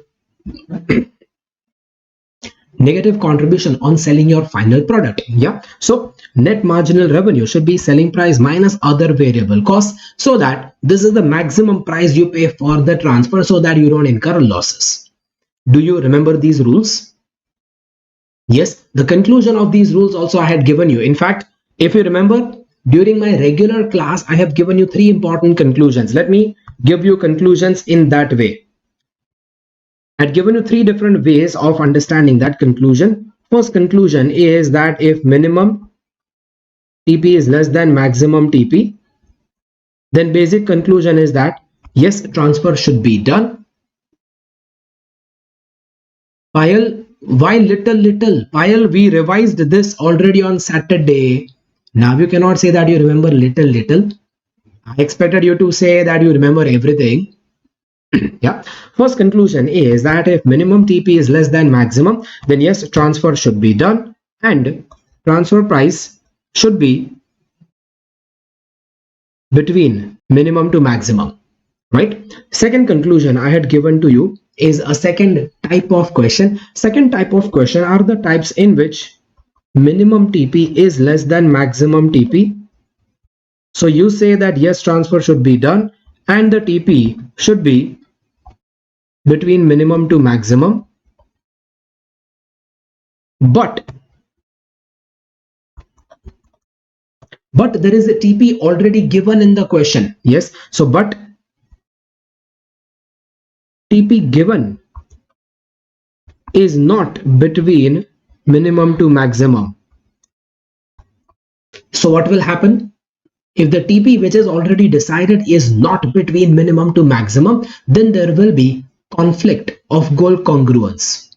Why conflict? Conflict because from the company viewpoint, your transfer decision is yes, but from division viewpoint, the transfer decision might be no, right? So in this case, there will be conflict. So Anup, don't say there is goal congruence. In fact, there is opposite of goal congruence, so you call that as conflict of goal congruence, right? So you don't say that there will be goal congruence, you say that there will be conflict of goal congruence. Conflict means what? Conflict means that company says that yes, transfer they want to do, but divisions say that no, they don't want to do the transfer. This is called as conflict. And what is your job? Your job is to resolve this conflict. How to resolve this conflict? Can I force the divisions to do the transfer? No, you cannot force the divisions to do transfer. You need to convince the divisions to do the transfer. How to convince them? Well, you convince them by fixing a TP between minimum to maximum. That's it. So all you need to do is you need to decide a TP. You need to set the TP as between minimum to maximum so that this TP will be acceptable to both divisions, and with that TP they will be happy to do the transfer. Yes, चाय पे बुलाओ and दोनों को थोड़ा मांडवली करवाओ. What kind of Hindi am I saying? Yeah. See, my Hindi is mostly from the movies, so ऐसा ही हिंदी आएगा. Yes, Jay, the dual rate TP also we can do, but Jay, that dual rate TP is the last resort. It is like the last resort that if they are not convincing, if they are not coming to a consensus by any means, then the last resort is that you go by dual rate TP. Okay? But mostly, Jade, you will never recommend dual rate TP unless the question is asking you to give other recommendation. Your primary recommendation is always that you set the TP between minimum to maximum, so both divisions will be convinced. Okay, that is your second type of question. Or the third kind of question which you can get are the questions in which minimum turns out to be more than maximum. Then what will you recommend? Yes, Anup, that was only for theory. But the third kind of question which you might get is that minimum is more than maximum. Well, then you will say no to transfer, and you will accordingly recommend both the divisions to do external trades only. So division A will do external sale and division B will do external purchases, right? Because minimum TP is already more than maximum. Achha. Also remember that the net benefit of transfer is always equal to the difference between maximum TP and minimum TP. Yes, all these things we are going to use in the question that we are now practicing. So check out question first. First question in your book for practice. This question we are going to practice all those things that I just revised. Let's see. Great Division manufactures a wide range of optical products, including lenses and surveillance camera. Division A manufactures lenses and B manufactures the surveillance cameras.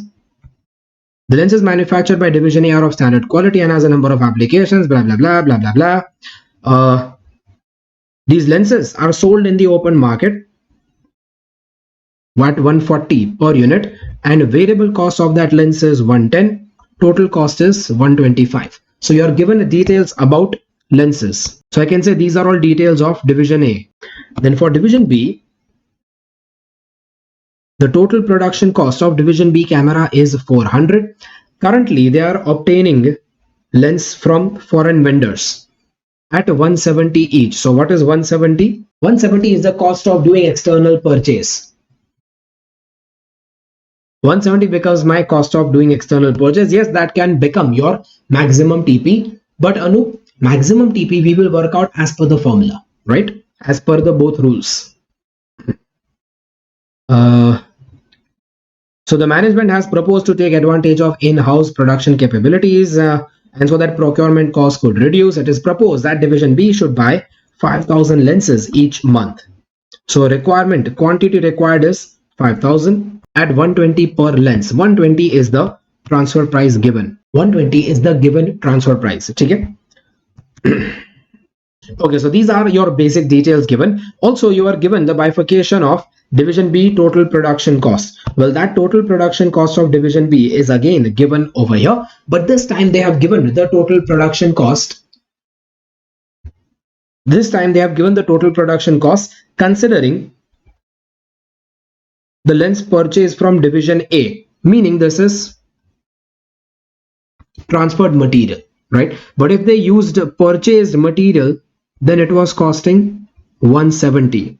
So with the same items of other cost, if they use purchased material, then total cost is 400. But if they used transferred material at a transfer price of 120, then total cost is 350, right? Each surveillance camera is sold for 410. So external selling price is given 410. The margin for each camera is low since the competition in the market is high and blah, blah, blah, blah, blah, blah. The management uses return on investment as a scale to measure divisional performance. Now, this is important. This is the reason I'm revising this question, right? So see, in this question, calculation of minimum TP, maximum TP, that's okay. That's not very difficult. We are not going to waste time more in that. But I'm revising this question just to make you see that here they have specifically told you that division performance is going to be measured using what? Division performance is going to be measured using return on investment. And the question is asking you to explain a behavioral consequence. Now remember, behavioral consequence means that how will each division behave. Here you need to explain that behavioral consequence using return on investment.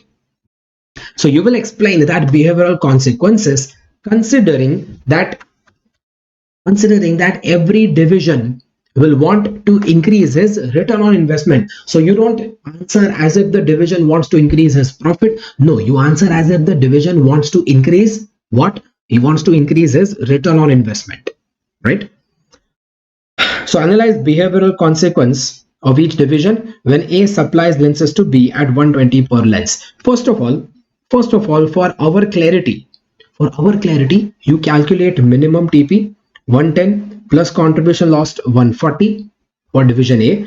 Why? Because division A is already working at full capacity. Huge demand in the market. In fact, they have said that they are working at full capacity. Yes, so division A is already working at full capacity. So for every transfer done, division A will definitely lose contribution.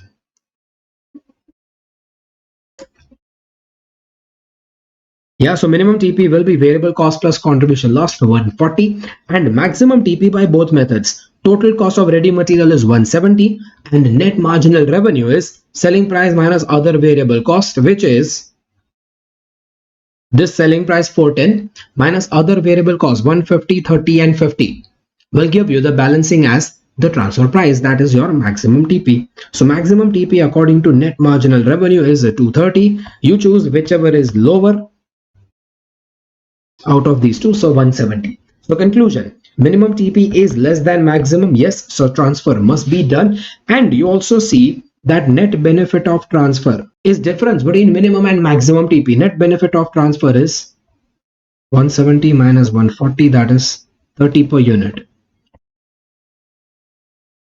So 30 rupees per unit is the net benefit of transfer. So definitely yes, transfer should be done.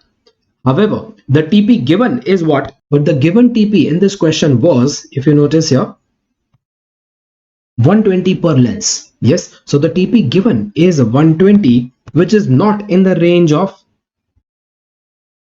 minimum to maximum. Your range is 140 to 170. Given TP is not in that range. So definitely there is going to be conflict of goal congruence. Definitely one division will be happy, other division will be not happy. Which division is not happy with this transfer? See, if the given TP is lesser than the range, then division A is absolutely not happy. Not happy. But division B will be more than happy because he is getting the material at a very cheaper rate.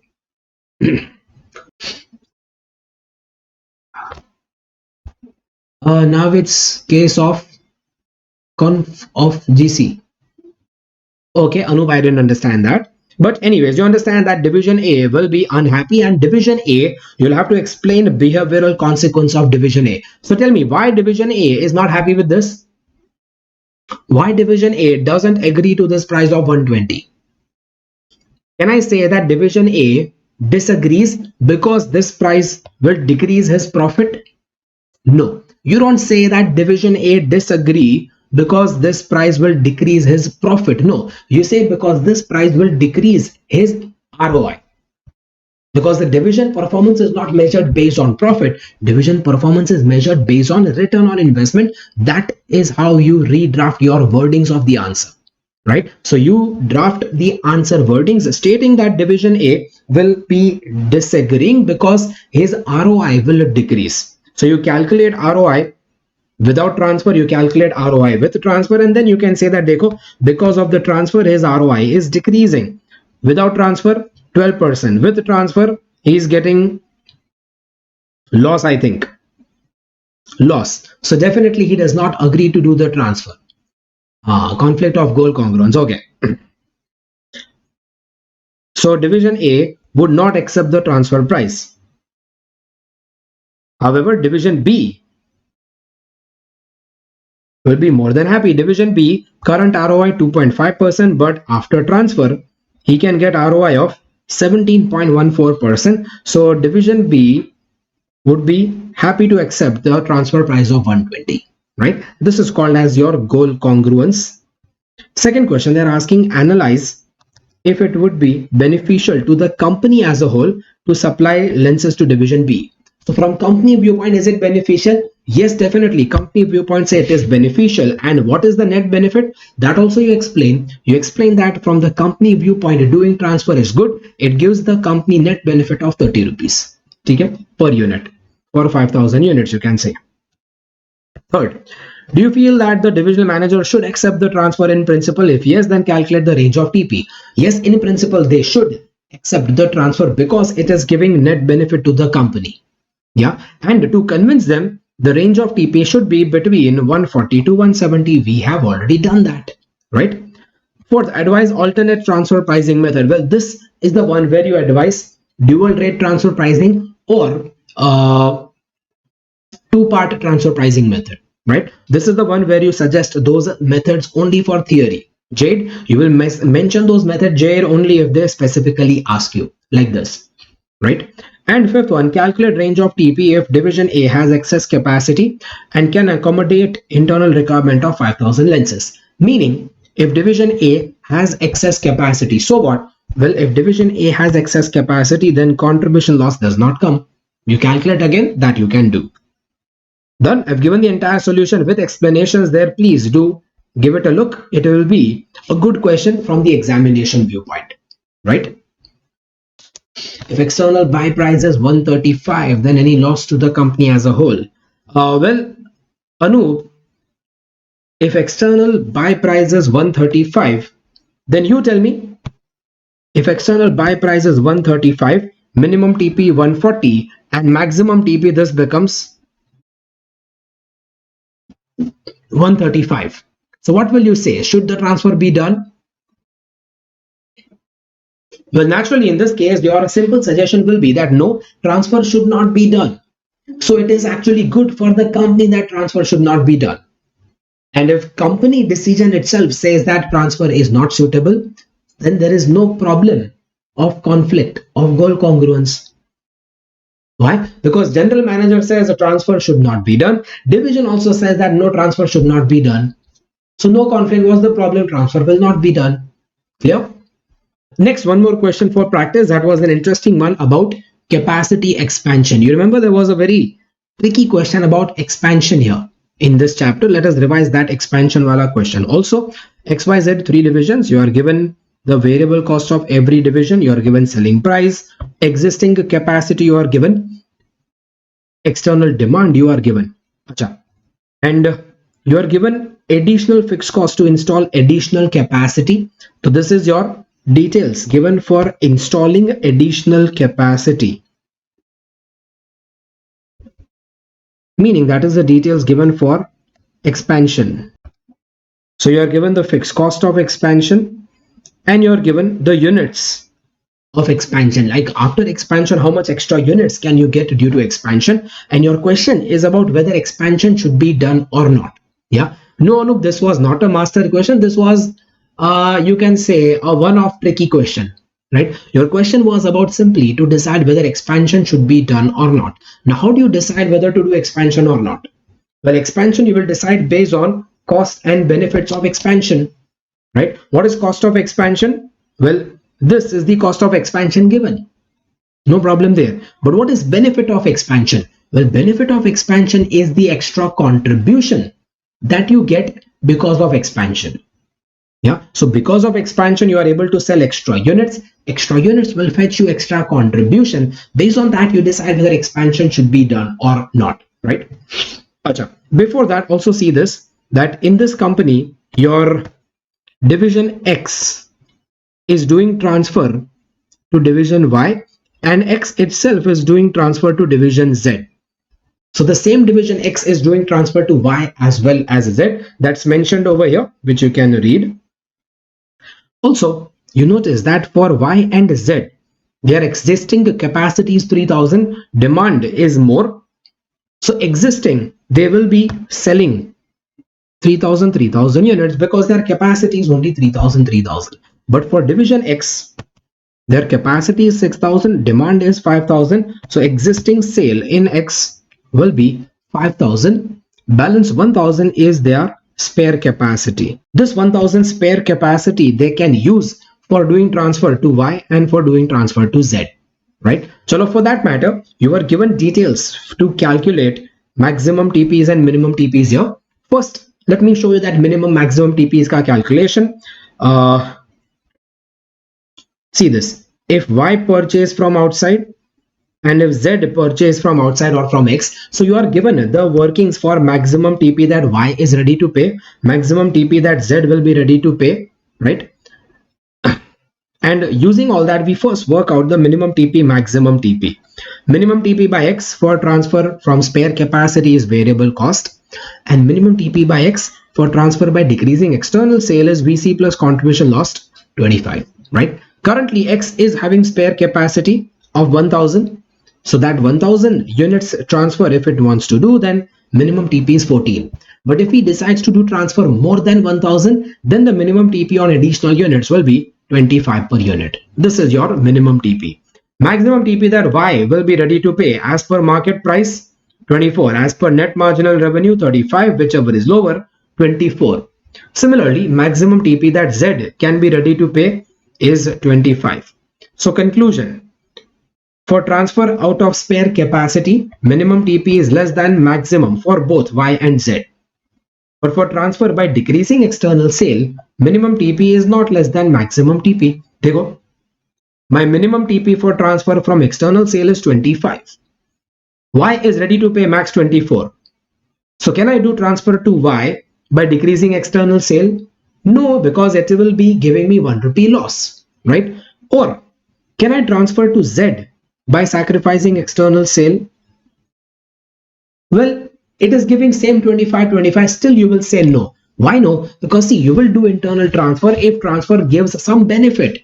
If there is negative benefit, definitely you don't transfer. If there is a zero benefit, then also you do not transfer, right? So here you see that if I do transfer out of my external by decreasing my external sale, then 25 minimum TP is equal to maximum TP. No benefit, then this transfer should not be done.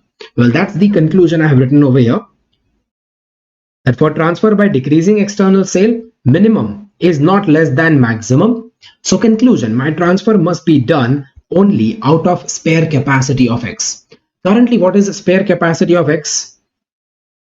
Currently, spare capacity of X is 1000. So currently only 1000 transfer should be done. But currently if only 1000 transfer is done by X, to whom will he do the transfer first? To whom will X do the transfer first? Well, you notice that Y is ready to pay maximum 24 and division Z is ready to pay maximum 25. So whom will he give preference first? Naturally, if Z is ready to give 25 as a maximum TP, then that becomes my first preference, right?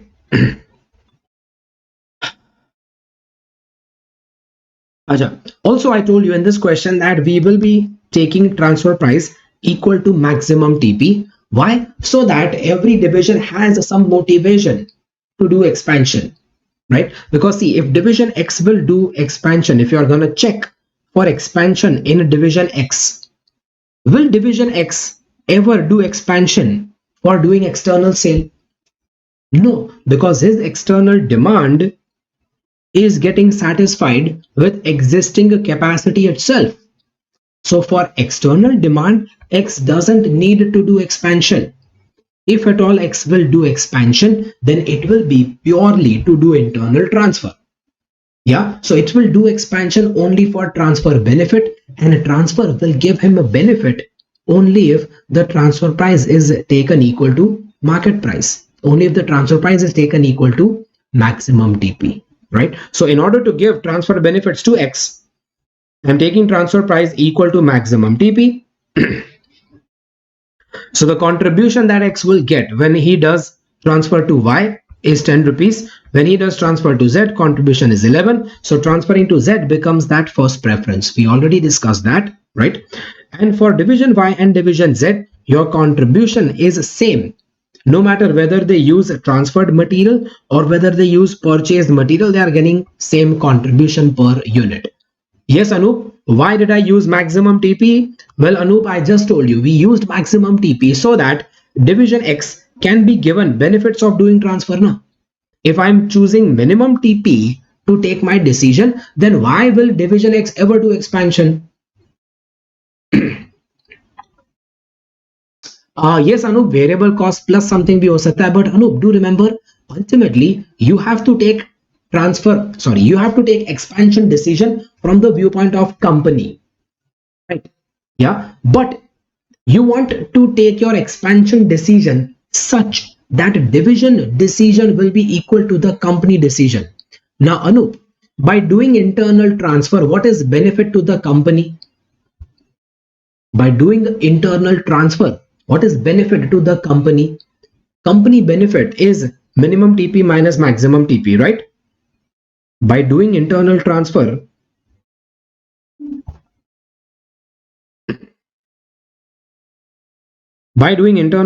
what is company benefit, Anup? Company benefit is minimum TP 14, maximum TP 24 or 25, right? So this is the company benefit by doing internal transfer. We are giving that entire benefit to division X. We are giving that entire benefit to division X because X is the division which is going to do the transfer. So X will do the expansion only if X gets the benefit of doing expansion. Yes, Anup. Anup, if that is confusing you, then I suggest another way. You think from the company viewpoint. From the company viewpoint, this is not a transfer decision. Anup, from the company viewpoint, this is make or buy decision, right? And if you want to make, you will have to do expansion, right? If you want to make, you will have to do expansion. So my expansion decision will be taken based on benefits of make, right? If you make, then it will cost you 14. If you buy, it will cost you 24 or 25. So this difference is my benefit of make option, and that benefit of make is what I use to decide my expansion plan. Clear?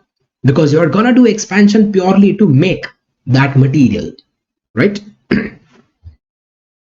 So for the expansion plan, this is what we do. For the expansion plan, your external demand of XYZ, your capacity after expansion will be this.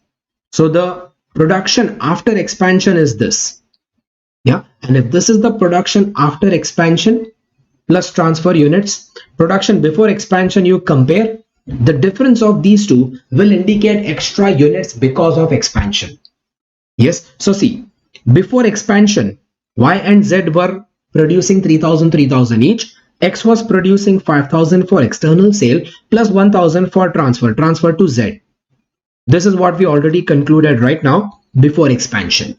If expansion is done, then after expansion, Y and Z will be able to produce 2000 units extra, depending on the expansion capacity and depending on their demand. So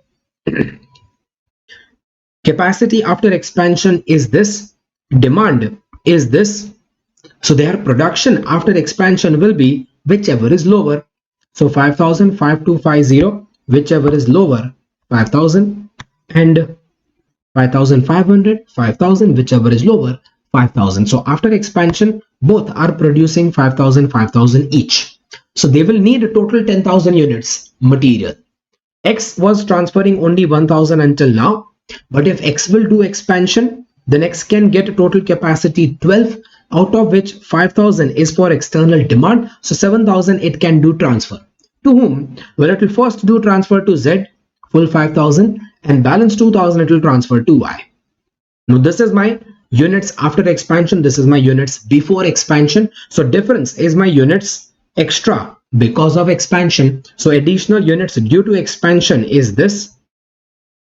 Because of expansion, X does additional 6000 transfer and Y and Z do additional 2000 production. These units will fetch them contribution minus the additional fixed cost of expansion will give you net benefit of expansion. Yes, expansion should be done. And then the last part of the chapter was regarding multinational transfer pricing. Multinational transfer pricing was the topic where your division A is in different country, division B is in a different country, and the purpose of these questions was to understand that my taxation can affect my transfer decision. right? Your questions in this topic will not be about deciding the TP. Rather, your question will be regarding deciding whether transfer should be done or not, right? And for that matter, I had given you one common format of answering such questions. For every such question, all you have to do is you calculate the net benefit if transfer is done, right? You calculate the net benefit if transfer is done. If that net benefit is positive, then yes, transfer should be done. If it is negative, then no, transfer should not be done, right? Okay, now net benefit if transfer is done, you will calculate that by identifying four things. Division A will get extra contribution because it does transfer, but on that extra contribution it will pay tax. Division B might incur extra cost because it will pay for the transfer, right? But when division B is going to pay for the transfer, it might become extra cost for division B, on which it will save tax. So you will identify extra contribution minus the tax paid, extra cost minus the tax saved, see whether the net benefit is positive or not, right? Let's see what was the details in this question. Now this was the most detailed question for multinational transfer pricing. Here you had Indian subsidiary which is buying a component from the Chinese subsidiary. So China transfers to India. Units are 1,50,000 units, and the transfer price is given as 30 yen per unit is the given TP, but there is custom duty of 29.5% of the value of components purchased. Okay, you're also given that there is a local supply available at 320 per unit. So for the Indian division, instead of getting transfer from China, they can get a local supply at 320 per unit. And for the China division, they had given a detail that China division, if transfer is not done, then China division can sell 1,20,000 units in local Chinese market at the same price of 30 yen, but it will incur inland taxes 10% on the sale value, right? Variable cost is given 20 per unit and the fixed cost will remain unchanged. These are the details available. Using that, let us work out the answer. So if 1,50,000 units transfer is done from China to India, then China will get extra contribution on that transfer. What will be their contribution? Well, 30 yen is the price that they get, 20 yen is the variable cost, so 10 yen is their contribution. But we will work out two ways. If no transfer done, then China would get contribution from local sale. If transfer is done, then they will get contribution from transfer sale. You work out both contribution, difference is the extra contribution because of the transfer. If no transfer done, then they will do 1,20,000 local sale, and that local sale will give 7 yen per unit contribution. Kaise 7 yen, because out of 30 yen, 10% you will have to pay as inland taxes. So 3 yen is gone and another 20 yen is the variable cost. Balance that remains is 7 yen per unit. On 1,20,000 units will give him contribution 840. But if transfer is done, then 1,50,000 units will give him 10 rupees, 10 yen contribution, total contribution 15 lakhs. Difference is 660, convert that into rupees, so 6468, right? But on that extra contribution, you will have to pay tax at the tax rate of China. Don't forget, this will be the tax rate of China. So you pay tax at the Chinese rate, 16,17,000 is what you pay. And then for the India division, because of the transfer, you will have to incur extra cost. Why? Because see, purchased material, local supplier is charging me only 320 per unit, but the transfer will cost me 30 yen. Plus on that you will incur custom duty 29.5. I must have given working note of that. Not given. I'll show you that here. So on that given TP of 30, you will incur 29.5% custom duty. And you convert that into rupees. To convert that into rupees, you multiply what? 9.8 rupee per yen. So check, that should give you 380 380.73. Yeah, this should give you 380.73. That 380 becomes your cost of transferred material, while cost of purchased material is 320. So because of transfer, you are incurring 60 rupees extra. That gives you extra cost in division India for 1,50,000 units. So total extra cost is 9190. Now you see that extra cost is 91. Extra contribution was 64. But on that 64, you pay tax of only 16. But on 91 extra cost, you are incurring, you are gonna save tax of 30 lakhs. Yes, so you save 30 lakhs of tax over there. Net benefit is still negative. Negative means what? Net benefit of transfer is negative, meaning transfer should not be done. And if transfer is not to be done, then the proposal of Japanese MNC must be accepted. This is the general style for every question about international transfer pricing.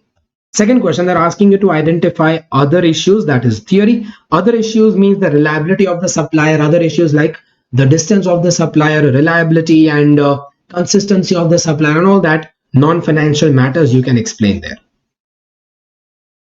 Done? International transfer pricing, did you understand?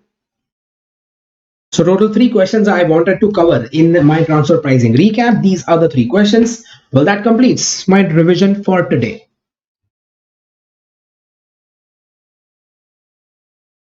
Yes, please. So start करें. So costing revision SCMPE revision में आज today we are gonna cover chapter number 2. Yeah.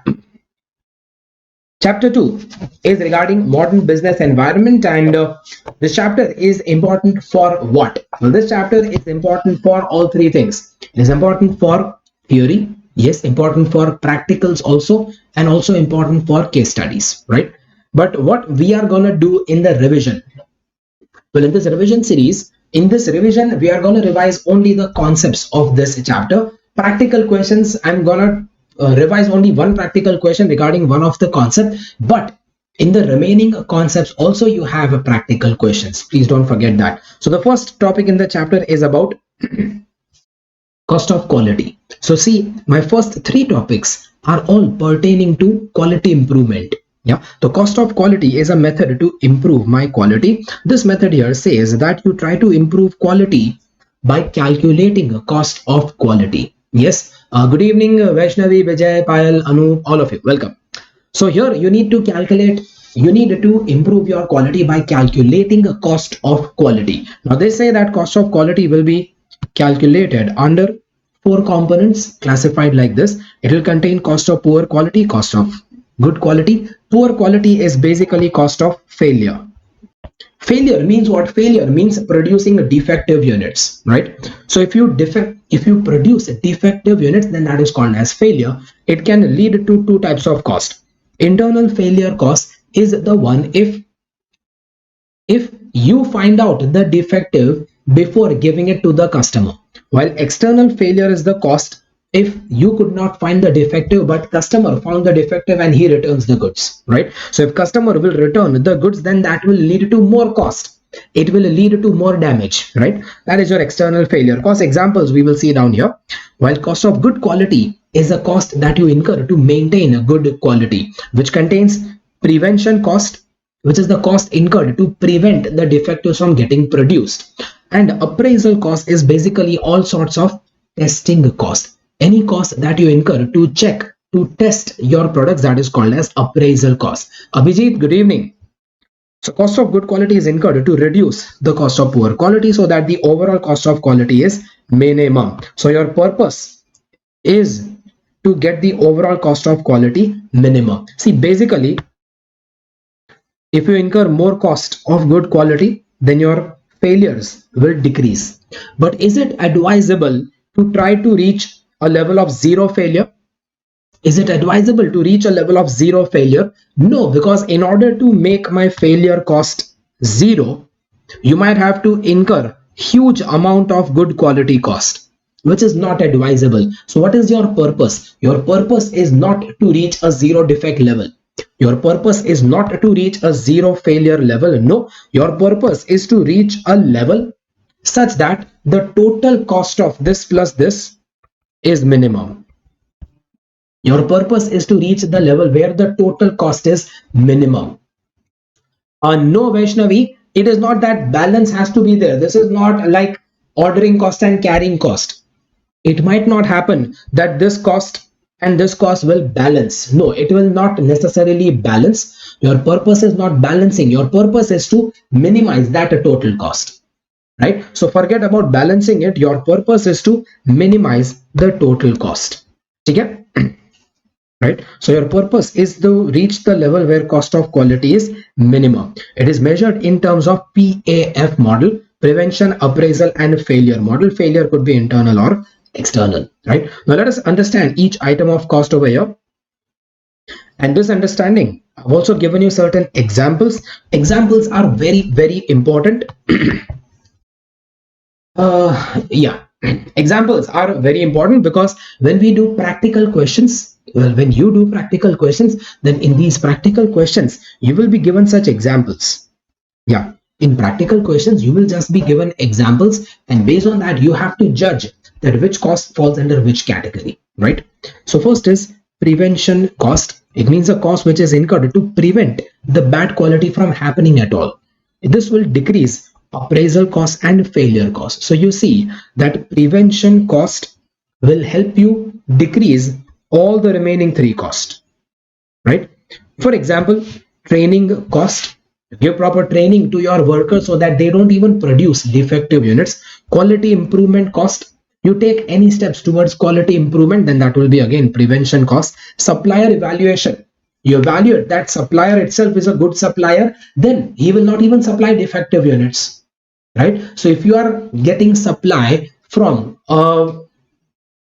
an unreliable seller, if you're getting supply from an unreliable seller, then definitely you will need to check the product before using it. But if you are getting the supply from a very reliable and reputed seller, then you don't need to check anything, right? If you are taking classes from Devang sir, then you don't need to check anything. You can trust Devang sir blindly that वो पढ़ा रहे तो बहुत ही अच्छा पढ़ाएंगे, exam में वही आएगा. But if you are taking classes from any other person, not very reliable, then you cannot rely completely on them. You will have to check on your own, right? आपको खुद चेक करना पड़ेगा that कि इनका पढ़ाया हुआ ठीक है कि नहीं, एग्जाम में आएगा या नहीं आएगा, right? Just an example. Anyway, so prevention cost means you can include supplier evaluation. You evaluate that if the supplier is a good supplier, then you don't need to do even checking. See, this example I showed you to make you realize that if you spend good amount of time in evaluating the supplier, then you don't need to spend time in checking. Checking is basically appraisal cost. Appraisal cost means all types of checking cost. Checking the material, or checking the finished goods, or checking the machines, yeah, checking equipments, all sorts of checking will fall under appraisal cost. Cost incurred to check the quality, this will decrease failure cost. If you do proper checking, then that checking will help you decrease all your failure cost. For example, checking incoming materials, or checking the in process and final products, or checking of equipments, all that will fall under appraisal cost. Internal failure cost. Failure means producing defectives. Internal failure means that defects were produced and found. You found the defects before the customer receives the product.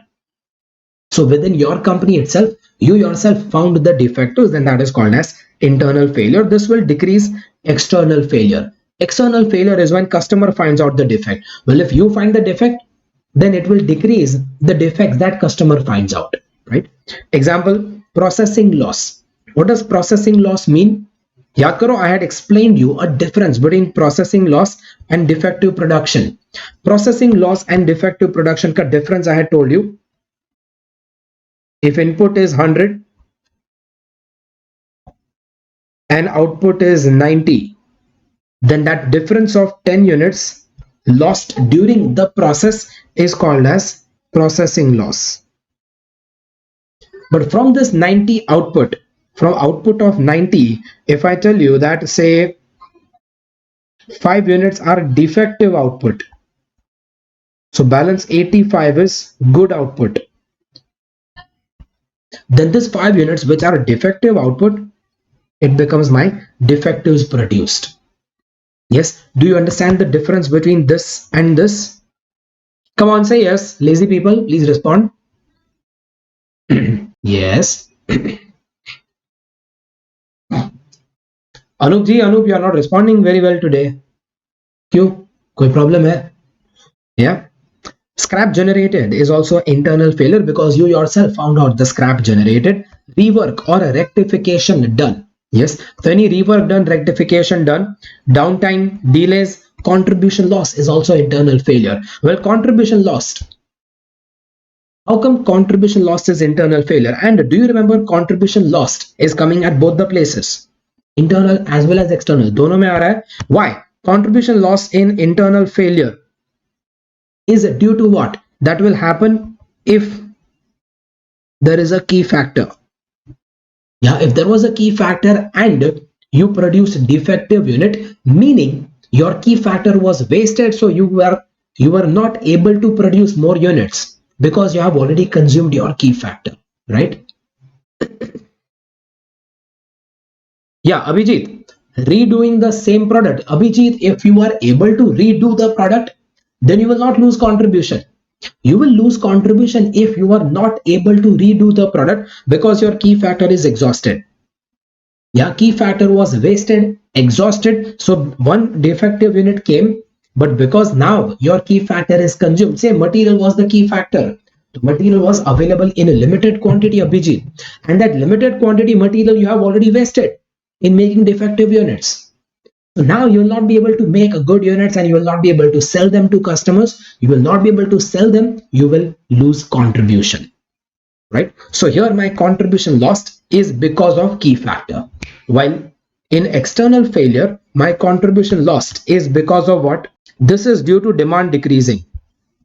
Yeah, this is because my demand will decrease. I will lose customers because customer found my product defective. When customer found the defect in my product, that is called as external failure. It is a cost associated with defects found after customer receives the product. And this will lead to customer dissatisfaction, sales return, repairs and servicing that the customer demand, warranty claims that the customer will make, customer complaints, sales lost, and because of sales lost, there is contribution lost, right? That becomes your external failure cost. Okay, all these costs are identified as compared to an ideal situation in which no defectives are produced and no cost of quality is incurred at all. See, this sentence is necessary for your practical questions. Yeah, this is what you will use in the practical questions. Anyways, going further, for practical questions, you calculate COQ for each option given in the question and then choose the option where the cost of quality is minimum. However, also mention in the analysis, see, this is for the analysis. Also mention in the analysis that long-term reputation of the brand is also important to consider, which is not considered in cost of quality calculation, right? So in cost of quality, you might suggest that improving quality is not advisable because it is expensive, right? In many questions, if you recommend, in many question, if your answer is that quality improvement must not be done, then you will always mention that quality improvement must not be done based on financial factors because cost of quality is expensive. However, considering non-financial factors, considering long-term reputation of the brand, the quality improvement should be done because bad quality might give you long-term bad reputation in the company, which is not considered by COQ calculation. Yeah. Jade, stock out cost can be considered here, sir. Well, Jade, that stock out cost mostly might not matter over here. Why? Because see, my stock out cost is not gonna change because of quality improvement or not. See, mostly your questions here will be regarding present plan and proposed plan. Presently, say presently, you are not incurring any prevention costs. Proposal is that you will incur some prevention costs. Now, by incurring prevention cost, Is that gonna have any impact on your stock out cost? Maybe not, right, Jade? Jade, that stock out cost was to be considered in case you are deciding about JIT or non-JIT. JIT comes in chapter 3. तब करेंगे, ठीक है? Here there is no question of stock out or not, because that is not going to change because of my prevention cost, right? That was regarding cost of quality, part A. Part B in the chapter was regarding TQM, which I have not given you here because a TQM topic has absolutely nothing new to learn. I've not given that in my summary notes because that has frankly nothing much new things to learn, so that you can read from my book if you require, but mostly that is only theory, so we are not covering that in the revision. This is a rapid revision, exam oriented, so important things is what I'm covering. Third part is business excellence model, which has been a new addition or new amendment in your syllabus, right? So as per the new syllabus, as per the new amendment, your old content of business excellence model has been removed and it has been replaced with some more simpler version of that content, right? So let's see. It is a philosophy of developing and strengthening the management systems and processes of an organization to improve performance and create value for stakeholder. So basically, business excellence is to improve quality, not just of my goods. See, cost of quality and TQM focus on what? Cost of quality and TQM simply focus on improving the quality of my goods. But business excellence says that it's not just about goods. Business excellence says that you try to improve quality in all areas, improve performance, and create value for all stakeholders. Now, all stakeholders means not just your customers, even for your investors, even for your employees, even for the government and society at large, सबके लिए you improve the quality. So it involves creating value for stakeholder, means fulfilling what the stakeholder needs. Stakeholder includes customers, shareholders, employees, society, etc. So company should achieve excellence in all aspects of its operations. So they need to achieve excellence not just in production, but they should have excellence in all aspects of their operations. Not just achieve excellence, but also sustain it. मतलब long term maintain करना excellence को. The essence of this approach is to increase overall efficiency, minimize wastage in production of goods and service, and increase employee loyalty, maintain high standards throughout the business, and achieving excellence in everything. See, that's what I told you.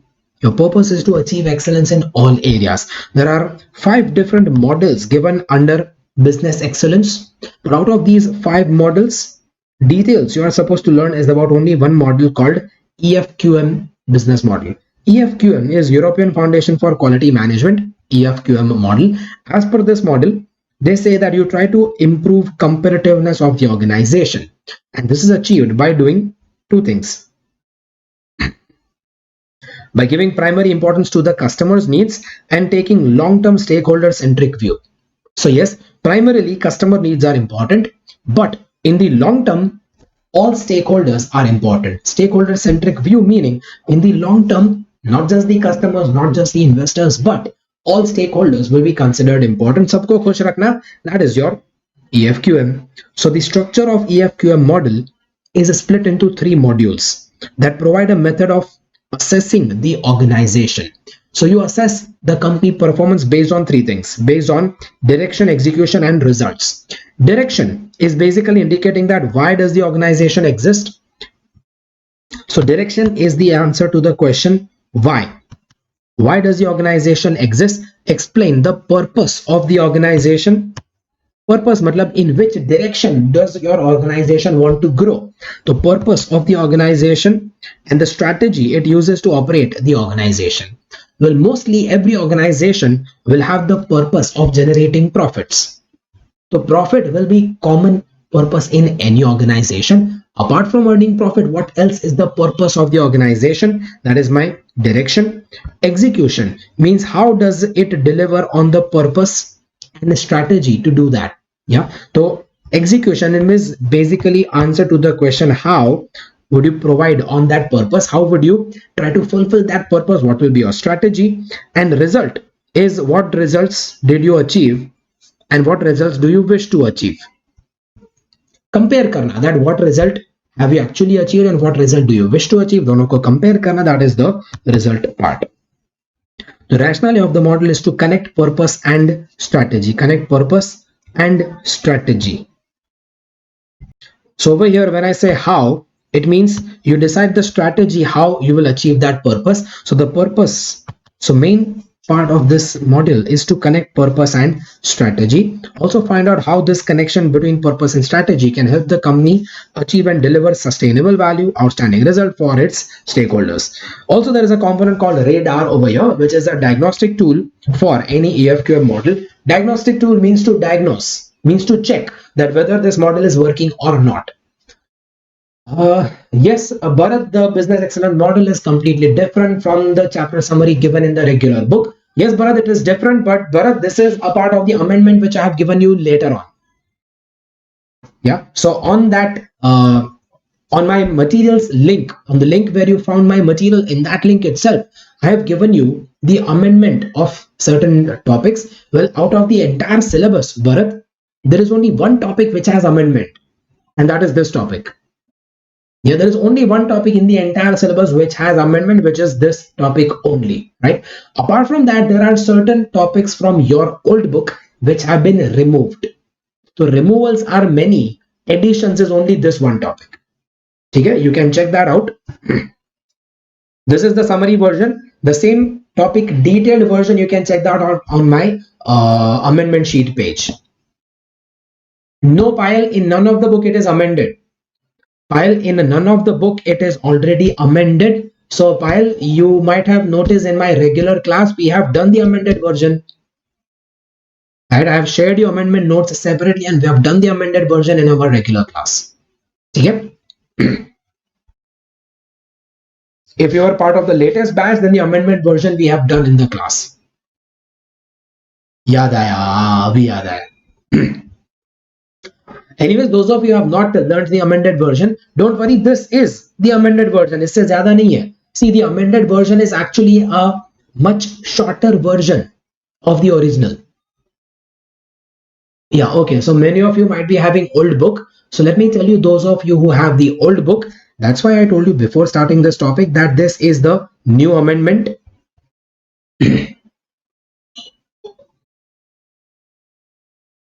Yes, this is the new amendment, and as per the new amendment, the change is simple, that whatever was in the old book, it was a very long version of business excellence. They have removed the long version and they have given shorter version of business excellence. This is the shorter version.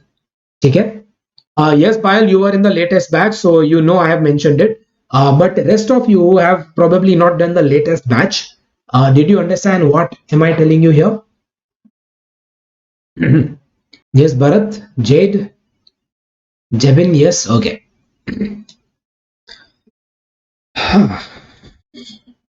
Okay, so radar is the diagnostic tool. Diagnostic tool means to diagnose, to check that whether this model is working or not. Radar is an acronym for result, approach, deploy, assess, and refine. Result means determine what result you wish to achieve. Approach means to decide that what approach will you take to deliver that result. Kya approach will you use? Deploy means you execute that approach. Assess and refine means you assess that whether you have achieved the result or not. If not, then refine your approach and do the process again, right? Will all this, Payal, what does it matter to you? कौन कहाँ से आ रहा है? Okay, so that was regarding business excellence model. Next, theory of constraints. अच्छा, general knowledge. अच्छा, so Payal, general knowledge की बातें regular class में करेंगे. Revision series we might not have that time, right? Because revision series में एक तो वैसे भी I am speaking like Shankar Mahadevan, and so बीच में अगर there will be any disturbances, then अपना revision छूट जाएगा. My purpose is to finish this chapter today, right? See, this revision I'm designing in such a way, don't worry, that's okay, Payal. I also find that more entertaining in between. But the revision series that I'm planning is such that the same videos should help you on the last day revision, right? So on the last day revision, the same videos should help you for your last day revision. Yeah, मैं पानी P लेता हूँ Anoop. So I was saying that I need you to have the same videos for the last day revision. In fact, what I will do is after my revision series is complete, then all these revision videos that I have put here, I will edit this videos file, so that edit करने पे all these in between time pass that we do sometimes in between, and the starting and ending time wastages, I will remove all those time wastes and I will make these videos specifically for the last day revision, right? Okay, next, theory of constraints. So theory of constraints is basically similar to what you have done in a key factor. The word constraint is basically key factor. The theory of constraint focuses on revenue and cost management when faced with bottleneck.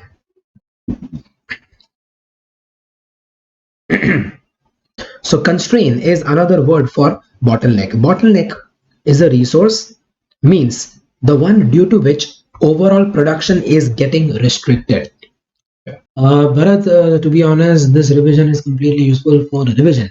In fact, you are covering those class examples also. Very good. Okay, so bottleneck resource means the one which is due to which the overall production is getting restricted. Theory of constraints suggests that bottleneck resource should be utilized full, while non-bottleneck resource should not be utilized 100% of their capacity, since it would result in inventory build-up. Okay, so this theory suggests that the bottleneck resource must be fully utilized, while non-bottleneck resource should not be utilized 100%. Why?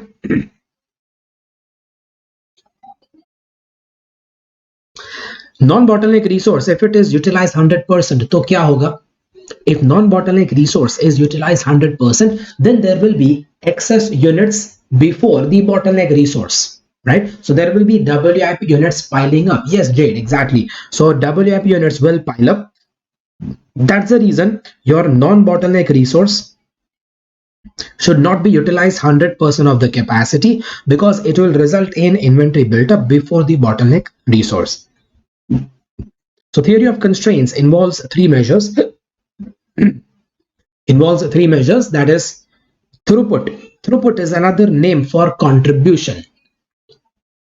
Throughput is another name for contribution, that is sales minus unit level expenses, but generally labor is considered as fixed expense, so not considered in a variable expense. So effectively what comes in contribution is only selling price minus direct material. Yes, so the difference between material cost and the sales price is called as a throughput, because this indicates that how much value was added. Like input was costing this much and output is giving you this much selling price. The difference between input value, output value is called as your throughput, right? So with 10 rupees ka input, you are able to generate sales of 100 rupees, meaning 90 rupees throughput generated, right? That indicates how much money did you generate. Investment is the assets required to convert that materials into throughput, and operating expense are like the fixed cost. Yes, so the fixed cost, which includes labor and all operating and maintenance expenses, becomes your operating expenses. New Baba ये theory दिया था. Okay. Objectives of management are increasing throughput, minimizing investment, and decreasing operating expenses. Yes, your objective is to increase the throughput, minimize with minimum investment, you want at the most throughput, and you want to decrease the operating expenses. This is the purpose. Now for practical questions, how to identify bottleneck? Well, in practical questions, to identify bottleneck, you calculate maximum production of each department, step 1. Then bottleneck production is whichever is the lowest. This bottleneck production indicates maximum overall production, because your company will not produce more than that. If overall production needs to be increased, then bottleneck capacity must be increased, right? Because this bottleneck is the one which is restricting your production. If you wish to increase production, then this bottleneck capacity should be increased. Acha, these steps that I have given to you regarding how to identify bottleneck, these steps are applicable if company has only one product? Well, if company has more than one products, if you have multiple products, then I had given you different steps. If you remember, then I had given you steps where you decide bottleneck based on shortage. Yes, so the department which has the highest shortage percentage, that becomes the bottleneck, right? So this is if the company has only one product. However, if more than one product, then bottleneck is the department that has maximum shortage, that has the highest shortage percentage, right? That is the highest shortage percentage. That's what we had learned in class. Anyways, that was regarding the theory of constraints. Another topic similar to that is a throughput accounting. Throughput accounting, it believes that accounting should monitor the rate at which business makes money, right? Well, the rate at which business makes money is your throughput accounting ratio. Thus, it focuses on return per product per bottleneck hour. Return per bottleneck hour is basically contribution per hour, right? It treats only direct material as variable and all labor and overheads are fixed. Well, that's what we did earlier also. So throughput accounting ratio is throughput per bottleneck minute divided by factory cost per bottleneck minute. What does this ratio indicate? If this ratio is greater than 1, it indicates that the product is profitable, because if all my capacity were devoted to this one product, then the throughput generated would exceed the total factory cost. See, this is usually used for ranking of your products. If you have 3 products A, B and C, product A, my contribution per hour is 10, product B contribution per hour is 20, and product C contribution per hour is 15. Now this contribution per hour you also divide by factory cost per hour. Factory cost per hour that you divide here, let's say the factory cost per hour is 12. So factory cost per hour, if you divide it 12, then 10 divided by 12, your answer will come less than 1. This means what? This means that product A is generating 10 rupees contribution per hour, but the cost that you spend on that product A is 12 rupees per hour. So if all my hours were given to only product A, if absolutely all the available hours were given to product A, then also the total contribution given by A will not recover your total factory cost, total fixed cost, right? So that is a non-profitable product. It is surviving. It is surviving by putting burden on your remaining 2 products, right? While product B, 20 divided by 12 gives you what? More than 1, it's giving 1.66. So that is more than 1. More than 1 means what? More than 1 means that if all my hours were given to this product, if all the hours were given in making product B, then the total contribution generated will still be more than the total fixed cost. So this is my profitable product. That's what the sentence here indicates. Done? Yes. One question I have for you to practice about bottleneck. But this question is not about practicing how to identify bottleneck. This question is not about practicing how to use throughput accounting ratio, but this question is purely analytical question. This question is purely based on analysis. This question teaches you how to analyze situations having constraint. So let's practice that question for purely analysis purpose.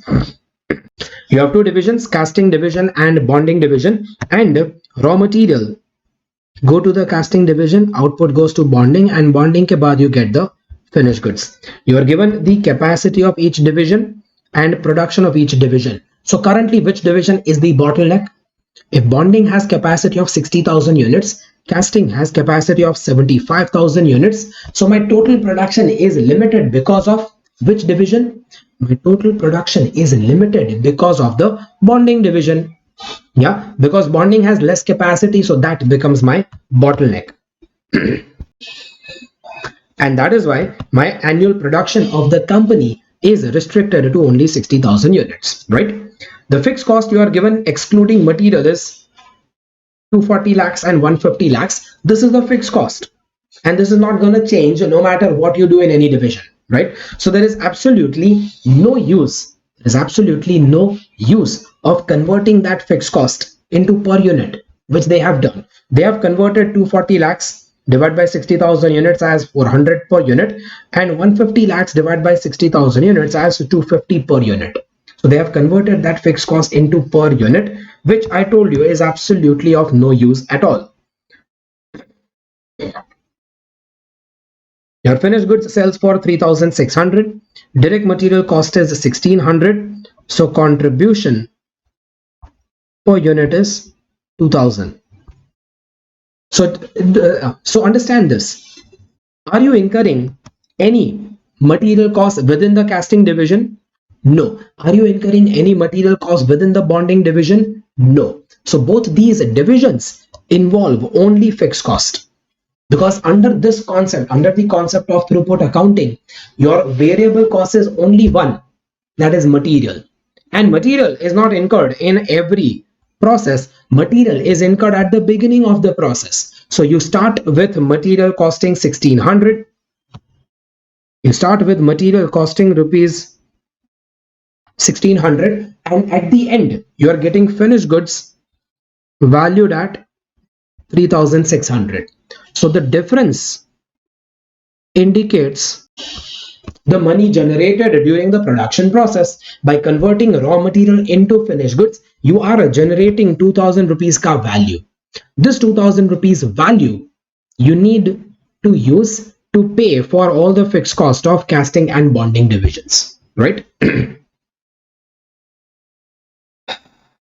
No other variable cost you've already told, and or you can sell whatever output you produce, blah blah blah blah blah blah. Okay?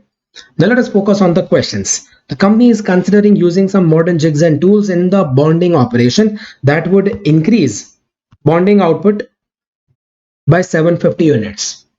Is it worth increasing bonding output by 750 units? Absolutely yes, because bonding division is your bottleneck.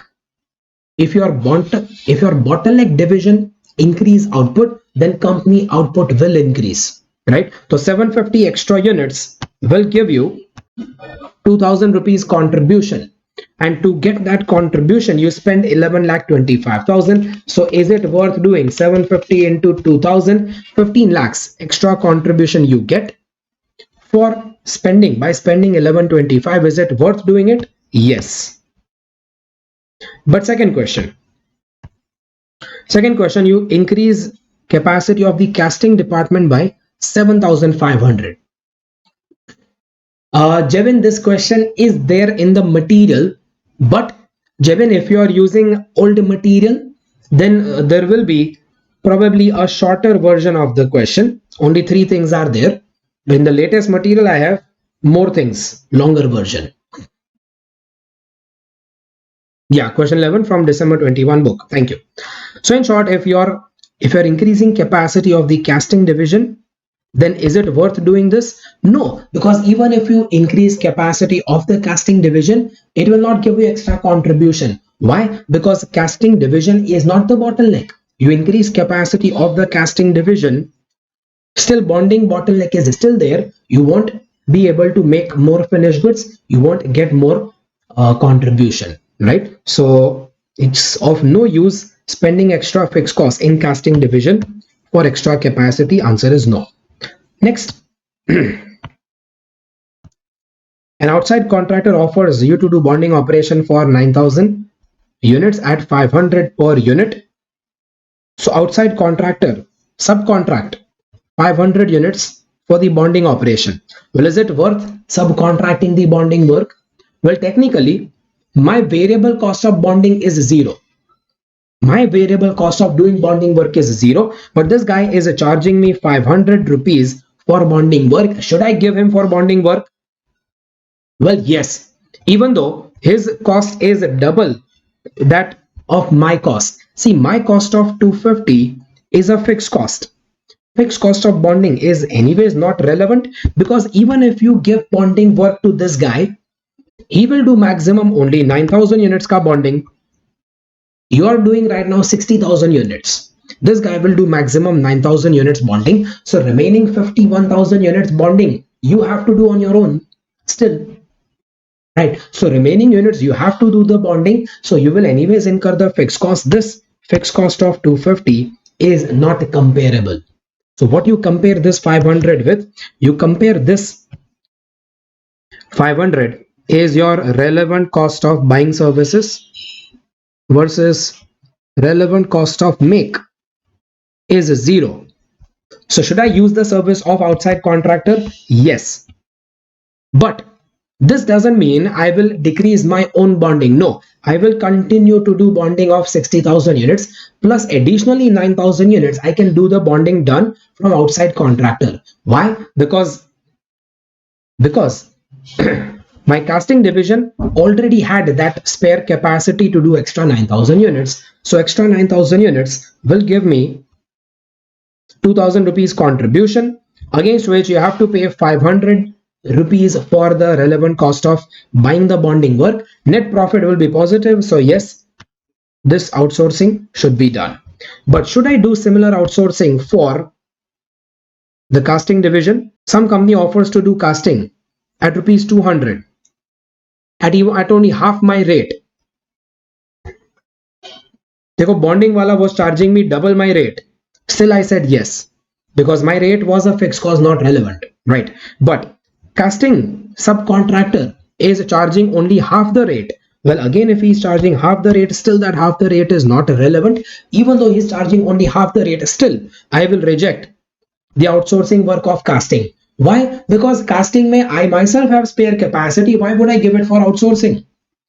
I'm not doing casting. I'm not outsourcing the casting work because my bonding division doesn't have capacity. Dheeraj, market demand is assumed to be infinite. Yeah, because market demand is not the bottleneck. In fact, see this line. You can sell whatever output you produce. Means there is infinite demand. Done. And Bharat, it's not a question of 9,000 capacity getting freed up because my capacity will never free up. I will utilize my full capacity because there is infinite demand. Yes, Dheeraj, Bharat, do you understand? There is infinite demand because there is if there is infinite demand, then I will never make my capacity spare. Yes, Bharat, that's what I'm saying. So I will use the subcontract option to produce extra 9,000 units. Yeah, I will use a subcontract option to get extra 9,000 units produced because my bonding division was a bottleneck. So at least bonding you can subcontract. See, when you face a bottleneck, let me give you a general theory about bottleneck. If bonding division is a bottleneck, so my company production is restricted because of the bonding division, right? Now, how do I increase my company production? Well, to increase company production, either you do expansion or you do outsourcing. Outsourcing matlab subcontract, right? So if I do expansion, would you suggest expansion in casting division or bonding division? Obviously, expansion should be done in the bottleneck division. Right? Expansion, yes, Anup, means increase capacity of the bottleneck division.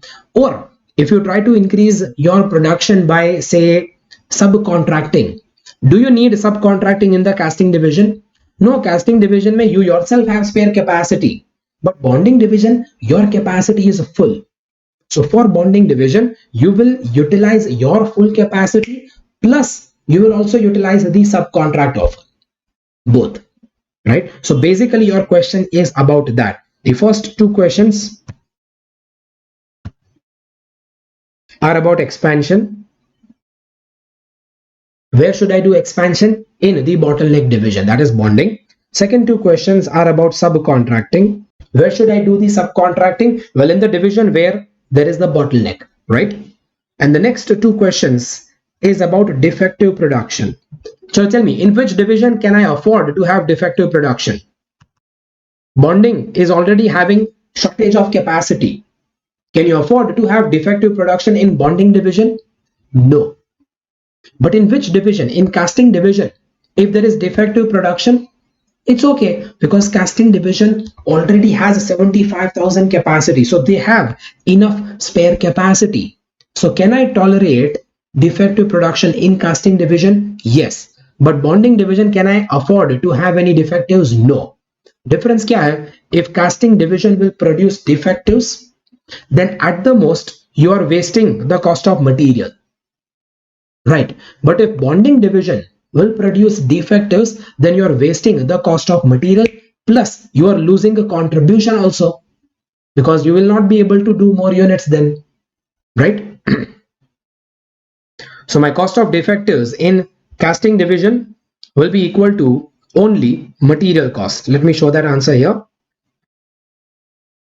So defective units in casting division, my cost is only material cost of 1600.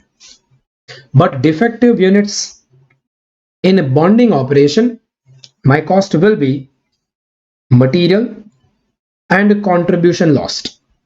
Double cost लगेगा for all the units which you lose. Done? Yes, that's your last two questions, cost of defectives. Anyways, the solution is given over there. You can study that solution.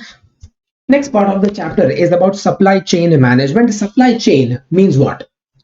Supply chain means all activities starting from getting material from the vendor, producing finished goods out of that material, storage in the warehouse and distribution centers that deliver to retailers, and finally putting the customer in the hands of the ultimate consumer.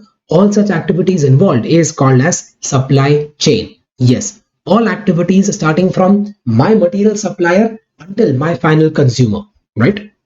The purpose is to give customers what they want, when they want, where they want, at the price they want. For that, we need to analyze the value chain. See, this theory is what you use for your case studies. Yeah, this theory you can directly use in your case studies. Yeah, especially this last line, that whenever the question is about supply chain, don't forget to mention value chain. Because in order to analyze my supply chain, you need to analyze your entire value chain, remove the non-value added activities and focus on the value added activities. In some case, post sale service is also covered here. Yeah, Anup, definitely that can also be covered. So there are two types of supply chain, that is push model and pull model.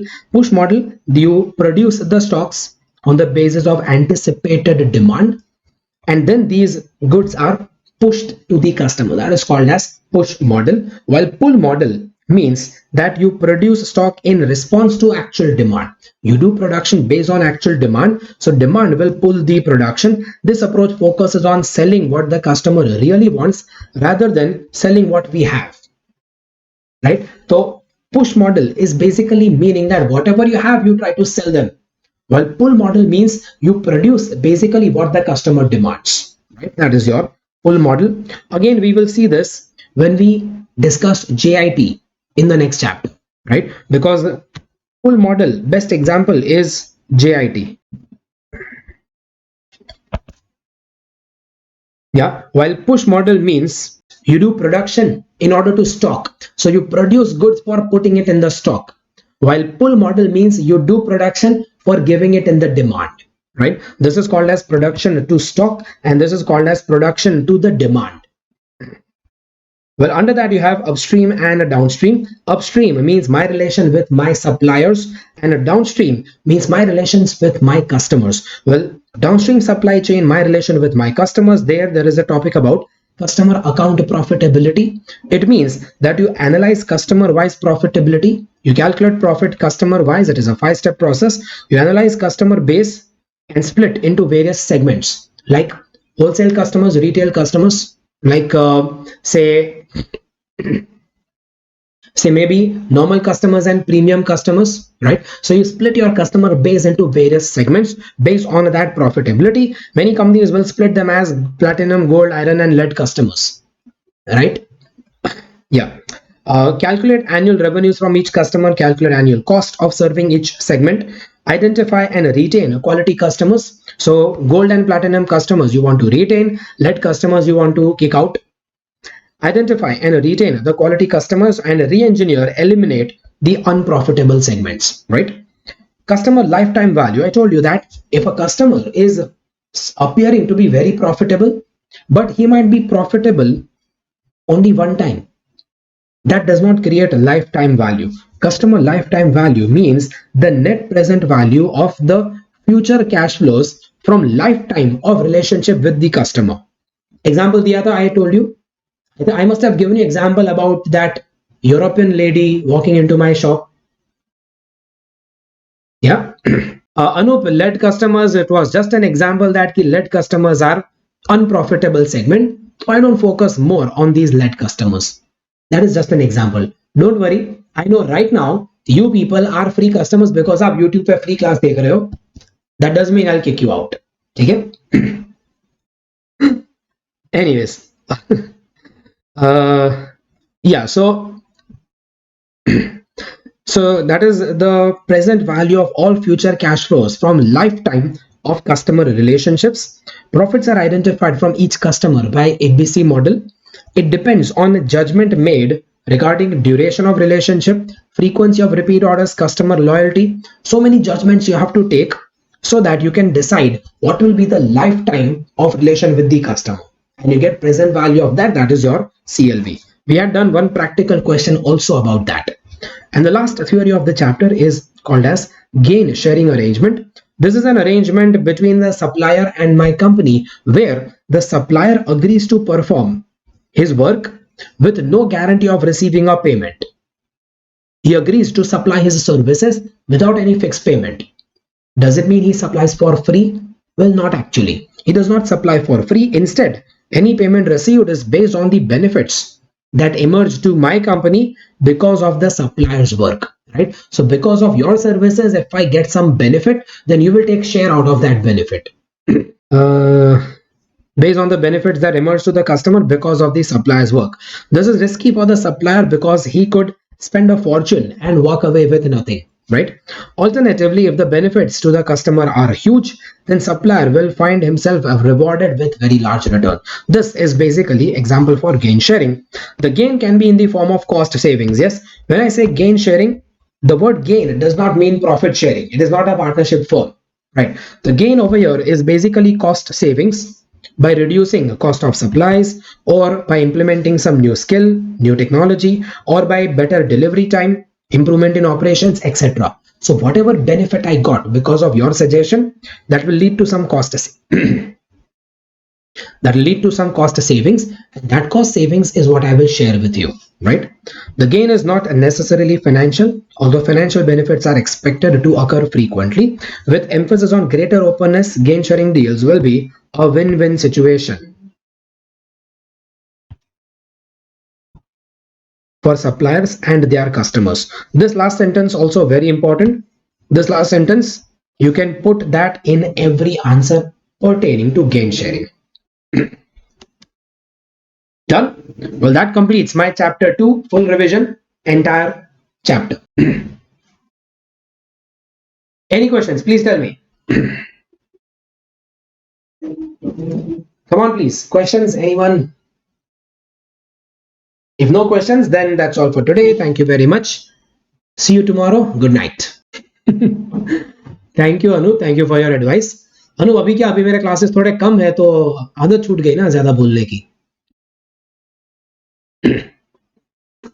Yes, bye bye. Good night. Can you come up with doubt solving session someday? Bharat, I had planned doubt solving sessions earlier in the past, but for problem is like nobody comes up in the doubt solving session because Devang sir इतने अच्छे हैं that he solves your doubts on the Telegram group. So mostly I solve your doubts on the Telegram group, so nobody comes for doubt solving. If you have any particular doubt, Bharat, then please post it on the group as and when you get the doubt. That will be more better because doubt solving tak if you will wait and then you ask the doubt, by the time you also must have forgotten what was the doubt, right? So if you translate Anup's comment, we will also enjoy. Anup, request for you, Hindi mein comment na karo, please comment in English. Dheeraj, do we estimate forecast cost and revenue or use year to date in customer account profitability? Well, Dheeraj, it can be both ways. Dheeraj, you want to identify that for the past also and you want to make estimate for the future also. See, Dheeraj, mostly in case of customer account profitability, this will be mostly based on past relations with the customer.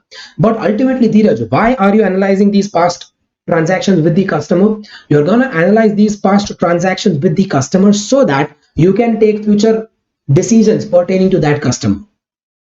Right. So even though you will be analyzing past revenues and cost, the purpose is future oriented. Done, Dheeraj?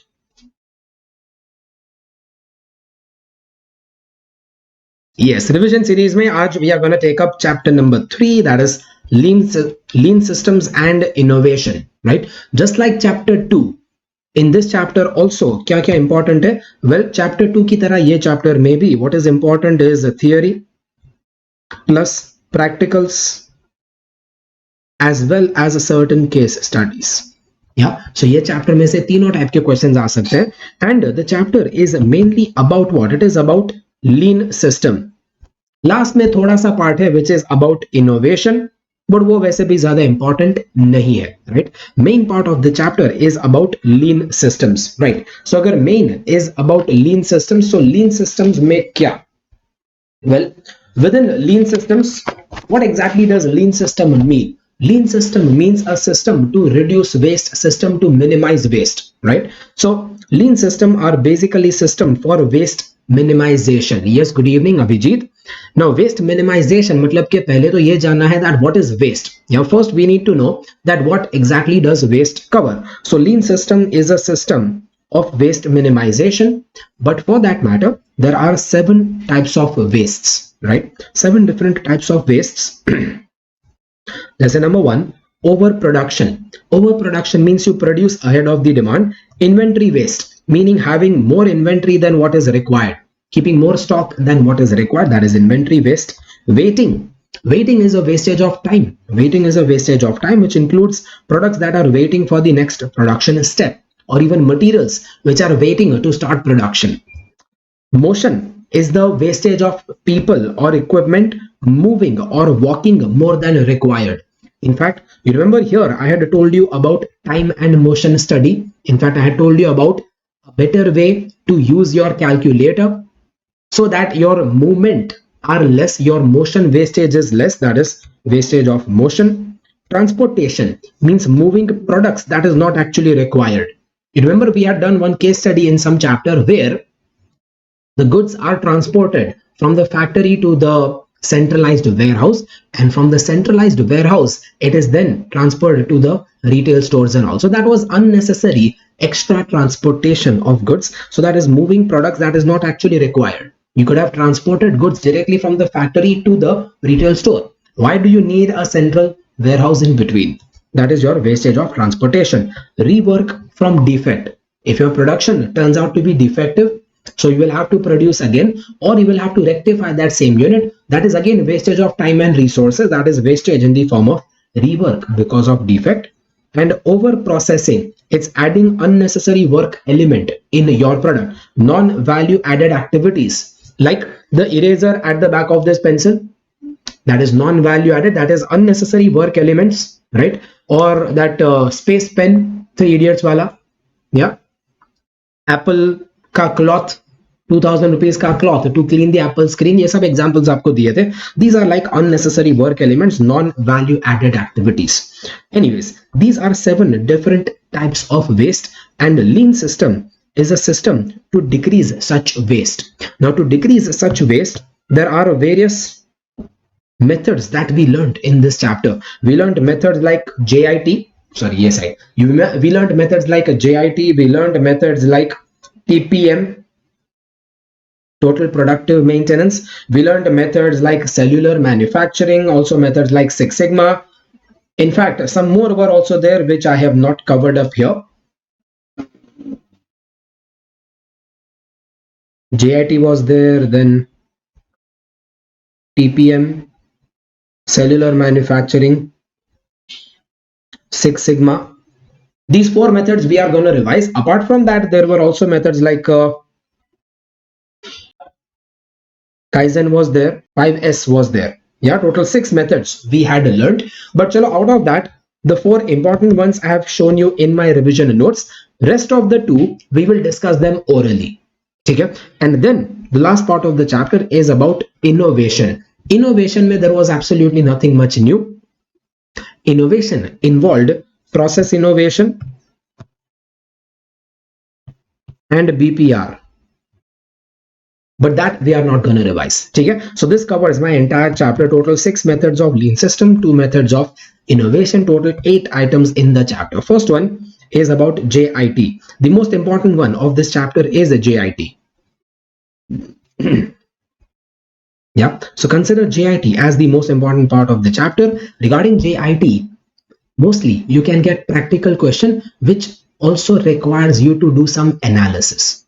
What is generally analysis under JIT? Well, generally JIT analysis will involve questions where they will tell you that presently company doesn't do JIT. Proposal is to start implementing JIT. You need to make a financial analysis that whether doing JIT gives them financial benefit or not. But when you give your answer, you don't mention your answer based on only financial benefit. You also mention non-financial impact of that answer. I'll tell you. First, let us see what is JIT. JIT basically means to produce or procure only when required. So you produce finished goods only when required. You procure materials only when required, rather than JIT is conflicting against what? Yes, Anup, is that a doubt? You can please, Anup, when you write the doubt, please write thoda detailed version mein doubt likho so that less time is wasted. Frankly, Anup, I don't remember class में क्या because Anup class में बहुत सारी चीजें discuss हुआ था, and Anup आपका एक का ही class नहीं होता, मेरे बहुत सारे classes होते हैं, so I might forget. But ठीक है, no doubt. Okay, let's proceed. So JIT basically means to produce finished goods or to procure raw material only when required, rather than accumulating them in stock. It is a pull system which responds to demand. याद करो last chapter में कल ही हमने सीखा pull method and push method. Push method मतलब कि you do the production फिर उसको बेचने चलो. But pull method means that you get the demand from the customer, after that only you do the production, right? That was basically your pull system. So pull system means that you produce finished goods only when required so that you don't have excess stock of finished goods. You purchase material only when required so that you don't have excess stock of raw material. So whatever you produce, you do not produce them for accumulating in stock, you produce them to sell. Whatever you procure, you do not procure material for keeping them in stock, rather you procure material for consumption itself, right? That is the main concept behind the JIT. So because of JIT, what all changes will happen? Changes in the raw material. Well, in the raw material, your raw material inventory will decrease and quality of material will improve. Why? Because now you have smaller order quantities of material and you receive material at the exact time when it is needed. Plus, you will receive the material straight to the production floor, not to the go down.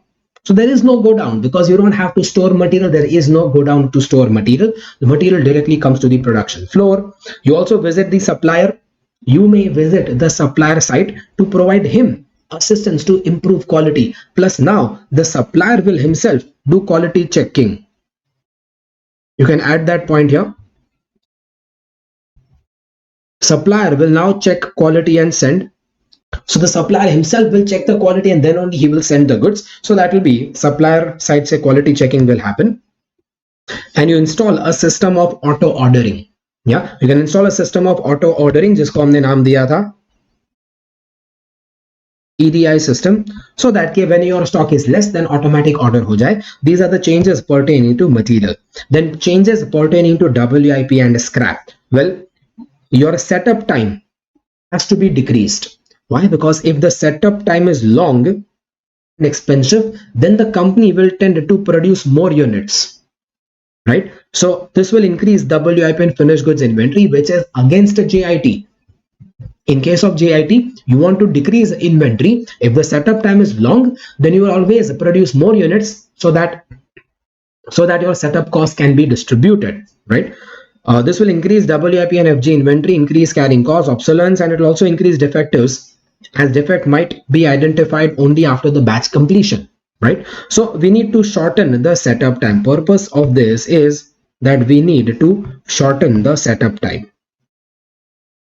Yeah, that can be done by making a kind of videotape of the entire setup and studying that tape to eliminate the steps of the setup. In short, the purpose is to shorten the setup time. First change. Second change is that there can be difference in the operating speed of different machines.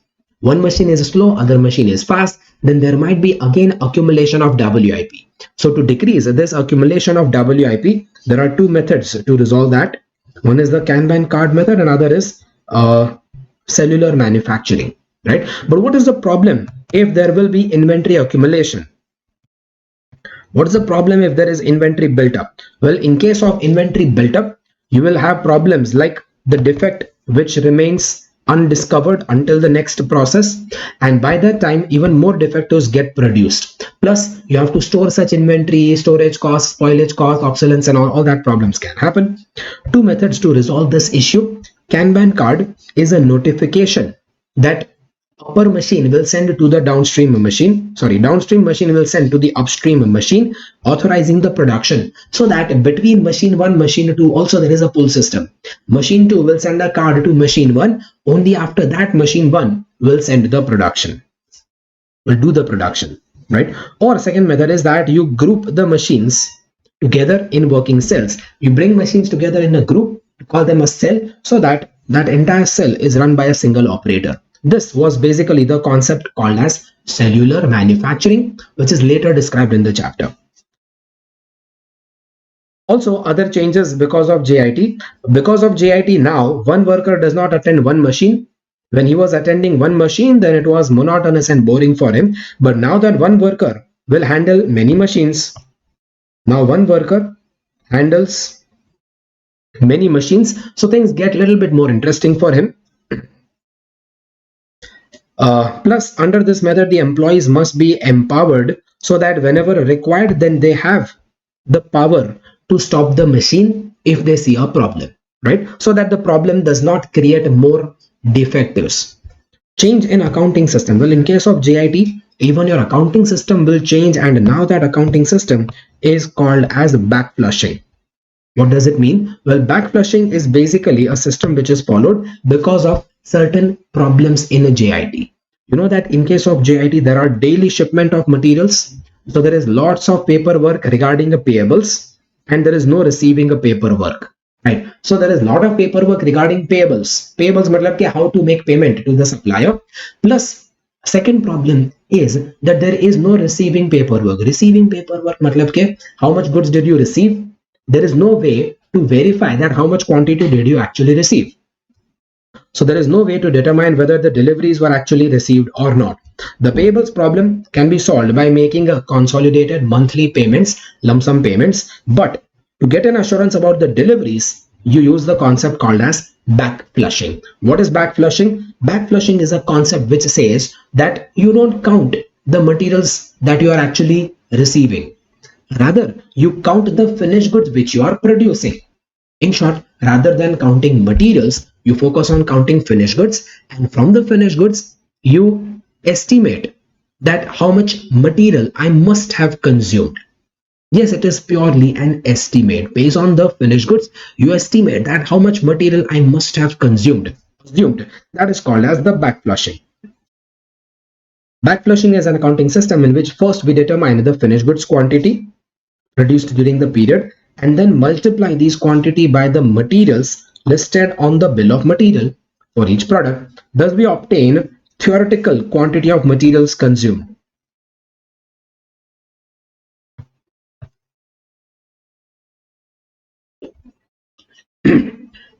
You obtain the theoretical quantity of materials consumed that should have been consumed, adjusted for process loss obviously.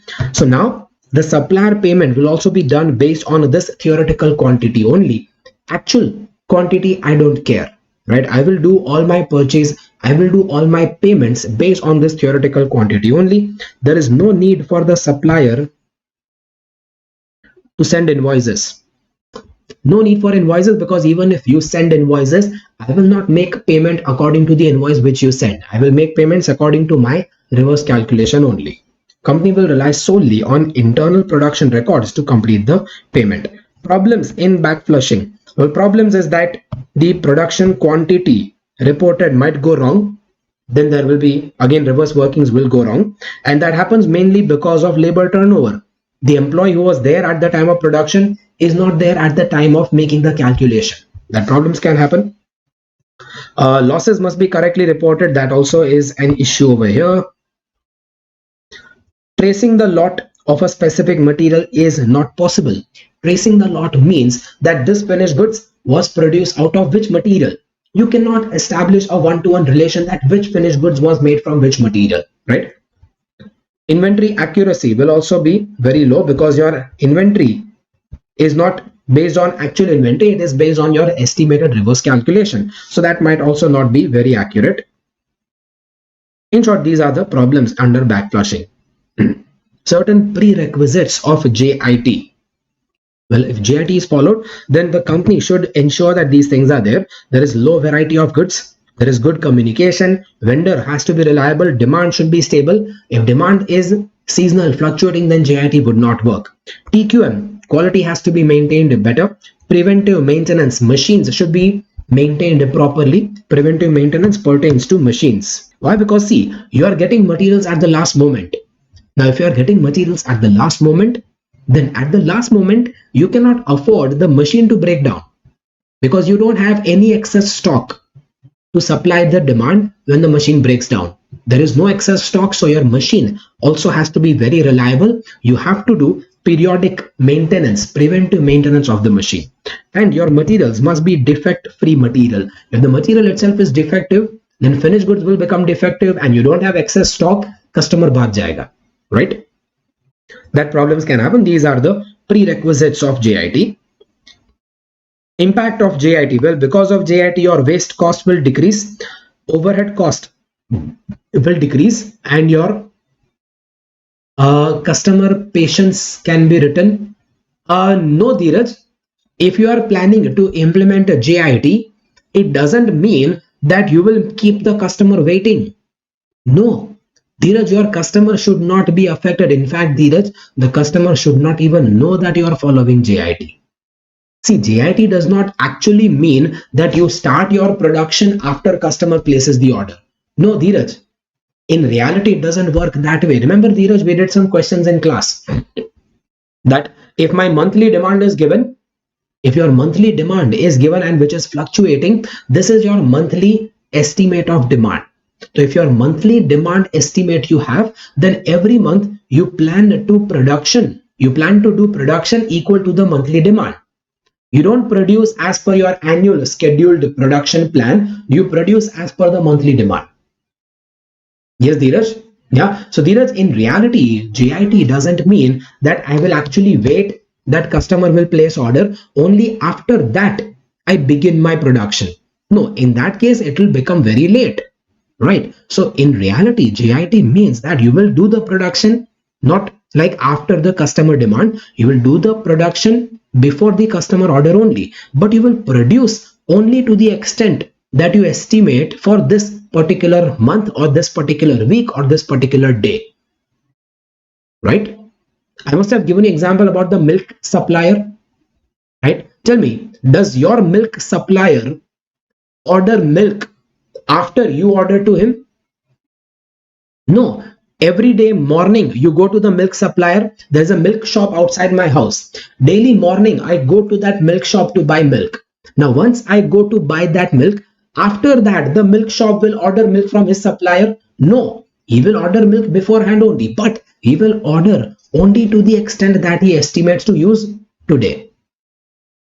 Yeah, that's JIT. Clear? See, normal method and JIT method. Practically, both are based on estimates. Yeah, practically with JIT or without JIT, practically both are based on estimates only.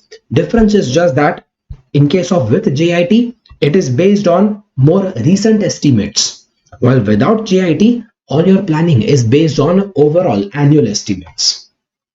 Done? Yes, Dheeraj? Yeah, okay. Now for practical questions of JIT, the questions that you will be given will be asking you with JIT and without JIT. You have to calculate cost with JIT, you calculate cost without JIT, and choose which option is cheaper. Or instead, you calculate the cost of JIT and the cost without JIT will now become benefits of JIT. Why? Because if JIT is implemented, then my carrying cost of inventory will be saved. If JIT is invented, then my quality checking cost, material handling cost will be prevented. Insurance of the inventory will be prevented, that can be saved. Warehouse rent can be saved. Many other expenses can be saved. So all these costs without JIT will become benefits of JIT. Against that, you calculate cost of JIT and find out the net benefit. Cost of JIT will be increase in the purchase cost, overtime premium that you might have to pay, and stock out cost also you might have to incur. Stock out cost like a contribution lost. We've done some question about that, so I hope you remember. Basically, you calculate cost of JIT, benefits of JIT, and find out the net benefit. If the net benefit is positive, then yes, the JIT should be implemented. But if net benefit is negative, then you say no, JIT should not be implemented. Done? Yes, but whatever you say there in your advice will always contain two things: advice based on financial factors and advice based on non-financial factors. Based on financial factors, your advice will be simple, that if the net benefit is positive, then yes to JIT. But non-financial, what will you write? Well, under non-financial factors, you write that if the company finds JIT beneficial, then they should also check whether the supplier is reliable or not, right? Whether the supplier will be able to maintain that continuous supply or not. So various other non-financial factors also might be affecting, mostly pertaining to the reliability of the supplier, right? Mostly pertaining to these prerequisites of JIT, that whether the vendor is reliable or not, whether the demand will remain stable or not, whether your machines will perform well or not, whether you will get defect free material or not. All these are the all these are the non-financial issues which you should be careful with, right? Yeah. Okay, so that is pertaining to JIT. Done? Yes. Next we talk about TPM, total productive maintenance. What is this about? Total productive maintenance is basically for maintenance of machines in top working conditions. So TPM is all about maintaining machines in good working conditions. It's about doing regular maintenance of the machine instead of doing breakdown maintenance of the machine. You know, there are basically two concepts here: preventive maintenance versus breakdown maintenance. Preventive maintenance means you do regular servicing of the machine so that breakdown is prevented, while breakdown maintenance means that you do the repairing of the machine after the machine breaks down. Which is better? Naturally, preventive maintenance is better, right? Because it will save your time, it will save your efforts, and it will maintain a consistency of the machine, right? Well, that is about TPM. Now, within TPM, there are two things. Number one, theory and then practicals. The theory of TPM is about the 8 pillars of TPM, right? 8 pillars of TPM, which begins with the 5S. So 5S and 8 pillars of TPM, total 9 components under TPM, which I have not given that here. That you can refer from my regular book, because personally, I don't find that very important. It is important, but not important for the last day revision, so that you can cover up from the regular material. But in the last day revision, I will definitely cover one practical question of TPM. That is a concept of OEE measure. OEE measure. It sounds like Tushar Kapoor. Well, so OEE measure is overall equipment effectiveness. Overall equipment effectiveness is basically a method to measure effectiveness of the machine. to measure how efficient the machine is, right? So for that matter, I've given you one question here. I'm not going to discuss the entire question, but question you can solve on your own. I'm just going to show you the solution format. Every machine will have some total time available, but out of that total time, certain time is wasted in break time and cleanup time, which is already planned. Planned matlab which is already estimated. So if you have already estimated some time loss, remove that time loss. Balance what remains is the planned production time. You plan to do the production for this much minutes, out of which certain time was again lost because of unplanned downtime or unplanned breakdown of the machine. So because of the unplanned breakdown, you lost 36 minutes. So actual time working was only 629. So out of 665 minutes which you planned to work, you actually worked for only 629 minutes. That is 94.59%. That's called as availability. This is called as the availability percentage, that my machine was actually available for only 94% of the planned production time, right? But out of that actual time also, my production done was only 3360 units, and that production should have required 560 minutes only. So in 629 minutes, the production which I actually did is production of only 560 minutes. This is indicating my efficiency or performance, that is 89.03%. Is called as performance ratio or efficiency, you can say, right? And out of that 3360 units which I did manufacture, 75 turned out to be defective. So good units were only 3285.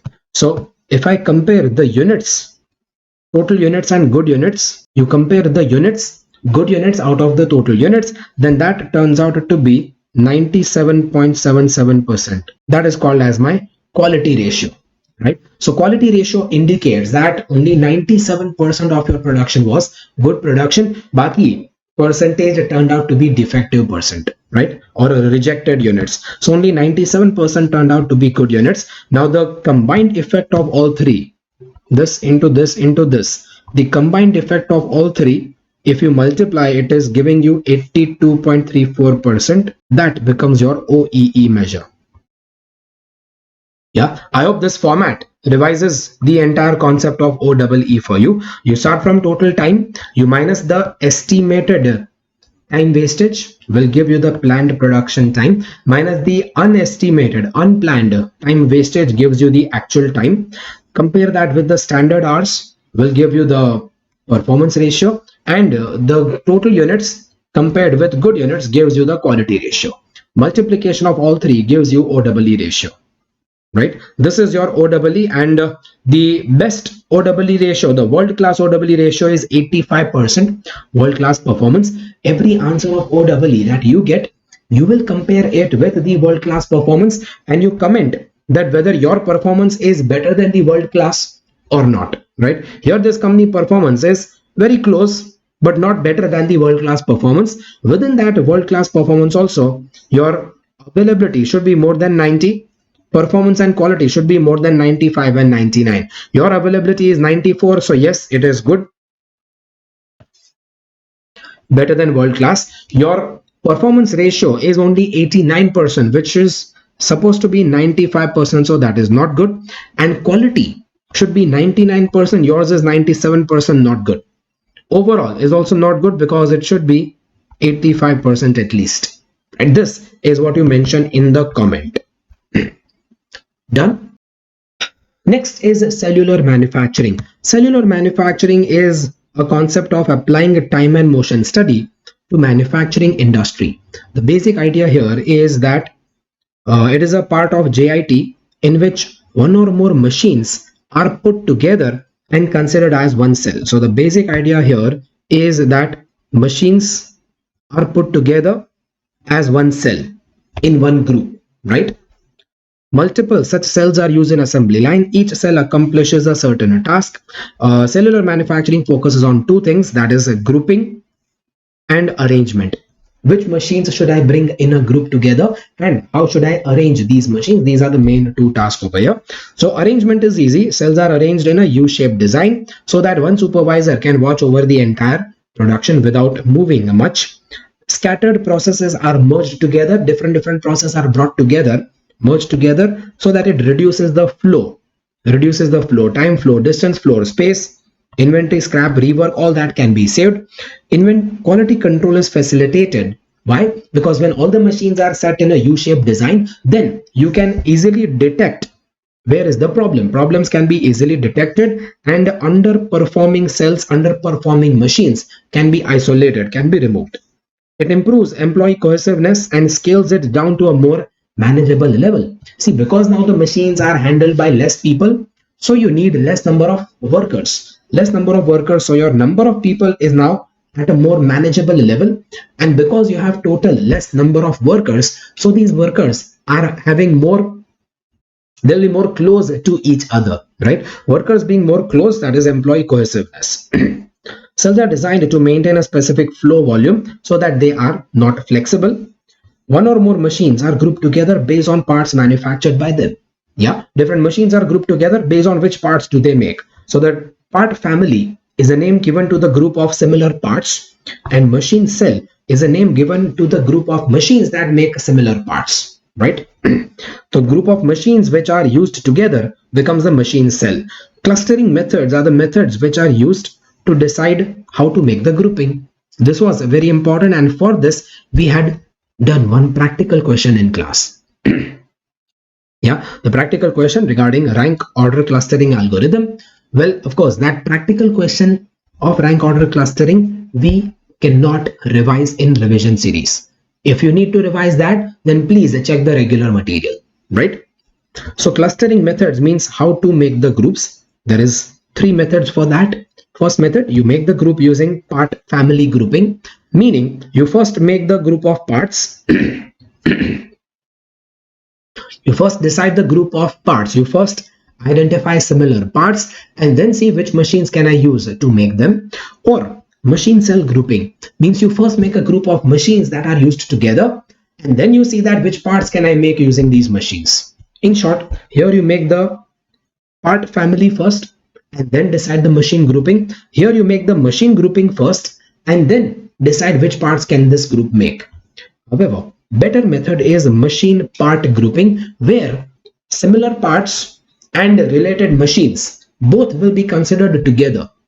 Both will be given equal importance, both will be considered together, and for that matter you need to follow the method called as rank order clustering method. This was the method regarding which you had a practical question. And I'm sure you will have to refer that practical question on the day before the exam. At least the steps which I had given you for that practical question, that you should refer before the exam, right? At the end of that working, you might notice that there might be certain cells which require intercell movement. If a part requires to move from one cell to another, why would a part require intercell movement? Well, a part might require intercell movement if that part requires machine from cell 1 as well as machines from cell 2. Right? If a product requires machines from 2 different cells, then the product will require intercell movement.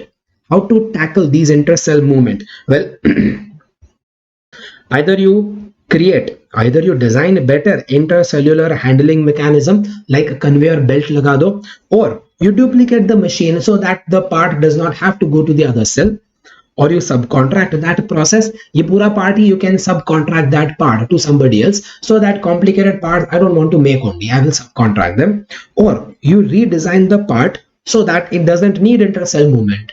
These are the methods to tackle intercell movements. Okay, that was regarding cellular manufacturing. Last is about Six Sigma. Dheeraj, duplicate machine means buying one more machine. Duplicate machine means buying one more machine. Like if a product A requires cell 1, it requires some processing in cell 1, then it requires some processing in cell 2, then this needs intercell movement. right? So to reduce or to prevent this intercell movement, what you can do is whichever machine is required in cell 2, you duplicate that machine. एक और purchase कर लो, दो model रखो machine 2 के, right? So whichever machine A requires here, you purchase one more machine like that over here. You know, पहले के ज़माने में, like in olden days, my dad used to tell me that they used to go to neighbor's place to watch TV, right? They used to go to the neighbor's place to watch TV because their house did not have a TV, right? So they used to go to some neighbor's place for watching TV. This is intercell movement. To prevent that intercell movement, what they did is you purchase another TV in your house so that you don't have to go to another house to watch TV. To prevent intercell movement, you duplicate the machine. Yep, right? Well, my dad did have the liberty of having TV in his house. Neighbors used to come to his house for watching TV. उसी में love marriage कर दिया. Anyways, Six Sigma, the last part of the chapter. Last part of my revision, Six Sigma. Well, Six Sigma is basically a method to decrease defectives. But let us compare this Six Sigma with three other concepts. Chapter 2, let us begin with Chapter 2 में किया था cost of quality. Chapter 2 we also did TQM. Yeah. We also did Kaizen in chapter 3, and then comes Six Sigma. All four concepts are about decreasing defectives, right? All the four concepts are about improving quality by decreasing the defectives. What is the difference? Cost of quality is trying to decrease defectives to an optimum level. TQM is trying to eliminate defectives no matter whatever the cost. So the basic difference between cost of quality and TQM was what? Cost of quality is trying to decrease defectives to optimize the cost. So cost of quality mein, I told you yesterday, will you try to reach zero defect level?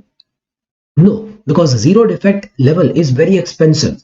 But TQM is actually trying to reach a zero defect level, right? So here cost of quality is trying to decrease defectives. TQM is about zero defectives, right?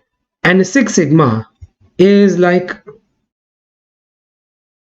almost zero defectives. Yeah, so see the difference. TQM is a theoretical concept. It says that you try to reach zero defectives, but practically, in reality, it might not be practically really possible to reach up to zero defective. So absolute zero defective तो possible ही नहीं होगा. What will be possible is at the most almost zero defectives, nearing to zero, right? That is basically Six Sigma. So Six Sigma is a numerical concept of TQM. TQM was not a numerical concept. TQM was khayalo mein tha. It was a belief. You try to reach zero defective level, but Six Sigma is giving you a method how to reach that zero defective level. So Six Sigma is the more realistic version of TQM. You understand that? Yeah. Basically, the purpose of both methods is the same, but Six Sigma is giving you a realistic method to reach what TQM wanted to reach. Similarly, Kaizen is also a method, right? So Kaizen is also a method. What was Kaizen about? Kaizen was a method to decrease your defectives. Kaizen was a method to eliminate defectives. But the Kaizen is not actually the result. Kaizen is the method. Method of Kaizen simply says that you try to reach that with small improvements. Small improvements routinely applied, right? Small improvements repeatedly applied that will help you reach major improvements over a longer period, right? So either you can use Kaizen to reach optimum cost of quality, or you can use Kaizen to reach zero defectives. Both ways mein you can use Kaizen. Kaizen can be used to reach the best cost of quality. Kaizen can also be used to reach zero defective level. Marathon example, Yeah, I think I must have given you example about running marathon. Yeah, thank you. Good. Anyway, so that was regarding a Kaizen, and Six Sigma is basically for reaching a TQM. Acha, so to do differentiate, that Kaizen will help you reach COQ or it can help you reach TQM. For both of them, Kaizen will work, but Six Sigma will help you reach TQM because Six Sigma is trying to reach a zero defective level, but it is more realistic.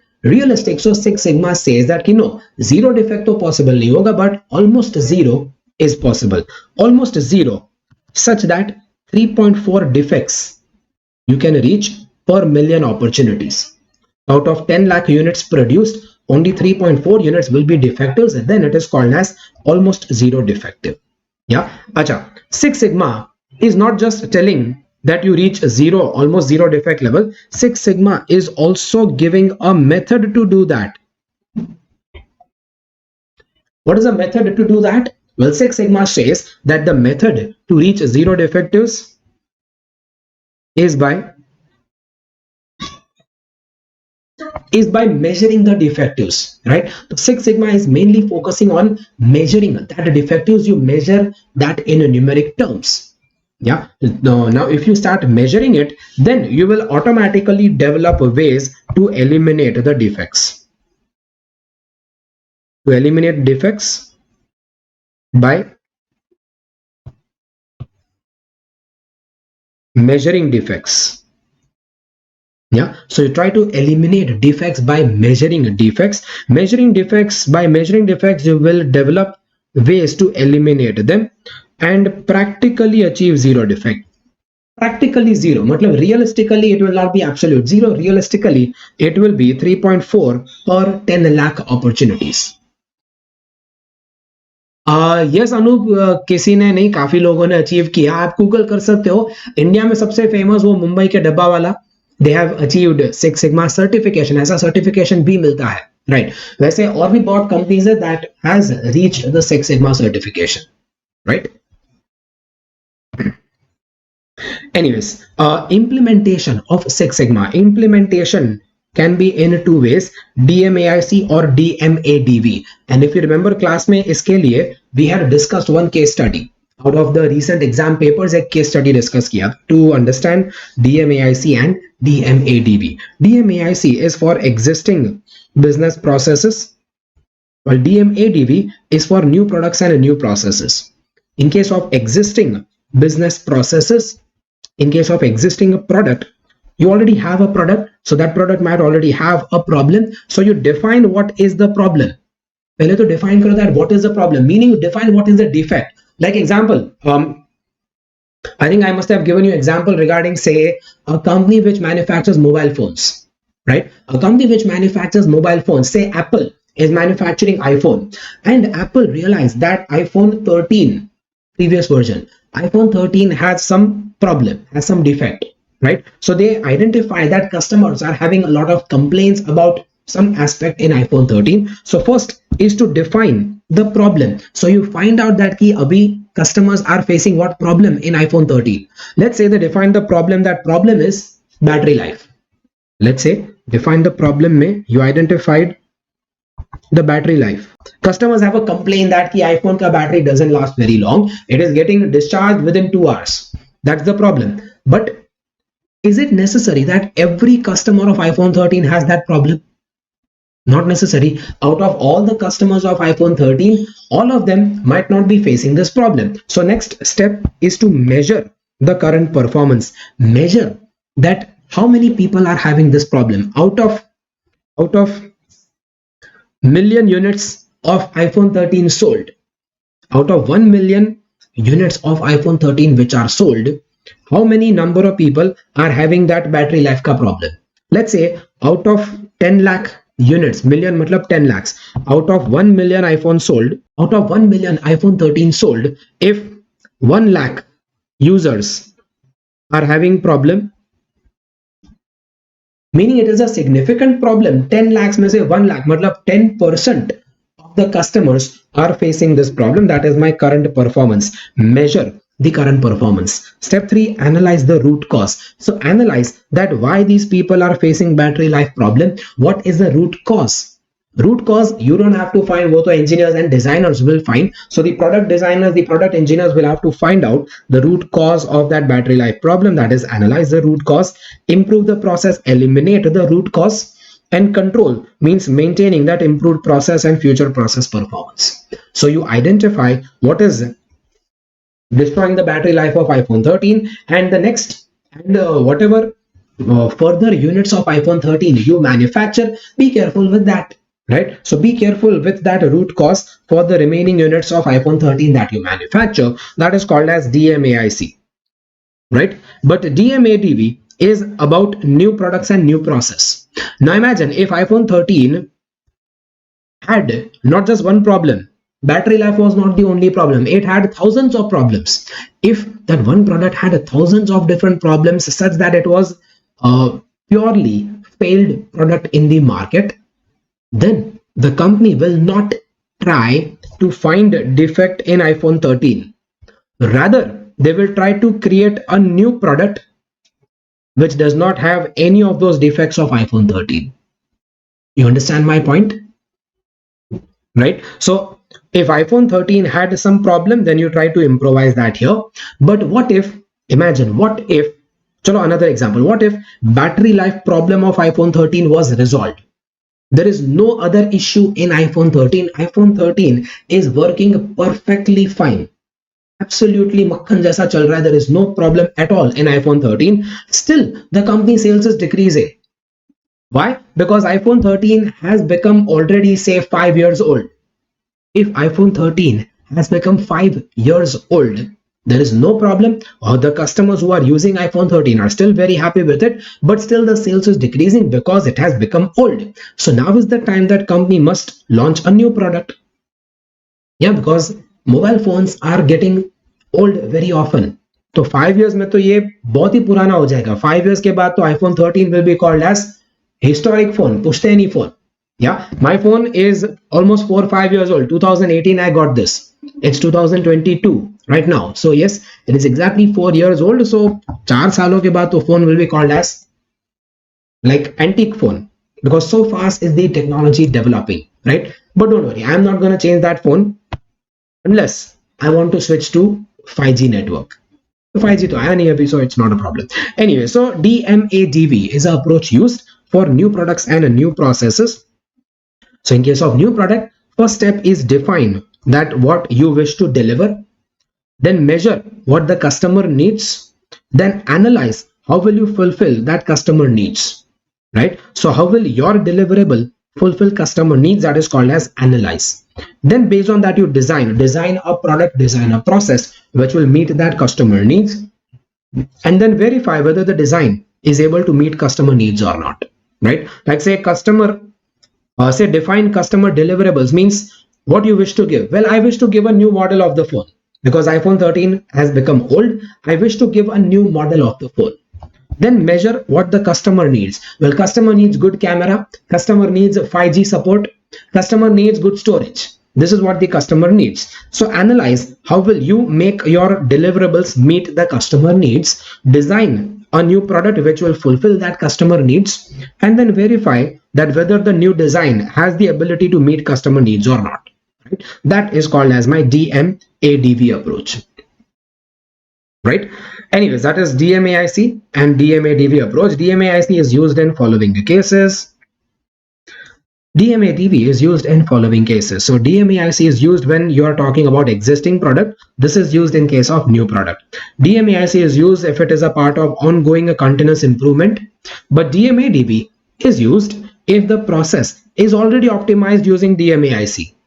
Now this is the example which we saw from the case study. Yaad karo, the case study which we did was the company which was selling some products and the products were not defective. The products that they were selling did not have any defect. So they had already implemented DMAIC. So the existing product is already defect free. Still the sales were not increasing. Why? Because the customers wanted more innovative products, right? So once your process is already optimized using a DMAIC, the defects are already removed, still the customers are not happy, it means that you need to create a new product. And for creating a new product, you need a DMADV, right? DMAIC is used if only single process needs to be altered, but DMADV if multiple process needs to be altered. Like I told you, if iPhone 13 has one problem, then you try to resolve that problem. But if iPhone 13 has thousands of problems, then rather than resolving problems in iPhone 13, you think of launching a new product. Yeah, you think about launching a new product. You know, why did Windows call the why did Windows call the last operating system as Windows 10? Windows 8 के बाद why did they make Windows 10? Why did they not make Windows 9? Because they wanted to show that they are creating a new product. Windows 8 had thousands of problems. बहुत problems थे Windows 8 में. It was utterly disastrous operating system. So Windows 8 के बाद the next version that they launched, they did not call it as Windows 9. They called it as Windows 10. Because ऐसा impression देना था. They wanted to give an impression that we have changed absolutely everything. Right? So rather than resolving issues of Windows 8, they launched a new operating system called Windows 10 in which all issues were resolved. Yeah, that is so when there is one or two process which needs to be altered, then you can go for DMAIC. But if so many process needs to be altered, then you rather go for new product, new process, that is DMADV. DMAIC is used when competition actions are stable, customer behavior is stable, technology is stable, and it gives you short-term benefit, while DMADV is used when competitor performance is changing, customer behavior is changing, technology is growing, and it gives long-term benefit. Again, same example, if you do repairing work in iPhone 13, if you do say repairing work in Windows 8, it will give you short-term benefits. But if you launch a new operating system, Windows 10, it will give you long-term benefits. You see that example? Yeah, all these are clearly relating with these examples. In fact, दोनों example लिख दो यहाँ पे.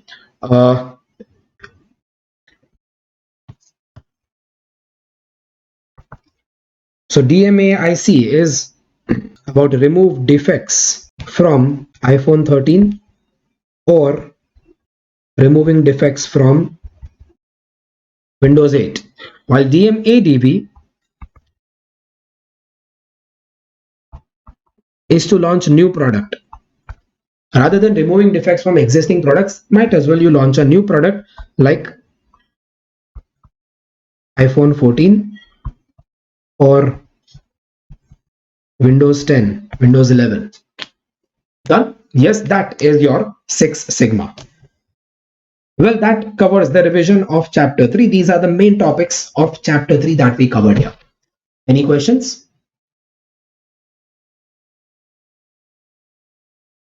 Today we are starting with chapter 4. Now chapter 4 is just like chapter 2 and chapter 3. Yeah, yes, good Archana, busy with study, that is good. As long as you are busy, I don't mind, it's good. Now chapter 4 is again like chapter 1 and 2, jisme there are three things important, all three are important, that is theory is important, practical questions are also there, and case studies might also come in the exam, right? What we will be revising is mostly the theory and a few practicals. Obviously case study, entire case studies we cannot revise, but whatever we revise in the theory, same thing will be reused in the case studies, right? Now this chapter is basically composed of 4 topics. Oh, I'm so sorry, I forgot to show the material screen. Yeah, now you can see this side. Yeah, I forgot to change the screen. Okay, so theory, practicals as well as case study will be there, and the chapter contains 4 topics mainly. That is, number 1 is about cost control versus cost reduction. Second is gonna be about target costing. Third is about life cycle costing. Fourth is about Pareto analysis, and fifth is gonna be about environment management accounting, right? Total 5 topics in the chapter, all 5 topics equally important, right? So let us begin with the first topic, cost control and cost reduction. Well, cost control, cost reduction is what you have done since your C intermediate level, बचपन से किया है, right? So cost control and cost reduction, what exactly does it mean? Cost control, if I remind you the main definition, cost control means to bring my estimate down till the actual You try to control your estimate and bring it down up to the actual. That is called as cost control. While cost reduction means what? Cost reduction matlab ke you try to bring your estimate further down to another estimate. That is called as cost reduction. So how do you do cost control? How is cost control done? Cost control is done by examining, by calculating difference between estimate and actual, finding the reason for that difference and try to prevent that difference next time. Meaning, basically, this is done by identifying my mistake and preventing mistake next year. While cost reduction, how to do? Cost reduction cannot be done by preventing mistake. No. For doing a cost reduction, preventing mistakes will not help you do cost reduction, because this estimate which you are trying to decrease, that estimate doesn't have any mistakes. Then if there is no mistake, how will you do cost reduction? Well, if there is no mistake, then to do cost reduction, you need to change the design or change the technology or any such other thing you do. Now see, if you are decreasing a cost by changing the design of the product, if you're decreasing cost by changing technology of the product, then such decrease in cost will be real and permanent. But if you're decreasing a cost by just avoiding mistakes, then that decrease is not necessarily permanent. That decrease may not be necessarily permanent, because you are able to avoid mistake in this year. It doesn't guarantee that you will avoid mistake in the next year, right? But if you decrease cost by changing design in this year, then that same cost decrease you can get in the next year also, right? Well, Archana, cost leadership, product differentiation comes in chapter 1. It can be related here, but let us not relate that here, right? Here for cost control and cost reduction we have other examples, so usko yahan lane ki zarurat nahi hai. ठीक है? Okay, so in case of cost reduction, it is permanent. Cost control, not necessarily permanent. Cost reduction, quality will be retained, no such guarantee. Cost reduction, you challenge the standards itself. You challenge the standard, मतलब कि standard को ही change करना है. You want to decrease that standard further down. While in cost control, standards are not examined. Actual is examined. Right? You don't find mistake in the standard. You find mistake in the actual. Actual में mistake होगा which you want to prevent next year, right? So in cost control, you examine the actuals, not the standard. How come I'm able to pause live? Acha, yes, Archana, you can pause live, but if you pause live, then you will not remain live. You will be falling behind then, right? Archana, are you here sitting here to do those experiments? Come on, live class है, revision series है, revision series is like Shankar Mahadevan breathless. तो इसमें ये time pass नहीं करना, थोड़ा revision पे ध्यान दो, बेटर. ठीक है? So cost reduction is applicable to all areas of business, while cost control can be done only to those items for which your standards can be set. Yes, if you have set the standards, then you compare actual with the standard. But cost reduction can be done in all areas of business. Your emphasis is on the future cost, while here emphasis is on the past cost. So you are trying to find mistakes in the past. While cost reduction is not about finding mistake, it is about future prevention or future decrease in cost.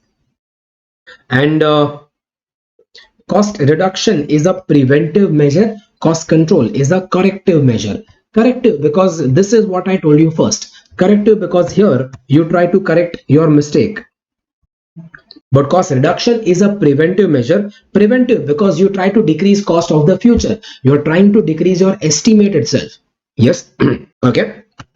So that's the basic difference between cost reduction and cost control. Next is scope of cost reduction. Scope of cost reduction meaning methods, or where can you achieve cost reduction? In which areas can you achieve cost reduction?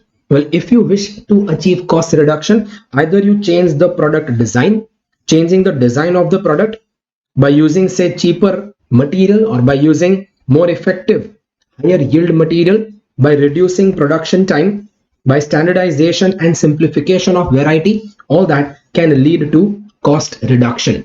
You remember I must have given you example about that, this product design, this pencil I was manufacturing. Now to decrease my cost, I can change the design of the product. Changing the design, like for example, I decrease the length of the pencil.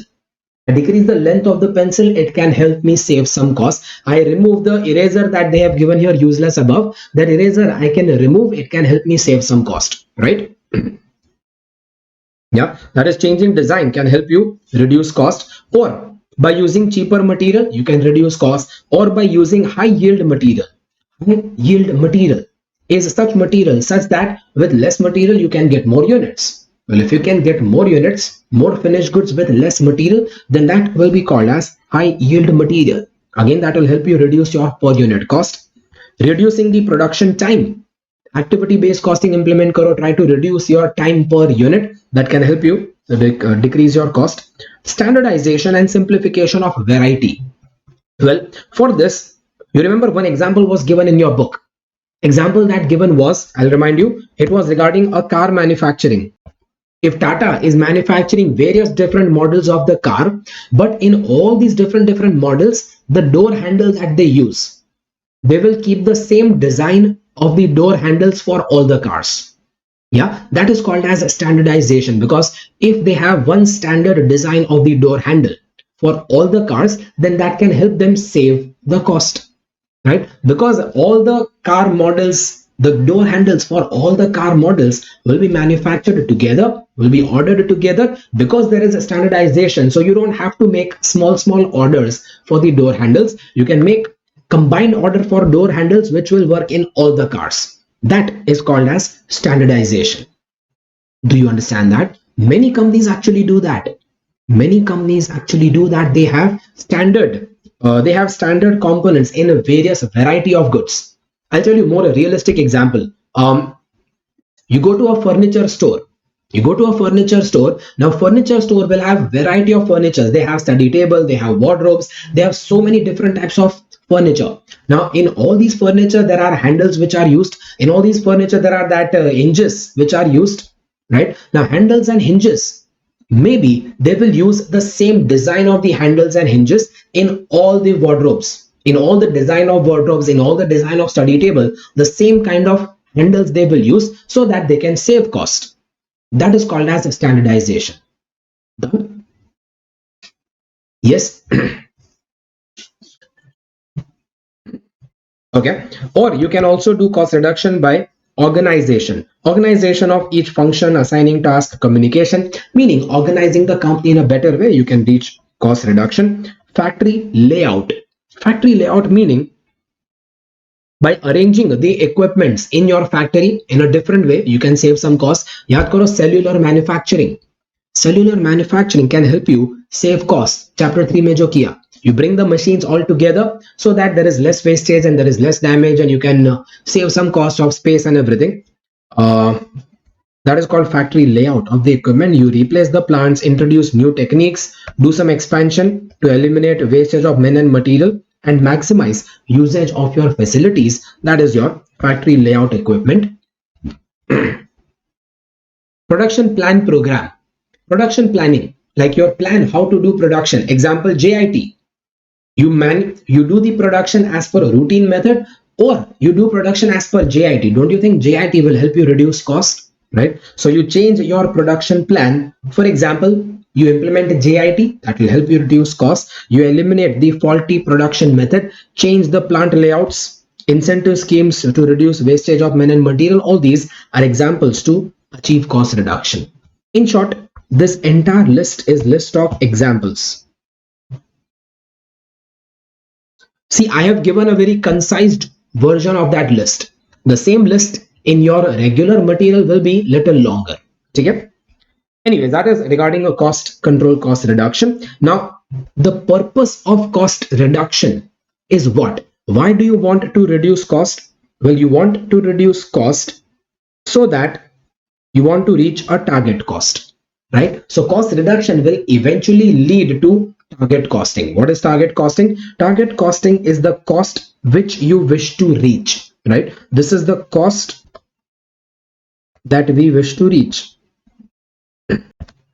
So how to identify that cost? First, you determine selling price that you think customer will pay. Next, determine the profit that you want and deduct it from selling price. Remaining amount left is called as your budgeted cost to make the product. Remaining amount left is the cost which you wish to reach, right? So basically it is like selling price minus the profit will give you the target cost which you wish to reach, right? And this target cost can be further broken down into other elements, like from that target cost you minus direct material and overheads will give you the target direct labor which you wish to reach, right? So target costing mainly involves cost reduction in order to reach that target cost. Components of target costing system is a theory.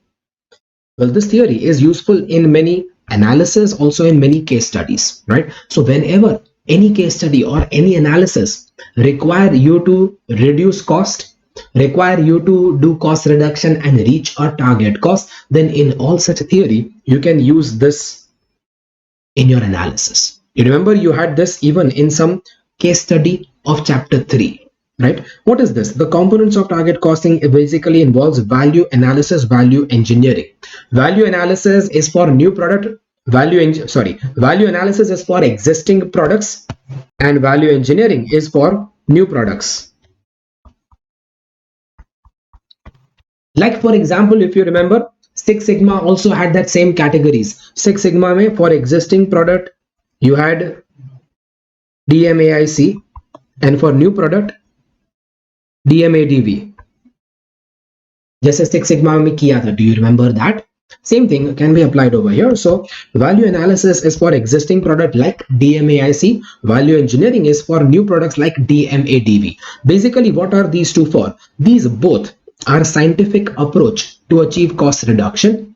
These both are scientific approach of achieving a cost reduction without reducing the quality. Value analysis is for existing, value engineering is for new products, and basically it involves asking these questions. So these are the questions which you ask.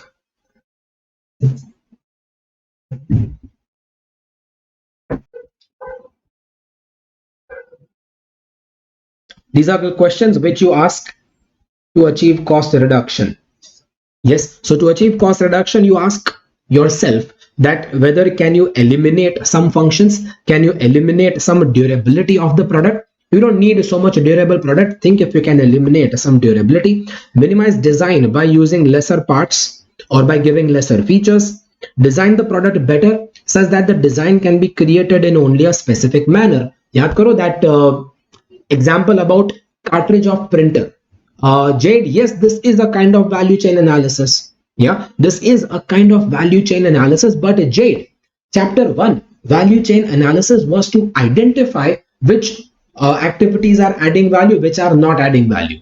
This over here is the same thing, but the purpose is little different.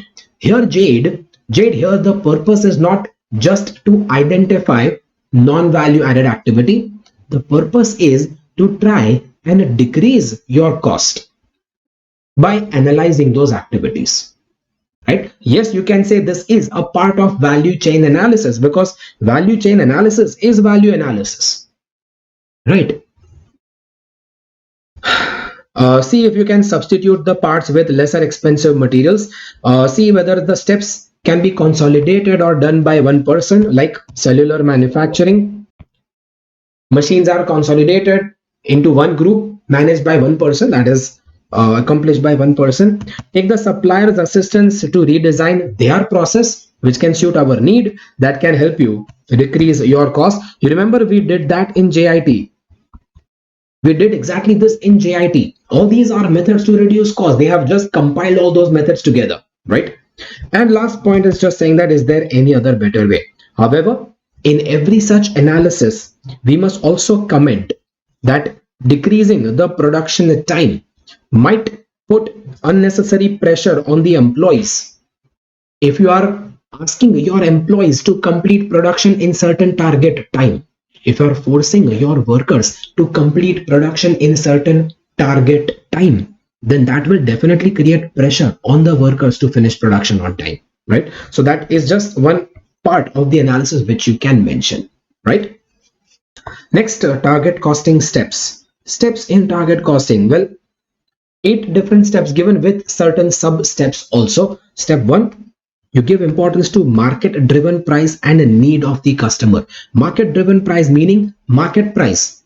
You understand the importance of market price, that whether in your product market price is important or not, right? If your company is in perfect competition, then market price is very important. If your company is monopoly, then there doesn't exist a market price. So you first understand the importance of the market price and understand the need of the customer, like which product does the customer need.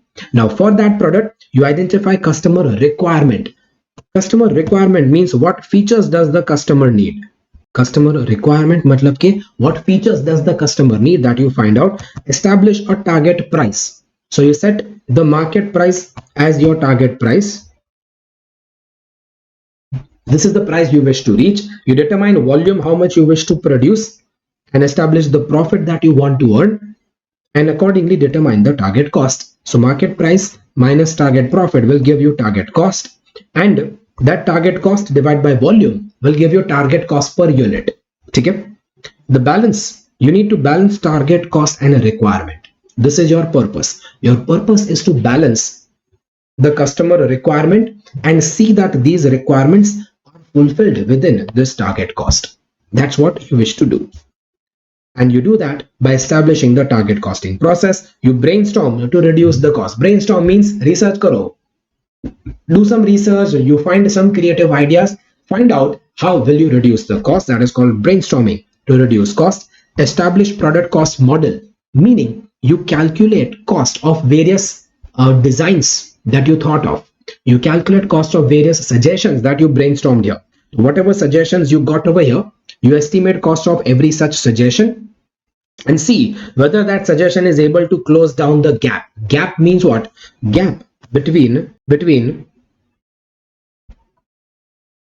target cost versus the estimated cost of your suggestion, right? You try to identify the gap and try to decrease that gap. You also try to decrease your indirect costs and finally measure the results. These are the steps involved in target costing. Well, I don't predict this could come in any question. Yeah, I do not predict that this could come in any question, but it is there in your study material, so I have to give that in the revision, right? Let us try one question about target costing, which will give you a better idea about target costing. Let's see. Now this question is very important question. That's why I'm giving you here. Important because you see in this question, we will be learning about target costing. Plus we will also be learning about pull system and push system, chapter 2 wala. Plus we will also be learning about JIT, chapter 3 wala, right? So you see that in this one question, there are concepts of 3 chapters which are getting combined. Pull model, push model from chapter 2, JIT from chapter 3, and target costing from this chapter. Yeah, that's the reason I say this question is a little bit important one. Let's see. Okay, so the company is a toy manufacturing company, and each toy require 4 kg material at rupees 19 per kg, and 5% of all the material supplied by the supplier are found to be substandard. Now this was one new concept. 5% of the material supplied by supplier will be substandard. 5% of the material supplied. So this means that if I purchase 100 kg material, then out of that 5 will be substandard. So the good material will be only 95. This good material will be used in my production, right? So if I need 95 kgs for production, then I will have to purchase 100 kgs. Similarly, if I need 4 kgs for production, if I need 4 kg material to produce one toy, then will I purchase exact 4 kg? No, you will have to purchase what? You will have to purchase little bit more than 4 kg. Divide 95% is what you will have to purchase, right? This is the treatment of that 95%. 5% will be supplied substandard, so only 95 will be good. So you need to divide 4 kg divided by 95 will give you the kgs that you need for making 1 unit of toy. I hope you understand this adjustment. This was new. Then labor you are given 0.4 per hour for 120 hours. Okay. Selling price, target selling price you are given. Profit margin required you are given. So target cost you can judge. Now that's not difficult, that you can find out. The expected demand for the toy in the next year will be 50,000 units. So total annual demand is 50,000. Sales and variable overheads you are given for 4 quarters of the year like this. But do remember that if your sales units are fluctuating every quarter like this, then does it mean your variable overheads will be incurred on these sales units? No, your variable overheads will not be incurred on your sold units. Variable overheads will be incurred on production units. This was one common mistake which many students might have done. We did this question in class, right? So variable overheads will be incurred on production units, not on the sales units. Okay? And that production units you are given separately over here. Dekho, the production manager decided to produce 12,500 units every quarter, right? So your sales units, you're given sales units of every quarter, and now you also know production units of every quarter. The production units every quarter is gonna be 12,500 in every quarter.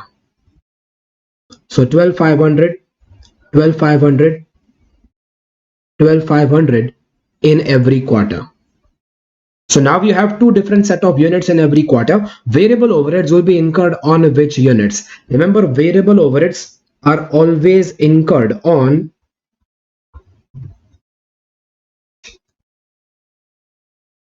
production units, because this is a variable cost of production. This is not variable S&D overheads, right? This is normal variable overhead, so it is incurred on the production units.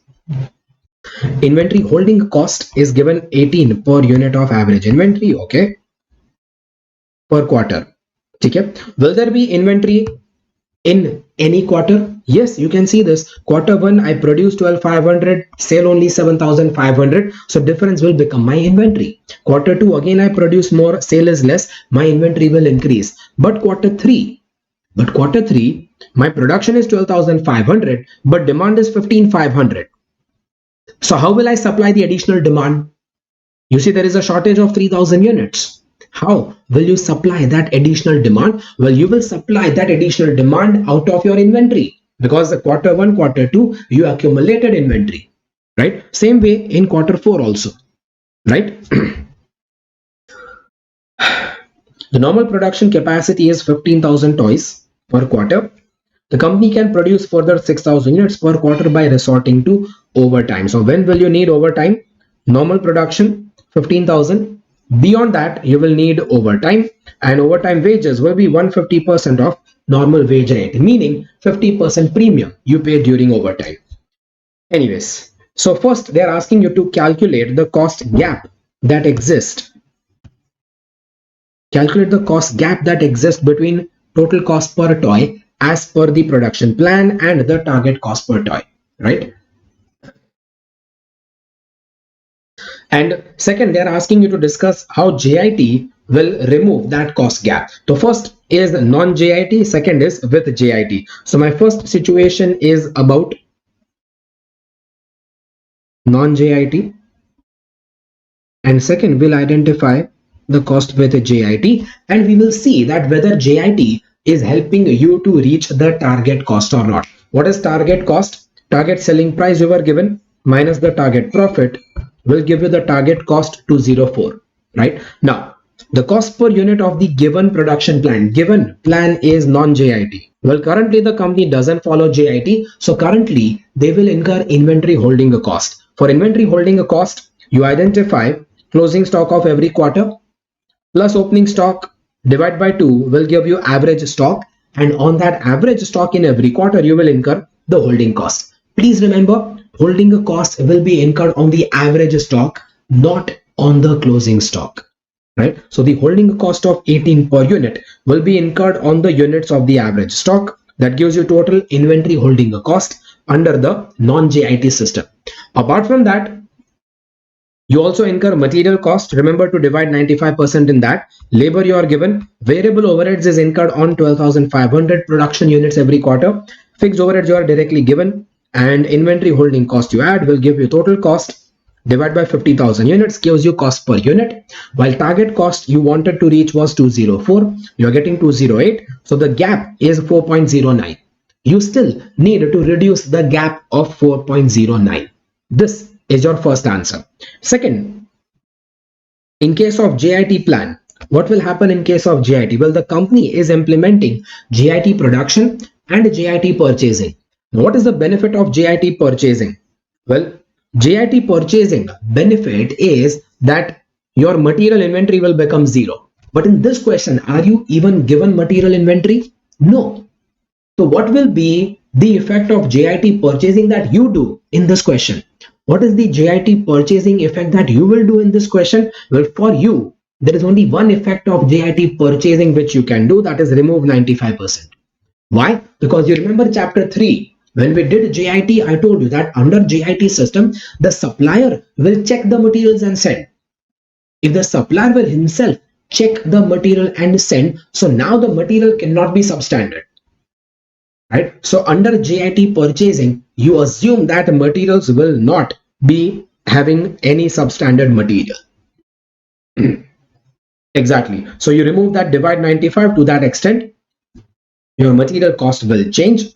Labor remains mostly the same. Variable overheads will now be incurred on production units, but now your production units are equal to the sales units. Why? Because under JIT production, will you produce under JIT system, will you do production of fixed 12,500 every quarter? No. Under JIT system, your production will be equal to sales units every quarter, right? So now your variable overheads will be incurred on production units. Production units are equal to the sales units, right? So to that extent, your variable overheads will also change. Over here, fixed overheads remains the same. Inventory holding cost becomes zero. But this time, you will have to incur overtime premium. Why? Because this time, if your production is going to be equal to the sold units, so quarter 1 you produce 7500. Do you need overtime? No. Quarter 2 you have to produce 9000 unit. Does it need overtime? No. But quarter 3 your demand is 15,500, so you need to produce 15,500. Will that need overtime? Yes, because normal production capacity was only 15,000. You have to produce 15,500, so 500 units will be produced during overtime. Same way in quarter 4, normal production 15,000, demand 18,000. So how many units will you make in overtime? 3,000. In short, over the entire year, how many units did you make in overtime?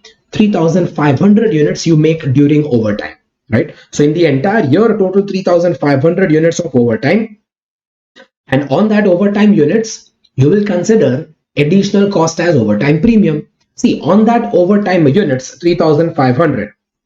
On 3,500 overtime units, don't you think normal labor cost is already considered here?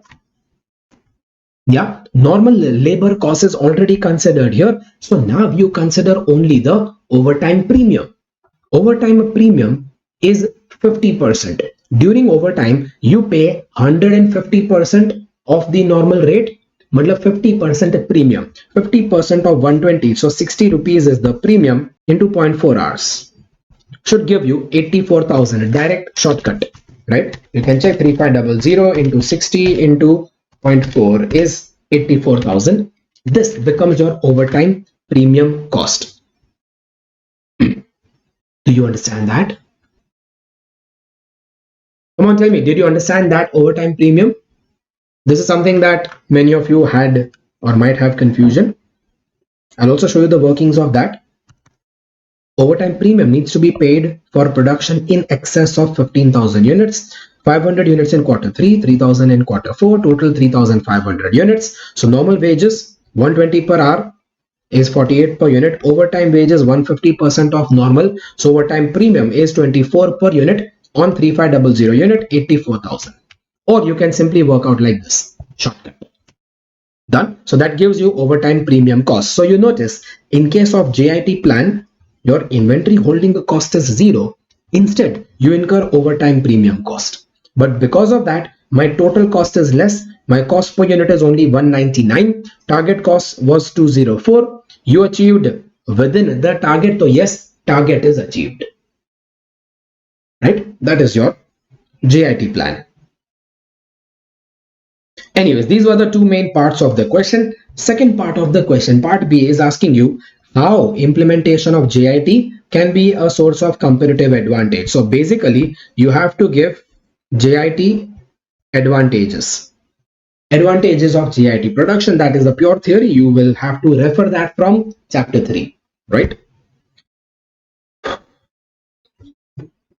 Anyways, that was a pretty fast recap of the question. Tell me, did you understand? Any doubts? Anyone? Any doubts so far? Shortcut once repeat, yes, definitely. See, overtime premium you have to calculate for 3,500 units. Dheeraj, 3,500 units were produced during overtime, right? And we want the overtime premium. Dheeraj, you understand premium? Premium basically means that, see, during normal time I pay 120 per hour. During overtime I pay 150% of 120. Now 150% of 120 will be equal to 180 per hour. So how much extra did I pay? 60 per hour extra. That extra is called as overtime premium, right? That extra is called as overtime premium. So for these 3,500 units, you have paid 60 rupees per hour extra. 4.4 hours. That gives you 84,000 as total overtime premium. Yes, Dheeraj, did you understand that? Okay. Okay. Then next part is about life cycle costing. Now you remember regarding life cycle costing, I told you first many things. I first explained to you that what does life cycle mean? Life cycle of a product is the duration of time since the company first launches the product until the company discontinues selling the product. Right, the first time you launch the product until you discontinue that product, that entire duration is called as life cycle. We started with various examples of life cycle. Certain products have longer life cycle, certain products have shorter life cycle. So the life cycle can be varied. It can vary from, say, maybe few days or few weeks or few months or few years or few decades. There can be huge range in the life cycle. Yes, movies ke liye life cycle was few weeks, but say iPhones or any other smartphone has a life cycle of few years, while Maggie, calculator, ये सब examples हमने सीखे थे, those who are having life cycle of many decades altogether, right? So in short, life cycle means the duration of time since the company launches the product until the company stops selling the product. Now within that life cycle, there are two things you need to learn: life cycle costing and life cycle stages. Life cycle costing is very easy and simple. Life cycle costing simply say that you identify cost and revenues over the entire product's life. So instead of identifying a cost on per month or per annum basis, you identify cost on lifetime basis. You see, that's what they do for movie production. Like movies production, do they identify cost on per annum basis? No, they identify cost in terms of lifetime cost, and they even identify revenue in terms of lifetime revenue. So cost and revenues are identified over the entire life cycle from the inception to decline to maximize profit generated over the entire life cycle. So in case of movie production, they're not focused on monthly profit or annual profit. They don't even calculate monthly and annual profit. They calculate profit for the entire movie production. That is called as lifetime profit or life cycle costing. Clear? While life cycle stages is a theory. Life cycle costing was practical, life cycle stages is a theory. This theory suggests that in any product, the entire life cycle of the product will be split into four main stages: introduction, growth, maturity, and decline. Introduction is the stage where your product has just been launched and the sales is gradually increasing. Then growth stage is the stage when your product has now obtained rapid increase in sales. So introduction, the product is just launched, is slowly increasing. Growth is the stage when your product has a rapid increase in sales. Maturity is the stage where your sales becomes stable. And then decline, your product is now outdated and the sales starts declining, right? This is the basic definition of every stage. However, for analysis purpose, majority of your questions under life cycle will be pertaining to analysis. For analysis purpose, you need to know various characteristics of every stage. Let us revise all characteristics, and that will be my last discussion for today, right? So 4 stages, and we will understand characteristics of every stage. Introduction is the stage when the product is new, so there is less awareness of the product. Growth is the stage when sales are increasing rapidly, rapid increase in sales. Maturity is the stage where the sales will increase slowly.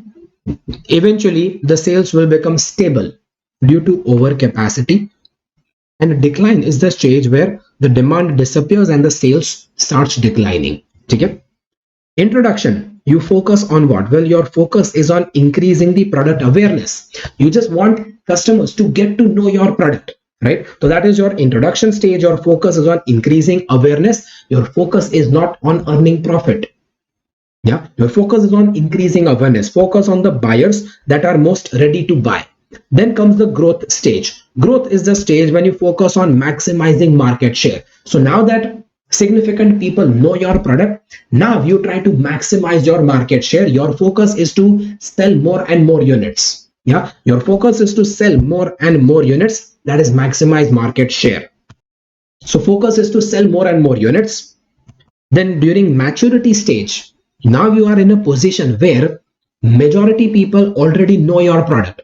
Majority people will already know your product. So there is not much increase in your sales which is gonna happen. So now you don't focus on selling more, because selling more is not gonna happen. Now you focus on maximizing the profit. Right? Now you focus on maximizing profit while trying to maintain the market share by also doing diversification. And decline stage is the stage where you focus on now new products, right? Because now this product is outdated, you focus on now new products. That is your focus in every stage. Then we talk about competition in every stage. Well, during introduction stage, there will be negligible competition because nobody is selling that kind of product. But then during a growth stage, looking at your growth, people will start entering that industry. Geo perfectly suits for point number 2. No, Bharat, not just Geo. Any product can perfectly suit in these points. See, Bharat, these are not points for a particular industry. This is in general for any product. For any product, there will be introduction, then growth, then maturity, then decline. Not just Geo. Yeah, even Maggi noodles, when it was first introduced, people were not aware that you can make noodles in 2 minutes. So your focus was to make people aware. You know, Maggi ka advertisements, which we had like many years ago. Nowadays, you might have never seen advertisements of Maggi, but they used to advertise Maggi that 2-minute wala noodle. But recently, have you ever seen any advertisements of Maggi? No, because it is in maturity stage, it doesn't need advertisement, right? So Maggi noodles, same stages. Devang sir ke costing classes, same stages. Yeah, when Devang sir first started teaching a costing, people were not aware that Devang sir teaches such wonderful costing subject. That was introduction stage. Then comes the growth stage when people started coming to know and you focus on increasing your share. Now is the maturity stage. Yes, now it is the maturity stage because costing subject has become outdated. So I need to start focusing on new products. Yeah, because costing subject is probably going to be removed from the syllabus. So now I can say that my subject is now at the maturity stage. So now I need to focus on new products, because after this there will be decline. Live example. I'm just trying to show you that any product can fit into these stages. You understand that? See, Bharat, when you answer analysis in any question, it is not about having a correct answer. There is no correct answer. It is all about how convincing argument you make. Did you see how I can fit any product in these 4 stages? That's what you need to do in the exam. So no matter which product or which business they give in the question, no matter which industrial business they give in the question, you need to learn how to fit that in these 4 stages. Right? Yeah. Okay. So competition. During introduction, there is less competition. Then competitors will start entering that business. Then there will be intensified competition, and then competition will also start declining. Next is your pricing. Yeah. During introduction stage, your pricing can be penetration or can be skimming price. Bharat, now you can give example of particular geo. Geo Telecom, penetration pricing, iPhone 14, skimming pricing.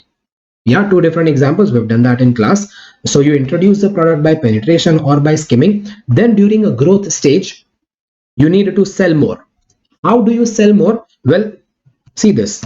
If you introduced using penetration pricing, then for selling more, you lower the price. But if you introduced using skimming price, then for selling more, you add features. Oh, I think I mixed it up. Once again. Yeah, ulta ho gaya. Ulta ho gaya. Let me just say that again.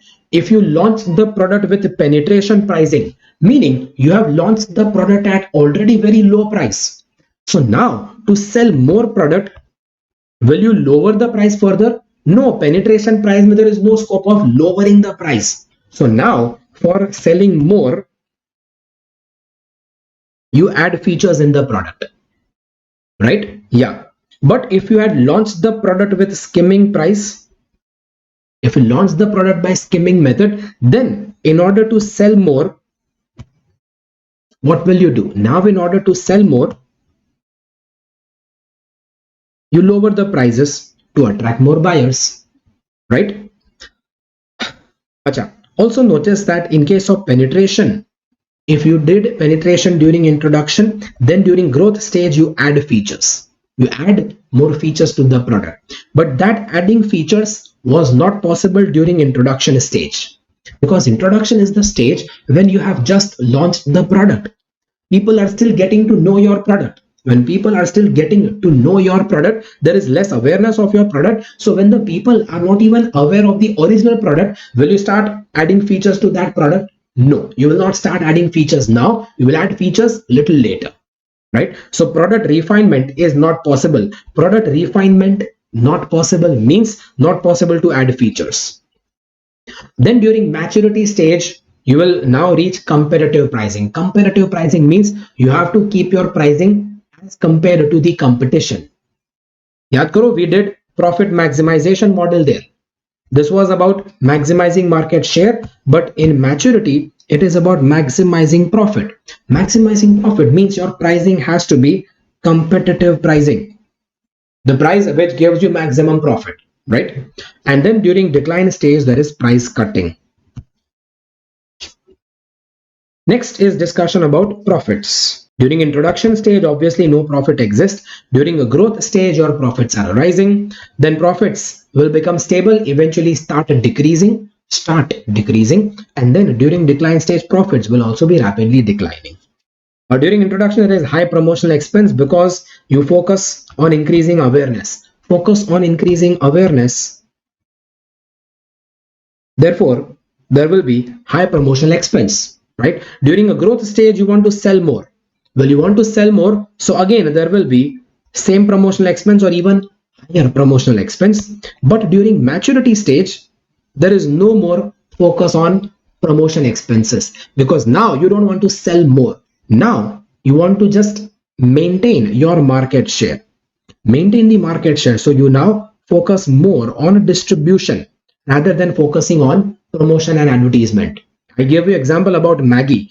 Maggi noodles doesn't do advertisement now, but Maggi noodles has very strong distribution. They ensure that Maggi noodles are available at every smallest shop in the country. Yes, that is basically focusing on a distribution now.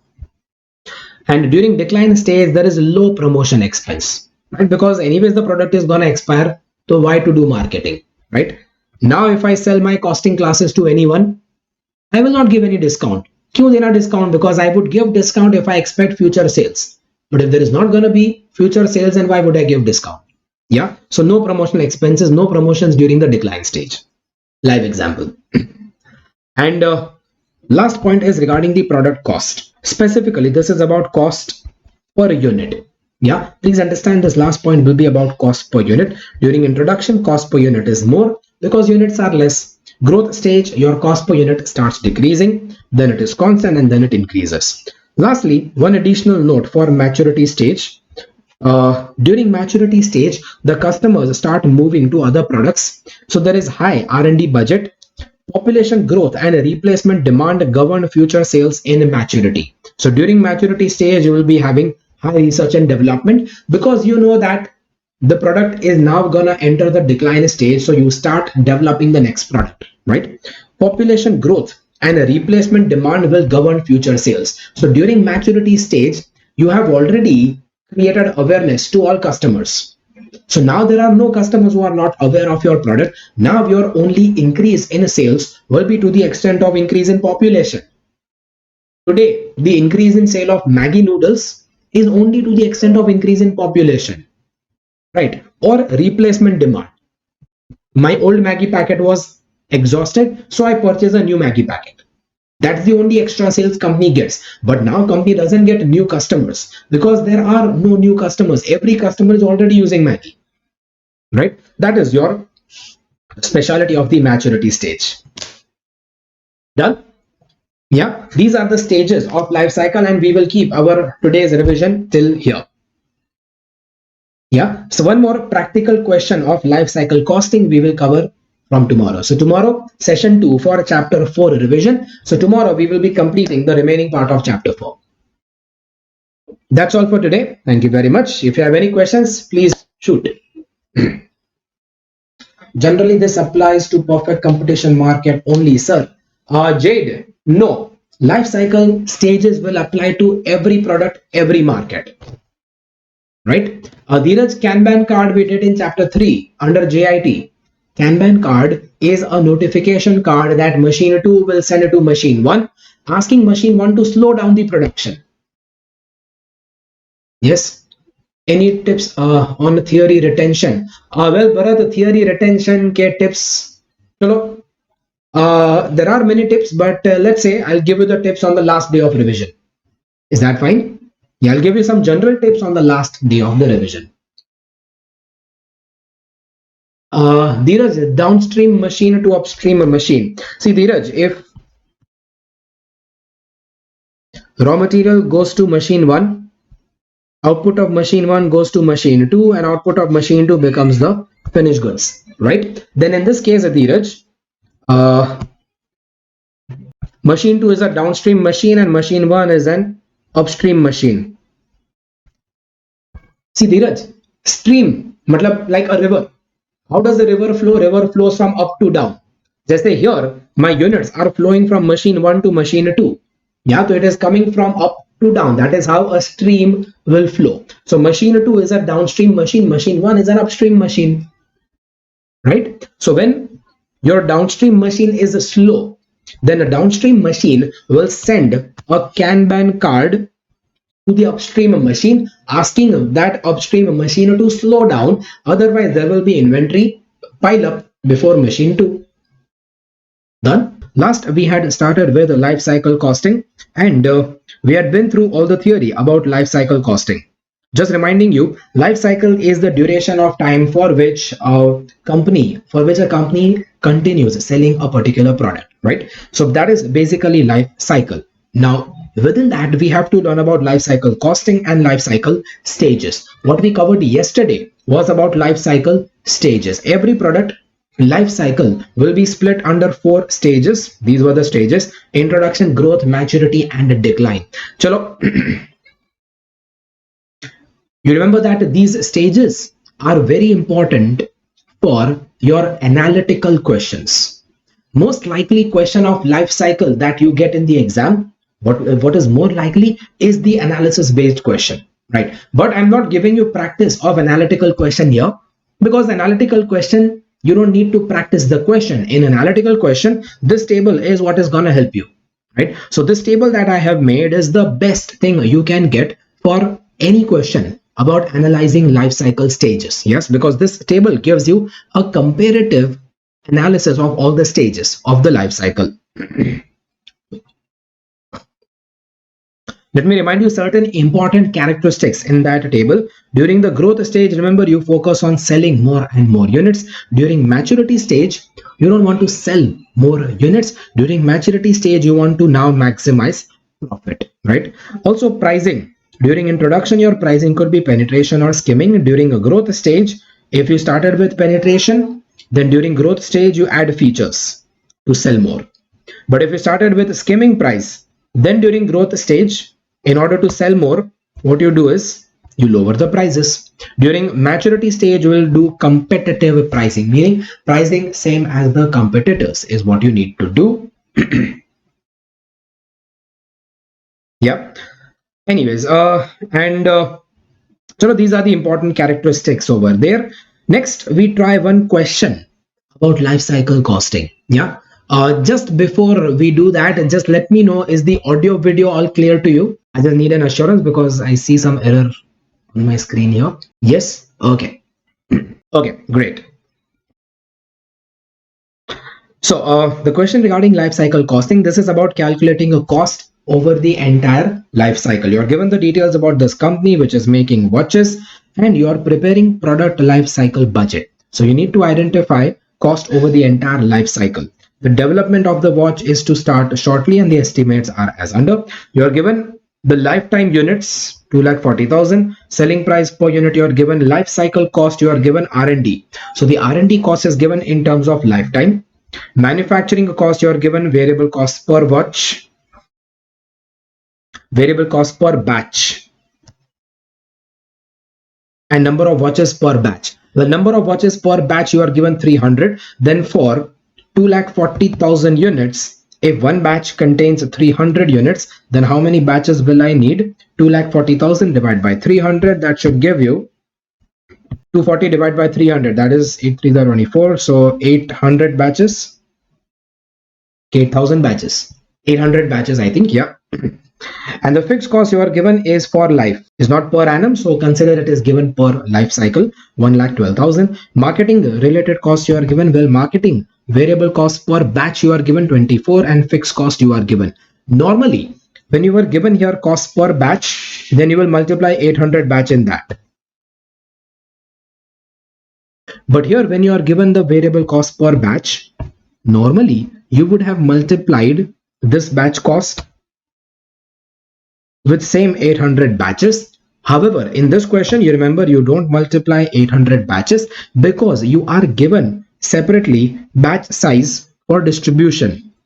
So if the watches per batch is given 96 in a distribution, then for 2,40,000 units, if now one batch contains 96 units, then how many number of batches will you need?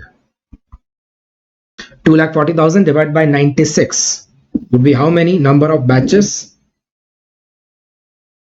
2,500 batches. So the important thing to notice here was that my marketing cost is given per batch, and you have two different type of batches, 800 batches, 2,500 batches. Which batches will I multiply for marketing cost? Well, for marketing cost, you multiply the distribution batches, because marketing relates to distribution, not to production. Production batches you multiply for the production cost. These are my production batches. Manufacturing batches, use that only for your manufacturing cost per batch.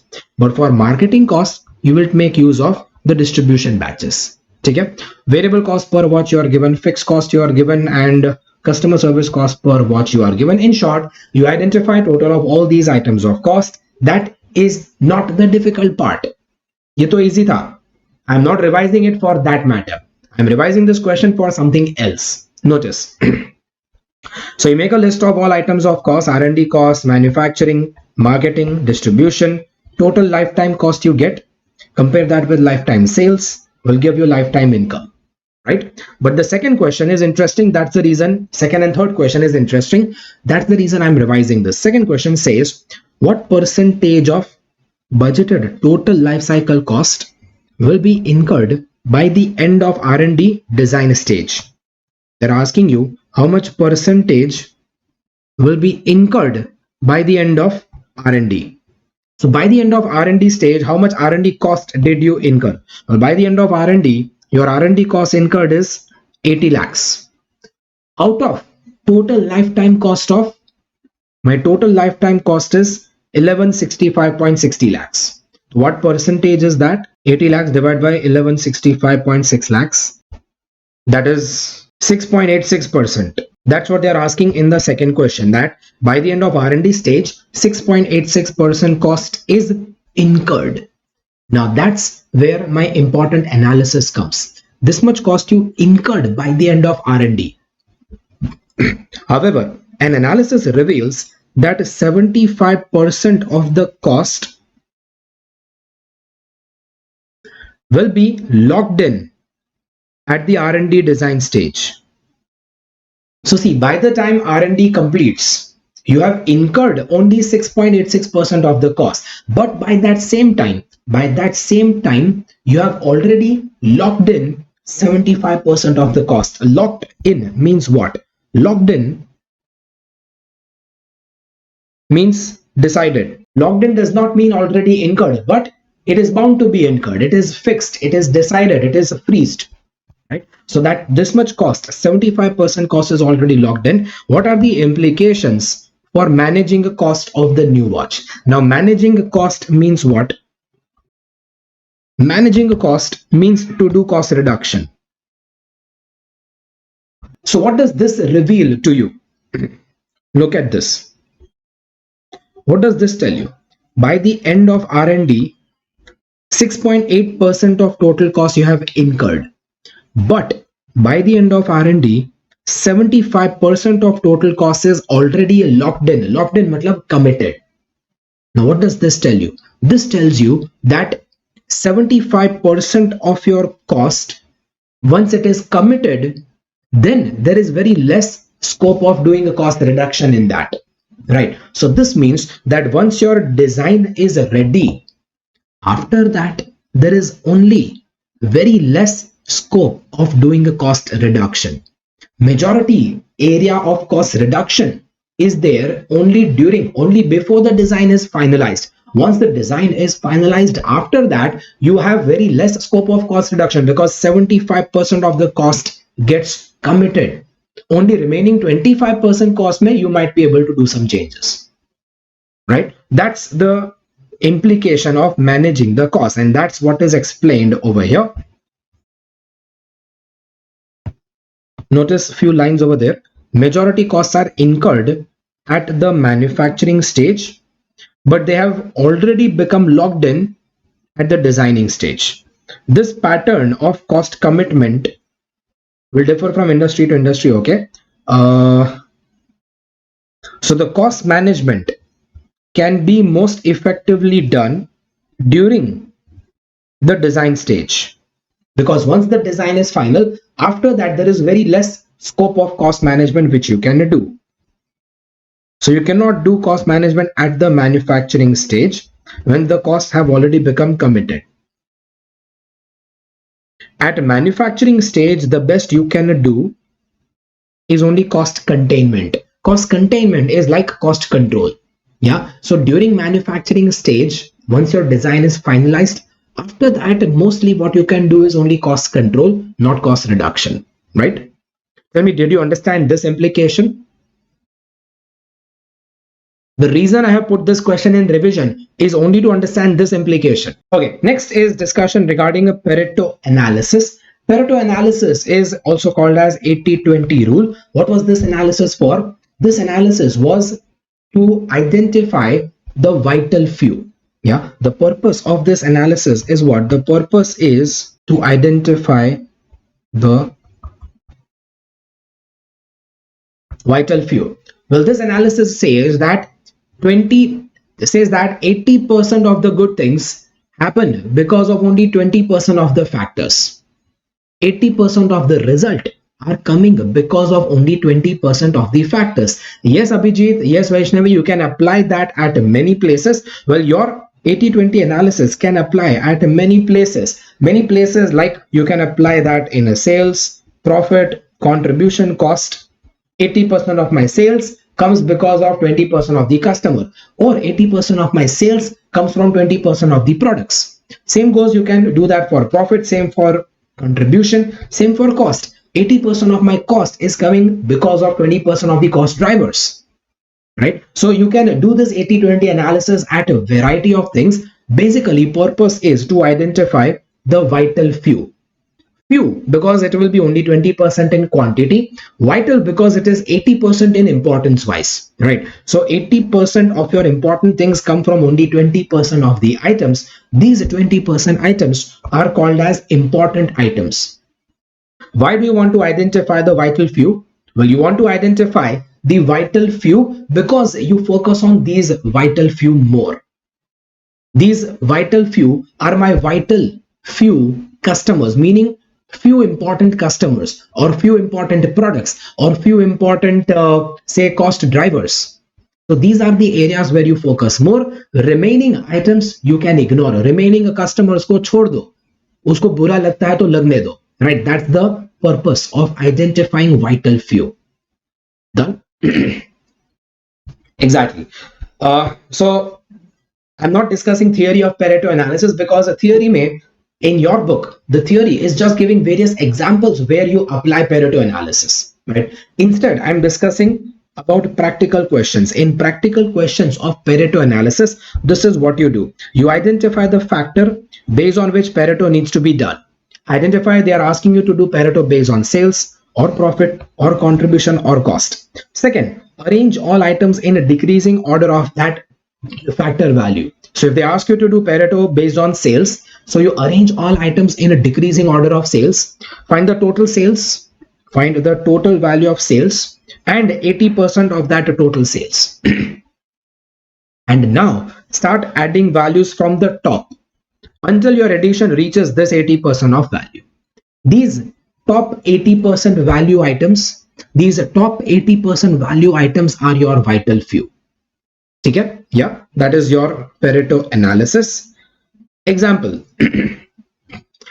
Okay, so look at this example. The example is regarding a company which is providing 4 types of services for 6 different types of parts. So the company is providing installation service, replacement service, adjustment service, and lubrication service, right? And they are providing these services for 6 different parts. They provide this service for door, for motor, track, trimmer, T-lock, and miscellaneous. Well, frankly, you don't need to know the details about the company. Let us focus directly on the question here. So this means that total in the entire period, they have answered 85 orders. 85 orders from the customer, 85 service call from the customer is what they have fulfilled. But out of 85 service calls that they fulfilled, 2 service calls were regarding installation of door. 5 service calls were regarding replacement of door. 1 service call was regarding adjustment of door, and so on. This is how you understand the table. I hope you understand how the table has been designed, right? Similarly, now they are asking you to perform a Pareto analysis here. Now there are 2 types of Pareto which you can do. ये तो वही question जिसमें A to Z time लिखना है. Okay, I didn't understand, Anu. But say, so here in this type of question, you can do Pareto in 2 ways. Pareto means to identify the important items. So either you apply Pareto to identify important services, or you apply Pareto to identify important parts. Yeah, so let's see. Out of 4 different types of services, which is the most important service over here? Which do you think is the most important service for the company? Well, most important service for the company here, I would say, is installation service. Why? Because out of 85 service calls, majority service calls I have got is for installation, right? Majority service calls I have got is for installation, so that becomes my most important service. So either they will ask you to identify which are vital few services, or they might ask you to identify which are the vital few parts. Out of 6 parts, among which I have given total 85 services, which is the part which is most important? Which is the most important part for which I have given maximum services? Well, my most important part is motor, because maximum 30 services I have given regarding motor, 30 service calls I have got pertaining to motor. Right? So motor is the most important services. In short, they can ask you Pareto analysis of services or Pareto analysis of parts. Which is that they are asking? Let's see. They're asking, using the above data, carry out Pareto analysis of parts. Now, if they're asking you to carry out Pareto analysis of the parts, meaning you have to identify important parts. Yes, so your purpose is to identify the vital few important parts. So if part wise they want you to apply Pareto, so you arrange them in a decreasing order. Say this is rank 1, rank 2, rank 3, rank 4, and so on. Then you make a total of all service calls. The total is 85. So 80% of that total is 80% of 85. That should be 68. Yeah, and then you start adding up that when does your total reach 68. So you add 30 plus second rank 20 is 50, plus you add the third rank 17. That total turns out to be 67. See, when you start adding up your items, you might not reach exact 68. Exact 80% you might not reach, but you stop when you reach nearest to that 80%. Yes, 67 is nearest to 68. So these 3 are my vital few parts. Yeah, these 3 are your vital few. Yeah, so this becomes your vital few parts. Second, one more question they are asking. They're also asking you that using the same data, carry out second level Pareto analysis. Now, what does that mean? Second level Pareto analysis on the type of services. So now they're asking you to identify important services. So now you identify important services, but important services specifically with respect to motor only.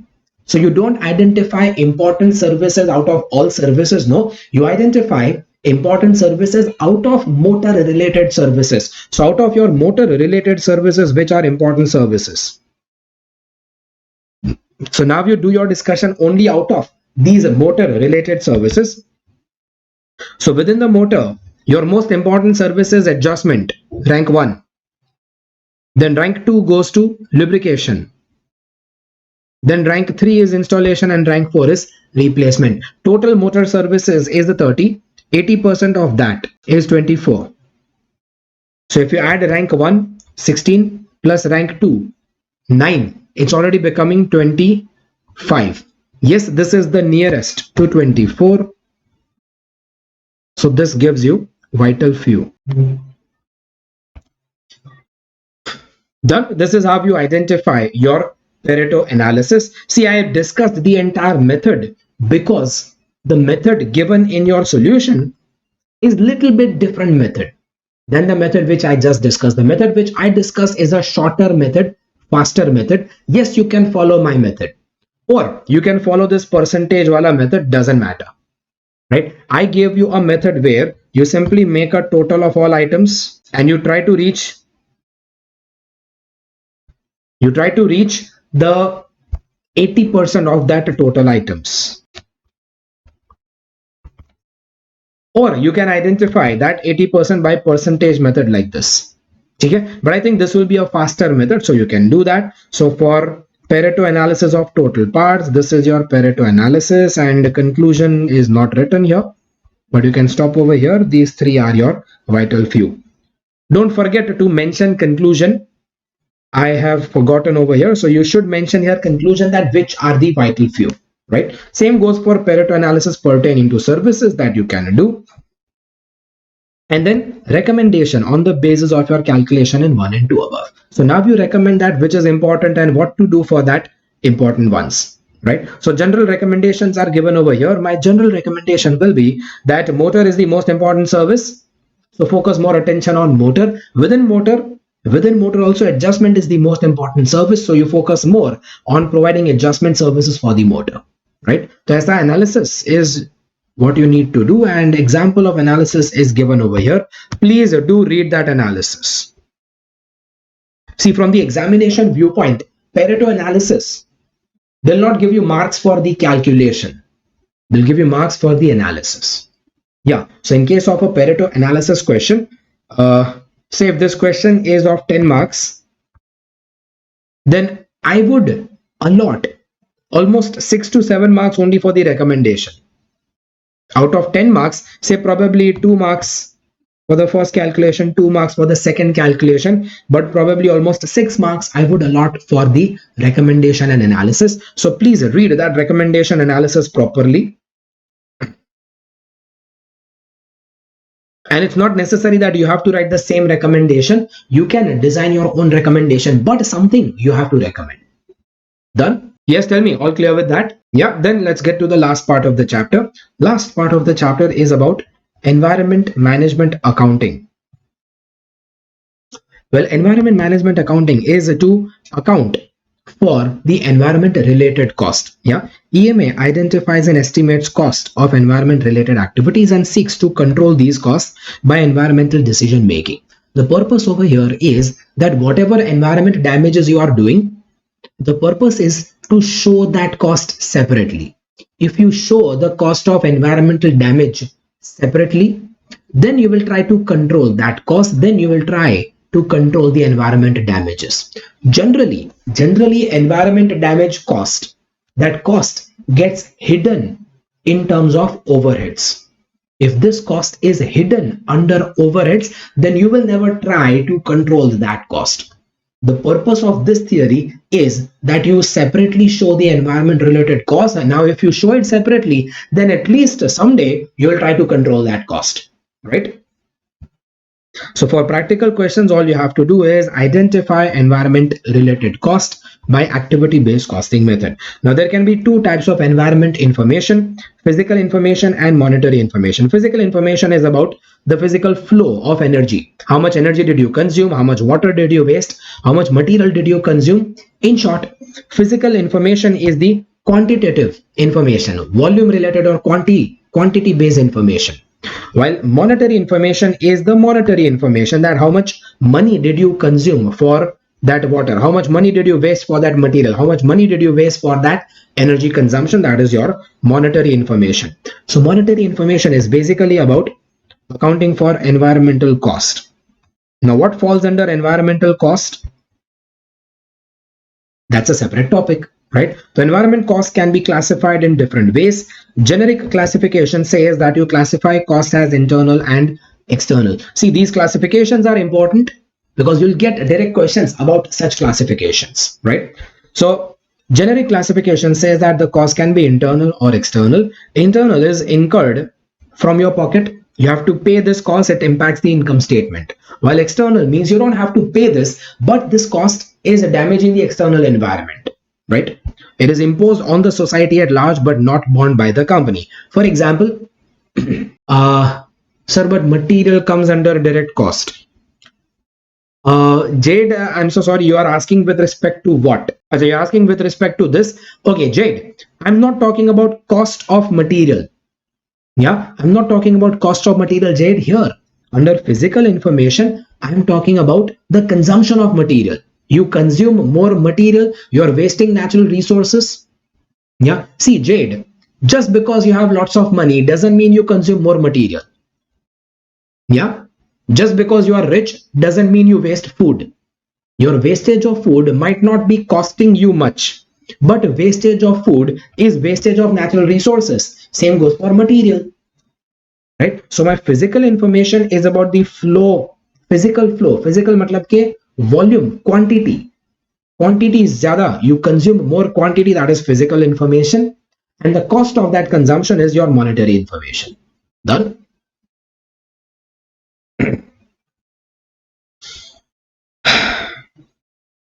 Okay, internal, external. Example, external environment cost. Example, I'll tell you.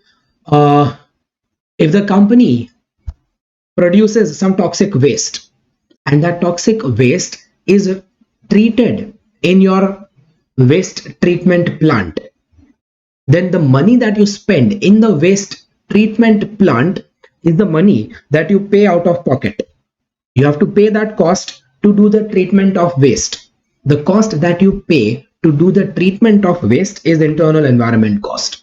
But if you don't do the treatment of waste and you discard that waste into the river directly, so you are not spending any cost to do the treatment of waste. But that waste, when you discard that without treatment, it will damage the environment. That is an external cost. It is a cost imposed on the society, imposed on the environment. Done?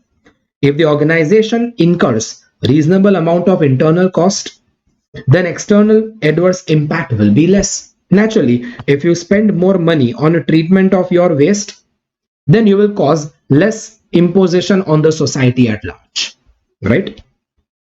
Second is a US EPA classification, United States Environment Protection Agency classification is what they call it. Under that, there is conventional cost like material, labor, and overheads, the resources that you consume. Then there can be contingent cost, cost which is dependent on some other contingent event that could happen, could not happen. Potentially hidden cost, the cost which gets hidden under overheads. And relationship and corporate image cost. If you do more damage to the environment, then you might not be charged anything, maybe penalty nahi lagega, but your corporate image will go bad. That is an image cost. That is your US EPA classification. Hansen and Mendoza classification is the important one, which is equal to cost of quality we did in chapter 2. Prevention cost, appraisal cost, and failure cost. Each category of cost must be expressed as a percentage of sales or percentage of operating costs so that comparison can be made. The categories here are prevention, appraisal, failure cost. But this time you will say environment prevention cost, environment appraisal cost, environment failure cost, and so on. Environment prevention cost means the cost that you spend to prevent environmental damages, जैसे cost of pollution control equipment, right? Appraisal cost means the cost that you spend to check or test the environment damages. Let's say you install a machine which does not do a pollution at all, which does not do any pollution at all, then the cost of that machine is your prevention cost. But you have a machine which is doing some pollution, so you install a system to test how much pollution is done. Yeah, then that testing cost is your appraisal cost, testing that how much pollution is done. Yeah. Failure cost means the cost of doing that environmental damage. Well, internal failure cost is like internal cost over here.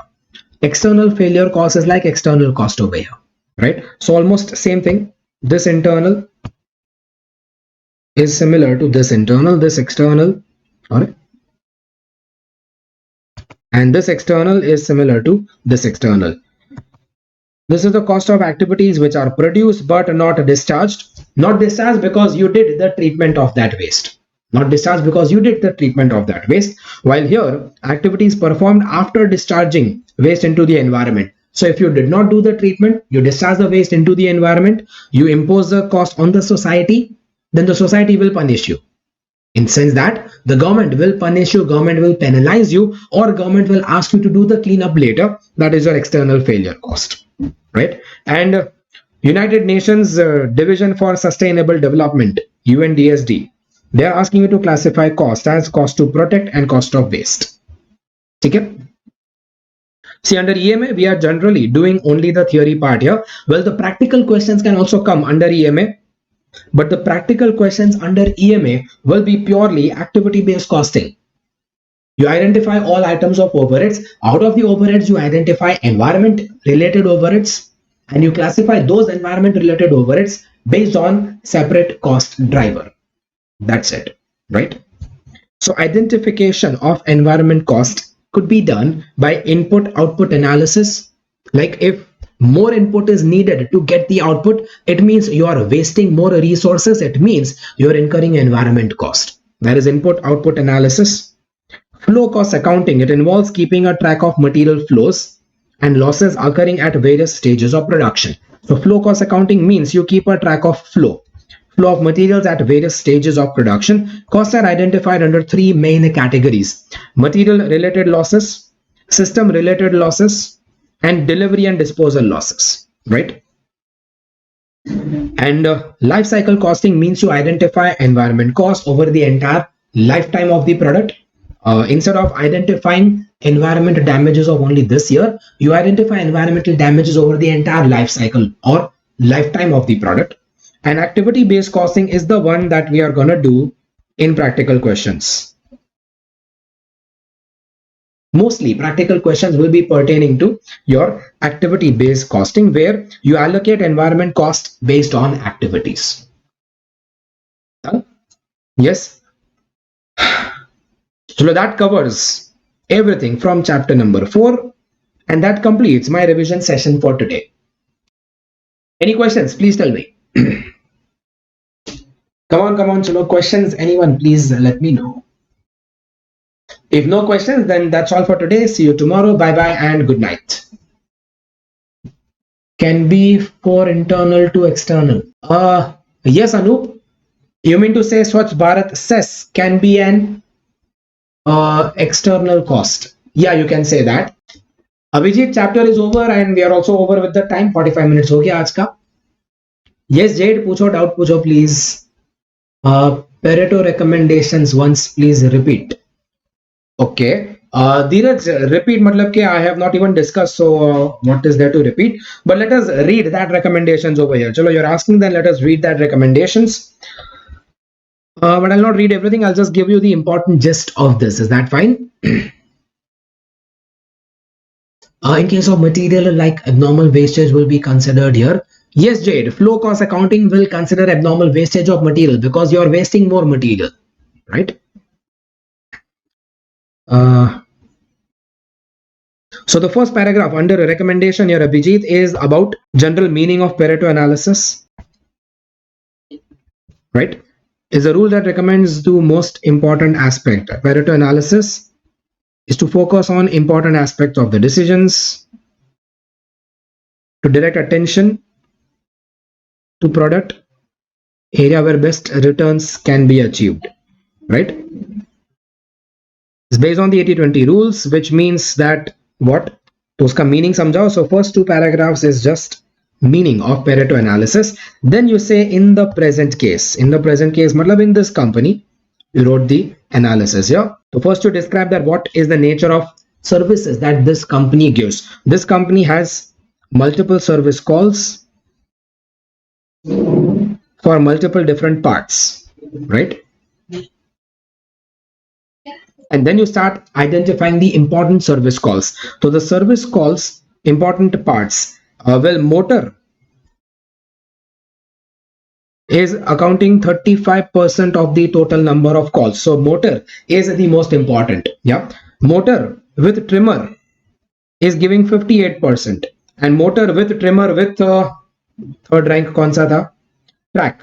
So motor, trimmer plus track together is giving you 80% of the calls. So here they have considered motor and trimmer as important. Motor and trimmer are considered key parts. So these parts should be given service without any delay. You give better service for these parts because these are your most important parts. See, Dheeraj, when they say 80-20 rule, it doesn't mean that it has to be exact 80%. It can be any approximation of 80. Maybe this company, maybe in your company, you focus on only 60% because two parts are most important, giving you 60% of your services, motor and trimmer. So for these parts, there should not be any delay. Any delay will damage the service rendering reputation for a short span of time. The second level Pareto analysis. Now they are giving you analysis of the second level Pareto on motors. Has revealed that adjustment and lubrication is covering almost 83% of total services. So you direct your best efforts on adjustment and lubrication. Done. General analysis only will be there. Dheeraj, is that fine as an example? See, once you read this analysis, then you'll realize that such simple analysis you can create on your own. You don't have to write it word to word like this, right?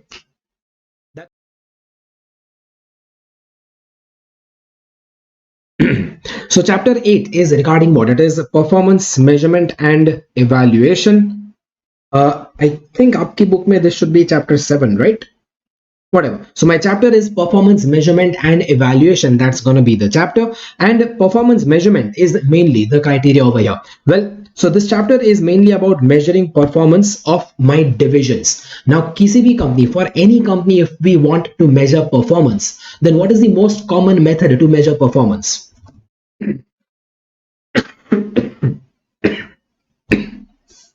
So sorry.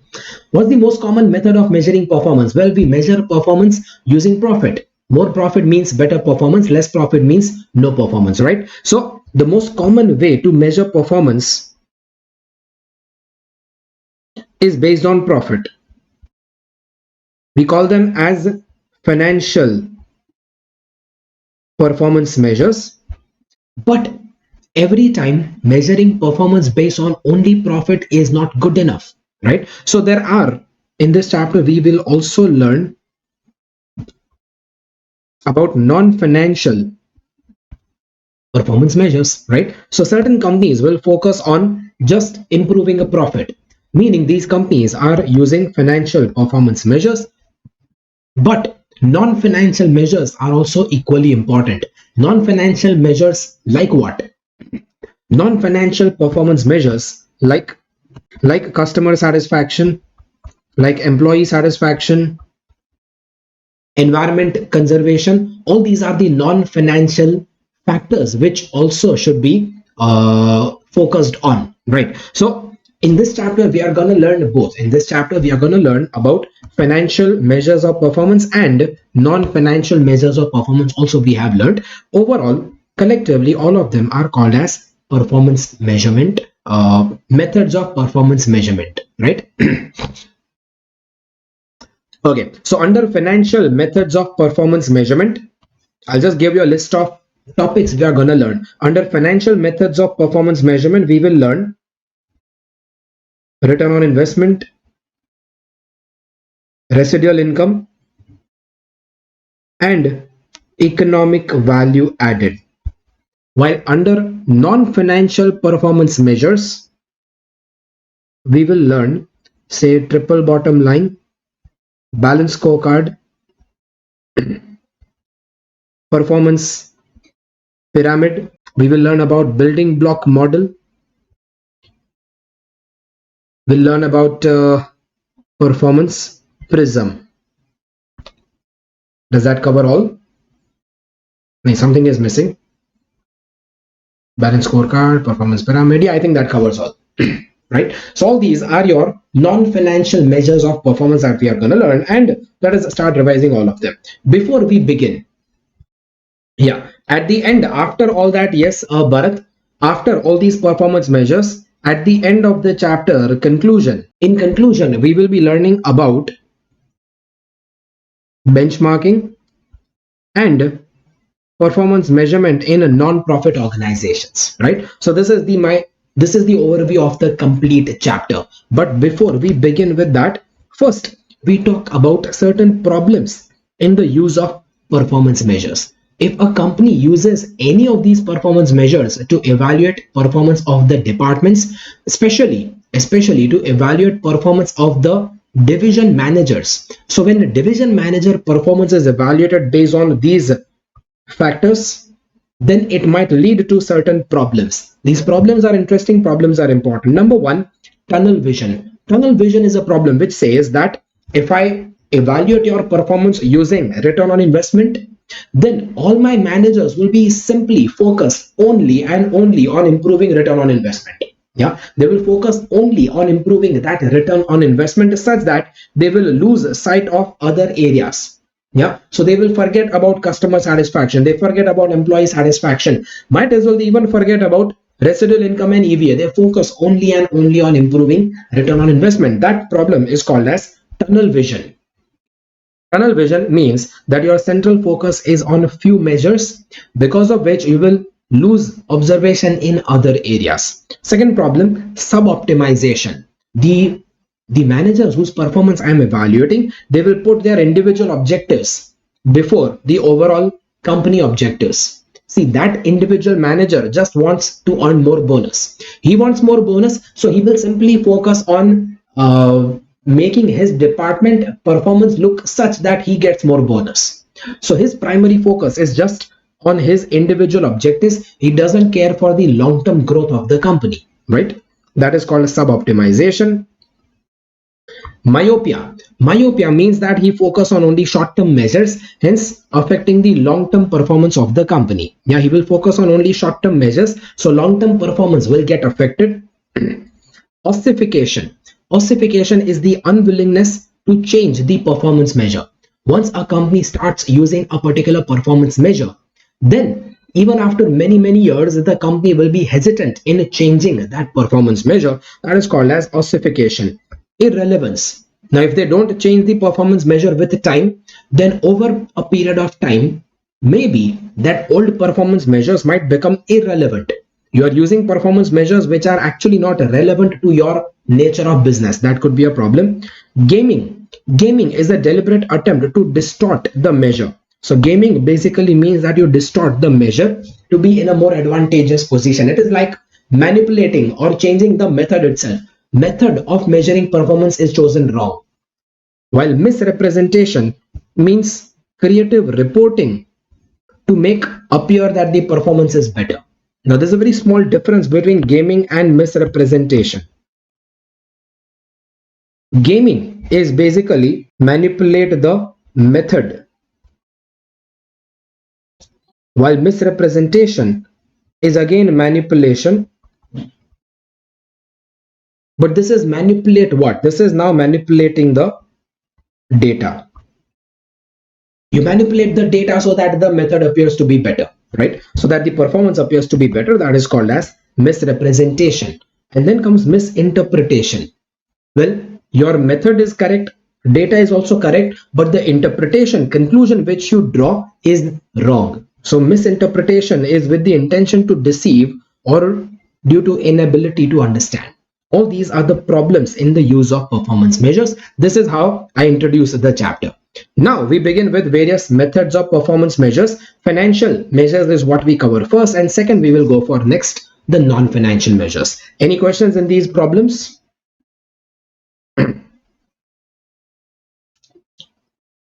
Come on, any questions so far? No? Okay. Just a moment. Tell me, is my audio video all clear? Because I've made some changes in my studio setup here today. I think my video looks a little bigger. बड़ा हो गया मैं. सब टकाटक? Okay.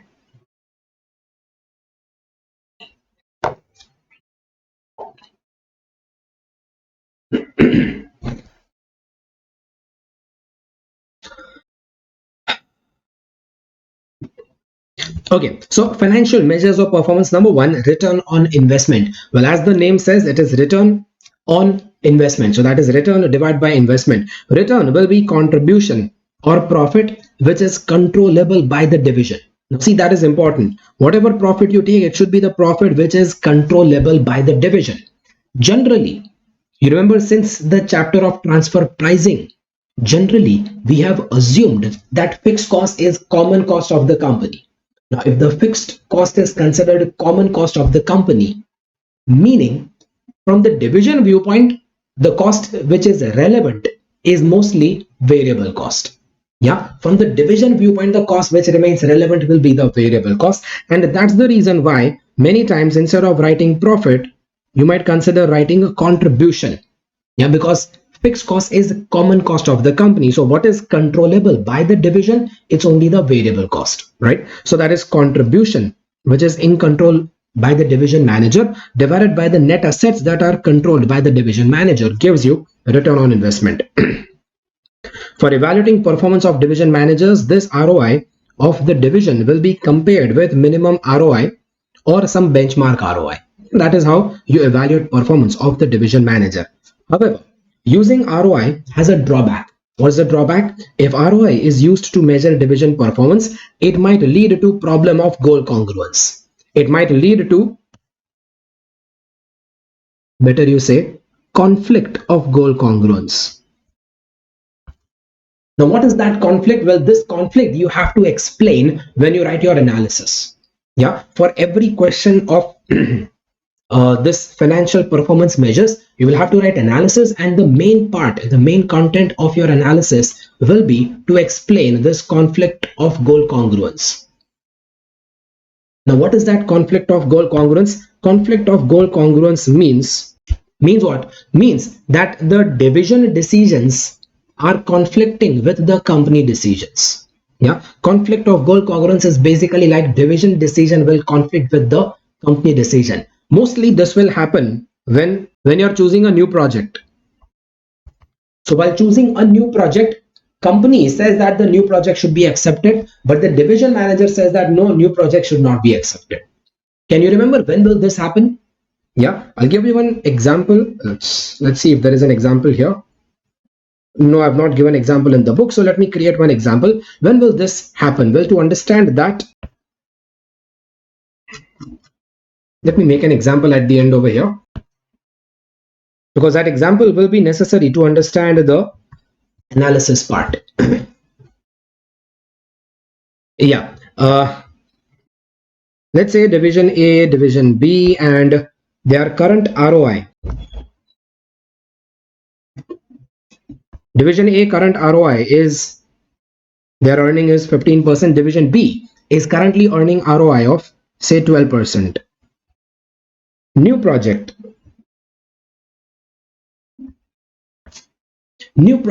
can give them say 13% ROI. Yes, and the company cost of capital, company ka weighted average cost of capital is say 10%. Now, if the company's weighted average cost of capital is 10%, while the new project is giving 13% return, then can I say new project is acceptable? Yeah, new project is acceptable. New project is pretty good enough acceptable. And let's say if the new project is taken up in division A, then it will give 13% return. If the new project, let me make some changes there.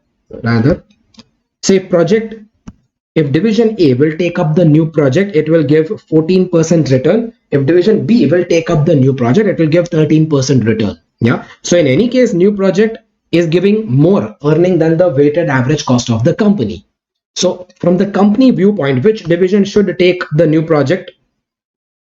Well, company will want division A to take the new project, but division A will reject the new project.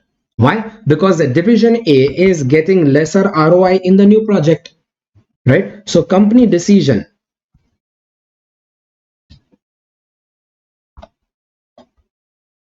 over here, the company decision is that new project should be given to division A. But the division decision is that division A rejects the new project. Why? Because the new project is giving ROI lesser than his existing ROI. You see, this is called as conflict of goal congruence. Did you understand this conflict? Mostly the questions that they give you will be of this type. Come on, tell me, did you understand the conflict here? Your job is to explain this conflict. Your job is to explain that why company feels that A should take the project and why division A reject the project, right? And how to resolve this conflict. How to resolve this conflict? Well, the best way to resolve this conflict is that you stop measuring performance using ROI. You tell the managers that ki, chalo, your bonus will not be based on ROI, rather you measure performance based on residual income. So if I tell my divisions that chalo, Now onwards, your performance will not be measured based on ROI. If their performance will be measured based on residual income, then division A will be happy to accept the project. Why? Because division A has 14 minus 10, 4% residual income, while division B has 13 minus 10, 3% residual income. Yeah, so division A is getting some extra residual income due to new project. Company will say that division A must do the project, and division decision will also be that yes, A is happy to accept the new project. In short, my point is that if ROI is used to evaluate division performance, it might lead to conflict of goal congruence. How to resolve that conflict? Well, you resolve that conflict by using residual income to evaluate their performance. So this conflict will come while choosing a new project. Therefore, while choosing a new project, it is better to use residual income as performance measurement. Done? Yes, it is better to use residual income for performance measurement. That is your conclusion over here. Then comes residual income. Residual income is basically contribution or profit controllable by the division minus the capital charge. Capital charge on the investment controllable by the division. This method will generally encourage goal congruence. That's what we said here. That here you had conflict of goal congruence, while residual income will encourage goal congruence, means division decisions will come same as the company decision. However, there is one drawback of residual income also, which I have not given here. What's the drawback? Well, residual income cannot be used for what? It cannot be used for, this can't be used to compare two divisions of different size. If a division has more investment, then definitely it will have more residual income. Doesn't mean that it is a better division, right? So when it comes to evaluating new project, for new project, it's always better to evaluate using residual income. But when you are comparing just two divisions without any new project, if you are comparing two divisions for their existing performance, then ROI is a better method. Did you understand this?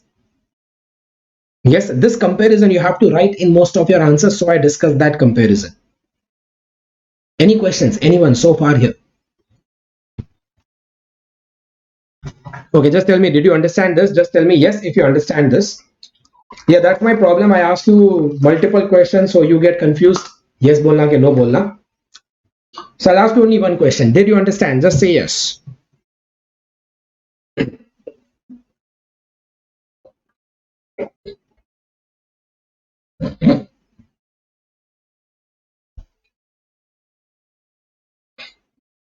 Anup, did you understand, or is that a doubt? It seems Anup is lagging behind. Anup, please get live. मैं जो लिखा वो सही है. अनूप आपने बहुत सारे अलग अलग सेंटेंसेस लिखे हैं, बट ओवरऑल परसेंटेज डिक्रीज करेगा and amount wise profit increase करेगा. Yes, Anup, overall percentage will decrease, amount wise profit will increase, but Anup, bonus, if manager bonus is based on overall percentage, तो वो यहाँ पे problem करेगा ना. See, the problem is not that कि overall profit increase हो रहा है decrease हो रहा है, but the problem is that कि अगर manager का bonus is based on percentage ROI, then he will reject the new project. Because नए प्रोजेक्ट से उसका ओवरऑल परसेंटेज डिक्रीज हो रहा है, इन्वेस्टेड कैपिटल ठीक है, अमाउंट ऑफ प्रॉफिट भी ठीक है, बट ओवरऑल परसेंटेज उसका डिक्रीज होगा तो उसका बोनस डिक्रीज होगा. So the division manager will reject the new project.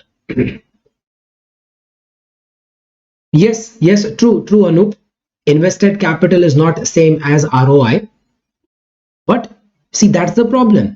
अगर ROI is used to evaluate performance of the division, then that division will face conflict of goal congruence. Yeah.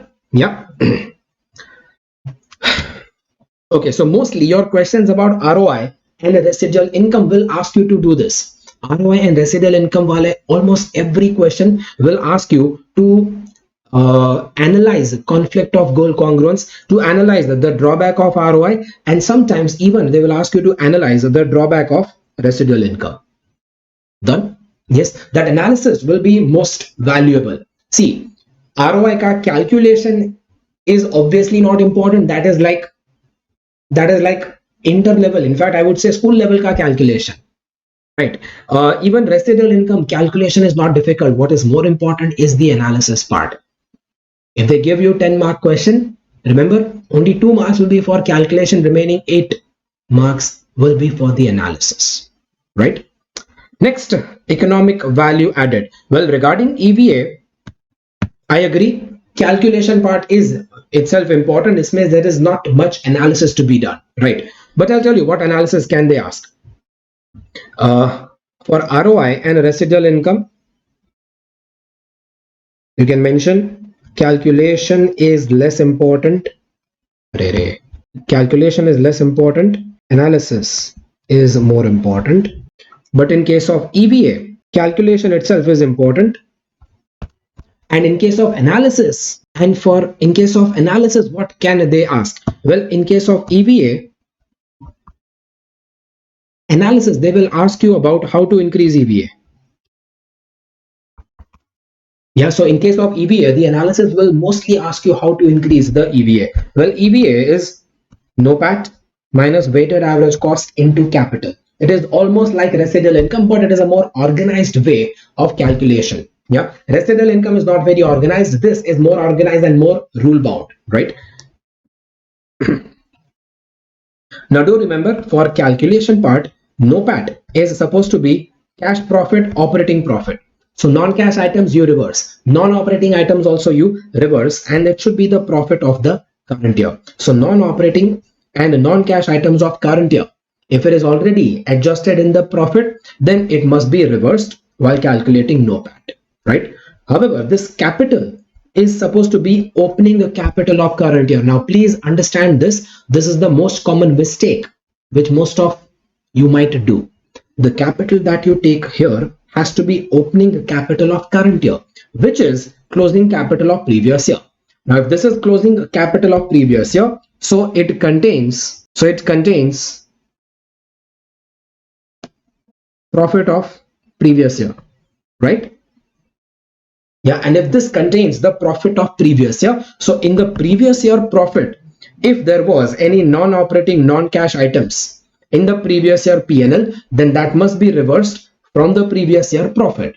If it is reversed from previous year profit, so it is reversed from closing a capital, so it is reversed from this opening capital, so it is reversed from this capital. In short, conclusion, non-operating non-cash items of current year will be reversed in a NOPAT calculation, while the same things, non-operating non-cash items of previous year, will be reversed in the capital calculation. Now we've done that in our regular class multiple times. I hope you remember. However, depreciation, although being non-cash, it is not exactly reversed. Rather, accounting depreciation will be reversed. Instead, economic depreciation must be considered, because economic depreciation would indicate the real decrease in the value of asset, right? If no information is given in the question, then assume accounting depreciation is equal to the economic depreciation, and therefore no adjustment needed. This is how you identify NOPAT and capital, right? Now, this was the adjustment in doing the NOPAT calculation. However, NOPAT calculation, I've given you 3 methods in my class. The easiest method to calculate NOPAT is profit before interest and tax minus tax as per the percentage will give you NOPAT. Now you might say that, sir, in reality we don't pay this much tax, because in reality interest is tax deductible. So chalo, karo minus interest, then you pay the actual amount of tax, then you add back interest. But now when you add back interest, I adjust the tax value in that. Why? Because remember, EVA indicates, because, okay, I've not written that here, because my NOPAT should be operating a profit. Operating profit, meaning this should be the profit because of my routine day-to-day operations. Now interest expense is not my routine day-to-day operations. Interest expense is a financial expense, right? Now if interest is financial expense, my NOPAT should not be affected by any item of financial expense or any item of financial income. Now, if interest is a financial expense, then the tax saved on interest is a financial income. Yeah. So if interest is a financial expense, non-operating expense, if interest is a non-operating expense, then tax saved on that interest, the tax which you save because of the interest, is a non-operating income. Well, that non-operating income should not affect my NOPAT. Hence, you deduct the actual amount of tax and you also deduct that non-operating income. The tax saved on interest is a non-operating income. Remove that. You did not save tax on interest because of your routine operations. You got the tax saving on interest because of your financial structure. That income is not a part of my routine business income. Remove that tax saved.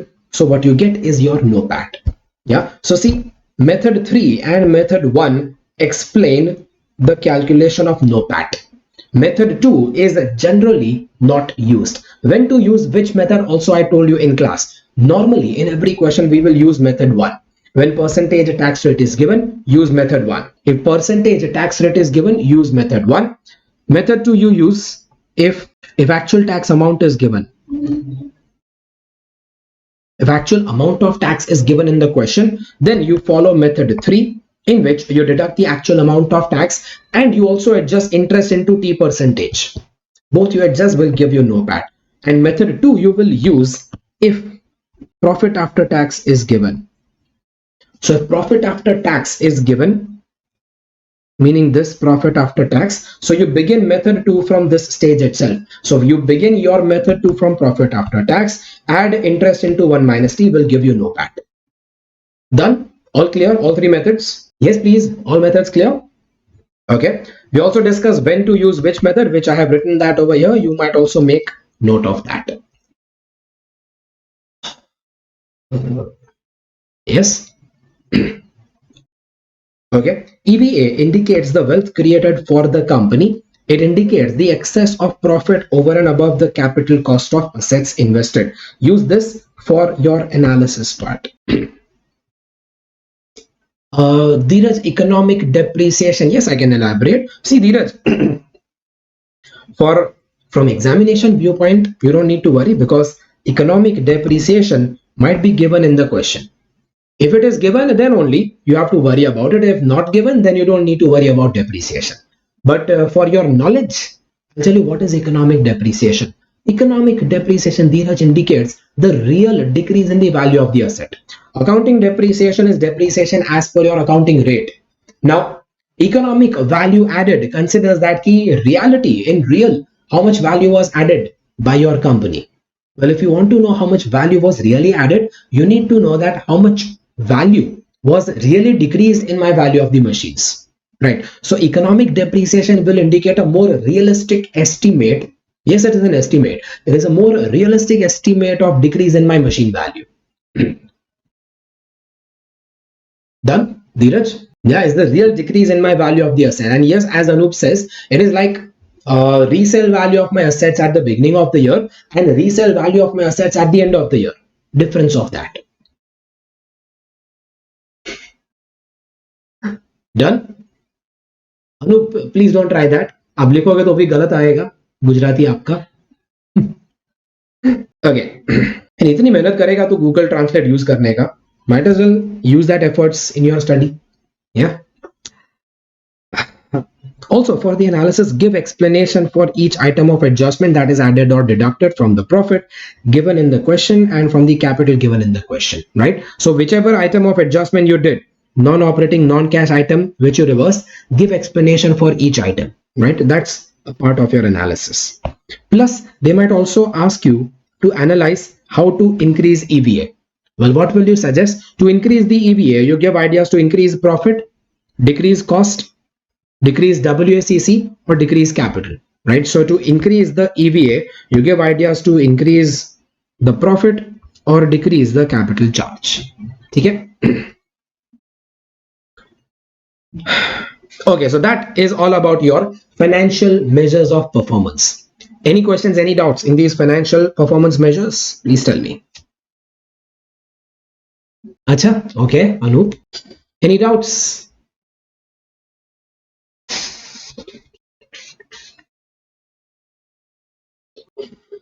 Okay. Okay, now before I begin the non-financial performance measures, let us discuss advantages, disadvantages of financial measures and advantages, disadvantages of non-financial. Why? Because oh, uh, Nisande. Acha. Anup, I'm not so good at reading Gujarati, so please don't give me that burden. Yeah, I know I'm a Gujarati, but unfortunately I'm not so good at reading it. But anyways, so advantages and disadvantages of financial measures. You need this for case study questions. Why? Because see, most of case study questions in this chapter will be what? I'll tell you. The case study questions here, they will give you a company which is already using financial measures. So because they are using financial measures, so this company has already got certain advantages by using financial measures. However, that company is facing some problems because of using financial measures. You have to write your answer. You have to write your answer by first recognizing that the company has used financial measures. So recognize, appreciate that the company has got these benefits. But then you point out the problems that the company is facing.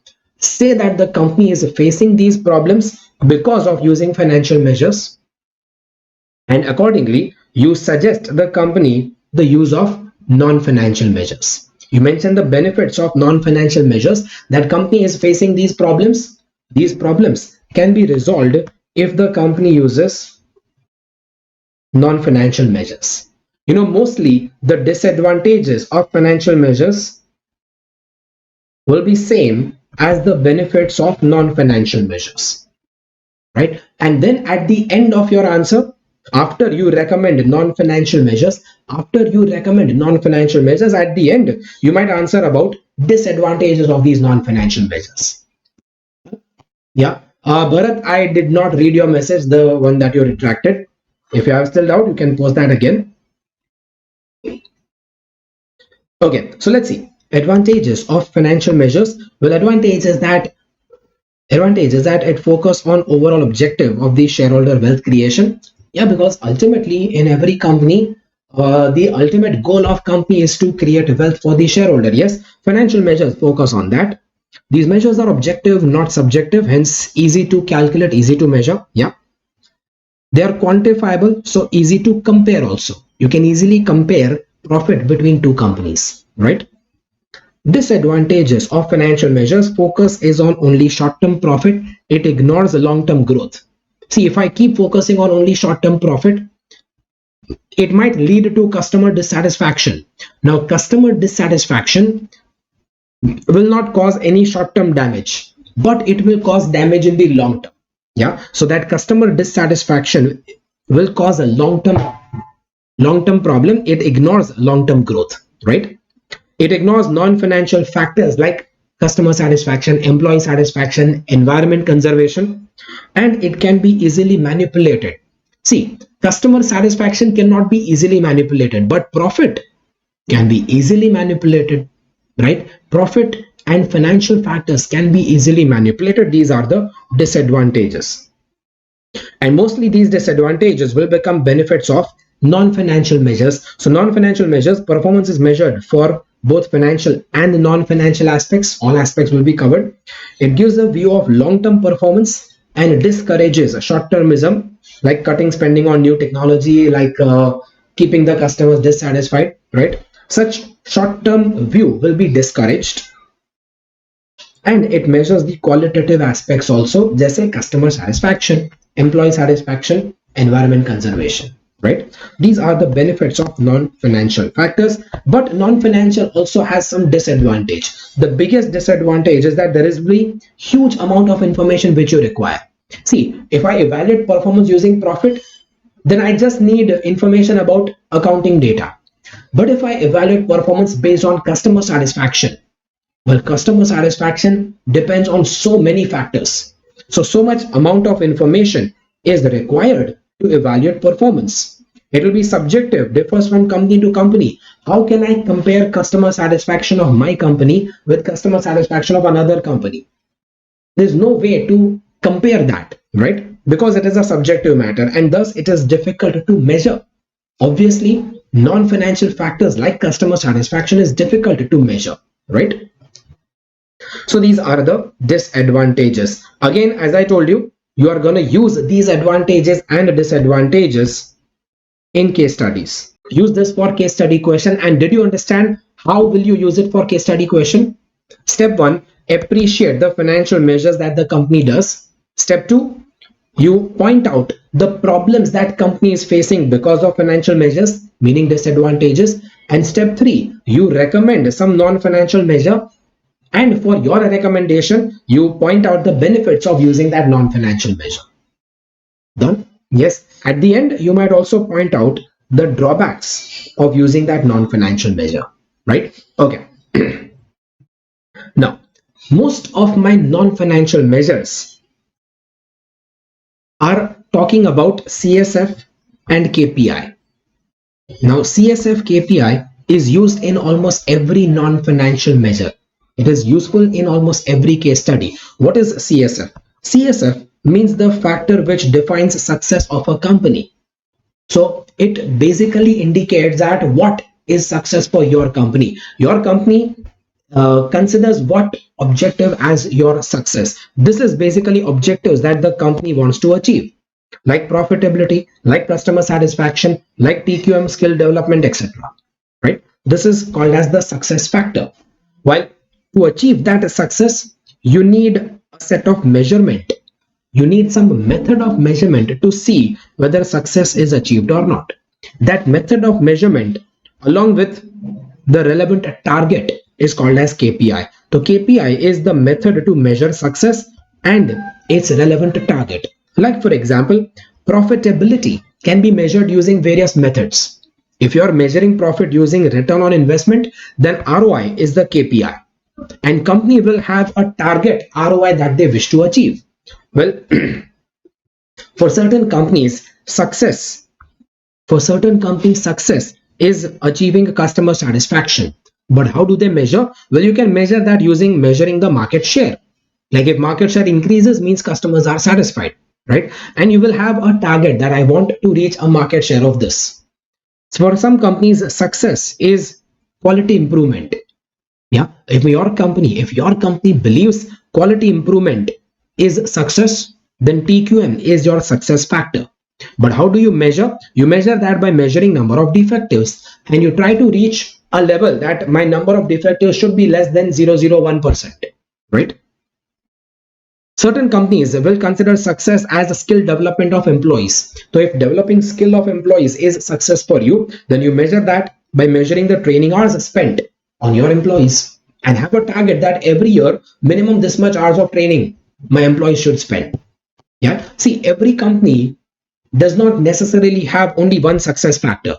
Mostly companies will have multiple success factors. Yeah, they want to consider profit also, they want customer satisfaction also, they want quality improvement also. So companies can have multiple success factor, and for every objective there will be a method to measure, and there will be a target. That method to measure and target is called as KPI.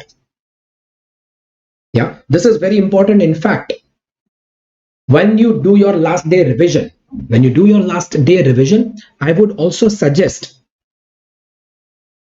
that you also revise more examples of CSF and KPI from the case studies we have done in class. Yeah, you revise more examples of CSF and KPI from the case studies which we did in class, because in most of case study questions, you need the knowledge about CSF and KPI, right? If your understanding about CSF and KPI is very strong, then almost any case study in this chapter you can easily answer. Done? Last, let us cover one performance measure here, then rest we can cover tomorrow. We have 2 sessions for this particular chapter, so let us cover one performance measure here, and one rest of them will try to do that tomorrow, right? So triple bottom line is a performance measure. What does bottom line mean?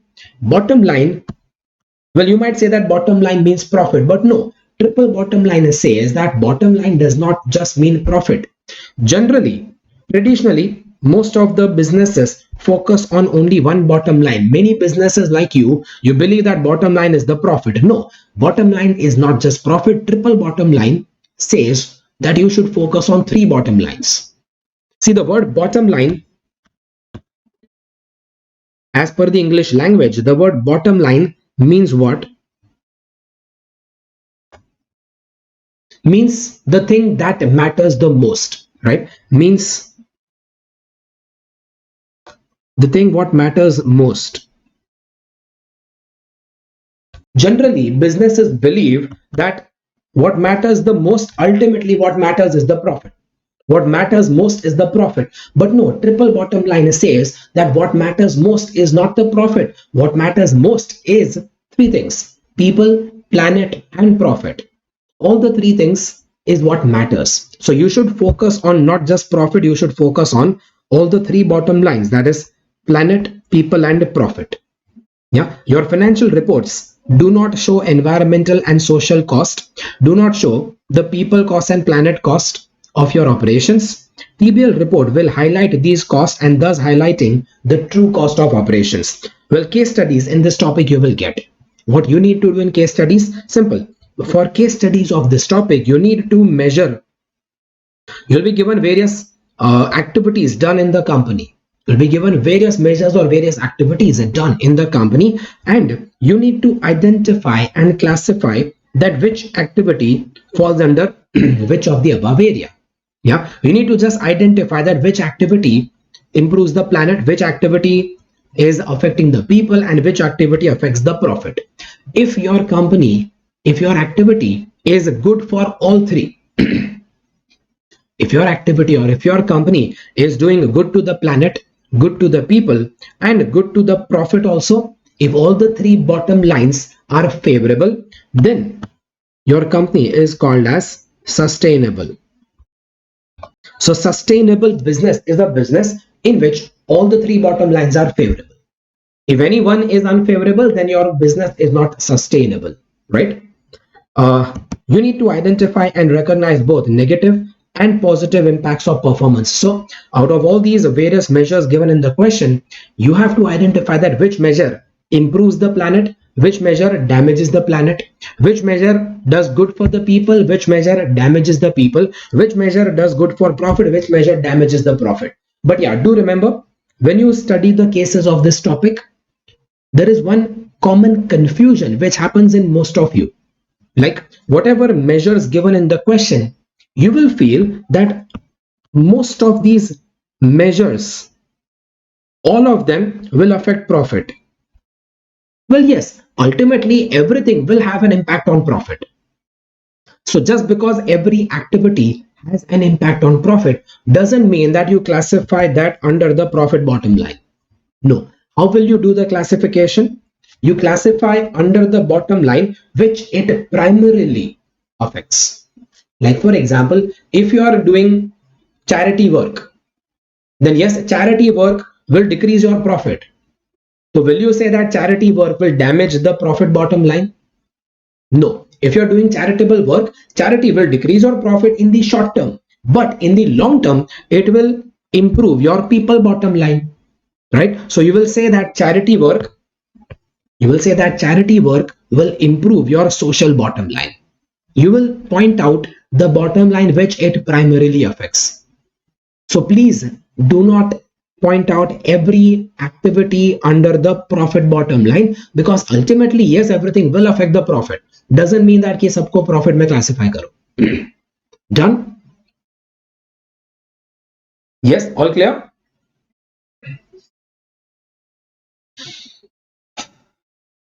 Yeah, so remaining performance measures starting from balance scorecard onwards, we will cover that in my session tomorrow.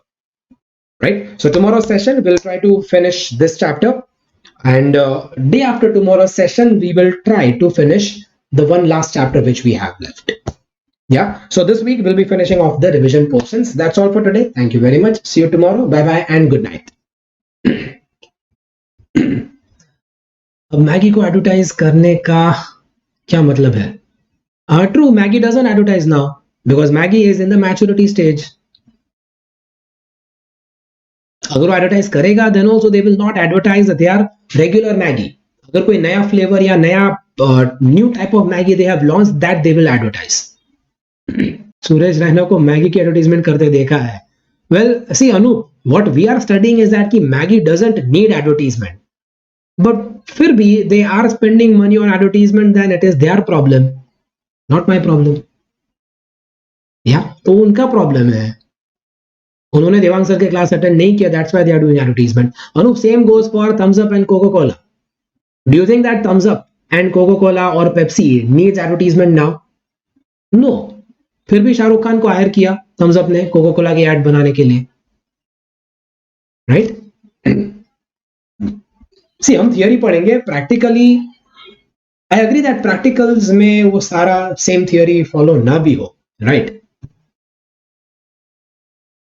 Yes, Anup, you can go beyond book, but agree that you are going beyond book, but doesn't mean that के जो book में लिखा है वो Maggi वाले वही follow करेंगे.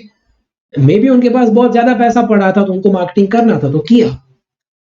या maybe even in the maturity stage, सोचो, even in the maturity stage they had threat of competition. Maybe that's why they did marketing. उनको लग रहा है दैट की मैच्योरिटी स्टेज आ चुका है, but they don't see the decline stage pretty soon. See, Anup, maturity stage में advertisement नहीं करते because उनको decline stage दिख रहा है. कोई decline stage दिख रहा है तो उसमें marketing करने का efforts नहीं करेंगे, right? But उनको शायद decline stage near future में नहीं दिख रहा, उनको लग रहा है that कि maturity stage और लंबा चलेगा. They are under the impression that कि maturity stage अभी भी बहुत बहुत लंबा है. Maybe that's why they are doing marketing. Yeah. Tell me, Anup, does that explanation help? Yes. So during maturity, आपको market share maintain करना है. Sometimes, Anup, they might need advertisement even to maintain market share. Right. Anyways, Anup, अपना जो theory था, theory में we never said that कि during maturity stage advertisement expenses zero हो जाएगा. You can say that there will be less promotion or low promotion cost, more focus on distribution. It doesn't mean that कि marketing promotion में zero focus होगा. Okay, so chapter 7 revision is what we had started, and the chapter was regarding performance measurement and evaluation. Just giving you a recap of the recap जो हमने कल start किया था. Well, the chapter is about performance measurement and evaluation, and yes, I checked this is chapter number 7, not chapter number 8. थोड़ा numbering में गड़बड़ हो गया है. Right? Yeah, so this is about performance measurement. There can be two types of performance measurement, financial measures of performance and non-financial measures of performance. Financial measures we covered yesterday, yeah, and non-financial measures is what we are gonna start today, right? Acha. Before that, let me also remind you that for every non-financial measure, mostly what they will ask you is a case study. And for every such case study, the question will be such that first they will tell you that the company follows financial measures and they are facing some problems because of those financial measures. So you have to recommend to them non-financial measures, right? So for every such case study, you begin your answer by recognizing advantages of financial measures. You also mention that problems they will face because of financial measures. You mention that these problems can be resolved if you follow non-financial measures. Accordingly, give benefits of non-financial measures, and then you describe your non-financial measure, right? Well, for non-financial measures, CSF and KPI was important, and CSF means the objectives that the company wish to achieve, while KPI is the method to measure that objective and the targets and the relevant targets along with that, right? Triple bottom line is the first non-financial measure which we had covered. Under that, you have to focus on the 3 bottom lines. Yeah, bottom line means what matters. So what matters is not just profit. What matters is people, planet, as well as profit. All the 3 things matter. That's what this point tells you, right? And if all the 3 bottom lines are favorable, then it means that your company is a sustainable company. Otherwise, it is not sustainable. Otherwise, there are other names which are given which you can refer from the book. Okay, going further, next we are talking about balanced scorecard. Now, balanced scorecard is the most important balance scorecard is the most important non-financial measure. Most important because this is most commonly asked in the exam, right? Okay, so a few things about balance scorecard you should know is that first of all, balance scorecard was given by these two guys called Kaplan and Norton. Yes, you must remember these names. Plus, balance scorecard focuses on not just financial performance, it focuses also on non-financial performance. Now what does it cover under non-financial? Well, in case of balance scorecard, for non-financial it covers only one thing, that is customer. So basically balance scorecard focuses on not just keeping the investor happy, it also focuses on keeping the customers happy, right? So every company may have different measures which they must evaluate. In general, balance scorecard requires to display performance in 4 dimensions, in 4 areas. Number one, financial perspective is basically to keep my shareholders, to keep my investors happy. So this means to view the company performance from the viewpoint of the shareholders. So from the viewpoint of investors, how good is my company performing? Well, investor is interested in what? Investor is interested in simply earning more profit. They are interested in just earning more profit. So under financial perspective, you simply measure the financial performance of the company. Profitability measure karo, that is your financial perspective. Now, for every perspective of balance scorecard, you have to mention CSF and KPI. Well, that is how you will answer your case studies. Yes, for every case study, you just have to explain CSF and KPI for every such perspective, right? So for balance scorecard, your CSF could be profitability. Your objective, financial objective would be to earn more profit, or financial objective would be to earn more return on investment for the investors. How do you measure that? You measure that using various profitability ratio. You can measure that by calculating variances. You can measure that by calculating the sales growth, etc. These are your CSF KPI for financial perspective. Second, customer perspective is about keeping the customer happy. Customer perspective is about keeping the customer happy, making the customer happy. This means to view the company performance from the viewpoint of the customer. So how am I able to satisfy the customers? That is your customer perspective. So you measure how the company provides value to the customer. Your purpose here is to provide value to the customer, create value for the customer, right? Well, for that, your success factor, your objective will be customer satisfaction, or your objective could be to increase customer loyalty, or your objective will be to give after sales service, and all that can be measured using KPI like these. KPI over here are also called as lead indicators. These are the things which indicates that you have successfully achieved customer satisfaction, right? So what are the lead indicators to ensure customer satisfaction?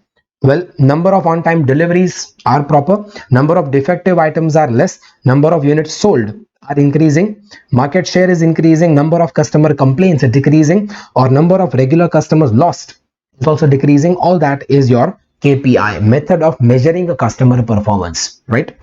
Then comes internal business perspective. Now this is a little tricky. Internal perspective basically means that what should the company internally do in their routine operations. Internal perspective is about my routine operations.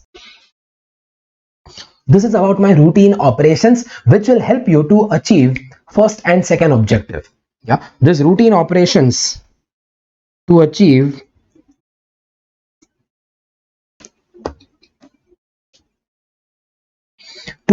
financial perspective and customer perspective.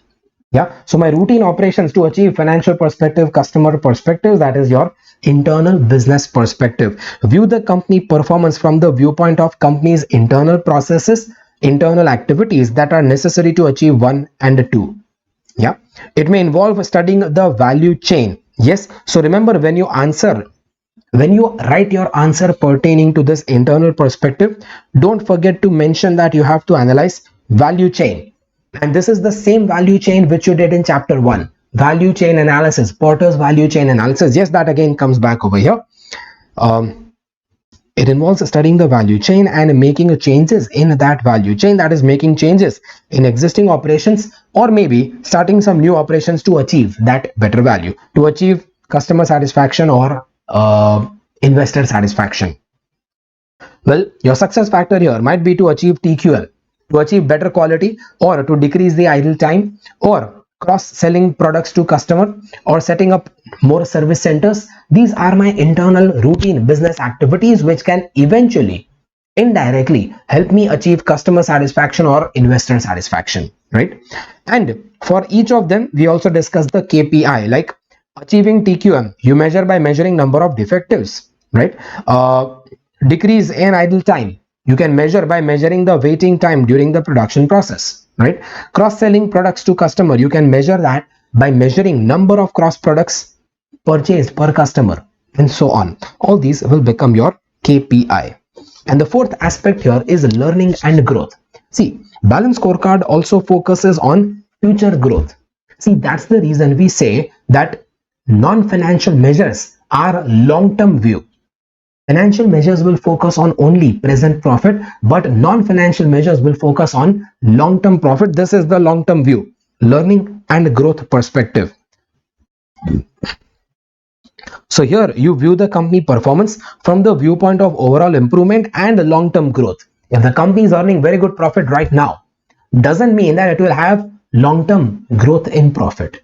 But if the company is providing, if the company is spending a lot of money on employee training right now, well, they are spending money for employee training, so because of that my current profit will decrease. But don't you think because of employee training your future profit and future performance will improvise? So you write that under your learning and growth perspective. Yep. So the you view the company performance from the viewpoint of overall improvement and from the viewpoint of long-term growth that is necessary for first, second and third above. For financial perspective, customer perspective and for internal business perspectives, what is necessary for long-term growth of these three things, that's what you mention over here. It involves learning and growth of three things: learning and growth of people, systems matlab technology, and organization procedures like employee motivation, right? Success factor here is new technology implementation, new products that you launch, new skill developed by the employees, employee trainings that you conducted. All these are your success factors, and the method of measuring could be the amount of money spent on R&D. New technology implementation can be judged based on the money that you spend on R&D or based on the number of new technologies implemented, number of new products launched, number of customers buying new products, how much training hours were conducted, how many employees were trained. All these things can be your method of measurement. Okay, this is your balanced scorecard.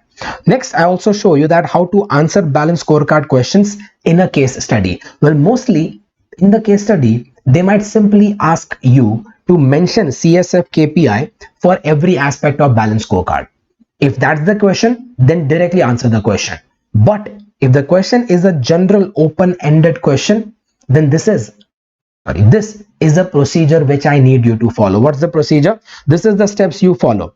Step 1, you describe the current measures of the company, explain advantages of the current measure, which are financial measures, and explain disadvantages of financial measures in general and in particular this company, right? So how does what all benefits did this company get because of financial measures? What problems this company is facing because of financial measures? All that you mention over here. Then you say in general why non-financial measures are needed. Non-financial measures, why are they needed? You mentioned that here.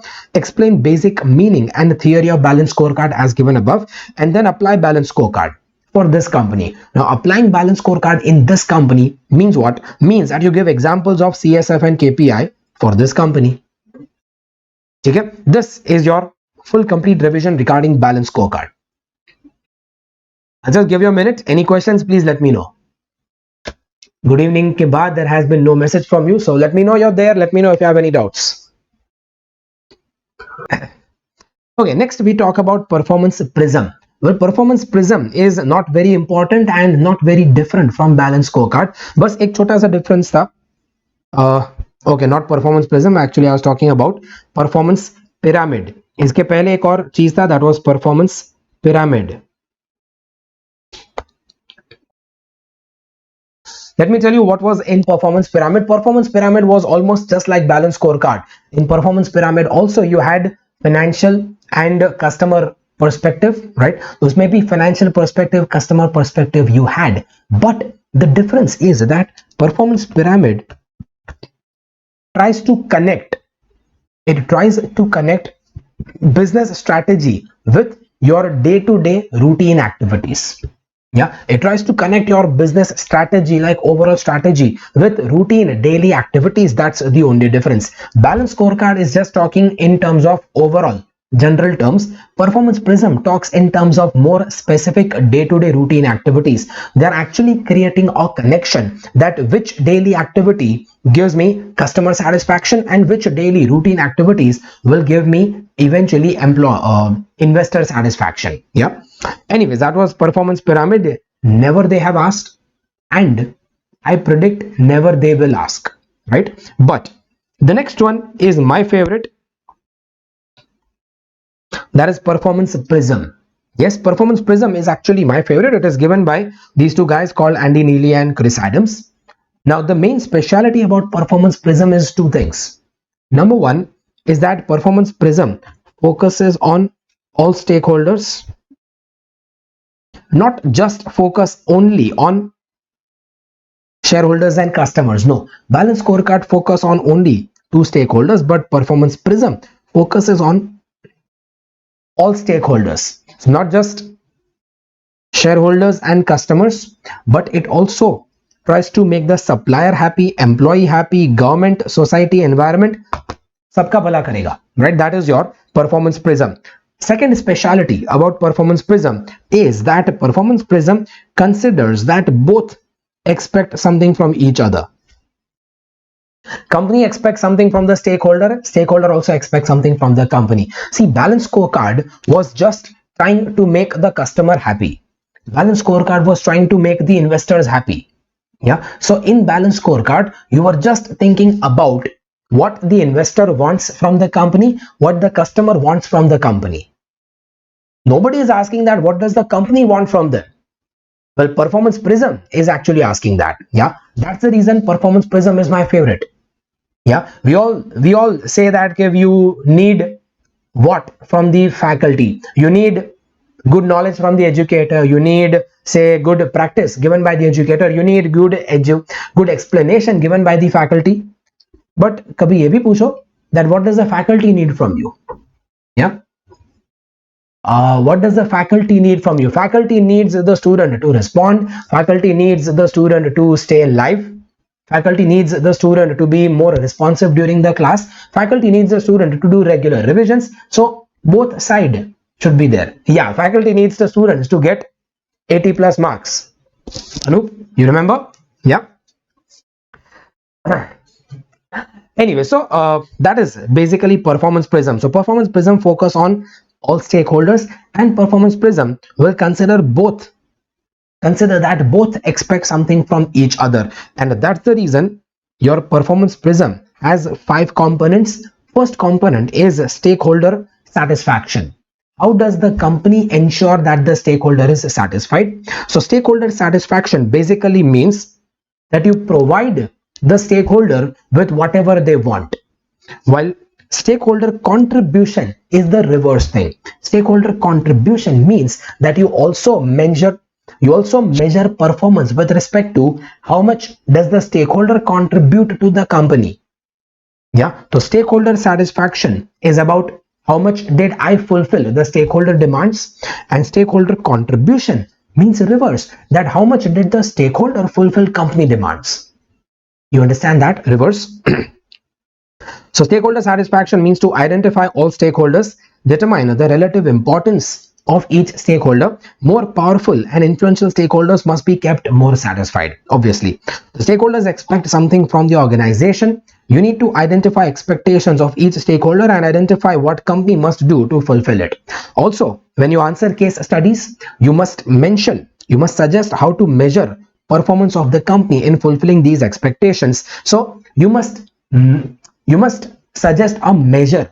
You must suggest a measure of performance that will help you evaluate that whether stakeholders are happy or not. So what makes you think that employees are happy or employees are not happy?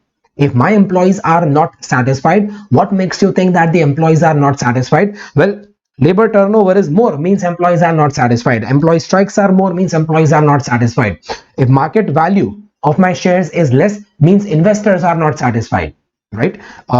If sales returns are more means customers are not satisfied. These are the methods to measure whether a stakeholder is satisfied or not, right? Next, stakeholder contribution. Stakeholder contribution means the organization expect something back from the stakeholder. Like, what do you expect from the shareholders? You expect them to give timely funding. Yeah, there are so many well, now I can say this, there are so many startups in India which got really good funding at the time of starting, but now after a few years they keep making losses and losses, and now they are not getting more funding from the investors.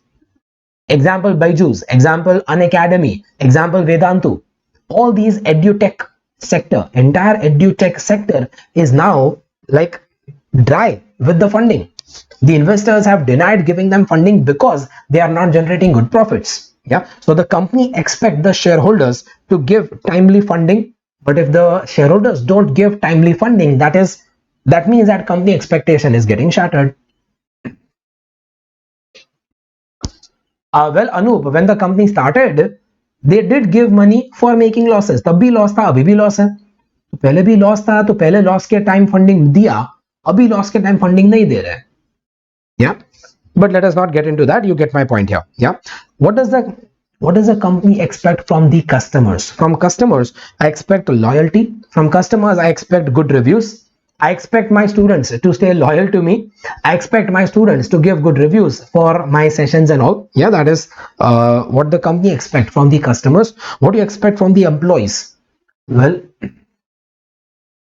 what do you expect from the employees? I expect them to be more efficient in their work. From suppliers, I expect them to give timely deliveries. Government, I expect them to give good infrastructure, right? All that is what you expect from the stakeholders. Okay?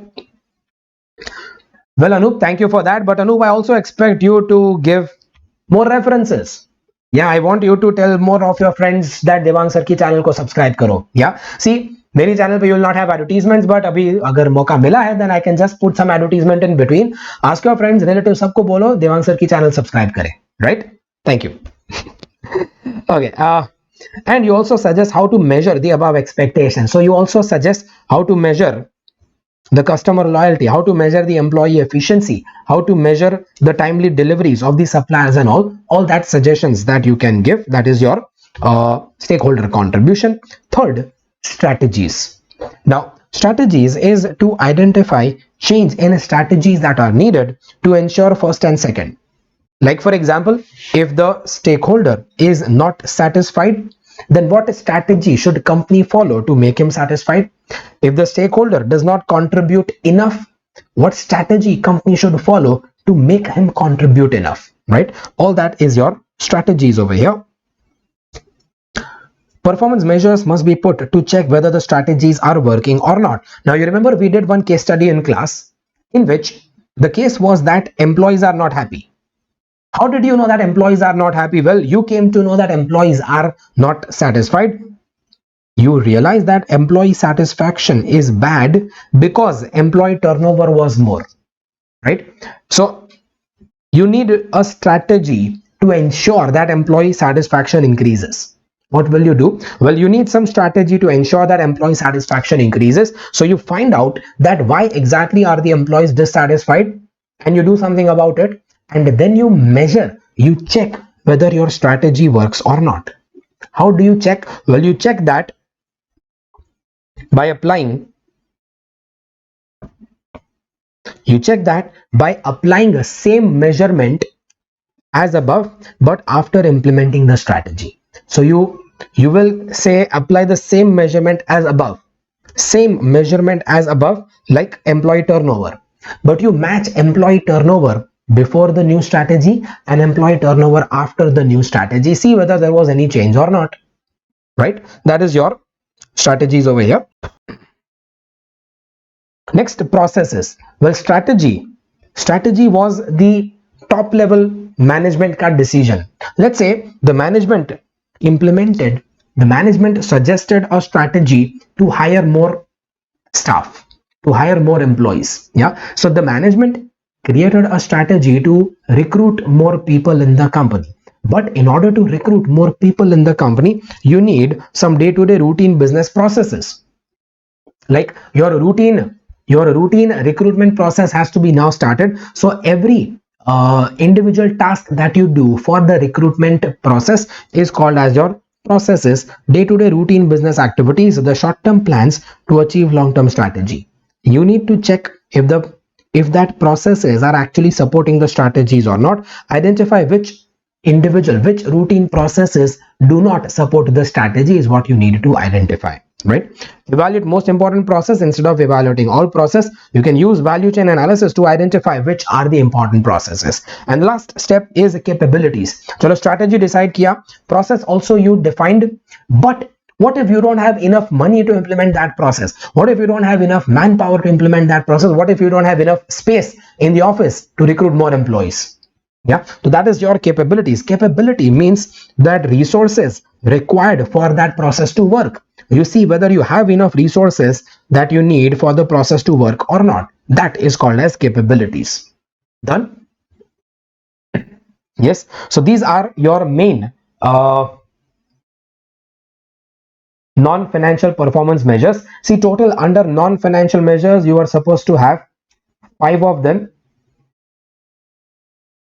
These 5 non-financial performance measures we were supposed to have, but in my revision series I am covering triple bottom line, balance scorecard, and performance prism.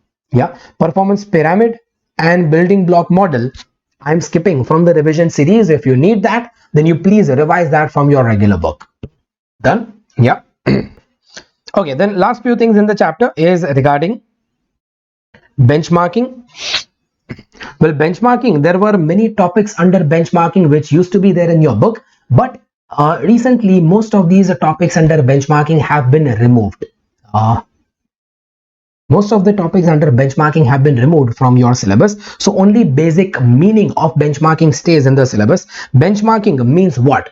Benchmarking means comparing yourself with somebody else, right? Benchmarking means comparing my products, services, or activities against the best performing ones in the industry.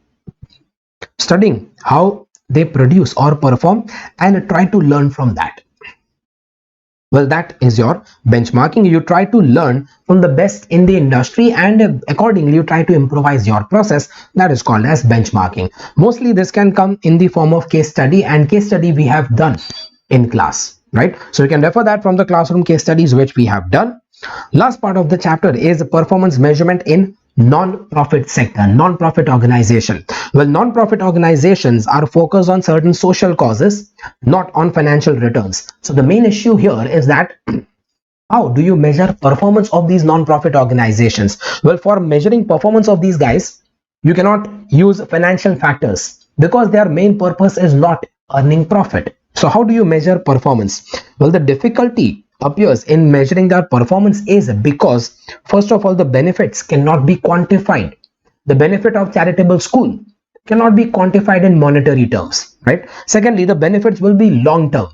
Yeah, the charitable school might not have any benefits on the society today, but when those kids grow up and do good for the society, that is a long-term benefit of that charitable school. So benefits will be long-term. Utilization of funds and expenditure may not be the best measurement. Well, sometimes some entities believe that more charity, more charitable work means more money spent on charity. But well, using more money does not necessarily ensure more charity is done, right? That's the problem. So more utilization and more expenditure may not be the best way to measure the performance of that charitable organization. And NPOs may have multiple objectives. Well, one NPO might be having many objectives. Maybe say this NPO, maybe one charitable organization is running charitable school also. The same organization is also running charitable hospital. The same organization also provides like charitable food services to the needy people and homeless people. So there can be multiple objectives of the same non-profit organization. That again makes it difficult to measure its performance. But well, they have given a method of measuring their performance. Value for money framework and adapted balance scorecard. Two methods have been given, and regarding these two methods you might get case studies. Most likely you might get case study about value for money framework. Here performance is measured with respect to three factors: effectiveness, efficiency, and economy. Effectiveness means to see whether objectives of the non-profit organization are achieved or not. So effectiveness simply means to see whether objectives are achieved or not. Efficiency means whether those objectives are achieved with least input or not, whether you are getting maximum output with least input or not, whether funds were used efficiently or not, right? And economy means whether those inputs, that least input, whether those inputs were obtained at lowest possible cost without degrading a quality or not. That is called as economy. Yeah, so you need to comment on all the three things when you have a case study about any non-profit organization. You need to comment that whether the company is able to fulfill their objectives or not, whether they are fulfilling it with least input or not, and whether that least input is obtained at the lowest possible cost or not, right? This will be called as your value for money framework. You can also use this with benchmarking method. Okay. And the last one, adapted balance scorecard. Adapted balance scorecard is just like balance scorecard, but thoda tweak, a little bit tweaking is done over here. Like, instead of showing financial perspective first, you show customer perspective first. Why? Because, well, in case of non-profit organization, your main goal is to keep the customer happy. Your main goal is not to earn financial profit. In fact, in case of non-profit organization, this guy is not called a customer. Rather, he is better called as a beneficiary. Customer is the person who pays a selling price. Well, here, the person does not pay a selling price. He does not pay a selling price, but he is getting benefit of my services. So he is a beneficiary. Customer perspective means to ensure that the beneficiary is satisfied or not. Then financial perspective is about finances, but here your purpose is not to earn more profits. Financial perspective is about raising the funds, growing the funds, and fund distribution. Fund, you mostly get the funds from donations, right? Internal perspective is about internal efficiency, volunteer development, and quality. And learning perspective is the capability of the company to adjust with the changing environment. Yeah, this is called as your adapted balance scorecard. Well, that completes my chapter here. We have a little bit of time, so I want to cover one more thing. We have a little bit of time, so before we proceed, let me know if you have any questions. Then one more small thing I want to cover from this chapter. Okay, so let me cover one more factor here, one more non-financial performance measure here, that is the building block model. Yaad karo, building block model is used for what? This is used mostly for service industry. Yeah, do remember this is mostly used for service industry, and under building block model, it is very much similar to balance scorecard or similar to performance prism. Yaad karo, just like in balance scorecard, you mentioned CSF and KPI. Well, under building block model also, you have to mention CSF and KPI.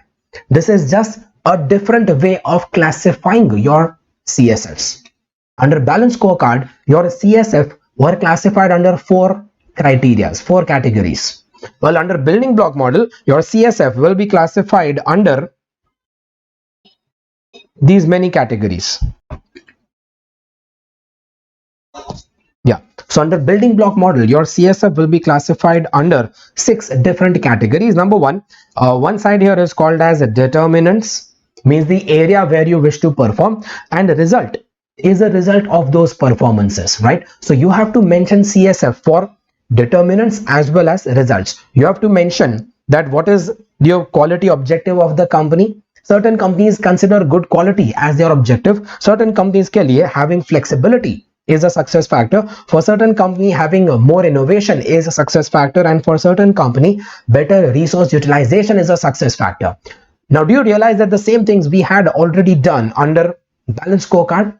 Yeah, like if this was balance scorecard, then quality would fall under customer perspective, flexibility would fall under financial perspective, innovation would fall under learning and growth perspective, and resource utilization would fall under internal business perspective. So it is quite similar to what you did in balance scorecard, but just a different way of classifying it, right? And based on these all determinants, based on all these determinants, you get, based on these determinants, you will be getting some results. Results could be either financial performance or competitive or comparative performance. Financial performance means based on this, either your profits will increase, or because of these factors, your competitive or comparative performance will improve. Comparative performance meaning, say, your market share will improve, right? This is basically the purpose of building block model. Now, building block model covers these things under dimensions. Well, apart from dimensions, it also mentions standards and rewards. What are standards? Standards are basically the KPI.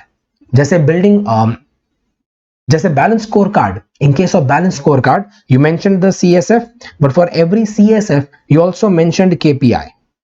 Well, same way, under building block model also, you will have KPI. KPI are the targets. Now, this building block model says that whatever targets you give to your employees, it should be equity, meaning equally challenging for all the people. It should be achievable. Don't make the targets so hard to achieve that the employees will stop trying, right? And it should be giving them a feeling of ownership. Your employees should be involved in setting up the target so that they find themselves more responsible to reach that target. We did that in budgets chapter also, right? That is standards. And then rewards. Well, rewards will be given to the employees for achieving the KPI. Rewards will be given to the employees for achieving the KPI, but these rewards also have certain characteristics that it should be motivating enough. Reward should be such that it motivates them to work better. It should be significant reward, right? Reward should be clear, meaning easy to understand, and rewards should be controllable. Controllable matlab you reward the employees for things which are in their control. You even penalize the employees for things which are in their control. Don't reward them for the things which are anyways not in their control, right? That are the features regarding reward. Done? Well, that completes a full revision of your chapter number 7.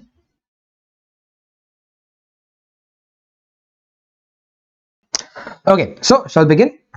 Chapter 9 is the last chapter that we are going to cover. That is about strategic analysis of operating income. Right. Now, this chapter is about analysis of operating income. So basically, only first topic in the chapter is exactly about analysis of operating income. Remaining topics are about something else. What are these something else? I'll tell you later. But first of all, I split this chapter in certain parts. First part of the chapter, part A of the chapter, is about analysis of operating income.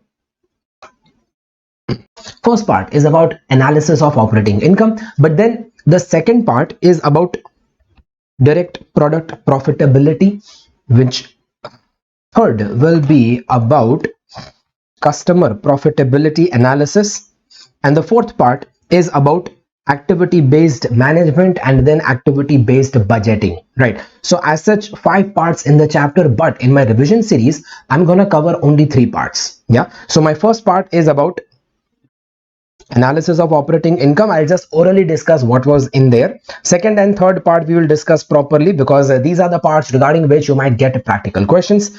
Fourth part is about activity based management. This is important for theory as well as for practical questions. And then the fifth part of the chapter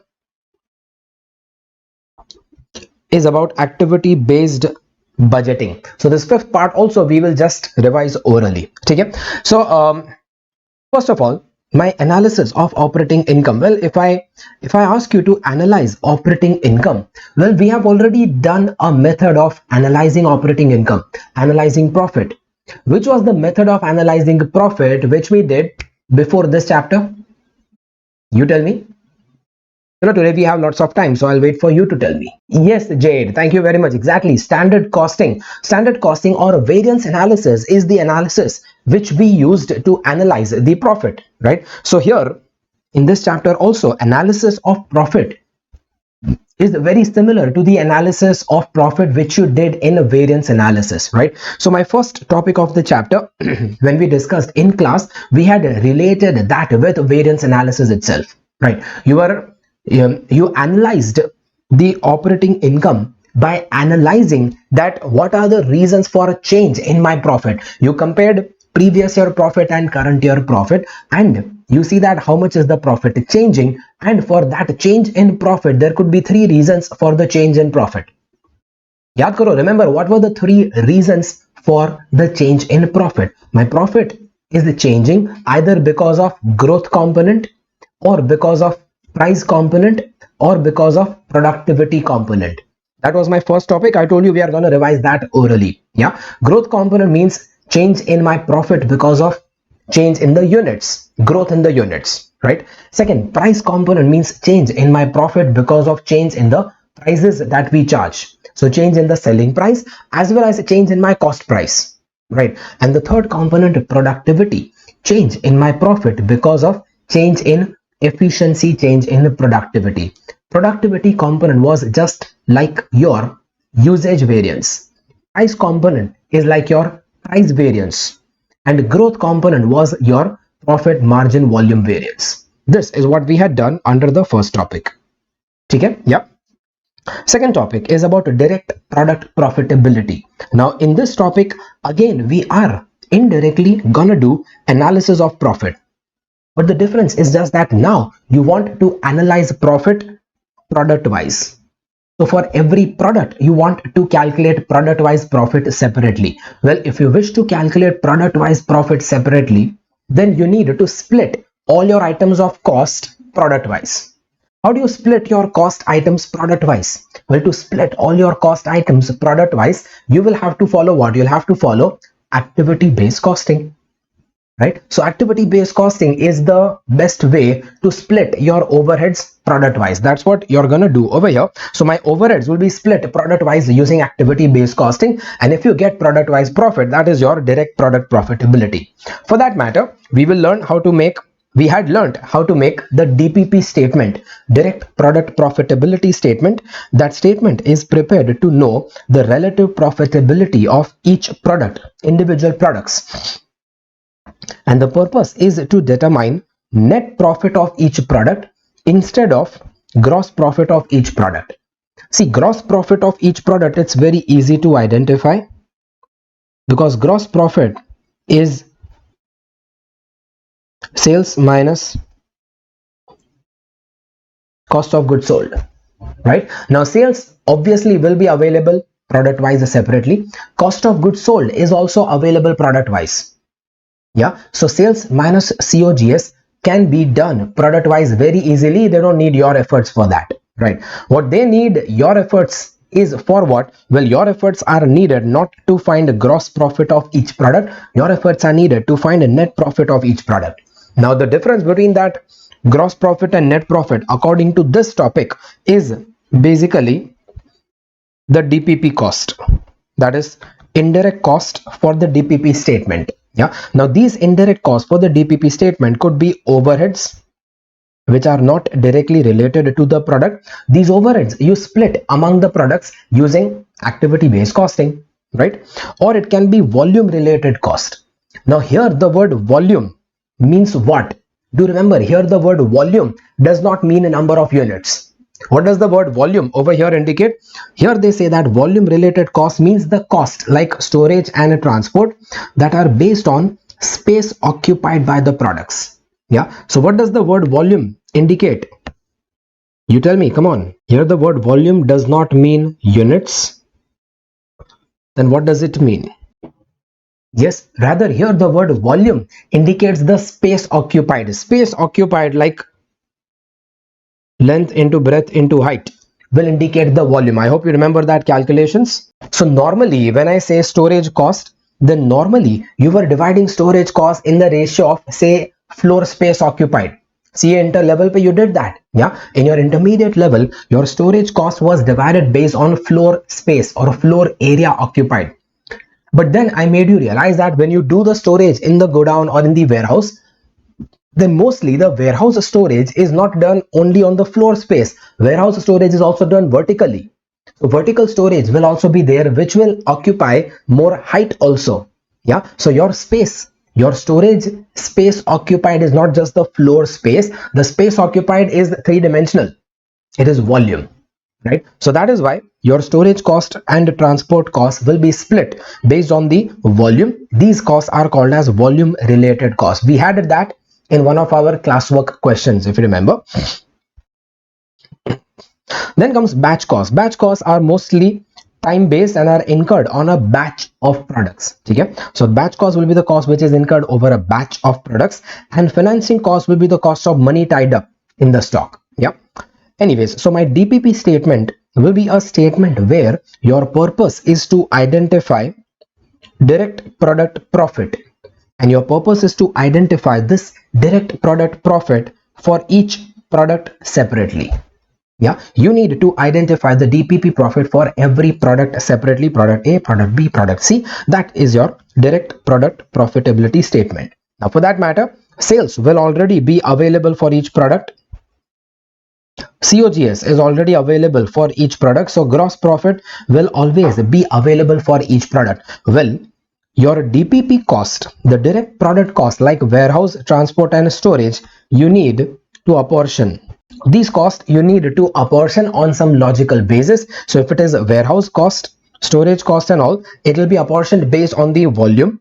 Yeah, if it is overheads cost, you can apportion that based on activity based costing. So for various different nature of cost, there has to be different methods of apportioning that cost, and then what you get will be called as your direct product profit, right? The purpose of DPP statement is to take your decisions based on this net profit instead of taking decisions based on gross profit. Now whatever analysis that you write in such questions, well, for analysis also, do remember that you will mostly mention in the analysis that the product which was showing very high gross profit might not show very high DPP. Say product B was having the highest GP, but when it turns out to be the DPP in product B is the lowest. What does this mean? This means that in product B, these other indirect costs are huge. Your decisions should be taken based on the DPP, not based on the gross profit. Yeah, looking at the gross profit, you think that B is a very profitable product, so you try selling more and more units of B, but at the end of the year, you don't get enough profits. This is the problem which you will face if you follow GP for your analysis and decision making purpose. That's what you write in the analysis. Dekho, the product having highest GP may not have the highest DPP. This indicates the importance of indirect costs. You need to write in your analysis that which product has the highest DPP, which has the lower DPP, and that lower DPP is because of which indirect cost. Yeah, you have to notice here that why is the DPP of product B decreasing, and it is decreasing because of which cost? Is it decreasing because of warehouse cost very high, or is it because of transportation cost very high, or is it because of storage cost very high? Yeah, that you have to mention in the analysis. Achha, for calculations, also remember that if you are given any head office cost in the question, head office related cost, if any such head office cost you are given in the question, then they shall be ignored because they do not relate to any particular product. They do not relate to any particular product. See, so I can say that there are three different nature of cost over here. The COGS cost is already incurred for each product separately. Warehouse cost is not incurred for each product separately. It is common between all products. However, see, even though warehouse cost is common among all products, still it is incurred on the products, right? Yeah, so it is still indirectly incurred on the product itself. While head office cost, accountant salary, imagine accountant salary is not even incurred on the product. Yeah, if accountant salary is not incurred on the product, then that will be falling under head office cost, right? Yes, Jade, can you explain financing cost? So what about financing cost? Financing cost means interest cost. Jade, financing cost simply means interest cost. Yeah, so if you are incurring any kind of financing cost, interest cost on the money tied up, now money tied up in stock मतलब के working capital का finance. So the money which is, say if you have taken a loan to buy fixed assets, you have taken a loan to buy your capital assets, then that doesn't come here. Yeah, but if you have taken a loan for your working capital loan, now working capital is my routine operations of the business, right? So working capital loan is a routine part of my day-to-day operations. So the interest expense on that working capital will be a cost related to the product. Like for example, say Jade, if I say that product A requires refrigeration and product B and C can be stored without refrigeration, so don't you think that the storage cost will be more in product A? Yeah, and if the storage cost is more in product A, then your working capital will be tied up more in product A. Now if more working capital gets tied up for product A, then more of the working capital interest should be apportioned to product A.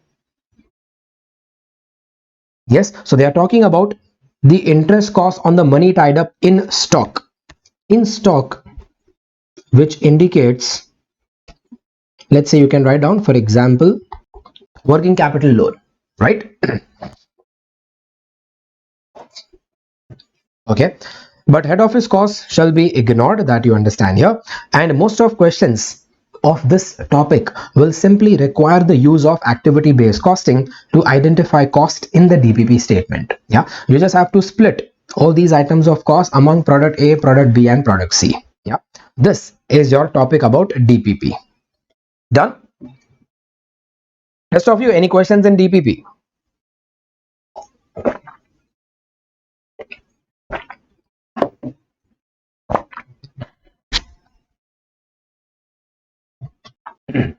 Yes, Jacob, good question. Jacob is asking that if the organization has taken a vehicle loan, will that come under financing costs? Well, yes, Jacob, if the organization has taken a vehicle loan and that vehicle is used for transportation purpose, definitely it will come under your DPP statement. Yeah, that then the financing cost will come under DPP statement. Yes. So good, Jacob, that could be another example for financing cost which is not incurred directly on the stock. It is incurred on the vehicle and the vehicle is used to transport the stock. Clear? Yeah, good. Going further, next is my customer profitability analysis, CPA. Now customer profitability analysis is almost the same kind of topic. Why? Because under previous topic you identified profit product wise. Here we identify profit customer wise. Right? I repeat, under the previous topic we split the profit product wise. Here you will split the profit customer wise, so that in the previous topic your purpose was to find out which product is profitable, which product is less profitable. Same way here my purpose is to find out that which customer is more profitable and which customer is less profitable. Right? So that's what we are going to do here, customer profitability analysis. It means to identify customer wise profit, and this is done using activity based costing. Okay? Nothing more to describe there. The questions in this topic will be absolute simple. Why simple? Because the questions, the practical questions here will just require your knowledge about activity based costing. And activity based costing we are not revising, because that is what you have done since your CA intermediate level. We had also talked about it in my very first chapter, right? Okay, and the analysis under that, well, analysis, you need to mention that which customer is more profitable, which customer is less profitable, and that is due to which reason. So for every customer who is more profitable, you find out why is he more profitable. If the customer is less profitable, you find out reason why is he less profitable. Plus you can also give suggestions to improve profitability of the customers which are less profitable. Yeah, and you will find out that reason based on your activity based analysis. Some customer requires more number of orders, so his indirect cost is more. Some customer is having more say complaints and returns, so his cost is more. right? So your customer might have less profit because of variety of factors. That reasons you will identify when you do the activity based costing. In short, this analysis will require reasons you will point out, you will get from your ABC analysis itself, right? You can refer the classwork questions for that matter if you need help. But anyways, so you mentioned which customer is more or less profitable and it's due to which reason. Identify such reason for each customer. Give suggestions to increase the overall profitability. And the fourth part of the chapter is about activity based management. Activity based management is using activity based costing for decision making in the company, right? Now within that there are many topics under that, but only one of that topic I'm revising, that is about various different types of time spent. Yeah, time spent in any company can be of different types. Various different type of time spent is given in your book. Let us discuss them. Storage time is the time for which the material is held in the inventory. Moving time is the time to move materials, WIP and finished goods from one department to another.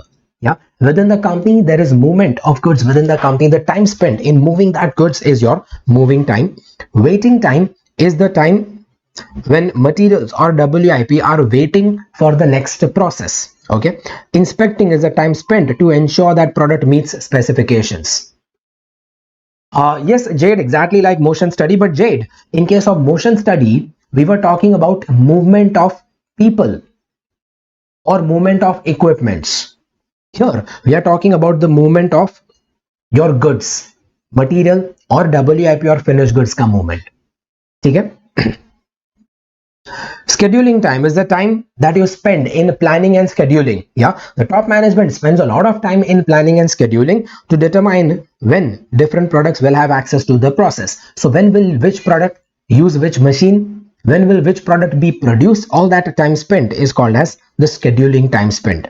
Receipt time is time taken by marketing department for sending order to the manufacturing department. See, marketing department is the department which gets order from the customer. Now this marketing department will send the order to the manufacturing department. Then the time which the marketing department will take for sending order to the manufacturing department is called as receipt time.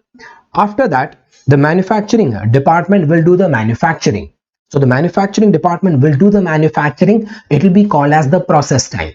Process time is the time taken for the material to get converted into finished goods. Okay.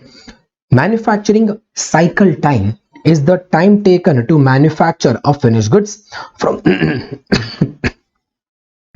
since the time order is received by the manufacturing department.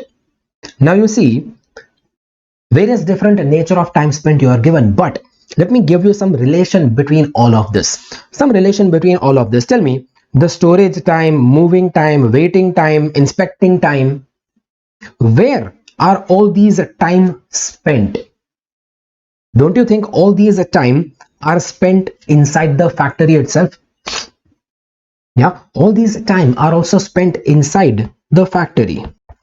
And because all of these are spent inside the factory, so they are a part of MCT, manufacturing cycle time. So you understand, MCT is the total time that you spend inside the factory, right? Is the total time that is spent inside the factory since the order is received by the manufacturing department. Well, to understand that, if you remember, I must have given you one chart, one kind of chart I must have given to you. I'll just repeat that chart over here.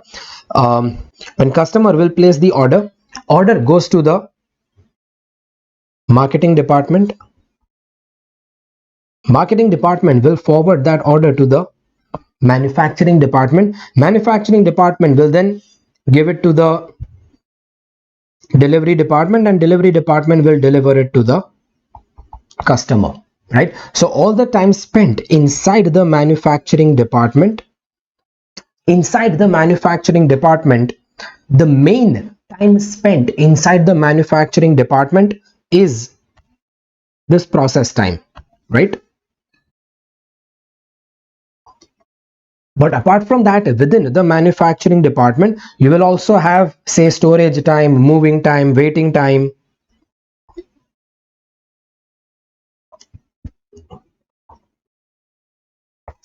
So the total of all the time spent inside the manufacturing department is called as manufacturing cycle time. But before the manufacturing department, the time taken by the marketing department for sending order to manufacturing department. So the time taken by marketing department for sending order to manufacturing department was called as your receipt time. Yes, then the time taken by the delivery department can be the delivery time.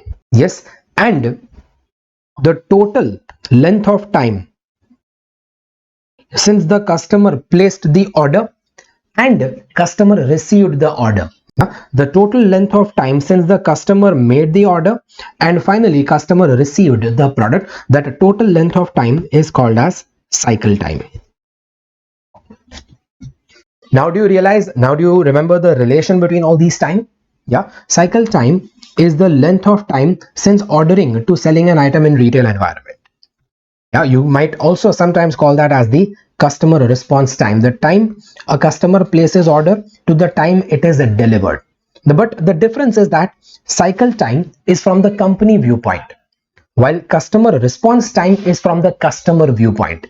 Yeah, cycle time is from the company viewpoint, while customer response time is from the customer viewpoint.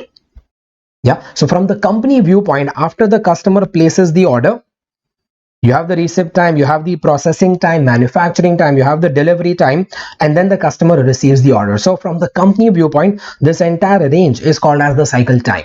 But from the customer viewpoint, the time taken is not so long. Why? Because from the customer viewpoint, when customer will place the order, then the showroom where the customer placed the order, don't you think that the showroom will already have some units in stock? So the showroom will deliver goods to the customer out of the stock. So customer might get the receipt, customer might get the delivery within say 1 day itself. But after customer is given the delivery, the company needs to produce more and fill up the stock at the showroom again. That entire duration is the cycle time. In short, I need you to realize that the cycle time from the company viewpoint and customer response time from the customer viewpoint might be different. Do you understand that? Come on, say yes. And one more discussion left off over there is manufacturing cycle efficiency, MCE. See, out of all these different types of time spent which we discuss, out of all these time spent, there is only one item of time spent which is value added time. Rest all of them are non-value added. Non-value added, or you can say indirect value added. Only process time is the time which is directly adding value to your product, because customer is paying money for this process time only. Yeah, customer does not pay money, customer does not pay extra money because you are storing material for longer time. Customer doesn't pay extra money because you are moving materials within the factory. Customer doesn't pay extra money for waiting, for inspecting, for scheduling. No, customer doesn't pay extra money for any of that, but customer is paying all the money only and only for the processing time. Done? Yes. So yes, customer is paying money only for that processing time, and that's basically what we see in the MCE. MCE is the ratio between MCE, manufacturing cycle efficiency, is the ratio between value added time divided by total time. Now what is considered in your value added time? Value added time is the process time, and the total time is the total MCT. So total time within the factory, process time, inspection, waiting, move time, storage time, yeah, all the time within the factory, within the manufacturing department is called as your MCT, and MCE is the ratio of that. Right? They might ask you this in many questions, so this is pretty much important. That is your activity based management. Last part of the chapter is a small theory pertaining to activity based budgeting. Activity based budgeting is, we are not I'm not going to revise that you can study from the material, from the regular book. Is that fine? Any questions here? Come on, tell me if any questions, please let me know. Yes, Jacob, your question. Jacob is asking that can you give an example of a situation where different customers have different profitability when selling price would be same for every customer? Well, there can be lots of examples. Let's say customer A, customer B. For both of them, selling price is at the rate 100 per unit. For both of them, your manufacturing cost is, let's say, 60 per unit. Because both are buying the same product from you. Yeah, so Jacob, you are under the impression that both of them will have same profit per unit. Yeah, but that profit, Jacob, which you are thinking is the gross profit. So both the customers will be giving profit at the rate 40 per unit. Now, what could be the reason why these customers have ultimately different profitability? Well, the reason why these customers might have different profitability is, first of all, because the units bought by them might be different. Jacob, isn't that possible? Isn't it possible that customer A is buying 1000 units, but customer B is buying only 100 units? So this is my main reason why one customer is more profitable, other customer is less profitable. If A is buying more units, then obviously he will be giving me more profit, and B is buying less units, he gives me less profit. So obviously customer A seems to be more important. One reason. Another reason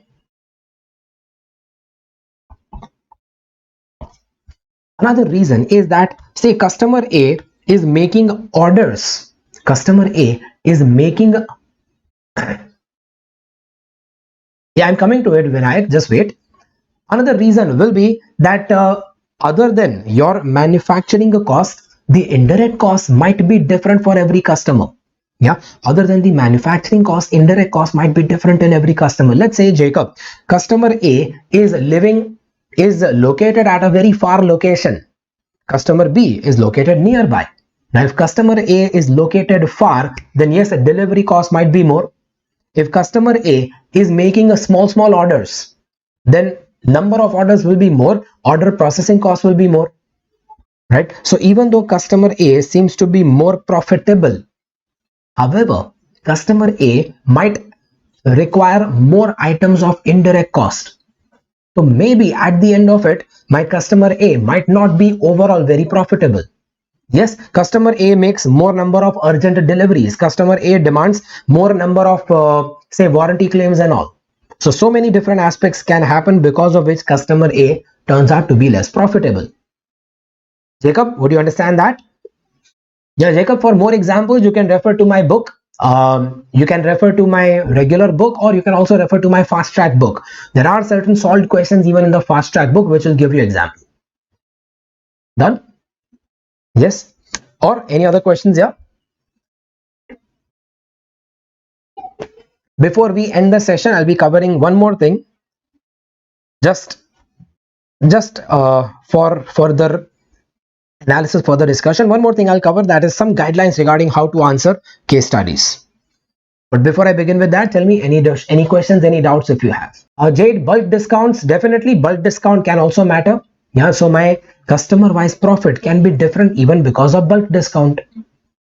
Yeah, like for example, Jade, in the same case, say customer A is buying total 1000 units, but customer B is buying only 100 units. Whom do you think will be getting bulk discount? Which customer do you think will be getting bulk discount? A or B? See, that's where you're wrong. It's not necessary. See, customer A, total units are more. Well, total units are more doesn't mean he gets bulk discount. Who will get bulk discount? Bulk discount will be given to the customer who makes bulk order. What if I tell you that customer A, total units are 1000, but customer A has made 100 orders in the year. So for customer A, that 1000 units is because of 100 orders of 10 units each, while customer B has made only one order of 100 units. Now tell me, who do you think will get bulk discount?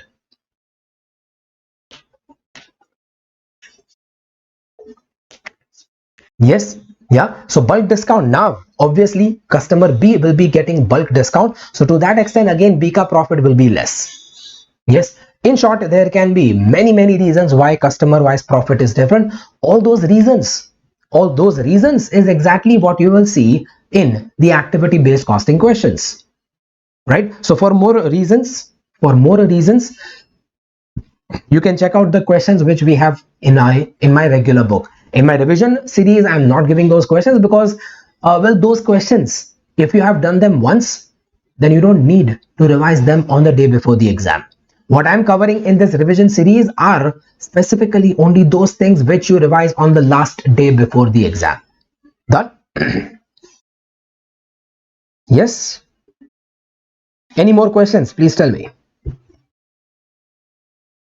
Done. Okay, then before I end the entire session, as I told you, I am discussing few things about your case studies. Well, case studies that you get in your exam can be of two types: problem solving a case study, or it could be general theory based case study, right? Generally, the case study weightage is around 20 to 30 marks in every paper. While studying a case studies, you don't memorize what to answer, obviously. Rather, you focus on how to answer, because you know that the same case study is never going to come in the exam again, right? The same cases which are there in my book, or which are there in institute study material, or which were there in the past exam papers, or even the case studies which are there in the case study digest, these are never going to come back again in the exam. What will come in the exam will always be new case studies, mostly, right? So the case studies can be mostly open-ended questions. So apart from basic theory, your answer can also include suggestions out of your own creativity. When you answer case studies, you need to answer as if you are a practicing chartered accountant and a client has come to your office asking for your suggestions, right? So your job is to impress that client. Your job is to impress that client. Your job is to convince the client regarding your argument. So I always say this, and I've said this many times, that when you answer your case studies, it is not about giving a correct answer. Case studies do not have like one specific correct answer. No, any answer would be correct answer. It doesn't matter how much correct is your answer. What matters is how much convincing is your argument. So when you answer your case questions, it doesn't matter. Don't worry that whether your answer is correct or wrong. Every answer is correct. You just convince the examiner that what is the reason why you are giving this answer. If your reason is convincing enough, you'll get the marks. Done? Yes. Okay, so as I said, there can be two types of case studies, either problem solving a case or theory based case study. If the question is a problem solving a case study, then this will be the case where details about a company are given and the company has certain problems. You are required to suggest solution to those problems. So when you read through the case study, I suggest that you point out every problem that is there in the company. When you read through the case study, you keep underlining whatever, or you keep noting down that which all problems is the company having, right? So you identify all the problems that the company is having. For such questions, answer the case as per the following guidelines. And then I'm giving you these guidelines. According to these guidelines, you draft your answer.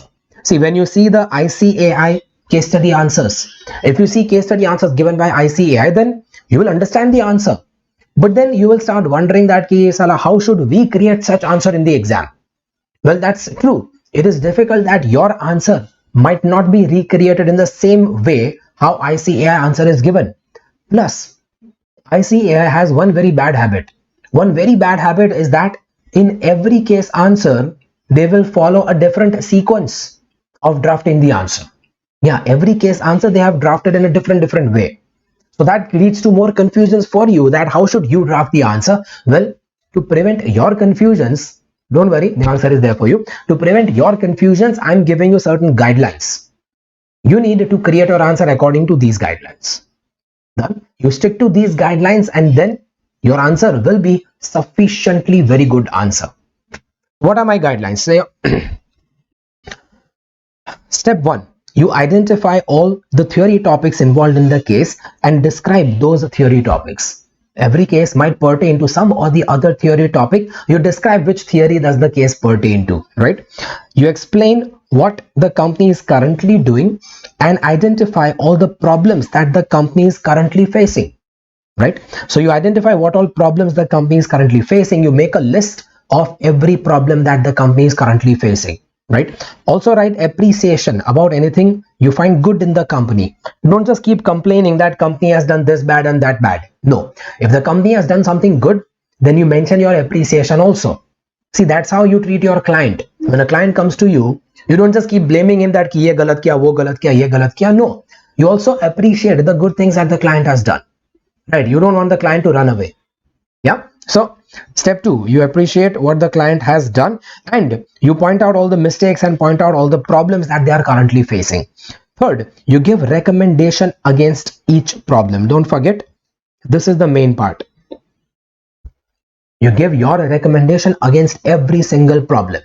Many times the recommendations will be there in the question itself. Many times you will find such recommendation in the question itself, or sometimes you give your own recommendations. Whatever, don't forget, you should give recommendation against every problem of that step 2. Do not miss out any problem given, right? Step 4, identify and describe any other aspect or any other recommendation. Like you might have some recommendations beyond the problems which they have. Yeah, apart from giving recommendation for the problem, you might also have some further recommendation for further improvement or further betterment of the company. Then that also you mention over here. And then finally, you describe benefits of your recommendation. See, I told you that ultimately you have to convince the client to do what you are suggesting. Well, in order to convince the client to follow my advice, you have to show the client the benefits he will get by following my advice. That is my step 5. You mention the benefits of your suggestions given in step 3. Yeah, trust me, if you follow these 5 steps in your case study answers, then your case study answer will be sufficiently good answer. Especially when we are talking about those 20-mark case study questions. Yeah.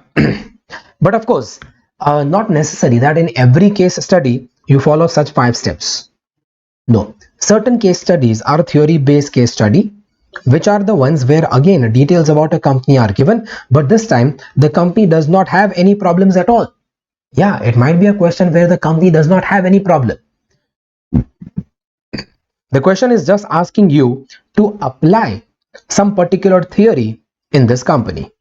So you just need to apply certain particular theory in this company. For such question, you first describe the full theory, that is asked, and then mention the given case as example for every point of that theory.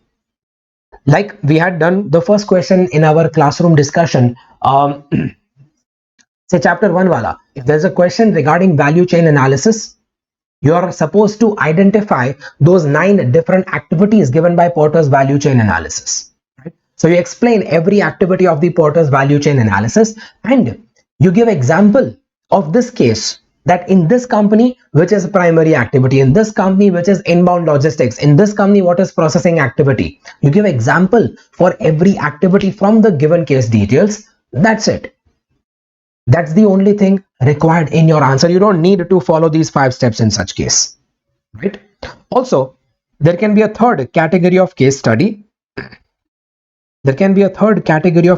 That some specific requirement are asked. So there might be some case where the case question itself is asking you specific requirement.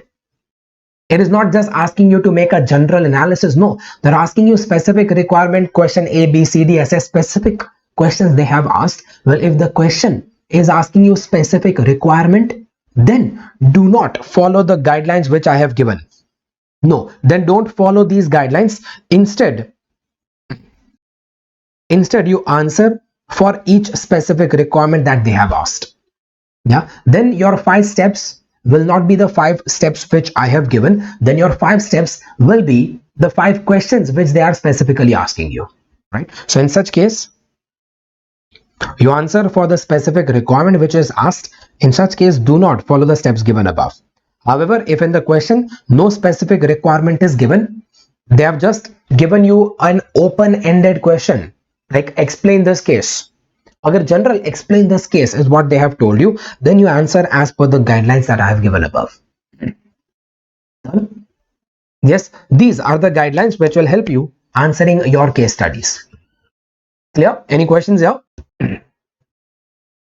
Okay, great. So with that, we complete the entire revision of the entire syllabus of SCMPE. I hope this revision was really helpful for you, and I hope this revision will again be helpful for you for next time, like further revision, maybe last day ka revision. So anyways, that's all. Thank you very much, and all the best for your exams. Let me know your results once you clear your exams, right? That's all. Thank you very much. Bye bye and good night.